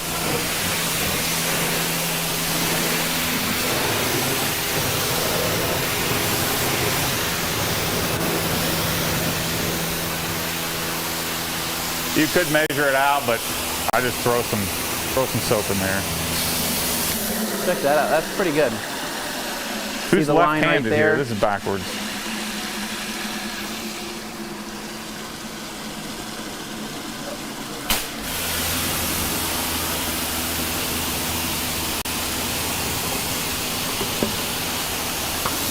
We got to get you a dual cleanser, Anthony.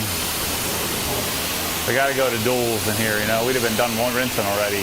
Well, you can talk to Jeff. Give him the sales pitch. You're here. Give him the sales pitch, and Gabe can plumb it in, and you know, and then we'll be putting out some serious water. I don't know if I want Gabe plumbing anything. You don't want Gabe plumbing anything. Did you know that he flooded the studio a few weeks ago? No, but I'd believe it. Gabe's like, why are you bringing me into this? Gabriel, we love you. We know it wasn't 100% your fault. Resume back to TRCMA. Oh, sorry. Okay, here we go. So I'm going to put 150 milliliters of soap in here-ish.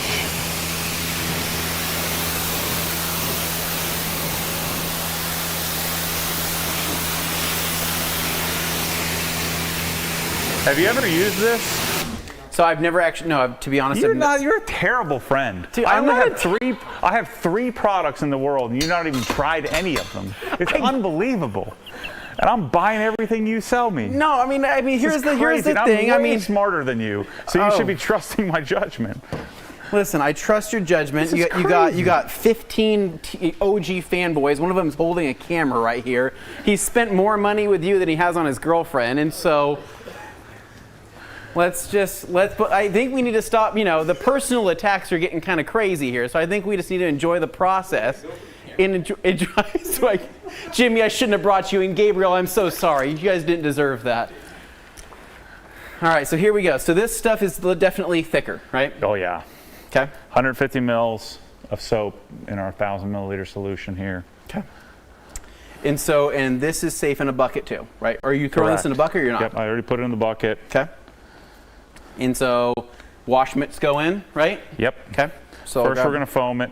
Okay. I always like to do the foaming first because I don't want my suds to die by the time I get to the bucket. So okay, so can I throw these in according to your process? Yep. Can I do that for you? Yep, here you go. All right, there we go. Are you sure you don't want to foam it? Yep, I'm better at it, but we'll let you do it.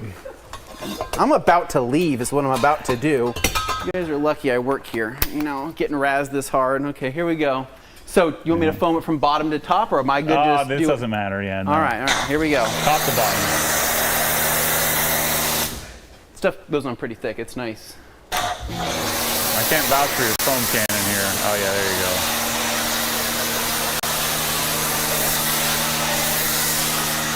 It's not scented, it's whatever the regular scent is. Okay. But it has a real, it smells clean to me. Okay.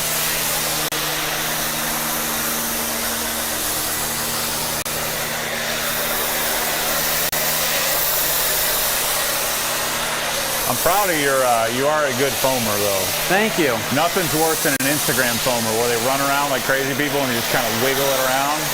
It's like you're painting the car nice and smooth. All right, while he's doing that, I'll get this set up here. This water's cold, man. It's real cold. Okay. And then you're doing 2 buckets? Yeah, I didn't even think about it. I was just You didn't even think about it. This is just built in you. Yeah. Okay, all right. So there's nothing in the rinse, right? We're good there? Correct. Okay. Call it good there. That's it. Hang that bad boy up. And you go. But I think it smells pretty good. I think that this stuff. It's just, that's just the natural scent, but just feel how freaking slick this is crazy. That's the slickest soap I've ever used. Feels pretty good. It's like almost makes me want to use it all the darn time. If GSF wasn't so good, I probably would. But GSF is that good. That's the thing. Mm-hmm. So, all right. So we'll take this bad boy out of here. Wheel this over here. Teamwork makes the dream work here. Yeah. Let's get you a rinse bucket. All right. Can we convince you that this is the better pad than that one that you carry that shall not be named? You don't want to go there because you're gonna. Nope. He's gonna be too honest. Okay, that's fine. Do you want me to go there? Or no. Not? Okay. I don't want you to be. I don't want you to go there. Here we go. Let's just get this thing done. One of the cool things about a pre-wash also. So again, I'm using this soap prior to, like, if I just kind of want to do a reset to my coating or prior to polishing. Okay. Is when I'm using this soap.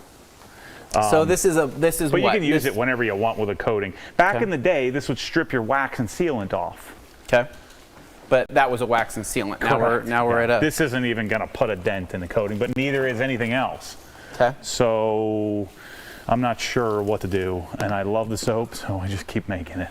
Okay. And so, but you're finding, though, generally speaking, you're using this a couple times a year, any given moment? Correct. I mean, just giving people direction, right? Because what's going to happen is you have people that overthink things, and they go. I mean, you can use it every time if you want, if you like it. But yeah, I'm doing this prior to polish. Okay. So you have. but you've used obviously the Koch soap. So where would you align this as a Koch comparison for people that are already kind of This into would be that like system? Active Foam. Okay. Because Active Foam is alkaline, right? Yes, correct. The what's the acidic one? Reactivation. Yeah, reactivation shampoo. Yeah, correct. The other neat thing, or nice thing, I should say, about doing a pre-wash is you could do bigger sections than you normally would, you know, because you got a lot of the dirt off. Yeah. So you don't have to visit your bucket quite as much. So your one bucket method probably does make more sense. Yeah. I'm still not going to do it, but Okay. you know, I'd consider it at least. All right. So while I have you here, right? Yeah. What's the new and exciting thing other than us hanging out and doing this? Yeah. And then obviously, you know, getting some of these products onto Amazon. What's the next big thing for OG? I'm going to give you a couple minutes just to drop some knowledge here, drop some behind the scenes stuff. I'm going to build a design studio where we start installing. Okay. And so, you know, detailing is one component of the, you know, of my obsession. Yeah. You know, detailing goes in the garage, the car goes in the garage, the tools go in the garage. And so we're going to build garages locally where I am. And so I'm building a 12,000 square foot full, like state-of-the-art obsessed garage design studio. Basically build this garage we have here and build it in a public retail space. Yep. And then have people come in there and blow their minds and then have them buy all the stuff. Okay. So that's going to be a big one. And then you're doing probably, you have a couple cars, right? You just got a couple new cars? I'm doing a giveaway of 2 Amiras. So what happened is Mike F. had one on order. I had one on order. And so we put our deposits on the same day. Okay. And so we put $5,000 on deposit, and my pants just ripped in half. You see that? Look at this. Just split right down the middle. Because they were too tight, Matt. They're not too tight. They were telling you in the comments they're too tight. I thought I felt something ripping. Look at this. Yeah, no, I'm seeing it. Dang it, these are my favorite pants. I'm seeing it, all right. So you know what, though? Shoot. That's what happens. That's just what happens, right? Man, it feels arid down here. I don't know what's going on. I don't think you're in your 20s anymore, so you just got to remember that, right? You got to go stretchy These pants are not tight. No, I don't know. They look pretty tight to me. They've got a break. Well, they obviously ripped, so they were way too tight. God dang. So it's all right. You know what? You'll have some time to change back after you eat your Ruth Chris steak here in a little bit. Yeah, yeah. So anyway, I was saying that Mike got his GT3. Yeah. And so they wouldn't give him his money back, and so then I said, well, shoot, let's do a giveaway. I'll buy both of them. It seemed like a good idea at the time. And so now I got 2 Amiras, one in white, one in red. The giveaway is going to start May 15th. I'm going to modify them, detail them, you know, do all the stuff we do. Yep. And then the winner's going to get to pick the color. Yeah. I can't believe I ripped these pants. You can't. These are not replaceable. They're apparently not OG spec anymore. No. Look at this. It's like a full-on. Those are about as good as his custom plates that he has made. You know. What custom plates? What are you talking about? Your dinner plates. Whatever the heck you're talking about during your steak segment. I already did that side. No, you missed the whole door here. Oh man, yeah, I didn't do the door. Sorry. So you missed the door. So now we're caught up. Okay. I think we're officially done. You doing the door jams? Yeah. Oh yeah. These jams are not looking so great. Oh yeah. Yikes. This is the 9. So you had a 997 like this on the giveaway, right? I had a 997 RS. Yeah. RS. Okay. Do this door jam. Yep. Here we go. Done. Yeah. Boom. Done deal. All right. Good job. Okay. Now we're rinsing. Yeah. And then we'll do a little drying. So suspend disbelief here. So this was decon. We're not polishing. We just wanted to show the decon soap. So we're going to rinse it off. And we're going to dry the car, and we're going to show you drying aid. That soap is so slick, I could barely grab this thing. I know. Literally. I'm telling you, it's pretty gnarly.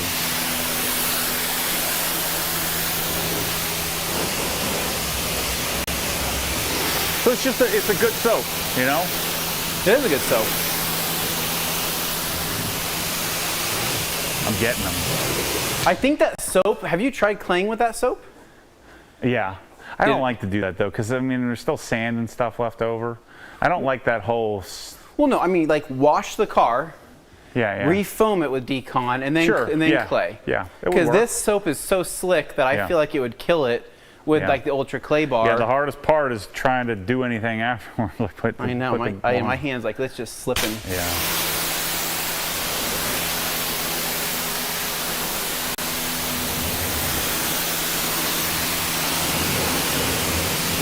Yeah, this car's pretty good. You know what coating this is on it? I have no idea. Do we know what coating's on this? Coated by a local detailer.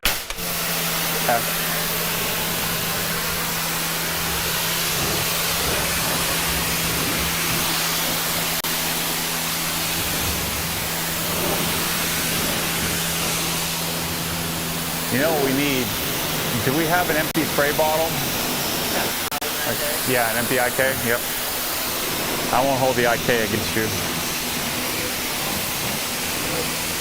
So Matt, while I'm doing this, can you explain what our pressure washer setup is? Because we get that question all the time. Yep. You can just explain it faster than I can. Yeah, so it's called the K1322TX. It's a pressure washer that I had Krenzel make 6-7 years ago, 5 years ago now, that is tuned for washing cars. So it emphasizes flow over pressure. So we're getting right around 2 gallons per minute in flow at 1,000 PSI. What I'm looking for, I'm looking to be able to take my hand, hold it, say, 10 inches from the surface of the tip and not have it hurt my hand. If it doesn't hurt my hand, it's probably not going to hurt the paint. The pressure washer is like $1,200. I think it's $11.22 on my website, something like that. And then we have a Mosmatic boom pole. So we ran a line, so we ran a flex line, like a regular pressure washer hose, from the pressure washer to a valve. And so the valve then gives us the option to use either the hose reel, so we have the 100-foot hose, or the boom pole. And that's a Mosmatic boom pole, which has the most amazing bearings ever. The Mosmatic boom pole, and then the way, if you're ever going to do a boom pole, the way to size your hose is to go from the end of the boom to the floor plus 3 feet. So we have a proper size hose. You'll notice the hose never smacked the car. Yeah. It's just the right length. You know, you guys had a boom pole. You had a boom hole up there before, and you're like, man, this sucks because the hose is too long, and you're always trying to. That's why you guys wanted the hose reel, because you thought the boom pole was terrible. Yeah. But if you size the hose properly, that connects to a Mosmatic gun and the OG spec Mosmatic gun and wand. And then anytime, this is where people make a mistake on the pressure washer. You need to make sure you're sizing on your foam cannons that the orifice is proper. So these have a 1.25 millimeter orifice, and that the orifice on the exit of your gun is proper. Yeah. You know, a lot of pressure washers get a bad rap of having bad performance or bad longevity because people are just buying whatever gun and wand from whatever website. Even there's a lot of retailers out there that are selling pressure washers with the wrong orifice, and you're blowing up your pressure washer because your motor isn't designed for the the size that people are using. Especially the foam cannons, right? Yep. So another thing that that I would recommend you do, especially on a steel brake car, is Atomac. And I'm an idiot. I didn't read the directions because I never do. I was using it straight up. But this bottle here will last you the rest of your darn life. We're going to make a 5% dilution with a IK that Gabe just brought me here. Okay, I'm going to empty this out then. You want this with water, not water? You tell me. I think we're good because the IKs have the thing on the side. Okay, right? So then you're just going to fill it with water? Okay. Yeah, so do you want to fill this with water regardless so you can pump for this and that? Nah. Okay, all right. You know what? We'll just do it this way. You do you. So let's see. What's 5%? What is this? A 1 liter? Yeah. So it would be 50 milliliters, right? Yeah, correct. So on figures. So you're going like half of whatever that feels like in that bottom base there. Yep. It's not critical that you get it exactly correct. There. Yep, you're there. I'm not there. I think you're there. I'm not there. Yep, you're overdoing. That's it. You did too much now. Nope. You're at 100. Oh yeah, you're right. Okay, all right. I didn't realize that. So you know, these are the sprayers that I know. You have your own sprayers that you know. I know these sprayers like the back of my hand. Yeah. Yeah. I knew immediately. I did buy some of those sprayers. Those new ones that you have coming? Ooh, buddy. I may have picked up 3 of them. Actually, Gabriel picked them up. You stick with me and I'll take you to the promised land there, little buddy. Stick with me and I'll take you there. I might split my pants in half, but... Oh, okay. So Atomac, this isn't like a panacea. Like, this isn't going to totally solve your problem. It's just a helper with rust. So it's going to reduce the rust buildup on your rotors. Correct. Now, so is there the any way to do it is to, I think, spray it dry, which is telling me yesterday. Spray it or earlier today. Spray it dry. I must have missed a spot down there. I didn't do a good job underneath that, did I? Or that maybe that's a, no, that's just runoff from the license plate. Yeah. So hit your rotors before you start washing, and then hit your rotors after, and it'll just help with the rust over. Okay. So I think the way to do it, like if you have really brakes like BMW where you get a lot of rust, spray it dry, wash your car, spray it now prior to dry off, then do the back forth method. You know, you pull back and forth by kind of holding the brake. Yeah. Okay. To help with that end up with pumpkin orange later.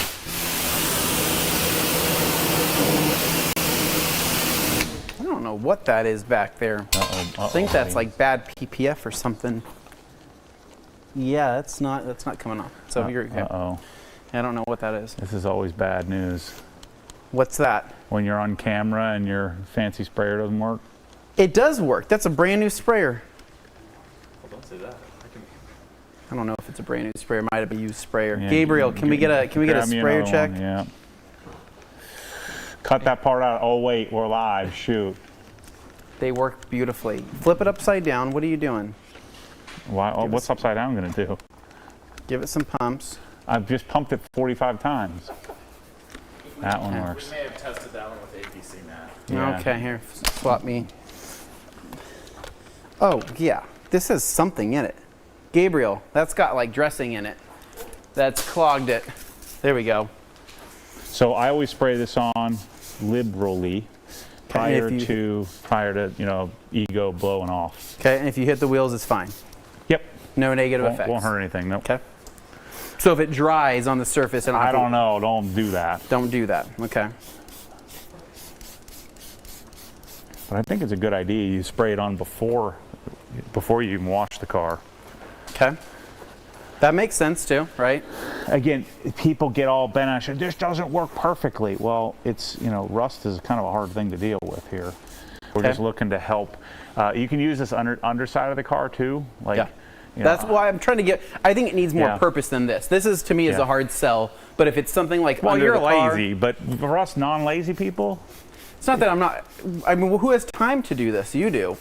You have all the time. 12 seconds. If I didn't have a broken spare. Well, you were talking, so it took up 5 minutes. We're on a time. We have an hour on this. All right, let's try it off. Okay. Let's go. We are jumping straight in with the OG drying aid, right? No. I'm going to blow it off first. I didn't tell you to get that. We ego blower us. Somebody go. We're the talent here. We don't go and get stuff. I'm just kidding.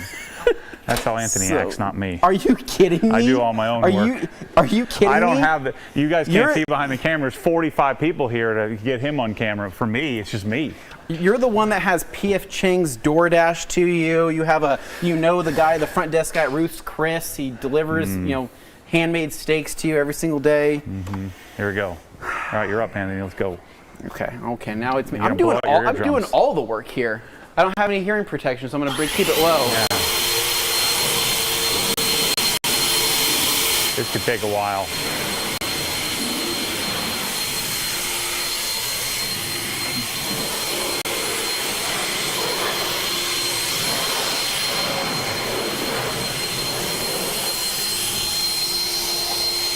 This one doesn't.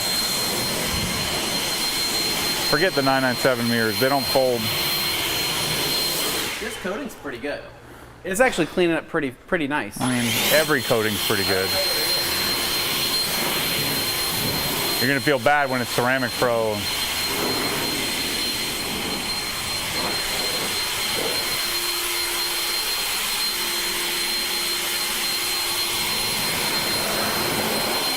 Remember the trick I taught you? You've been doing the trick, Anthony? Or you do the... Yeah. You've been you gave up on it? No, yeah. I mean, I know it works, but I just, whatever, you know. It wasn't his idea.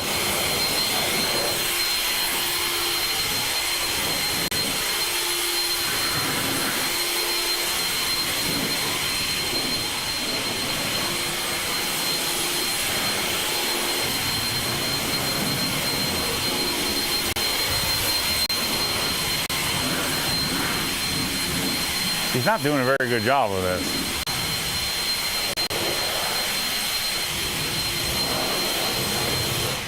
You can. It's pretty terrible. Are you kidding me? You are a microfiber guy, so you know you have confidence in your Yeah, towel. I gotta sell towels somehow, man. So like, this is fine. This is terrible. You're good. I'd like to do one more blow dry after I'm done. I mean, there's drying. still water sitting on the. I told you could do this if you wanted to. I should have done it. It would have been better. That's good enough. All right, Okay. here we go. Next up. All right, so this is. Am I on my own with towels? You couldn't have done that for me? Couldn't have grabbed me some towels? All right. So this is B&B Slipstream. Okay. With the scent and color taken out. B&B, I don't think they sell Slipstream direct. They only sell it through, you know, it's just one of their house recipe things. Yeah. It's the most amazing thing ever. I keep trying all these different products, and it's the best one. It's pretty good. It's real good. Pretty good. So it has the same kind of look and feel that Bead Maker gives us. Yeah. That kind of gloss and depth that you get, but without any of the I never had a problem with static or whatever the people say that Dust, it created dusting. But you don't need to use as much product. It's a little bit more forgiving. It tends to flash and wipe off a little easier. I mean, to me, that's what I want. I just want something to help add a little bit of lubrication, add a little bit of extra sacrificial layer to the surface. I want it to look good. Well, we're kind of been finding, so obviously, yes, this is one thing I have been testing out, right? I've used a couple times. Oh, you got Tolko on there. What can you do? So it just needs a prime. With drying aid, I'm finding that it doesn't seem like it's clogging up the towels as much. Have you found that your towels have gotten clogged? Not zero, yeah. So but I'm using Rags to Riches. Correct, yeah. But I'm saying just in general, though. We're struggling Are here we having that bad of luck with sprayers here? What the heck is going on here? What the heck? So I'm just saying in general, in all the times of using drying aid and then washing that batch of towels, I have not had any clogging issues, and that's been a nice. Part of it is we're not using as much either. You know. So with Bead Maker, you've really gotta go after it. Get that whole roof. There we go. Okay. So your process, you like taking FTW first? No. Okay. Bulk, Bulk first. Okay. Yep. Gauntlet first. Clean it up. And most of the time, you don't even need the FTW. It's more for just perfecting. Okay. And then you follow back up with this. Yeah. And this is the It does matty. look pretty good. It's pretty good. Oh, and Yeah, there's a couple small things here and there, but a couple big. don't look too close. This is a driver. This guy he drives the crap out of this thing. Yeah. This is everybody says driver. That's what it is. It's a driver. Driver is short for lazy. Enjoyed? Is that? Can we use that term? Positive things here. No. So if I do a couple, I mean, how much are you thinking is too much? Right? More than one. You can't use too much. It's just, what's the point? It just means more I got to wipe off. Okay. So just kind of spritz it on the surface. It plays well with most glass coatings, but not all of them. It's the only thing that some of the current glass coatings I've seen, I've been trying all different ones. Like Soft 99 Glaco, it doesn't work with that. Okay. But then again, everything smears on Glaco, I found. So I've been in the pursuit of a new glass coating. I'm really excited about Built Hammer's new version. Okay. And how he You were approaches talking about that, and so we'll have that over here soon. Yeah. Yeah. Hopefully they'll keep kicking things out over here to the U.S. Right? And so there's not hopeful. I'm doing it. Well, you're doing it. All right, so right now we're using the gauntlet. So this is going to be the 16 by 24 gauntlet is what I have in my hand, but you like, this is the size you like, right? Yeah, this is Maddie's spec right here. So yeah. 16 by 24 gauntlet, so Yep. 70-30 blend. Yep. This is gonna be made in Korea. This is just kind of that ideal GSM, about 900 GSM. And so it's basically we call it a hybrid weave, where it's kind of a flared twist loop, right? So basically what they do is shaved twist loop, isn't it? yeah, Don't correct. shave Like it?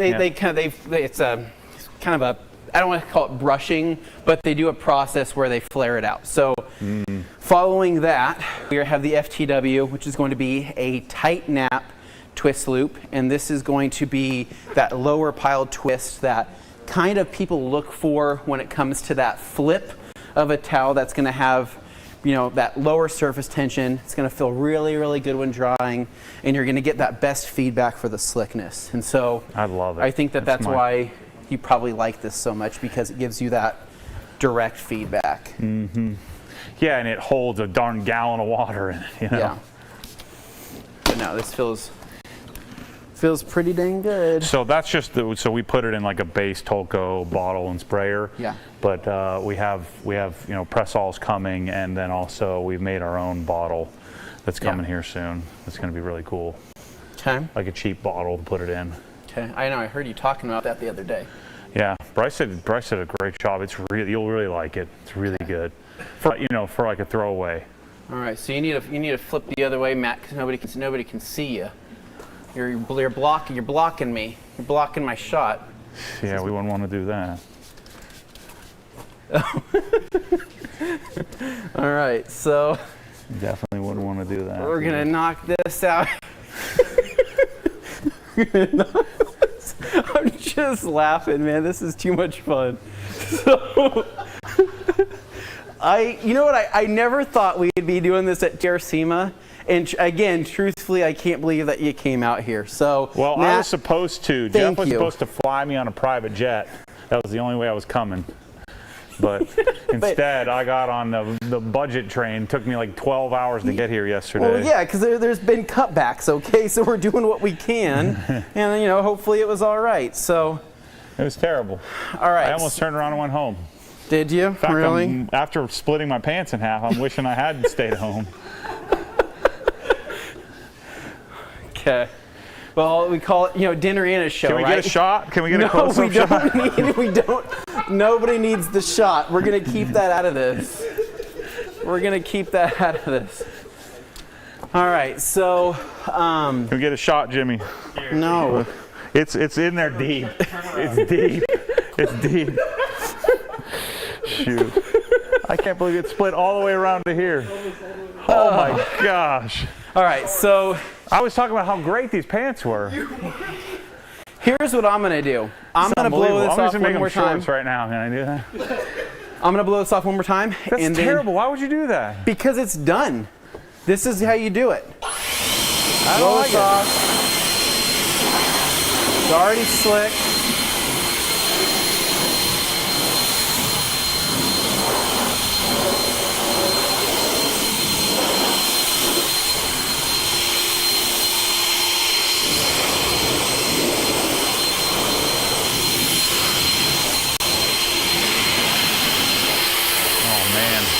Can I get a razor blade?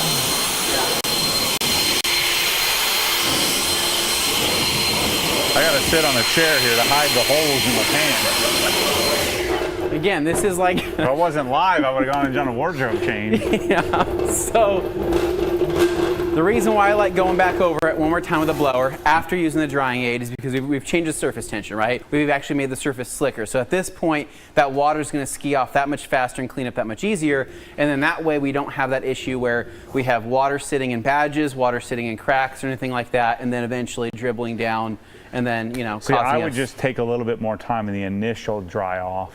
But same thing, you get the same result. Yeah, but I get a little better result, but same idea. The same way you are with a 2-bucket, there's no changing me that I won't go back over it a second time. What are you doing with the razor blade? We can't live life like this, buddy.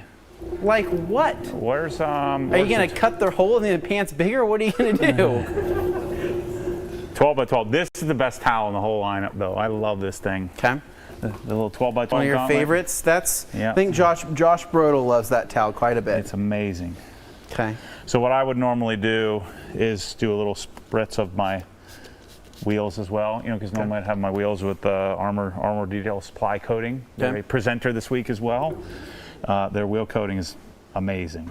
Yeah. And so I would normally do this and then go to dress the tires. So I think the secret formula to tires is Stoner's Terminator. Like if you clean with mineral spirits, I learned this from Auto Fanatic. He always cleans his tires with mineral spirits. Never does any dressing. I do that to my truck tires now, where I don't dress the truck tires. Just clean with a like a stiff bristle brush and just clean them with grab an old towel and just clean them that way and just leave them raw. But on my car tires, I find that the best way to get a good bond with tire dressing is to strip them with Terminator. Terminator leaves some sort of surfactant or solvent or something behind. It leaves some sort of solvent behind that just accepts tire dressing well. If you do something like mineral spirits, I don't know, I feel like my tire dressing doesn't doesn't grab. So the other thing too, so if you ever have a heavy, like for example, I told you how the dealership, not the dealership, but the Discount Tire, they accidentally put on that heavy silicone-based dressing that I didn't want them to put on. And what ends up happening is that dressing, if it's not cleaned off eventually, and you just leave it on there to rot, it will eventually really brown, it'll start to look really nasty, and then it'll really create this nasty film on the tire, which you really can't remove with a brush and even like a super strong clean. Are you denibbing the tires? Well, if we're going to put tire dressing on, are you freaking kidding me? We don't have enough. Matt, we have like 5 minutes left. That's it? Yeah, this is not your. We can't do this. This is worth it. Give me extra time. Is that a Rolex that you're wearing? I flew all the way here. You're wearing a Rolex while denibbing the tires. That's how you know this is good, right? So it's good. Call it good. Let's dress these things. I can't believe what I'm seeing. So anyway, I would deep clean this on my initial run with Stoner's Terminator. Okay.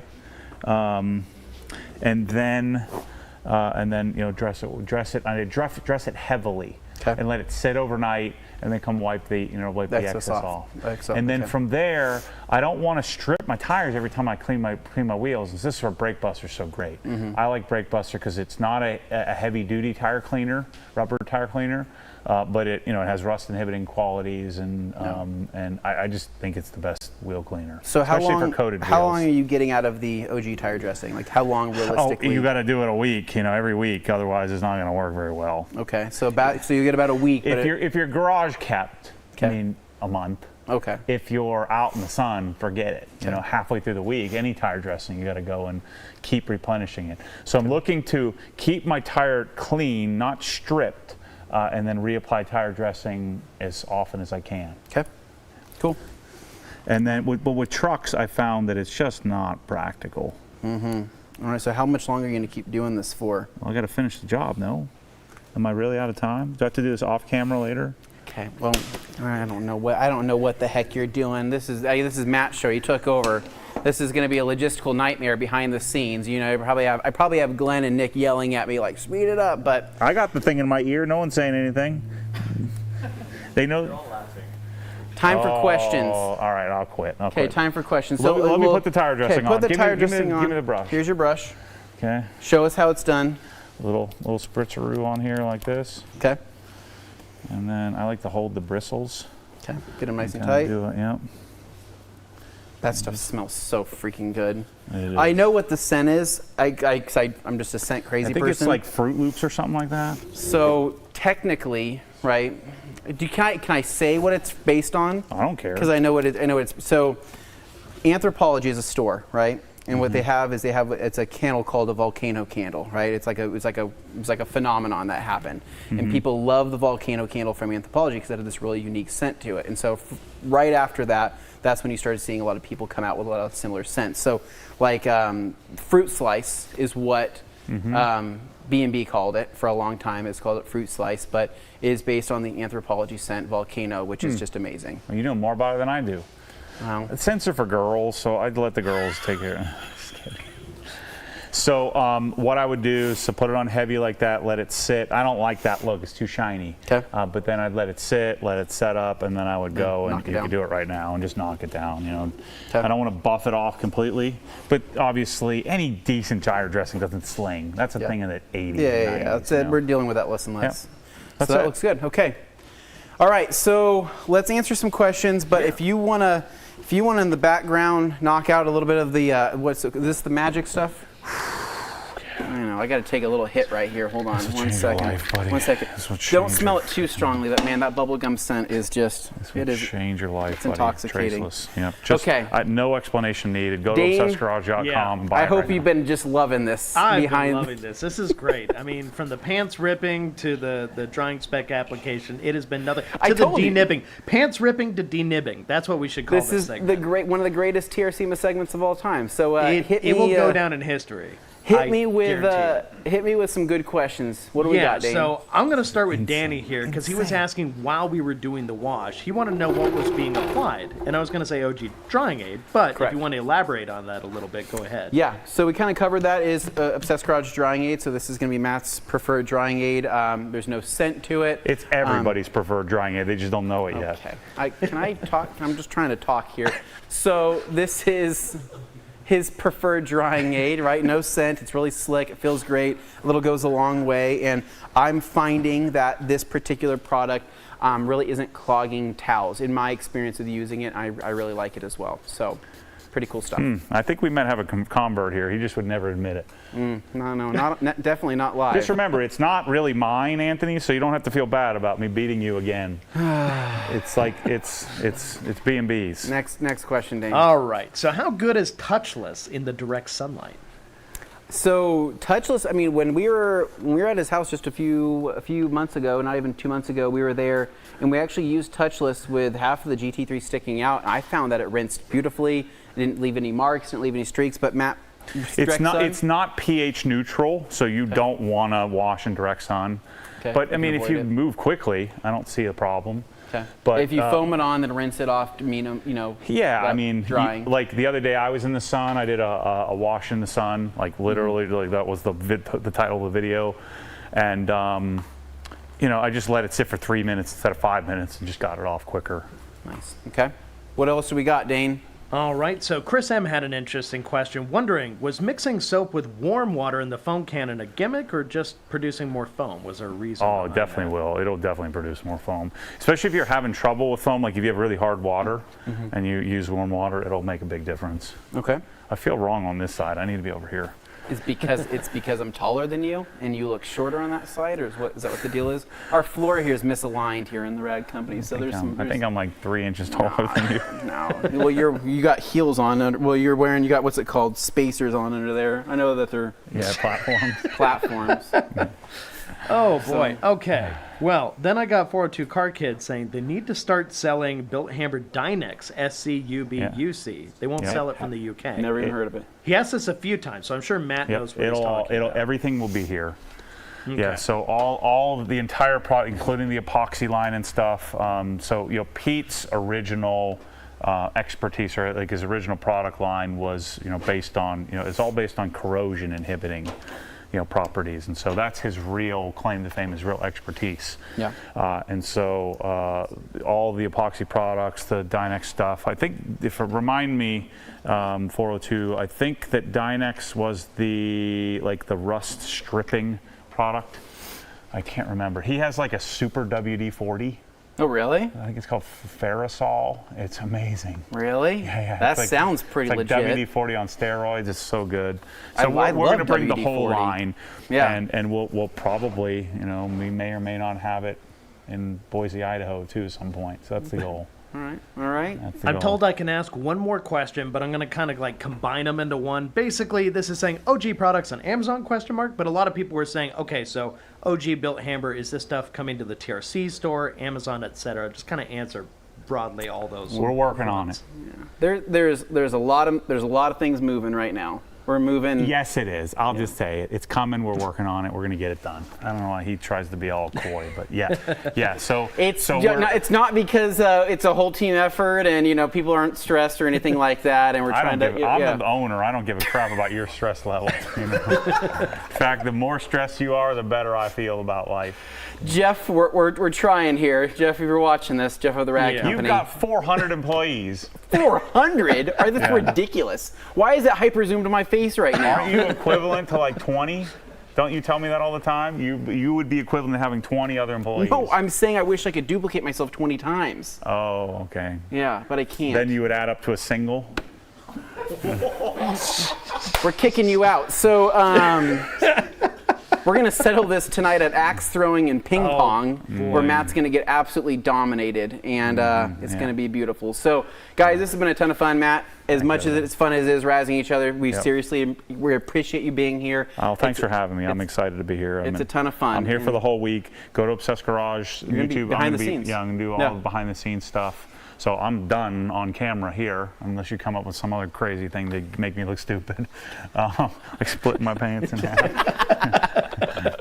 We'll see. So no, again, this has been a ton of fun. We have some great segments coming up, and so coming soon. We'll just leave it at that. TRC, OG, a lot of this great stuff you see here. It's just going to get bigger and better, and we're super pumped on that. So thank you guys so much for watching and tuning in. And Dane, I believe it's time to pass it off to you. Yes. So thank you so much, Matt. Thank you so much, Anthony. You guys did a great job. Hopefully everybody survives the razzing. It's just the way these things go sometimes. But the fun part is he handed it off to me, and I'm going to hand it right back to him. Anthony, take it away.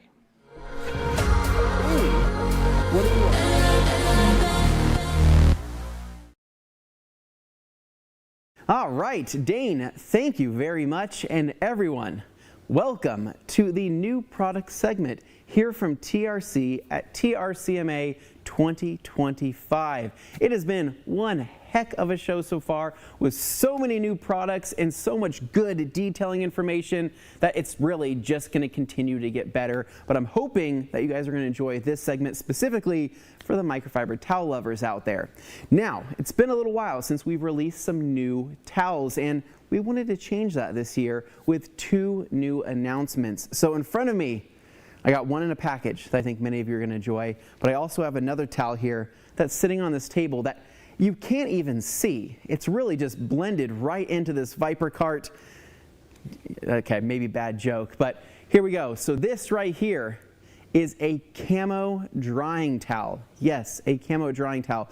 This is going to be the Rag Company's new Slim Dryer drying towel. This thing's amazing. Korean made 70-30 blend, coming in about 550 GSM. This was the first towel type that we've ever been able to do a full print on, and this looks amazing. I absolutely love it. And this is going to come in multiple different colors. We're going to have obviously the see-through camo version right here. We are going to have a beautiful blue, and then today we're going to be demoing one of the gray versions right here. So dropping this down, I'll give you guys a good look at what this looks like. So this is going to be a 25 by 35 here. This is going to be, we'll call it the ice gray version.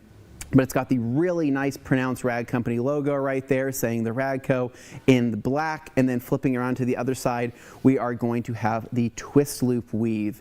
And so what's great about the Slim Dryer, right? We're living in a time where bigger is better, heavier is better, the more GSM the better.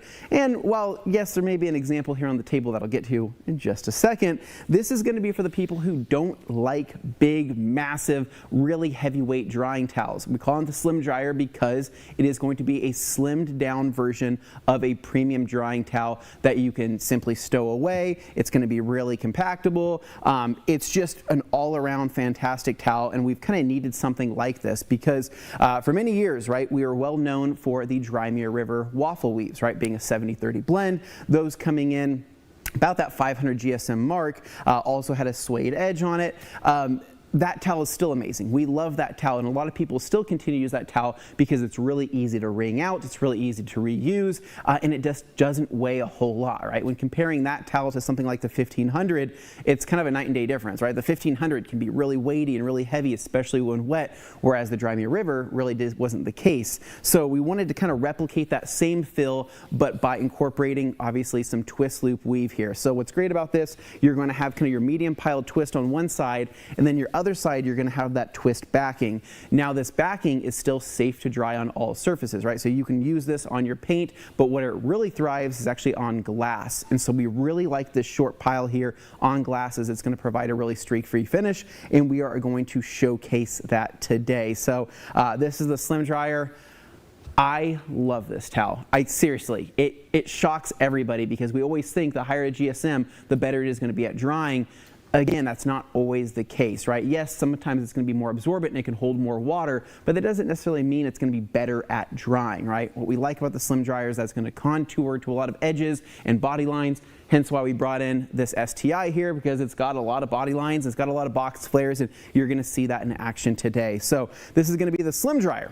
Now, going back to what I was saying just previously, bigger is better, right?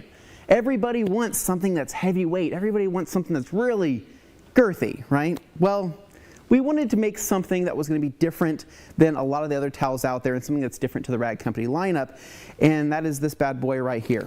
So inside this, I'm packaging this, you're going to be pulling out the M22 drying towel, coming in at over 2200 GSM at a 20 by 20 70-30 blend with a hemmed edge here. This is a tank, hence why we named it after the tank. An M22 was a very lightweight, light-duty tank, but really packed a punch, and this is exactly that. So again, 2200 GSM, 20 by 20. This is one of those where you just kind of throw it onto the water and just watch it suck up, and it really doesn't get any easier than that. And so the M22 here is capable of drying entire trucks, entire cars. It can be used on multiple vehicles, but your biggest thing here is that it's going to have the higher GSM, right? Meaning that unlike the Slim Dryer, you can't really wring this out just due to the size. I mean, you can try if you've got a really strong grip, but this is going to be for people who are really looking for that mop effect when it comes to drying. So simply throwing it on, dragging it, or just taking your one hand and then just gliding across the car. And we're going to demo that today as well. So the M22 is kind of the counter to the Slim Dryer, but what I like about this is really going to be the size as well. So we really kind of focused on what the user experience is going to be like for multiple people, right? So some people, again, enjoy bigger, thicker, heavier things. Some people enjoy thinner things, and it's kind of hard to make everybody happy. And over the years, we've created over 150 different types of towels, and yeah, I guess we're just gonna keep going because people want certain things and we want to cater to our audience. So with that said, we are going to be demoing probably the Slim Dryer first here. So we have the STI behind us, and we're gonna go ahead and rinse this off. It's already been kind of cleaned, but we want to show you guys the drying capabilities. Now this is a coated car, but I do want to try to get as much water on here as possible so you guys can see the towel in action. I'm not using a drying aid. I'm not going to use any magic tricks or anything like this. This is going to be a real-time kind of drying experience. So taking our pressure washer wand here, we're going to walk over, get this thing rinsed off.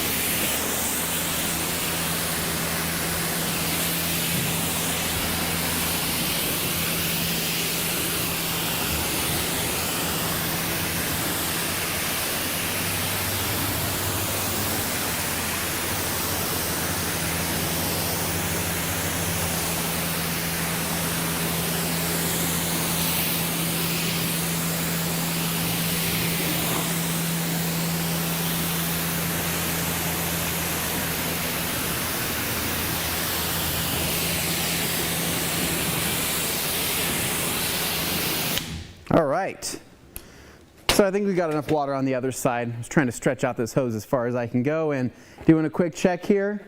Oh yeah, we're solid. So, grabbing our slim dryer here. So the best way to do this, and kind of one of the reasons we did this, was to obviously show off that logo. So it's going to be great for photos, great for videos, and what's going to look cool too is in your shop, if you have a towel rack, you can simply hang this over the side of a towel rack and you can proudly show the Rag Company logo to let everybody know that you're using premium microfiber towels. So taking this right here, we're going to go ahead and just do a quick drag dry, drape that right over the top. You're going to see that it's going to start to absorb. You're going to start to see kind of those darker areas, and we are going to simply do a pull. It's as easy as that. Coming over here to the front windshield where we have this very tastefully placed windshield sticker, Carson. Take that, throw that right over the top, and then again, another drag, and that looks awesome. And so again, you can use the backing side of the slim dryer. So this is going to be great on glass, so I can use this side as well. Go over here, over the top, and do a drag dry. Bam, easy peasy. And so we've only done, half the hood here, we've done a half the windshield, but what's great is that once this starts to get damp, it just gets better and better. So roof over here, we've got quite a bit of water buildup. So if I want to, I can do a drag dry in one section, come over to the camera, bam, see that logo proudly placed, and then do our pull, and dude, this towel is so awesome. I love this thing. For many, many years, I was kind of not sure if I really liked thin drying towels because I had kind of transitioned between being like, I like the heavier stuff, but then I kind of went back to the thinner stuff, trying to find really what felt best to me. And this towel is just a fantastic compromise. Again, coming in at about 550 GSM, this thing, it punches way above its weight class here. So do another pull, just like magic every single time. And then what's cool too is, again, because it's a thinner towel, it's going to be able to contour some more edges. So we got a vortex generator here, we got some type of antenna, shark fin. We can pull this around over the top. It just kind of contours, folds over, and it's going to be able to get into a lot of those nooks and crannies you wouldn't normally be able to get into. Folding this in half, taking this, and bam. Get the rear glass here, knock that out. Again, the backing material. Some people might feel this and go, is this safe on paint? Absolutely, 100%. It's just the back side of a 70-30 blend weave, and so it's going to be 100% safe on that. So going through, knocking out this. Again, this towel is just going to kind of keep going. It's pretty much ideal for if you have a sedan, small truck, small car. I think once you start getting into a larger truck, you may need to wring this thing out once or twice, but I'm talking like big, like F350 big. Outside of that though, this should be able to do any F150, any other small Tacoma, Tundra, you name it, it's going to do great at that. And so going over here, again, because of the thinness of the towel, it's going to be able to get around. And that feels awesome, dude. This feels great. And if you really want a great experience, then I highly recommend trying a drying aid with it, right? But trying a drying aid that's not going to seal up the towel. So a great drying aid that you can use and use often, paint gloss from PNS. It's going to be kind of a standard quick detailer who will not clog your towels because it does not contain any large amount of, or really I think any amount of SiO2 in it. So it's not going to seal anything up. But coming over here, side panels, you can just take this, go like that, or simply get down and start drying up all these areas.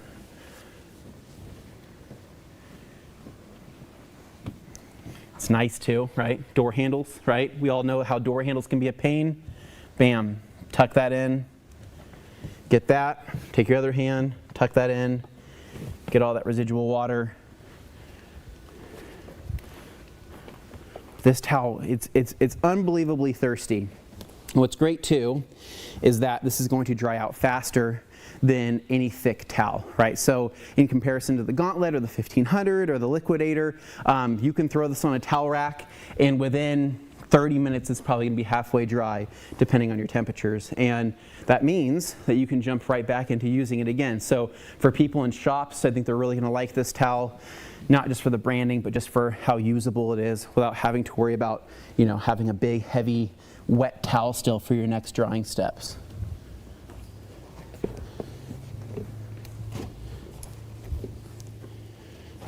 Yeah, dude, this thing's awesome. This thing is so cool. Of course, Carson had to air this thing out for me, right? He wanted to make it difficult for me to get down low, but this thing is eating all this up. And what's cool too, visors as well, right? So people have window visors. These things are a pain because you get a bunch of moisture, you get a bunch of water underneath. It's kind of hard to get a big, thick towel in there. You can literally just take your hand, glide it across, absorb all that, and clean the underside safely. Sweet. I mean, at this point, I would probably say with most of the car getting dried off, I don't think I did the trunk and I kind of missed a couple doors over there. This thing is probably at its halfway point at this time, so it still has plenty more left. Again, you can wring it out if you want to. I'm gonna come around to this back side, knock this out. And then let's see if we can do a ring out for you guys. Take this, twist, twist, twist.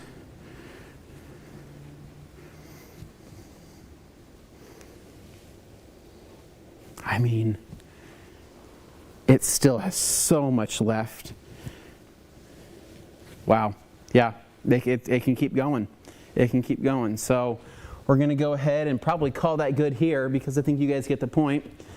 Unless you guys want to see me breathe heavy and dry vehicle for another 20 minutes. So slim dry over here.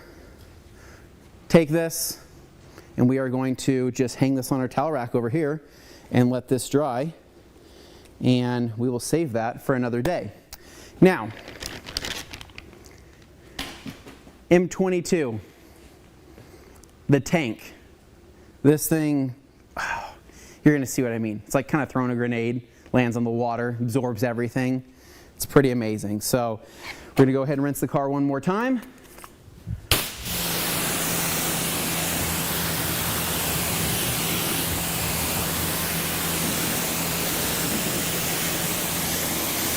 Really want to get a lot of water on there.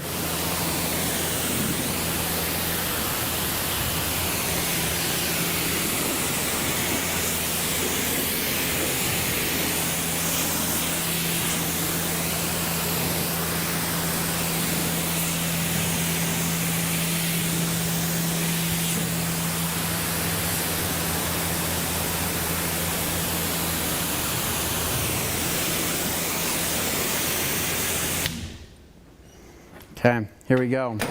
So, shout out to Josh Brodel here on the team. This was one of his biggest requests. He was like, dude, I want a 20 by 20. I want a small, just heavy, thick drying towel that I can use to dry my truck. And I was kind of like, are you sure? Like, we're kind of working on this slim dryer project. And I really think that a lot of people are going to kind of gravitate more towards that. And he goes, no, dude, I think that a lot of people are going to like that 20 by 20 over 2000 GSM towel. And he was right. Right? I mean, going through the process of pulling in samples and going through different types and just different variations of this towel, we eventually landed on this. And the second you grab it, you go, okay, this is the real deal. So taking this, bam, throw that on the surface, and you can just glide it across. It's just going to eat up everything there. It's almost laughable how much this thing can absorb. It's crazy. Pull that across the surface.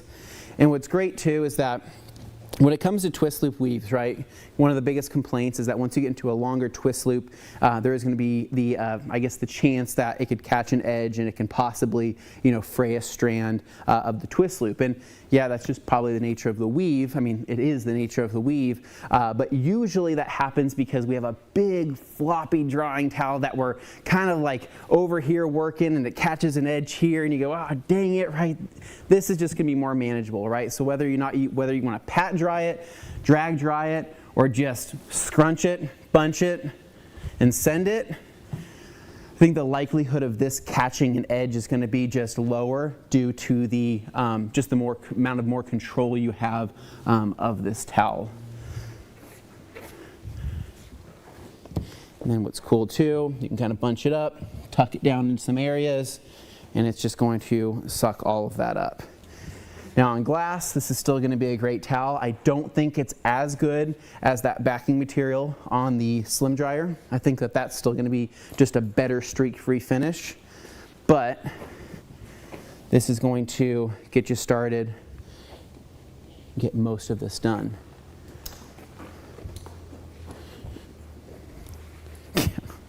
We're at the 1/10 of what this towel can do so far. Plop, one hand, glide it across.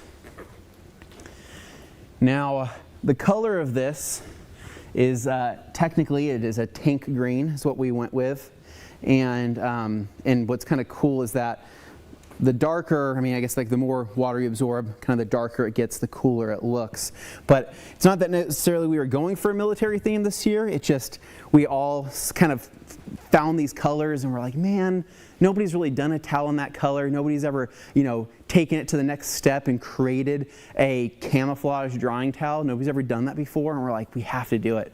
We have to be so cool, not just visually, but just, you know, trying to step up the microfiber game. I think it's awesome.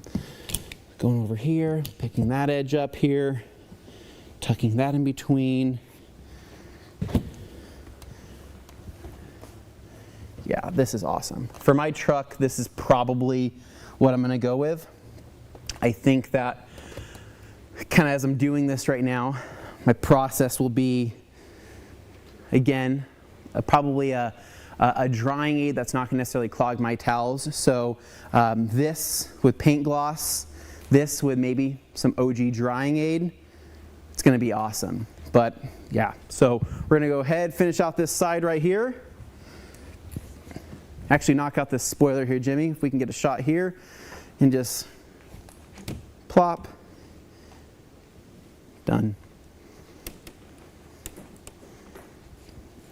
And what's nice about the 20x20 as well is that, you know, going through all of our different samples and going back and forth, we had initially, we were like, oh, what if we do a 24x24? What if we do a 22x22, hence the M22 name?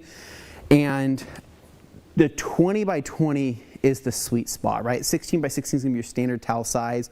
20x20 offers you just a little bit more, but it still gives you that control, especially when you're using one hand, so you can get into areas. And then what's cool too is you're not going to have that towel dropping down and touching the ground, right? So I can do this motion here, come down. This car is literally on the floor, but I have enough control over it to where it's not going to hit the ground, which is great. So, walking back over the table here, two very, very cool towels. M22 in the tank green here. We have the new camo colorway here for the Slim Dryer, as well as the Ice Cray, and then there will be a blue introduced as well, which is also a really pretty color. But this is just way too cool. I'm excited about new towels. I feel like it's just been a while here at the Rag Company since we've had anything that's been really, really awesome. And I'm just, yeah, I'm thrilled about these. So anyways, guys, this is gonna be it for the new product segment for the new towels. There's gonna be so many other amazing products dropping here this week. Not just chemicals, but tools, and just as well as just great product knowledge. We're so happy that everybody's here, and TRCMA is hands down one of our favorite events, right? It's crazy to think that this all came from towels. This all came from microfiber, and it's just a beautiful thing. It's just amazing. And so with that said, we have some amazing segments coming up. Hopefully you guys enjoyed just seeing these in action. I really want you to try these, pick them up for yourself.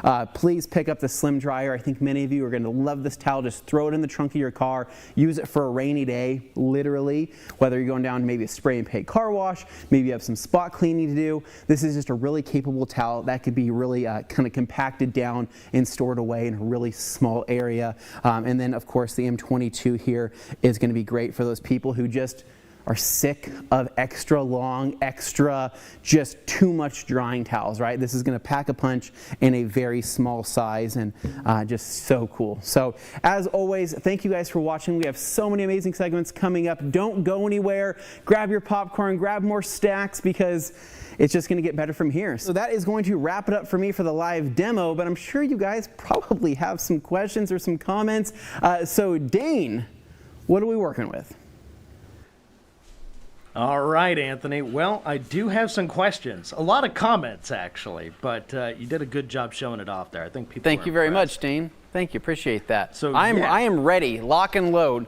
Hit me. What do you got? Well, first of all, Steve said, where's the towel? All I see is Anthony holding his hands up. So you know that's a good sign when you start off right That there. is, with the that camo is. print. It's like the John Cena towel. We couldn't actually use that, nor could we use his face. Apparently, Yeah. there's like a copyright of his face. Can't call it that. So yeah, so we had to go with obviously the camo, and so pretty awesome, man. I love both those towels. And Juice is buying that one immediately, he says. It says he's going to swoop it. And then they want to know if they can print my face on it. I don't know how I feel about that, but they're wondering if, different prints are an option in the future if we expand it. I'm going to say right now, though, don't do that. David Boyce saying Matt's going to wrap a 1500 around himself for the rest of the day. I mean, yeah, the M22 is probably the wrong size for that. M22 is definitely more of like a loincloth, you know what I mean, size. It's so, a Speedo. It's more suitable for like a Turkish bathhouse, Dane, if you catch my right, drift. Sure, yeah, no, definitely got that. Definitely understood. A lot of thick comments. I'm looking for the questions, but so many people just want to... Okay, so the first question is somebody who's offended by the color of the M22, and they want to see if they have other options. Oh, the M22, that color, that towel is awesome. So It actually is. Technically, right, so based on the whole theming of that towel, right, so the M22 based on a tank, right, like a light-duty tank, we wanted to go with like a tank green. And so like a tank green, technically that was the exact Pantone of a tank green, right? And so we did a bunch of cross-referencing, and that would be the most comparable, right? So obviously there's different tank colors out there. You would expect it to be more of maybe like a darker army green, right? But technically this towel is an army green, but due to the sheen of the twist loop, it's going to come across as just a slightly bit lighter. And so being here underneath the lights, obviously it looks a little bit brighter, but once you have it in your garage or even outdoors, you can actually tell it's going to be a little bit of a darker colored green. But it's a super cool army color green. We've never done that before. And let's just say, there's enough blue and red towels in the world, right? They're pretty great, but who knows? Down the road, the M22 could potentially come in a different color if demand is there, and it could be another earth tone, or it can be something more vibrant. We're kind of going to put that in the customer's hands, right? What do they want to see? Yeah, and of course I got Luke Berge here, as he always does. I just stocked up on 1500s, and now you do this? I think it had to be done. Actually, I got two towels inside here, and so the M22, yeah, I mean, when you look at this in terms of the comparison to the 1500, there's no denying that this is over 2200 something GSM in comparison to the 1500. It's a thick, dense. Dude, it is just again, it's a little tank, right? So you can just throw this on water and just watch it absorb. It's really, really nice. But if you love the 1500, you love the size of the 1500, then that would still probably be the right towel for you. But if you're looking for something that's going to be a little bit smaller, again, being at a 20 by 20, 70-30 blend, this is going to be something that could be a little bit more manageable with one hand. Or if you like to fold things and you like it really thick, then you can go about it that way too. All right. Then let's see, I've got, Dark Dragon bringing up the alternative. He likes that color, so that's a good way to start. Yeah. And then they, of course, anytime somebody sees a new color, they just want to start suggesting other ones. So they're saying, what about blue and yellow? Call it the Angels. Something like that. All right, not a bad comparison. I would call that like the Fallout is what I would call that. You know what I mean? Yeah, it's kind of a Vault-Tech suit color. Yeah, very Vault-Tech color. We got color. that going. But, beyond that, I did have a lot of questions from people who were looking on the website trying to find these things because they thought, well, it's TRCMA, so what can we say about that? Because they're saying they're having trouble locating them. So the Slim Dryer, right, is currently available right now. So this right here is the camo version of the Slim Dryer. The Slim Dryer is going to come in 3 different colors. We're going to have a gray, we're going to have a blue, and we are going to have the camo theme. And so it's going to be camo on one side with kind of that matching kind of tan tone on the other side, which is pretty neutral. And so This towel is available right now. We have about 80 of these in stock. So what we're doing for this launch edition of the Slim Dryer is going to be something that goes towards a good cause, right? So we actually have a few former service members here, and so what we're doing is we're taking all the proceeds from this towel, the Slim Dryer, the first batch of 80, and donating that to the Gary Sinise Foundation. So it's going to go to a fantastic cause, and we only have 80 of these in stock right now. The rest of this batch is not going to be coming until later in the month, and so if you're wanting to get your hands on this, which is a 70-30 blend, 25 by 35, coming in at a little over 600 GSM, now would be the time to pick it up. But I will say that this towel is probably one of my new favorites. Previously in the past wasn't a big fan of these really thin drying towels, but with how thick everything has gotten lately and just how kind of just of a nuisance it is to drag around big, heavy, thick drying towels that are like massive, this is just a nice breath of fresh air here. And so definitely something worth checking into and worth picking up, right? Especially with a limited edition of them so far. Oh, excellent. And yeah, no, there's definitely a back and forth here. People excited to know that the availability is what it is. But I've got more comments on cool color.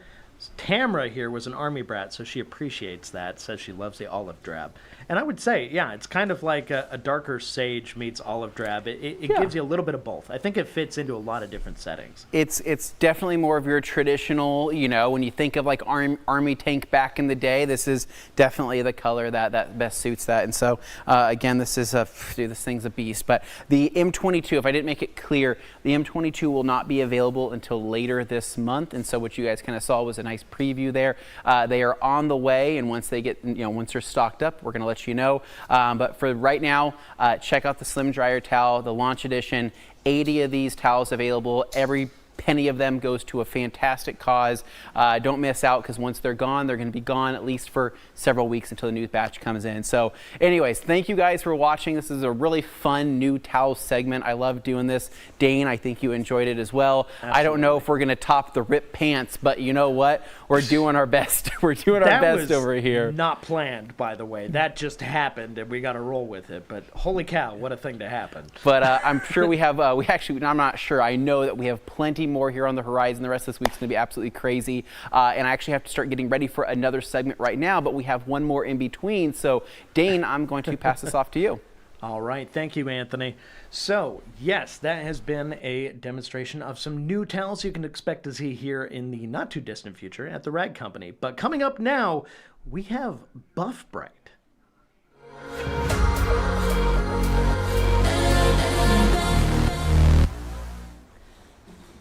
Hello. So that is awesome. We're always excited about new towels. And with me right now, I have Tom from Buff Brite. It is Welcome good to be back. here with you. Yes. How many TRCMAs have you been on now? All of them? No, I think I missed the first one. I think this is the fourth one, and we awesome. it's going to be hard to follow that last segment. Yeah, it is. It's going to be a little bit hard, but I think we have a secret weapon. So, as you all know, Tom makes the for real and does a lot of, cool tools and stuff. So we brought a visitor with us today. So we're going to have somebody help us get ready. Come here.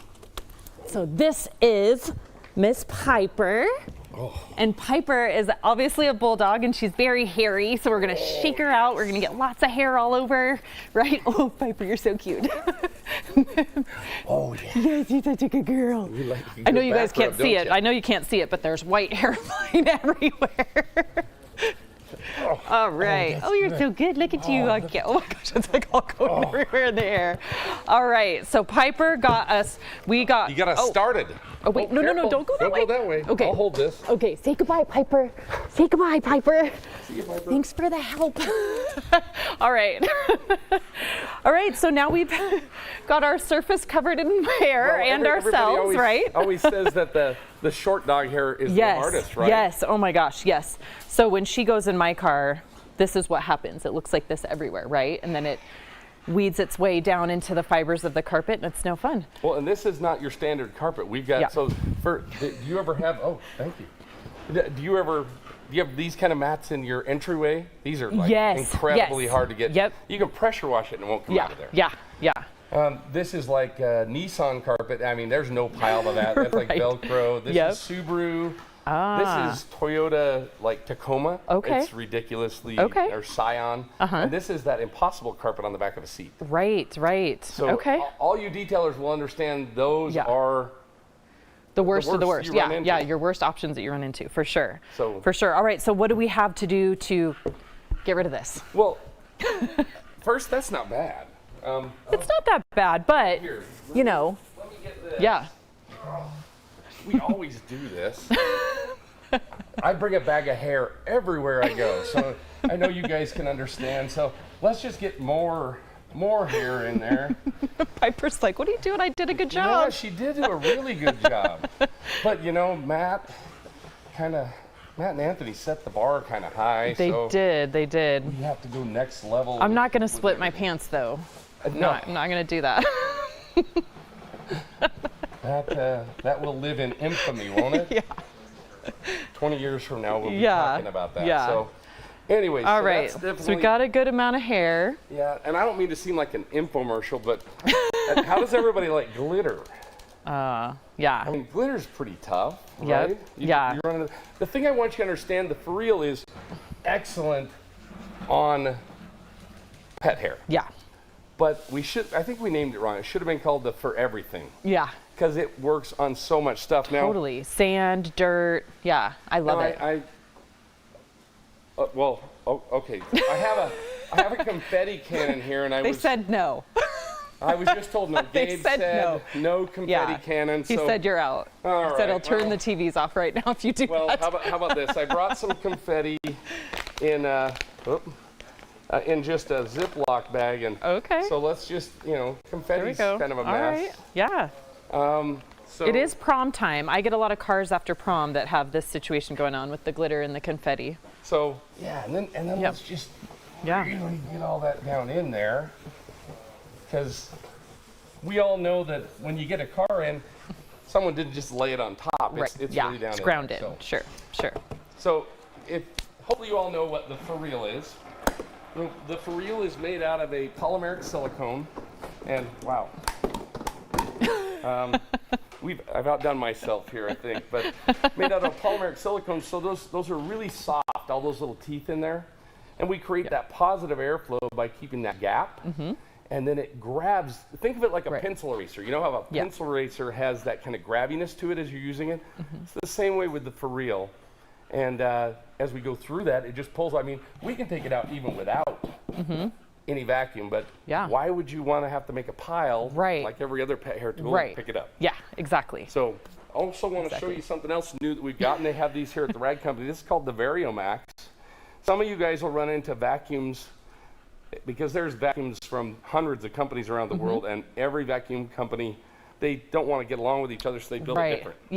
Yeah, different sizes. So this is called the VarioMax. As you tighten this, you can see that gets larger and larger and larger. So it'll go from 1.5 inches all the way up to 2.25 inches. That's cool. And so we're going to use this. So it makes it fit size. inside. Oh, that's nice. So it makes it fit inside the hose. Yep, right Oh, there. that's And then perfect. as we tighten that. Wow. Now you tell me, is that pretty tight?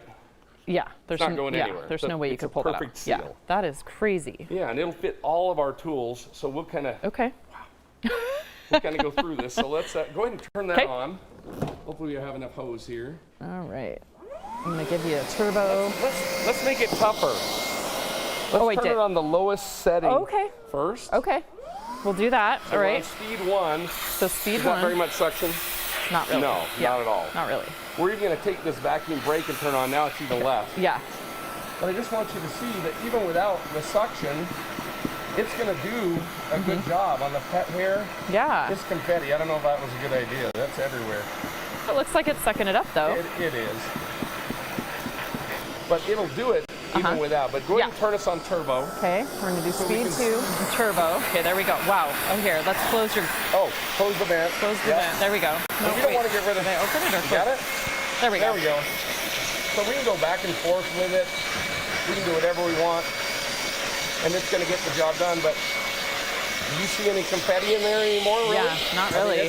Confetti is one of the worst things to get out of there. Oh yeah. So And we're the glitter, gonna- right? Yeah. That whole section, all the glitter's so let's from. go Yeah. over here to this. This is that Toyota Tacoma. Yeah. Wow. Look really at that. hard carpet. So we're getting all the. We're piling up the confetti. I'm rethinking my idea. I'm glad Gabe didn't let me do that other. Yeah, you would have been here vacuuming for days. Oh yeah. He would have had you on your hands, and shop. yeah, he would have had you on your hands doing this. But that's kind of what the For Real does. We've gotten rid of all that confetti and all the dog hair, right? Hair. Yeah, yep. yeah. Now we can switch and go to the hammerhead. Go ahead and shut that off for just a second. So the hammerhead is the same material, polymeric silicone. It's a wide mouth version of the same thing. And we have big flat areas like this. It just does a great job. It covers more real estate. So go ahead and turn that back on. All right. We're just going to get some of that other stuff out of the way so we're not fighting this. Get some of that confetti out of the way first. Well, then we can look at the dog hair.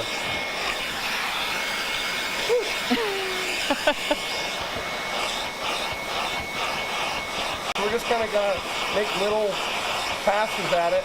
And I'll just kind of grab it and pull it up all at the same time. And it just, when you've got a large flat area, it's the tool. It's the way to go. Yeah. And use the For Real for all the little rounded areas and hard to get to areas and all that kind of stuff. Yeah.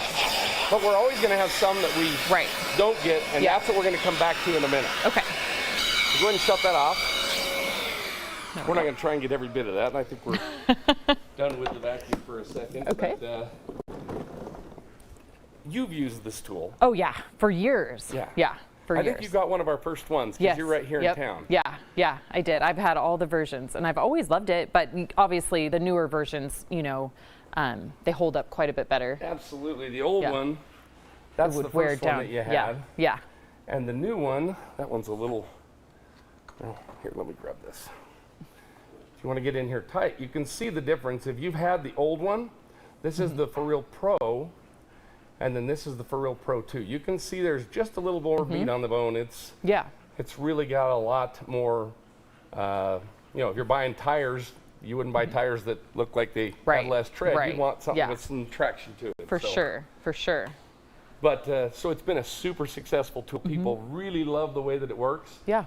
And if you've tried it, guys, you guys are the ones who have really blown it up for us because you talk to each other, you tell each other how it works, and Sydney has been really good about letting everybody know also. Yeah, I love it. I always love, I'm a big fan of tools that make us faster and more efficient because that's time is money, right? So I remember I used to spend hours trying to get dog hair out of a car, and this has like taken so much stress and time back to me. So it makes me more profitable, and it just saves on my vacuum, it saves on my back, and so yeah, I'm a big fan of the For Real. And you found a neat trick to use with it years ago and let the I world did, know yeah. about it. So I always think, so let's see if we have, do we have anything around here? No? I guess not. I guess not. We did, but we lost it. But you could use a vacuum aid. So a vacuum aid really works with the For Real, the hammerhead.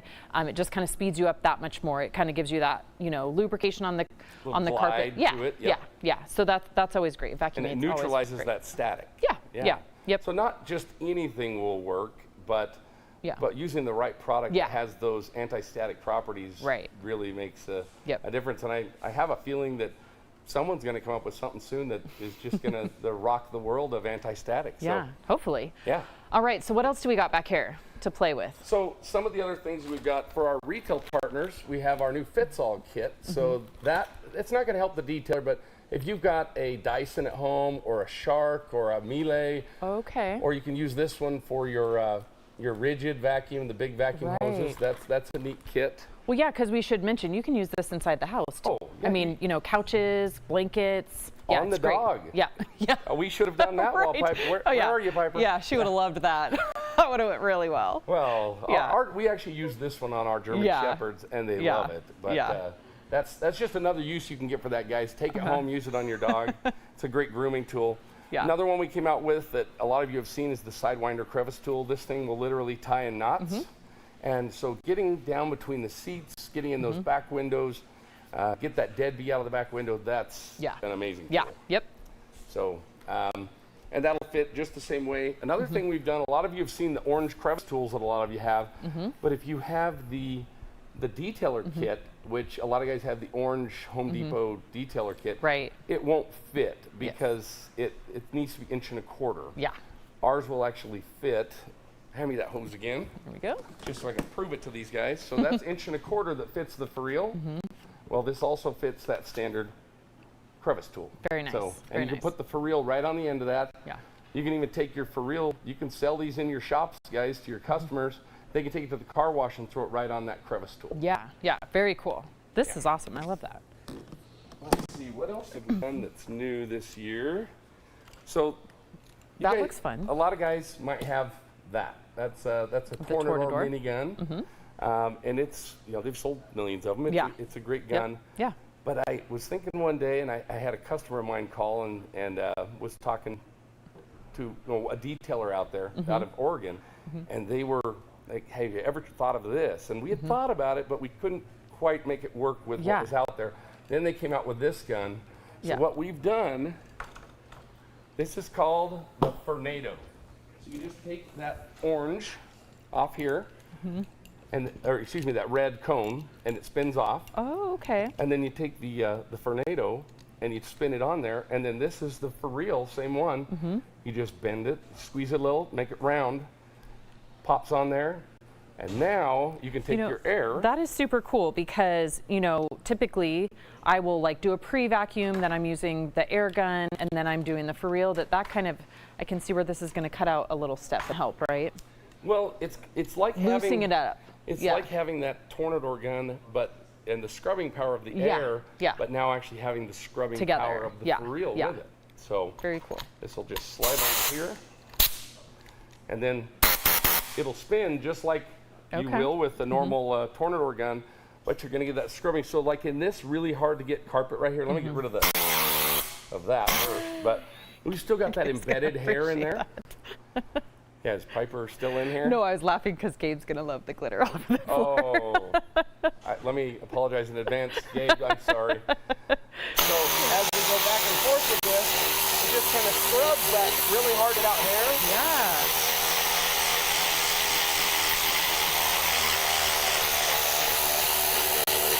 Because even a Tornador, I should turn that off. Even a Tornador gun by itself, it can't get that out very well. But adding that friction and that grabbiness there makes a big difference. Super cool.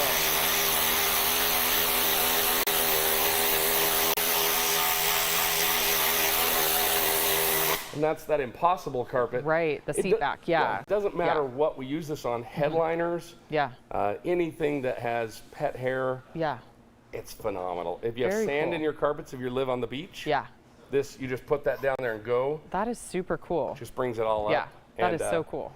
Another couple things you can do with this tool is you can shampoo with it. So if we had like some express interior, you can take, maybe it has that lot rot look and it has, people have been getting in and out of it. Just one, Yeah, so you just spray a mist to that, take this and go over the top of it, and it just comes out completely dry. Yeah. And it just brings up the fluff of the carpet. That's awesome. Cleans it all in one step. So cool. I'm so excited about that. And one last thing that I'll show you that it does. Yeah.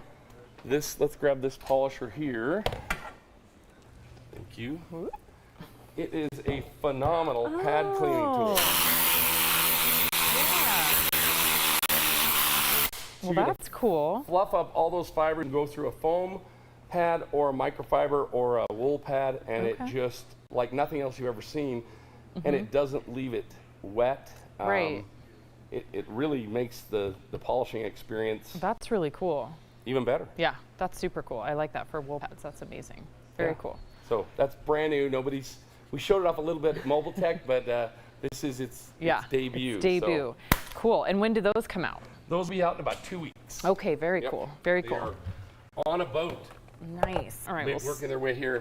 One other thing, they will fit other guns also. So like the SPTA, the Vortex, different things like that, they'll spin right onto those also. Okay. And just a little teaser, this is the Rag Company gun, and we have our own version coming out for that. It'll be in Rag Company Blue. Oh, very cool. Yep, and it'll fit right onto that.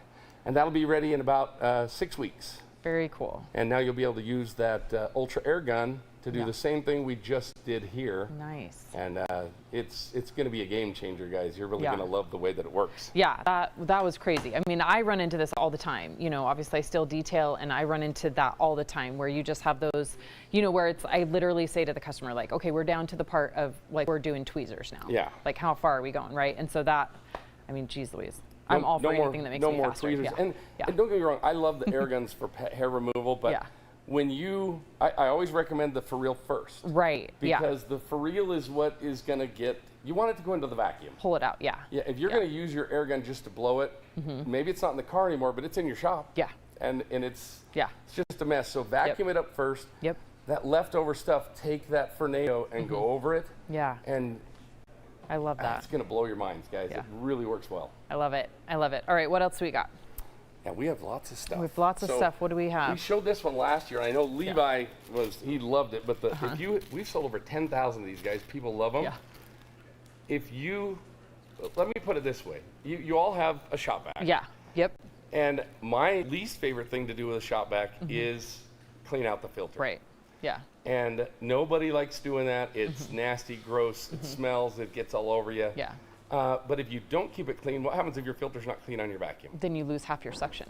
Yeah. Exactly. And then you're you're spending more time. Your right? efficiency goes away. Yeah. Yeah. So the longer you can keep that filter clean, the better results you're going to have, and the more efficient you're going to be as a detailer. Yeah. So this fits over. This is an IK bottle. I forgot to bring a filter. It'll fit anything. You just take it up to the top of the filter. It has a drawstring. Pull it tight. It'll hang down there. Feel that. Is that pretty slick? Yeah. Yep. Super slick. Nothing gets through it except the finest microdust. Nothing sticks to it, and it tends to just drop to the bottom. And it keeps it clean. Yeah. We've had guys 6-8 months, and they'll take it off there and they'll tap it to get the dust out and blow it off lightly, put it back on. Yeah. Perfect. Yeah. Yeah, so it saves you a ton of money with replacing filters. And then I know if you're like me, I mean, you don't have the replacement filters, right? And so you open your shop vac and you realize, wow, this thing is shot, and then you don't have a replacement, and so you end up throwing the old dirty one back in there, and yeah. Yeah, we want to save you money, and you're going to make more to have for your families if you can keep more in your pocket. But beyond that, to me, the biggest thing about it is the efficiency. Because most detailers will keep using that dirty filter until they can't suck up a French fry or a penny off the floor. By that point, you've spent 2 weeks having a vacuum that's just far too gummed up to be efficient. Yeah. So I love that. Very cool. Very cool. We're always thinking outside the box. Yep. So, all right. So let's cover the skins. How are we doing on time? We are pretty good. So. Okay, perfect. So we want to start with these, or you want to start with? Okay. Let's bring those up. All right. Very good. Well, actually, I probably shouldn't lay those that way, right? They're going to stick to it. So what do we have here? We have the Rupes. That's the new HLR 15. Yep. And it's a pretty machine in its own right, right? Like, it's really nice. I remember when I first got mine, I wasn't sure if I wanted to cover it all up, but I'm sure everybody knows I've had skins for years and I run them on all my machines. But you came out and you brought me a custom one, right? And we put it on together, and I love it. I think for many different reasons. One, it keeps my machine clean. Yep. This is so easy to wipe down. It's great, but I think the biggest thing for me is branding. So in my shop, all of my polishers hang on the wall, right? And I have like 7 or 8 of them. And so they all hang on the wall. They all have skins on them. They look so nice. And what's cool is my polishers are mounted right on the wall in front of where my customers park their cars. So they pull into the shop, they see my wall of polishers, and they're all branded. And it just kind of sets you apart. It, brings the vibe, and it looks so nice when they're all hanging there. And the other nice thing about this is for anybody who goes to trainings or goes to, help out somebody else, what's nice is you always know this is my polisher, right? There's no question on whose is whose. So I love it. I love it for the branding.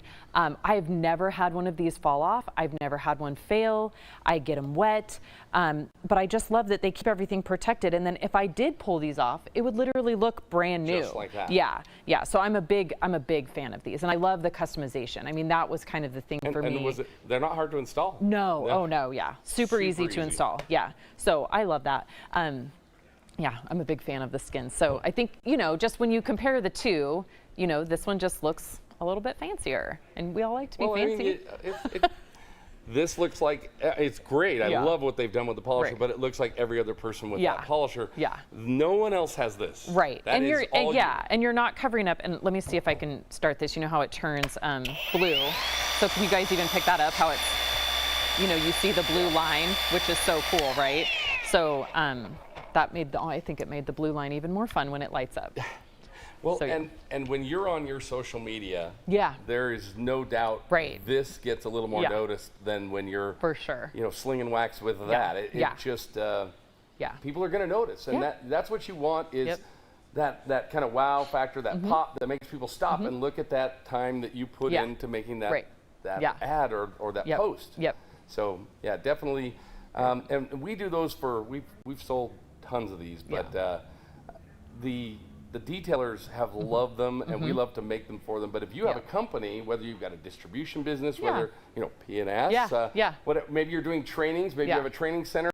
Yep. Why would you not do that to your polisher? Why would you not put your brand on there so that that everybody knows? Or if you're a guy who is out visiting customers, put this on your customers' polishers. Not only are they less likely for their employees to steal them and take them home, but they're just kind of a brand recognition for them too. Yeah, So yeah. And we've done them for detailing teams, right? Which is great, detailing events, and yeah, they're great. It's just a great way to either, you know, remember an event, remember a team that you were on, or it's like a you know, T-shirt. yeah. And I then mean, and then for sure I you're went there, I got the T-shirt, and yeah, it was all good. totally. Yeah, And then absolutely. personal branding, I mean, it's just such a great way. So love the personal branding. All right, are we missing anything? Well, we're just the going to lights. take a quick look at the lights. There we And go. some of you guys have maybe seen these. I put out a post last week. So this is the Buff Brite flamethrowers. Some of you guys might not know, but these actually pop out of here, and then they pop and snap right into a headband. So you can put that up on your head. It weighs, I mean, it's very light. I mean, feel it. so It's like light. a half a pound. Yeah, so great. Yep, and we've got anti-vibrational dampeners in here, so they're not going to give any issues. But when you get on the side of a vehicle, I've said it for years. Yeah. You can be the best detailer in the world, but if you don't have lighting, you're only as good as what you can see. Right. Yeah. Yeah. So why would you take a chance at having bad lighting and then you pull it outside and you see what you miss? Right. Just get some type of lighting source. If it's not this, the problem with these is you don't create the right angles. Yeah, but these are good for vacuuming. Oh, these are to light up the inside of the car. Yeah. They are, and you can take it from there to here. But when you're polishing, if you've only got a headlamp on and you're looking down this way at the imperfections you've got, you might not see them as if the light was down there coming back up to meet your eye. Right. Yeah. So yeah. creating those angles is really important when you're polishing. So. Yep. Very cool. All right. Well, Dane, do we have any questions? You know, we got a handful of questions here, Okay. although most people were just looking for that bag of dog hair. They know they were Tom waiting for the comes bag of in dog hair. with German Shepherd hair in a bag, and you can always count on it I've popping up become at some Tommy point. Dog Hair, I think. Yeah, basically. That's what they're hoping. They didn't expect a live dog, though. I think we got him there, so that's good, great. Good. Yep. So they were Special surprised. helper. I think But, she's gone back to bed. Oh, poor thing.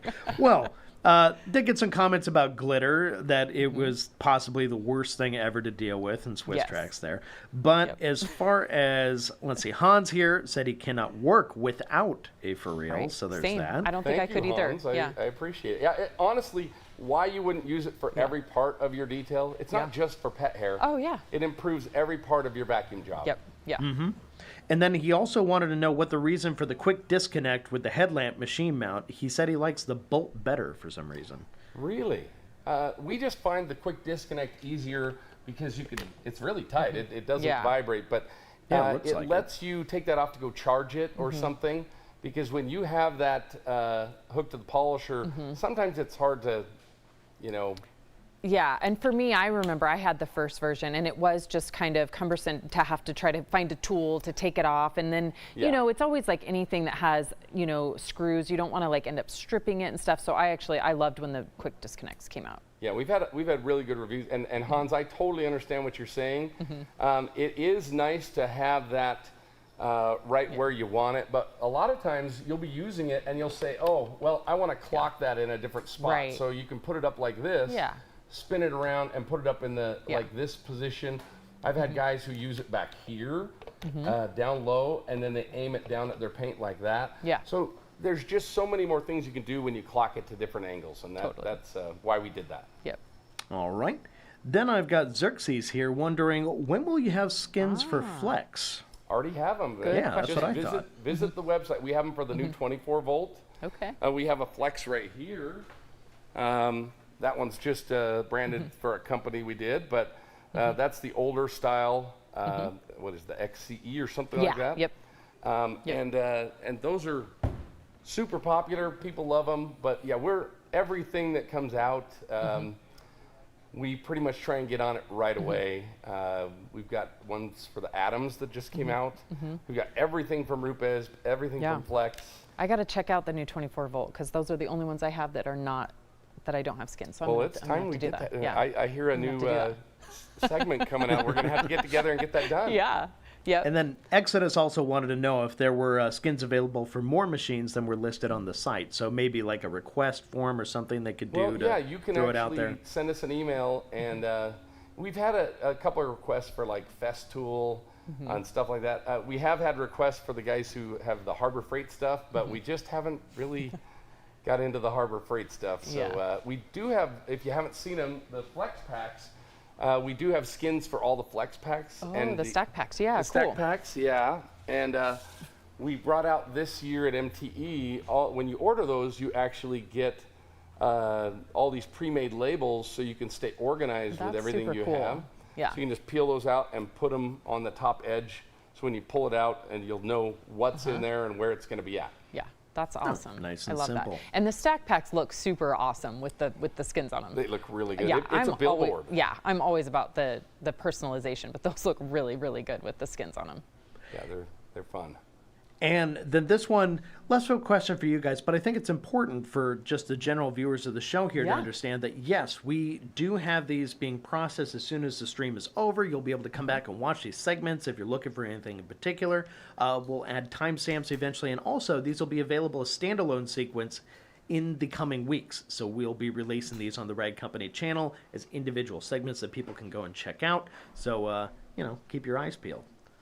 Very cool. But yeah, that's all I have for questions here. Awesome. Well, thanks. And thank you for having us. As usual, we love the Rag Company family, and you guys have always been so good to us. And thank you so much for letting us, again, be part of TRCMA. Yes, awesome. All right, thanks, Dane. All right, thank you, Tom. Thank you, Sydney. That was great. And people just love their dog hair, right? But that's why you need the tool. Anyway, enough about me. Let's go over and see what's up at Optimum Polymer Technologies.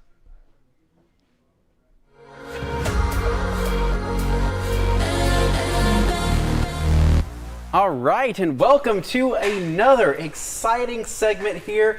I am with the one, the only, Dr. G.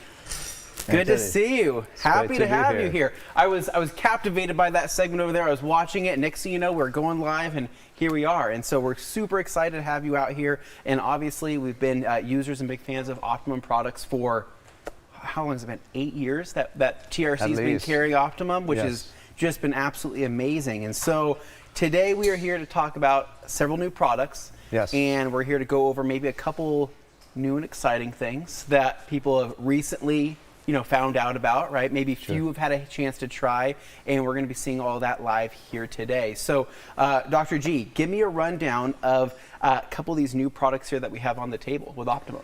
Sure, yeah. It's great to be here, Anthony. I love being part of TRCMA. And we released several great products at SEMA a few months ago, but since then we have developed great new exciting products or improvements. You've made some of the best even better, right? We're trying to constantly improve, and as long as we can improve products, we're going to continue doing that. We're not going to stop. But before anything else, I want to talk about the optical line, which you all been carrying for a couple of years at the Rag Company and on Amazon. And these products are designed for ceramic coated cars. They're the best products in the marketplace for any car that is coated, not just with OptiCoat ceramic coatings, but any ceramic coatings. So no matter what brand it is, and whether it's a consumer ceramic coating like gloss coat, or any professional ceramic coating, if you have ceramic coating on your car, by using these ceramic enhanced products, you will enhance the performance of your ceramic coating.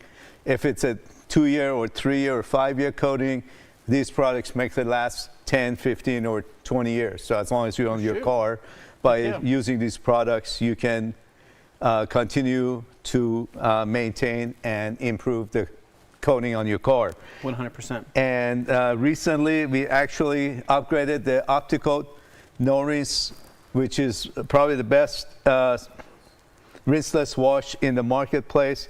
And this new product, which was missing in the line right now, is it has added UV protection. So not only it enhances the ceramic coating on your car, and it adds great gloss, great slickness, but it also has the patented UV protection that we have developed, and it will protect from sun damage. Okay. So if you use these products with any ceramic coating, you're going to enhance the benefits of ceramic coating and improve it and make it last longer. Perfect. So basically, because a lot of people will ask, right, what's the difference between the OptiCoat No Rinse and, let's just say, the original Blue No Rinse, or maybe even the O&R Wash and Wax? And so the biggest thing here is that designed for a coating, this is going to have some SiO2 in it, right? This is going to have leave behind technically some type of protection, but now you've added the benefit of having some more UV protection in there as well, right? That's exactly right. And so now you're kind of getting the best of everything for exterior, right? And so technically this can still be used on interior, no problems, right? No issues. But exterior-wise, this is pretty much going to be the best of the best from Optimum for protection purposes. Absolutely. I'm glad you mentioned that. This No Rinse, the OptiCoat No Rinse, not only works great on the exterior surfaces, it works great on all the interior surfaces. So when you mix it in a bucket, you can use your towel to wipe down the interior of your car and get all the benefits of No Rinse on the interior, whether it's ceramic coated or not. And also it has many, many other uses, as you all know, for people who use No Rinse. They don't stop using it just within the car, interior, glass, exterior of the car, but all the uses at home too. Absolutely. So now, cause we kind of touched up on the OptiCoat line, and honestly and truthfully, everything in the OptiCoat line is fantastic. Not only do the bottles look amazing, but performance-wise, you're getting a lot of Optimum's best performing products really ready to use for the end user there. And so whether your car is coated and you're trying to maintain that, or let's just say, you know, you've gotten your car coated and you're looking for things to maintain that, this is going to be an ideal lineup. And so everything from Hypersil over there to you have your MDR, you've got your glass cleaner and protectant, which is actually has some built-in protection. Power Clean here, which is going to be pretty much a fantastic staple in all of the Optimum line.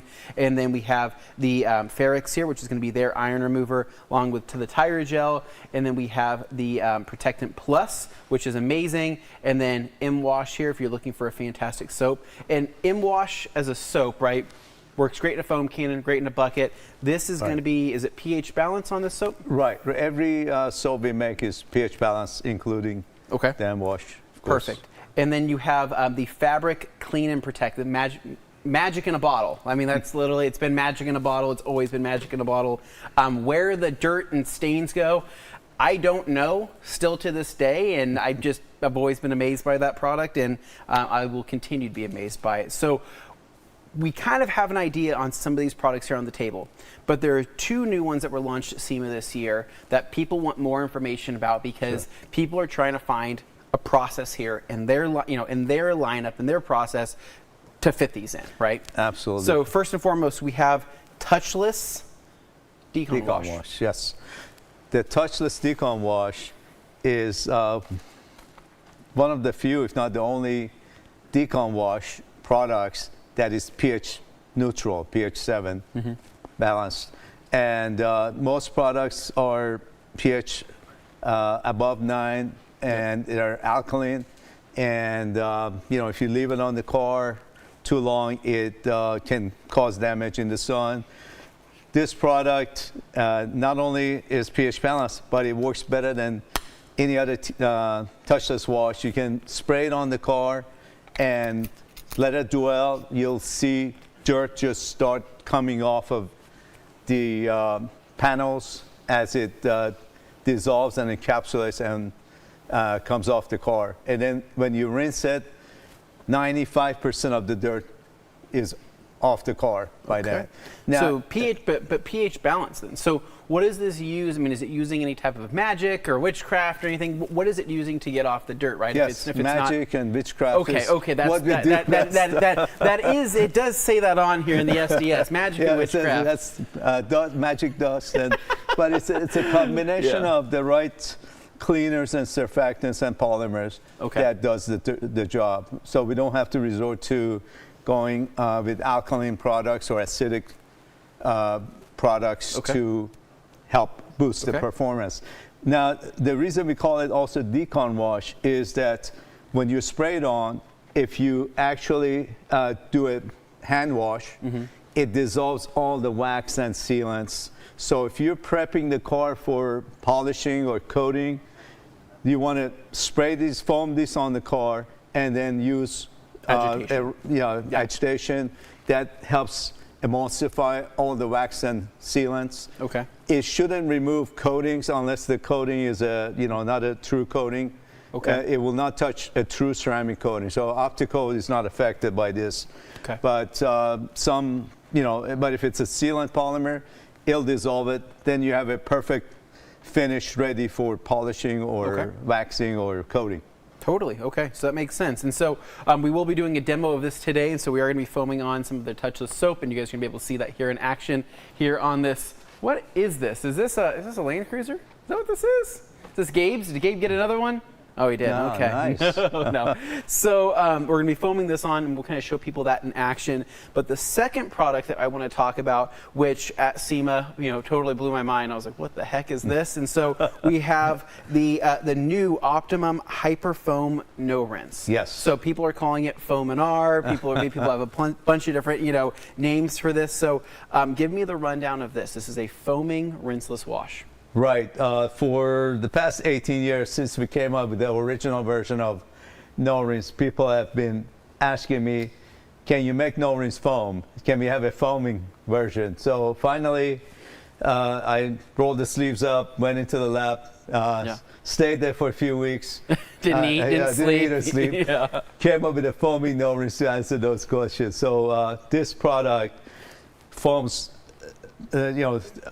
greater than any foamer, and you still can do a rinseless wash with 1 ounce in 2 gallons of water. You can put 2 ounce in a 32 ounce IK sprayer and foam the car, or you can put it at 4 ounce to 32 ounce and adjust this, a foam cannon and get a great foam. And then you can wash it and dry it, or you can rinse it. So it really gives the people the options of doing a regular rinseless or foaming and rinsing and washing and rinsing, or regular soap wash. I think it's a super capable product. I mean, regardless of how you want it, whether it's in the bucket, whether it's in the foam cannon, what we found is that, because my thought immediately goes to, okay, so what's going to be left behind? Is it made of soap? Am I going to have soap residue? Am I going to have some type of runoff or anything nasty? And what's crazy about this is, even when the product dries on the surface, right, you can just wipe it off, which is just like the original No Rinse. Right. But what's cool is that, yes, you do get more of that foaming power. I find that using it as a pre-treatment, it feels like I'm doing more, especially for the people out there who, if they spray an O&R and they go, oh, am I really doing anything? This definitely makes you feel all night warm and fuzzy inside that you were doing something more. But what we found is how slick it feels, right? So this is a really slick feeling product, even at 256 to 1 inside the bucket. But how we've done it here is we will basically pre-treat the surface, foam it on, let it dwell, right? Get it onto the surface, and then just follow up with a 256 to 1 bucket wash with a sponge, go through, wash everything off, and then just dry it. Awesome. Done. That's great. That's it. Yeah. Right. There's nothing more to it. And so super cool. It's got a nice scent to it. Both these products actually have a really good scent to them, and you can even do a 1-2 punch back to back. So if you want to go through and you have a pressure washer set up, you can actually foam on touchless, then rinse it, and then go straight into a foam and R wash. Foam this on and then straight with a bucket, just like I just mentioned, and go through into your wash like that. And so 2 really cool products that are, I mean, the touchless, that's definitely becoming more of a popular product, in this kind of new segment of, things that we're looking for, snow foams that can clean well. But this has never been done before. A foaming no rinse, I mean, like this, that's never been done before. That puts on that kind of a show in a foam cannon. Pretty amazing. So we have that going on. So we're actually going to mix up touchless here in just a little bit, but we're going to be following that up with another demo of something else that's new and something else that's blue. Yes. Yeah. 2 years ago, when we were doing our presentation together, me and you here. It was just like this. Yeah. Just like this. We introduced a new version of no rinse right here at TRCMA, and that was the no rinse version 5. Yep, put some which right there. Was based on requests of people to have more slickness, more gloss, and during the wash and after the wash. Yep. So during the drying process. So we improved this product. You tested it right on the set. Yep. Without any prior knowledge of the new product. That was my first time ever using it. It was pretty cool. Yeah. And the product performance was just far better than any other rinseless, and it still has the unique benefit of encapsulating dirt, which no other rinseless product has. That I don't know if you all seen the videos of how it traps dirt, takes it out of the solution. And you, of course, see it in the bucket as you're using it. So this product really, took a lot of great reviews and all that. And then I was able to modify the polymers again recently to make a new and more improved, more slickness, more gloss version of no rinse, which we're introducing today, version 6 of no rinse. Very exciting. And that's one of the things we never stop improving the products. This product has gone through 6 revisions, and that's the latest, the best no rinse ever. And it's got even greater slickness, greater gloss during the wash, during the drying, leaves minimal water behind, still great encapsulation properties, and all the many uses that no rinse has, from using on your car, on glass, interior, exterior, wheel cleaning, as well as using it at home on your stainless steel appliances, on your home glass. That's literally, Dr. G, if you knew how many bottles of O&R that I have mixed up throughout the house that I use for everything. I have a little glass cleaner bottle, it's just O&R. I have my little office cleaning bottle it's just O&R. I have my kitchen bottle, it's just O&R. And so I have O&R mixed in so many different ways around the house. And then, of course, if you've been a big fan of the Rag Company podcast, you've been following for a long time, O&R is also what I use to clean my baseboards. So I take a bucket with O&R 256-1, I wring out some towels like Rip-N Rags, and then I clean all of my baseboards around the house. And my wife is the happiest wife on earth because the baseboards are spotless, they're clean, and again, doesn't leave anything behind. It looks really, really good. And so, really, really cool. I'm excited. So we're actually going to be testing this out today as well. Yes. So the plan here, and this was by popular vote here internally, is that we are going to be foaming on the new touchless decon wash, just to show you guys what that looks like in the foam cannon. And then we're going to be doing a rinse there, and then we're going to be following up with the new O&R version 6 here in the bucket and doing the dilution right here at 256-1. And so should we get started with this? Well, let me. Okay. Sorry. No, we have a couple more exciting things. So far, we talked about 2 new products that we are introducing here at TRCMA. Yeah. And we have more. Yeah, we have a couple more products. This is a bag of tricks inside here. He's just he's going to start pulling massive things. Okay. What else? There's lots of in here. No, there's a couple more products to share with your audience here. Okay. One is Optimum Renew microfiber and pad detergent. Okay. Again, pH neutral, pH 7, and this thing takes all the sealants and wax and everything off or polish off the microfiber towels or pads and brings them to the original condition. Okay. So if you have towels that you're not using as much because they don't absorb as well, a lot, and because of using it over years and years or months and months, you put it in the machine with this, and it should bring it back close to the original condition. So that's another new product. That's great. That's exciting. Look at. We have, because we have Rags Riches that we're pretty proud of. But you know what? I got to give this a run for its money. I got to test it out, right? I'm just doing towels here. I think we would be pretty good judges. So I think we're going to have to get that into the washing machine soon. Maybe with a load of towels that we'll find here after everybody's presentations, Sounds right? great. Please, yeah. That's, okay. So we have something a couple else. other products. One is a new version of Big Red Sponge, which you are all offering. Yep. On your website. And this product is ergonomically designed so that it can get into small areas, into crevices and door jambs and all, and door handles. But also it's easier to hold than the original Big Red Sponge. So this is a kind of a new, unique design. It kind of reminds me of like two edges of a hammer, right? So it still has kind of the points here, which is cool, but that actually feels really good in the hand with just those cuts being right there. It feels very ergonomic.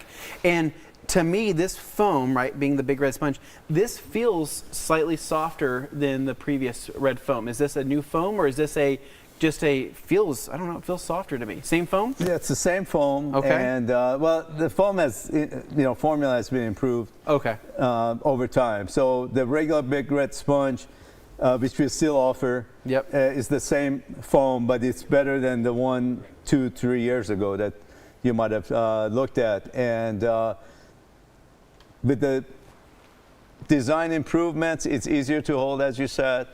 It gets into the door jambs and all that, and into door handles, especially much easier. So, and it's of course got all the cross cuts to help pull the dirt away and minimize having dirt on the surface.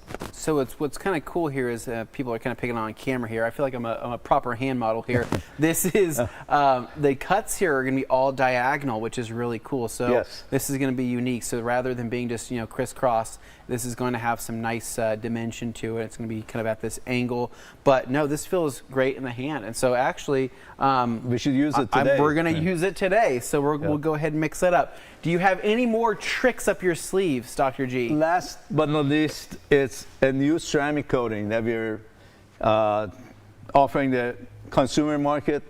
We make a lot of ceramic coatings for the professionals, and we were the first company actually to develop and sell ceramic coatings in the continent, in the US, Canada, and the rest of the continent. But in the past 12 years, we've been offering gloss coat to the consumer market. Correct. And this new Optimum Hyper Shine, which is based on the professional ceramic coatings we make, has a lot more gloss, a lot more slickness, and has filling capabilities for consumer markets. Very interesting. And it's very easy to apply. You just wipe it on, let it dwell for a few minutes, wipe off the excess, and not only you notice the gloss and the slickness, but it also fills the scratches. So if somebody doesn't know how to polish the car and has some micro marring on their paint, they can use this to hide those. And if they polish it and can't get it perfect, they can use this coating. So it's going to add some thickness, right, to the paint's clear coat, right? So Definitely, because it's filling capabilities. So I'm probably the most excited about this. I'm very excited about version 6 of O&R, but when they announced this and they started talking about the benefits and kind of how to use it and who it was designed for, I was like, we got to do this. And we got to do this in the video. So we have some work to do, Dr. G. So what we're going to go ahead and do is get started with this so we can do the demonstration. So I have a foam can in here. I got about 500 milliliters of water in here. We're going to take Optimum Touchless Decon soap. And what would you recommend in terms of kind of how much to put? It should be about one. We usually recommend using a foam can to 2 ounce. So in that much. Usually 4 ounce to 1,000 cc's. Okay. So 2 ounce. So I'm doing 4 capfuls. 4 capfuls. 4 capfuls. Okay. So we're gonna go ahead and mix this up here, and then we got 1, 2. This stuff smells really good. What do you know what the scent is on this? It's kind of like a fruity. Is it like watermelon, or do you know what that is? Yeah, it is. It is. Yeah, honeydew or watermelon. Honeydew. Yeah. Okay. And then It's here we melony. go. You're right. It's very good. It's very melony. I like it a lot. So there we go. And again, I've used this product probably 3 or 4 times, and I actually used it last week on my truck. And I find it always does a really good job, but it was actually interesting to hear you say what happens when you agitate it, right? And kind of its ability to remove waxes, sealants, and things like that, being a decon soap, but on a coating, it's not gonna harm it if the coating's worth its weight, right? Right. And right. so, but just as a spray on, let it dwell, you could do that as much as you would like, right? And so you can do that, you know, if you have on a very dirty car, you know, maybe a couple times a month if you needed to, Sure. without any issues. Yeah. So we're gonna go ahead and foam this on. And do you recommend foaming this on dry like this, or do you recommend pre-rinsing first? No, you can do it. You can do it either way. Either way? Either okay. way. So then we're going to go on dry, and we'll do the kind of the front Sure. clip here and get that going. And here we go. I'm excited. Flip this around.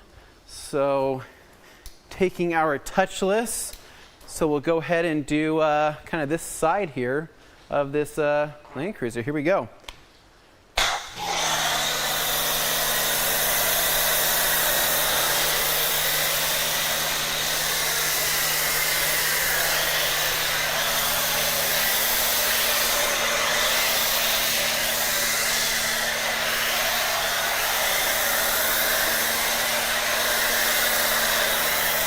So what I'm finding right off the bat here, this is pretty good. This is a good performer here in terms of foam. And so dwell time's looking really promising here. And so direct sunlight, Dr. G, is this safe direct sunlight? Should we try not to let it dwell for too long in direct sunlight? What would be your recommendation? Right, you don't want to let it dry, even though it doesn't have damage paint, even if it dries.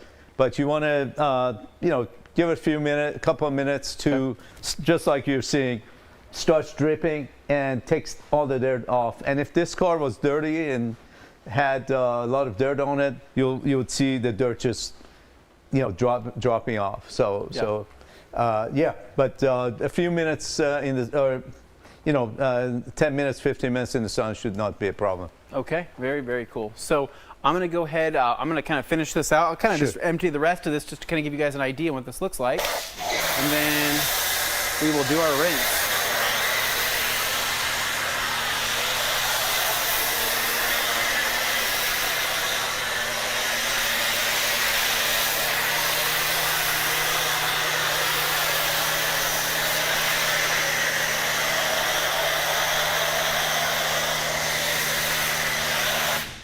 That looks awesome. I think that looks great. Good performer, right? You know how to put it to use. To be honest with you, I haven't done this myself yet. No, hey, that's why we're here. I just put them together in the lab.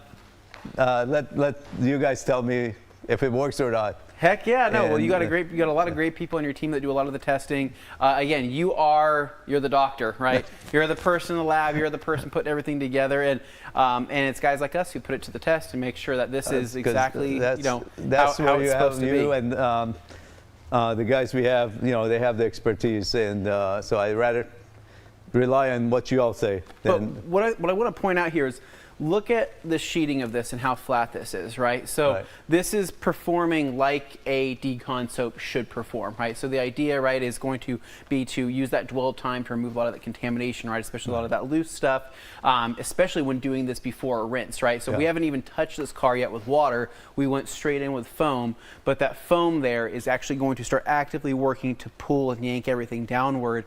But it's not going anywhere though, right? So we have a little bit of breakup here, right here in this one spot, maybe over there, but for the rest of the vehicle, minus here the body lines and minus the cracks, that's actually clean for a long amount of time. It's a good point. Yeah. I think yeah. that looks pretty awesome. What do you think? It does. Okay. It looks great. So we'll do a rinse, and we're going to jump into the I guess the version 6, right? So we're going to actually see what kind of clean this gave us. And then we're going to jump into version 6 of O&R that I'm really excited about. Needs to go some off-roading next time before we do a decon wash. I don't think this is Gabe's, but this is definitely somebody internally. Gabe is a big fan of Land Cruisers, and I do agree that he needs to go off-roading more often. So we're going to go ahead and rinse, and you know what? I'm actually going to follow what Matt said earlier. Matt Mormon of the Steps Garage. He said we're going to rinse from the bottom to the top, so we're going to do that. Okay. We're going to try it, right? We'll give his method a shot and see what happens.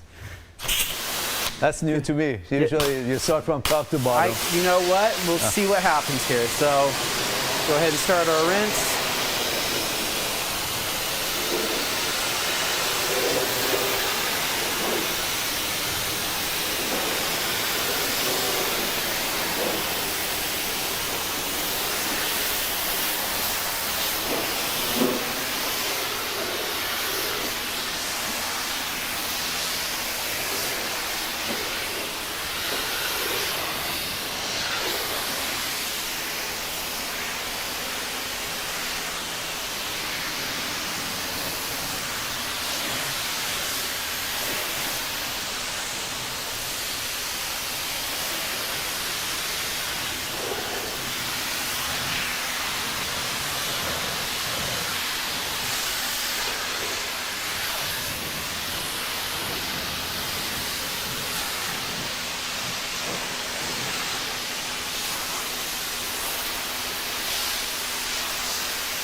You know, Dr. G, it's looking pretty good.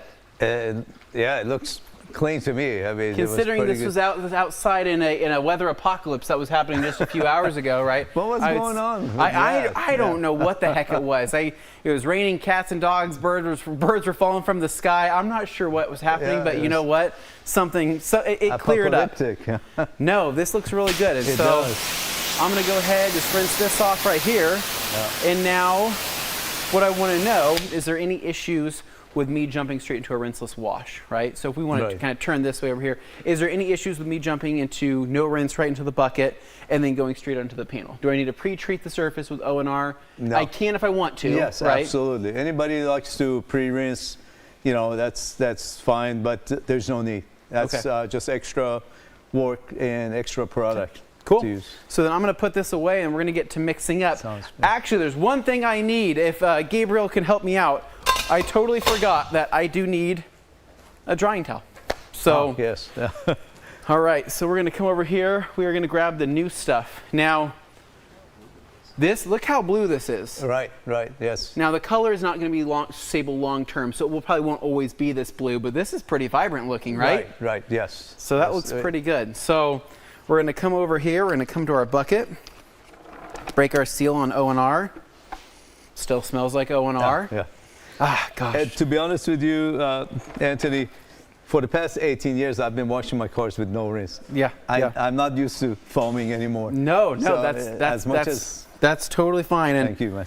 I'll never get sick of this smell, right? This is a lot of people's first rinseless, right? You were the first, right? And this is what most people got started on. And we know that there's a lot of other rinseless competitors out in the market now, but there's just something like cracking open a bottle of O&R, smelling it, all the memories coming back to your first rinseless wash. So we're going to go through. We're going to go 1, 2, 3, and we're getting a little bit of extra couple drops in there, and then we're going to go 4 here. So we got 4 capfuls. 4 gallons. Yep, and 4 gallons of water. So it's always going to turn a nice crystal blue, kind of glacier blue there in the bucket, and then we're going to take the new Big Red Sponge. And so 2.0. You're calling it 2.0. 2.0. Okay, 2.0. BRS 2.0, yes. So we're going to go down inside here, give it a squeeze, and then again with the sponge, you're going to squeeze it out to the point of it dripping. Barely dripping, And you're going to get that to where you just have product ready to rock and roll.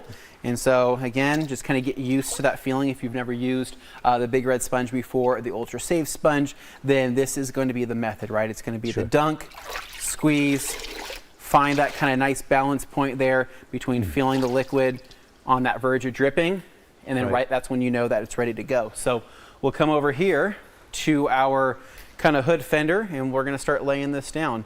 I will promise you guys I will rinse this foam off at some point here very soon. So taking this, oh, that feels great right off the bat. I don't know if it's the sponge, I don't know if it's the no rinse, but I can tell you right off the bat that feels. Yeah, the slickness is all no rinse. It's not the sponge. So, and the water just breaks off, so it should leave minimal water for drying. Well, I'm actually seeing that happen right here, right? So where I touched the existing water, where that water was really stagnant, so that actually broke that kind of that surface tension there and got that to where now that's moving pretty well. So I want to try that. I got to try that again. So taking this and then going back over that area. I think that this feels awesome. I don't have any grab. I'm literally just, and this car this is not coated. This is an uncoated vehicle, and so I'm not finding it grabby. I'm not finding it causing too much friction. I think that this is, I mean, again, not coated, and that's just gliding across the surface. And the whole purpose is to make the washing process as easy as possible, as well as the drying process, make it as easy as possible. So. That's been our goal with no rinse from day one.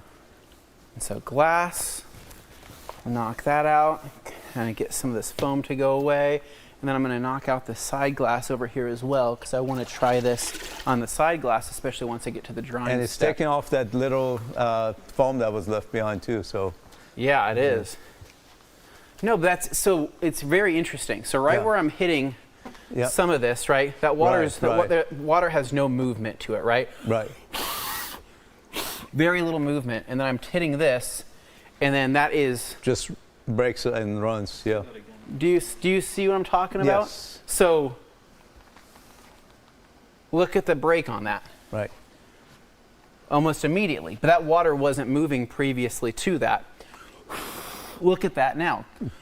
I know this is a crude me just blowing on glass, but I mean that is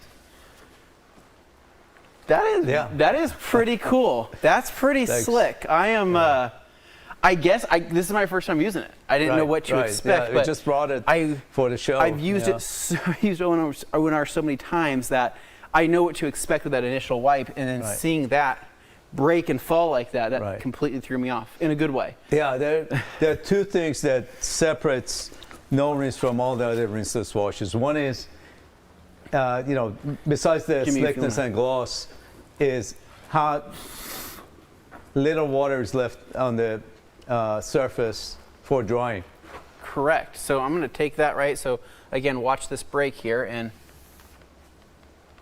breaks off, and that's that. I mean, and this is already feeling significantly better. Yeah. Wow, that's really cool. So I'll knock out the mirror here, knock this out, and then I'm going to go ahead and finish out the rest of the hood, and then we're going to at least dry some of this because then I want to open up the new Hypershine coating if we can do that. So go ahead. And of course, the other major advantage of no rinse is takes all the dirt out of the bucket and drops it to the bottom. It does, So when you're washing, you're not putting dirty water back on your car, even if you use a single bucket. Okay, so now the next step here, Dr. G, is going to be the drying step. So we're going to see how this actually feels now after going through with version 6. Taking our gauntlet here. Oh yeah, that feels great. This gauntlet's a little clogged, but once we start getting that wet, there we go. Oh yeah. That feels. What am I doing? Throw me that new slim dryer towel. What the heck am I doing? I'm sitting here using this gauntlet. I'm like, I feel like I'm forgetting something. Here we go. That's a great new towel, by the way. This is a great new towel. Watched on the. So we got the new slim dryer here in action. This is live, right? So you guys are going to see this first use it's just here. One wipe and it's dry with that towel. This towel is awesome. So I gotta get one of those for my home use.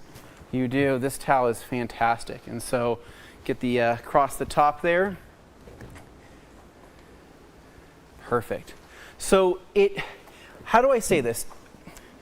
This feels probably, in terms of like how that paint is feeling, I mean, 50% slicker than version 5. I mean, it's a pretty significant increase, right? Yes. But it doesn't feel artificially slick. It doesn't feel like we're adding a bunch of silicone to the surface or anything like. It doesn't feel that way. It actually feels. It's the polymer actually adding a slickness. In fact, there is zero silicone in no rinse.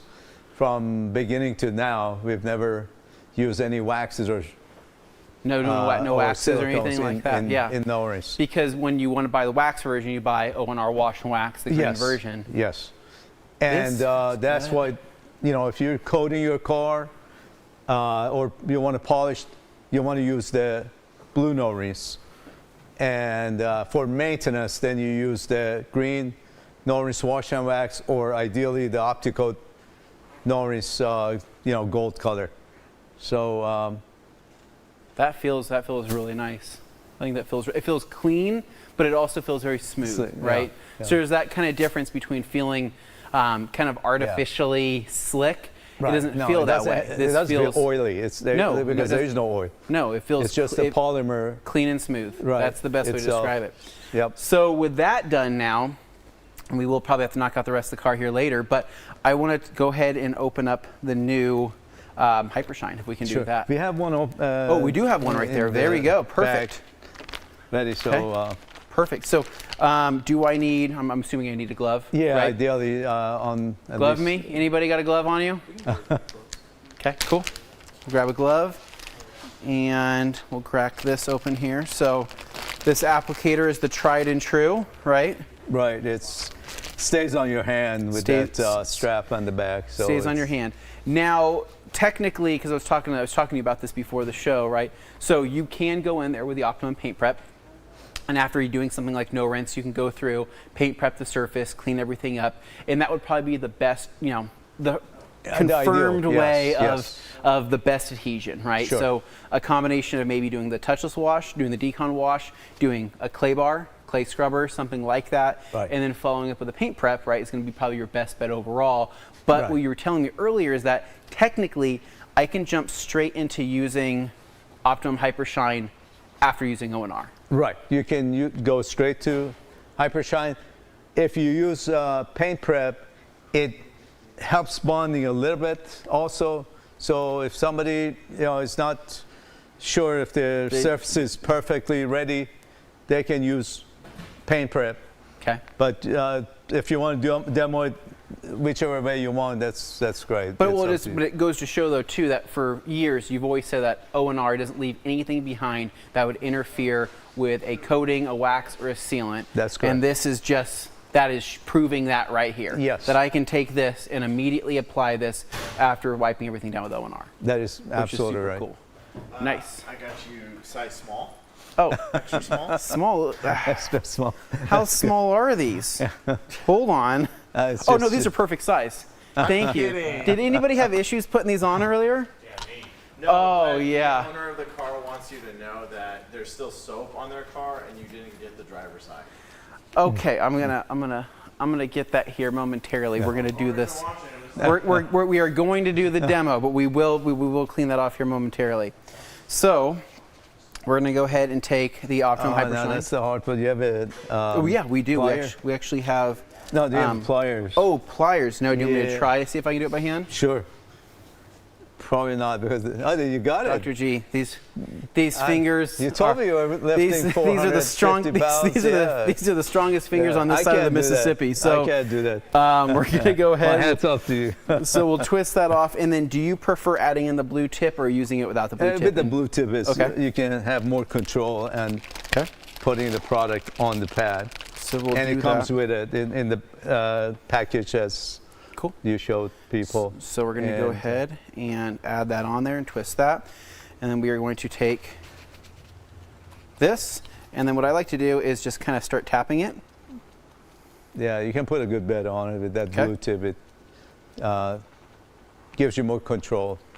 Okay. And then if you ever kind kind of overstepped where you start actually getting a little bit too much product on, just know that you can back out that trigger there. That looks pretty good. Yep. I think that looks pretty good. Yes. So one last thing I need is if there's anybody that can grab me an ultra rip and rag, I would greatly appreciate that. So Jimmy, if I can pull you in here, we're going to go through the application. So Dr. G, am I applying this just like I would gloss coat? Yes, very much the same. Okay. So typically I will do, I will do my line where I'll drag it, and then I can go ahead and pull from there, and we can go ahead, apply up and down motions. You can also do circular motions like this. Either way. So, and the syringe contains 15 cc, which is plenty of product for any large SUV or truck, as well as doing the trims and wheels and even glass. So, the product works great on all the exterior surfaces. No, this is super smooth. This feels really nice. And am I in a rush right now? Like, do I need to? No. This gives you plenty of time. It doesn't dry so quickly. So you have, a minute or 2 minutes at least. Okay.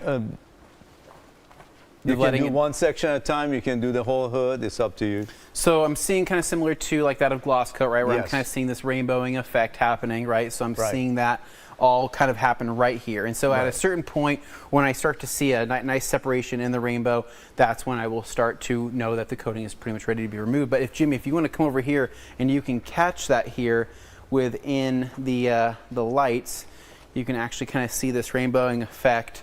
And this is kind of unique to some of the Optimum products. Not all coatings do this. Right. This is as the polymers start bonding, and you'll see some of it goes clear, and then the excess will turn like a rainbow color, as you said. And once you're down to about 10 or 20% rainbow left, that's when you want to wipe off. Okay. That means you've given it enough time to fully bond and cross-link. Okay. So what do you think? A little bit more time? Or a little more time, yeah. A little bit more time? In fact, so that's another benefit. So like I said, you don't have to rush to it right away. You have more time, so it's more forgiving. Gotcha. Yep. Yeah. Especially for consumers. If it's the first time you're coating your car, you're a little bit on the fence about how to do it, and the videos you all put out and watching you do it helps a lot, but this is much more forgiving even compared to gloss coat. So. Absolutely. No, absolutely. And so I think we're about, what do you think? Yeah, that looks good. I think we're about there, so we can go ahead, take our ultra rip and rag. Yep. How's it feel? Oh, yeah, that feels good. That feels nice. You know what that feels? That feels nice, and it feels easy. It feels like literally anybody that's watching this video right now can do this. Yeah, I mean, a lot of people don't want to spend $1,000 or $1,500 to get a professional ceramic coating on their car. This is as close as they can come to having a pro ceramic coating on their car, and at a fraction of the price. And so you said longevity one more time. How many years are you estimating? It's 2 to 4 years with regular maintenance. And if they're using the optical no-rinse, it will last for as long as they're on their car. Okay. So they never have to do another ceramic coating on that same car again. Yeah. No, this feels, Dr. G, this feels pretty dang good. And so I am noticing it to be more slick than gloss coat. Definitely. Yeah, and on that towel flip there too. That's definitely. Yeah, it glides more. Yeah, it's gliding way more. Sure. And so, wow, I'm really impressed. And this car has a great finish, but if you had minor swirl marks, this will fill it and takes out the step of having to polish to a perfect finish. No, I'm looking here in the lights right now, right? Because I can see some imperfections right here, right? So actually, this is a good, I'm going to do that because I'm feeling crazy, right? I feel like a crazy person right now. So I'm seeing some stuff right here. So I'm going to go ahead, apply that over the top. So what there was is best way to describe it is just marring, like somebody had set something here kind of on the hood, but it wasn't necessarily that it penetrated the clear or that it scuffed it up so much that it was like super noticeable. Right. But what I'm doing, that's super weird. I'm putting it right over the top, and it is in fact hiding some of that stuff. Now I want to see what it's going to look like once give it a couple of minutes. Give it a couple minutes, because I want to see what it's going to look like once I let that set up. But that did make that look a lot less noticeable, and I can actually see that kind of sucking into those areas. So that's really interesting. Okay, we'll give that a minute, but this is continuing to get slicker as well on this side. Yes, yes. So while we let this, while we let that set up here, and while we kind of, feel this, let's go ahead and knock out a couple questions so we can actually come over here. Remind me to wipe that down, Dr. G. Yeah. I will forget. Okay, in a couple of minutes. But one thing about this, as you mentioned, by tomorrow it'd be even more glossy, more slick, and it takes a whole week for it to fully set up and humidity cured or what? Okay, humidity cured. Yes. Okay. Very Absolutely cool. right. All right, Dane, hit us. Yeah, so I'll start right off here with Kirby asking a good question that I think a lot of people will wonder if they have matte finishes they're working on. Will this coating change the appearance of one? That's a good question. I'm not sure. Yeah, very good question. Gloss coat has been tested on matte finish and it works great. I'm not sure if this will how it would affect on matte finish. So that's something we need to look into. But if you try a small section, usually our coatings make matte finish look clean instead of looking dirty matte. It doesn't give it high gloss, but this one might add a little gloss. So if they don't want any gloss, I would recommend using gloss coat. Okay. And I got Steve here kind of looking at the possibilities of it, which he's definitely interested. Being able to do just a paint enhancement at most, then coat to finish it off would be huge. Less clear coat to remove. Correct. Yes. It's a great way of looking at it. Yes, clear coat is very finite. You're looking at about 2 to 3 mils of paint, which is about 50 microns. Yep. So every time you polish, you remove some of it. Eventually, you'll go through it. So you want to minimize polishing. And by adding coating, actually what it does is it adds a few layers to that, a few, maybe a couple of microns to it. Yeah. So not only you save your clear coat, but also if you have to polish again, you're removing the coating instead of your finite clear coat. Correct. All right, and then I've got one from Ron here. This actually he was asking before we even got to this product, but let's say on the other coatings as well as this product, as far as how long a coated vehicle needs to stay dry for the initial cure time. It can get wet, but you don't want to use soap or any chemicals on it for about a week. Okay. So if you get rained on, after a few hours, if you get rained on or you rinse with water, it won't damage the coating. But you don't want to use any soap or cleaner for about a week. Okay. No, that's a good way to look at it. And I had Edmund Iverson, always happy to see him here in the chat, wondering, did you say you could apply it on glass? Yes, you can apply it on glass, and it beads water for a long time. Gives you the Rain-X effect, but not for 2 weeks, for months and months. Okay. And I suppose another thing, since there are going to be people out there who try it, side glass, that's a given, but you're saying you could also use it on the windshield if you wanted to as well? Yes, this product, you can use it on windshield. You just want to make sure you remove the excess so it won't affect your visibility. Okay, very good. Yeah, that's always something we want to be safe about, so yes. Just want to make sure. I got Damon here wondering, what 3 products would you recommend to people who've never tried the Optimum brand? I would definitely recommend starting with No Rinse version 6, and Power Clean is another one that works fantastic. It's one of the only all-purpose cleaners that is safe on any kind of wheel, especially if you got aluminum wheels. And most products have acid that can damage wheels. So Power Clean is an all-purpose cleaner, and the coating, of course. Yeah. Right. Pretty awesome. Then I did have, unless Anthony, you wanted to add what 3 products you'd recommend. I'm sure O&R's in there too. So O&R, obviously staple product. I mean, can't go wrong with it. Power Clean was actually technically, I think, the second Optimum product I really started utilizing back in the day. And Power Clean is it's a beast, man. I mean, it's you can degrease an engine with it. I've used it on undercarriages. I've used it in so many countless different ways, and it's my hammer. You know what I mean? It's like when I need to get something done, I'll use Power Clean at a very I guess a very low dilution, right? And I can also dilute it up higher if I need to, but Power Clean's extremely capable. And then probably one that's not on this table here, but kind of similar, a little bit similar, Hyper Polish, man. Never, please. Because you're a professional. Please don't ever change Hyper Polish. Keep that product the same forever. Hyper Polish is. Thanks. Oh my gosh, it's one of the staples in my lineup. It's been the staple in my lineup, and I don't think that'll ever change. I mean, Hyper Polish is probably one of my favorite polishes of all time. Yeah. But to be honest with you, every product would be great. Yeah, every product's amazing. It does what it's supposed to do. So. Now, I like Steve Pearson's question here. If a swirl mark gets filled in by the coating, is it safe to say that the fillers will last as long as the coating? Yes. Eventually it wears off, and if you want to reapply, then you can. Of course, as I mentioned, if you use the optical no rinse, it will increase the longevity and keep it going. It'll keep that coating topped off.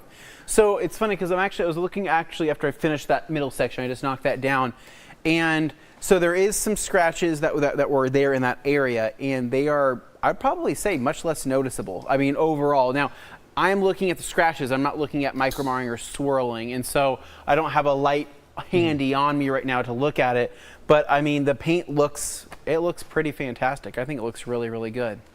And so I'm pretty pumped on that. I mean, and honestly, it feels very, very good. It feels awesome. And so water behavior on this coating is pretty good then? Yes, yeah, it beats water great. And I know it's, I touch my cars too every time I put coating on it. No, you can't, you kind of can't help it, right? Like, this is feeling better and better. Yeah. So, Dr. G, thank you so much for coming out to Boise, Idaho. I know that this is a pleasure to be here. I just like to add one other thing. Yeah. Every one of these products are made in our labs and in our plants in Memphis, Tennessee. So you all don't have to worry about tariffs affecting price or anything else. Okay. And you can order them right from TRC and on many of those products you have it on Amazon also. So absolutely. I mean, it's amazing. So with that said, Dr. G, thank you so much for coming out. Like, we love having you out here. For any TRCMA we can have you out here for, you always bring a wealth of knowledge, and it's been so fun working with Optimum for the last 8+ years. You know, with TRC, we have great synergy amongst our brand, and I can't wait to see what you guys continue to make, and you're doing a great job. And I love being here and seeing everybody, and y'all have a wonderful team. Love working with everybody, especially with you. Anthony, you always help me out with our demos and everything. So that's great. Absolutely. I'll be here till I'm 90, right? So that's the plan at least. So anyways, so that's going to wrap it up for Optimum, and we're actually going to kick it over to Miss Sydney Bray-Gwynn. All right, guys, that is the end of day one, and what an amazing day. So it was absolute banger, right? So to recap, we had Flex right off the bat with their new 24-volt tools. I personally am a huge fan of those. I have all of them. Awesome. And then we had the KCX guys with new pads, new products. That was all great. And then we had ColourLock, right? Those great leather and steering wheel demonstrations. And then we had a fantastic halftime show. We kicked it back here with we had, let's see, what did we have? Oh, right, Matt and his pants. How could I forget that? We had Matt and his pants right after lunch.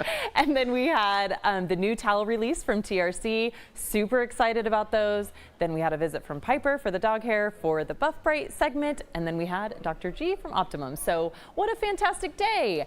So looking forward to tomorrow, but I will get to that in a minute. Let's go over our actually 2 housekeeping things. So one, don't forget that there is a sale on the ragcompany.com, which is up to 25% off almost everything. That will last through the end of TRCMA. Then we have our great giveaways every day. We already have done one this morning, so I have the final one for today. And let's see what we've got. So we have in this giveaway, we have a $250 gift certificate to TRC.com. We have from Buff Brite, we have the For Real tool, the Hammerhead, and a light kit. Then we have from Optimum, we have ceramic coatings, touchless, the Big Red Sponge 2.0. And from IK, we have the eFoam Pro 2. And with the battery sprayer and total value of $750, let's see who wins this giveaway. We have Mr. John Thrash. Congratulations, John. This is a great package. And guys, don't forget that you can, even though you've already entered today, that still carries you through the rest of the week. But every day you want to go re-enter for more chances to win. Your likes, comments, that just gives you more opportunity to win. So make sure you re-register every single day, even though you are registered for all week if you did it today. So that is the wrap up for today. I'm going to kick it back to Dane. He's going to let us know what we're going to expect tomorrow, and we'll see you guys in the morning. Thank you so much, Sydney. So, everybody, I hope you guys have had a fantastic first day here of TRCMA. I know I have. But let's take a look at the schedule. What's in the forecast for tomorrow?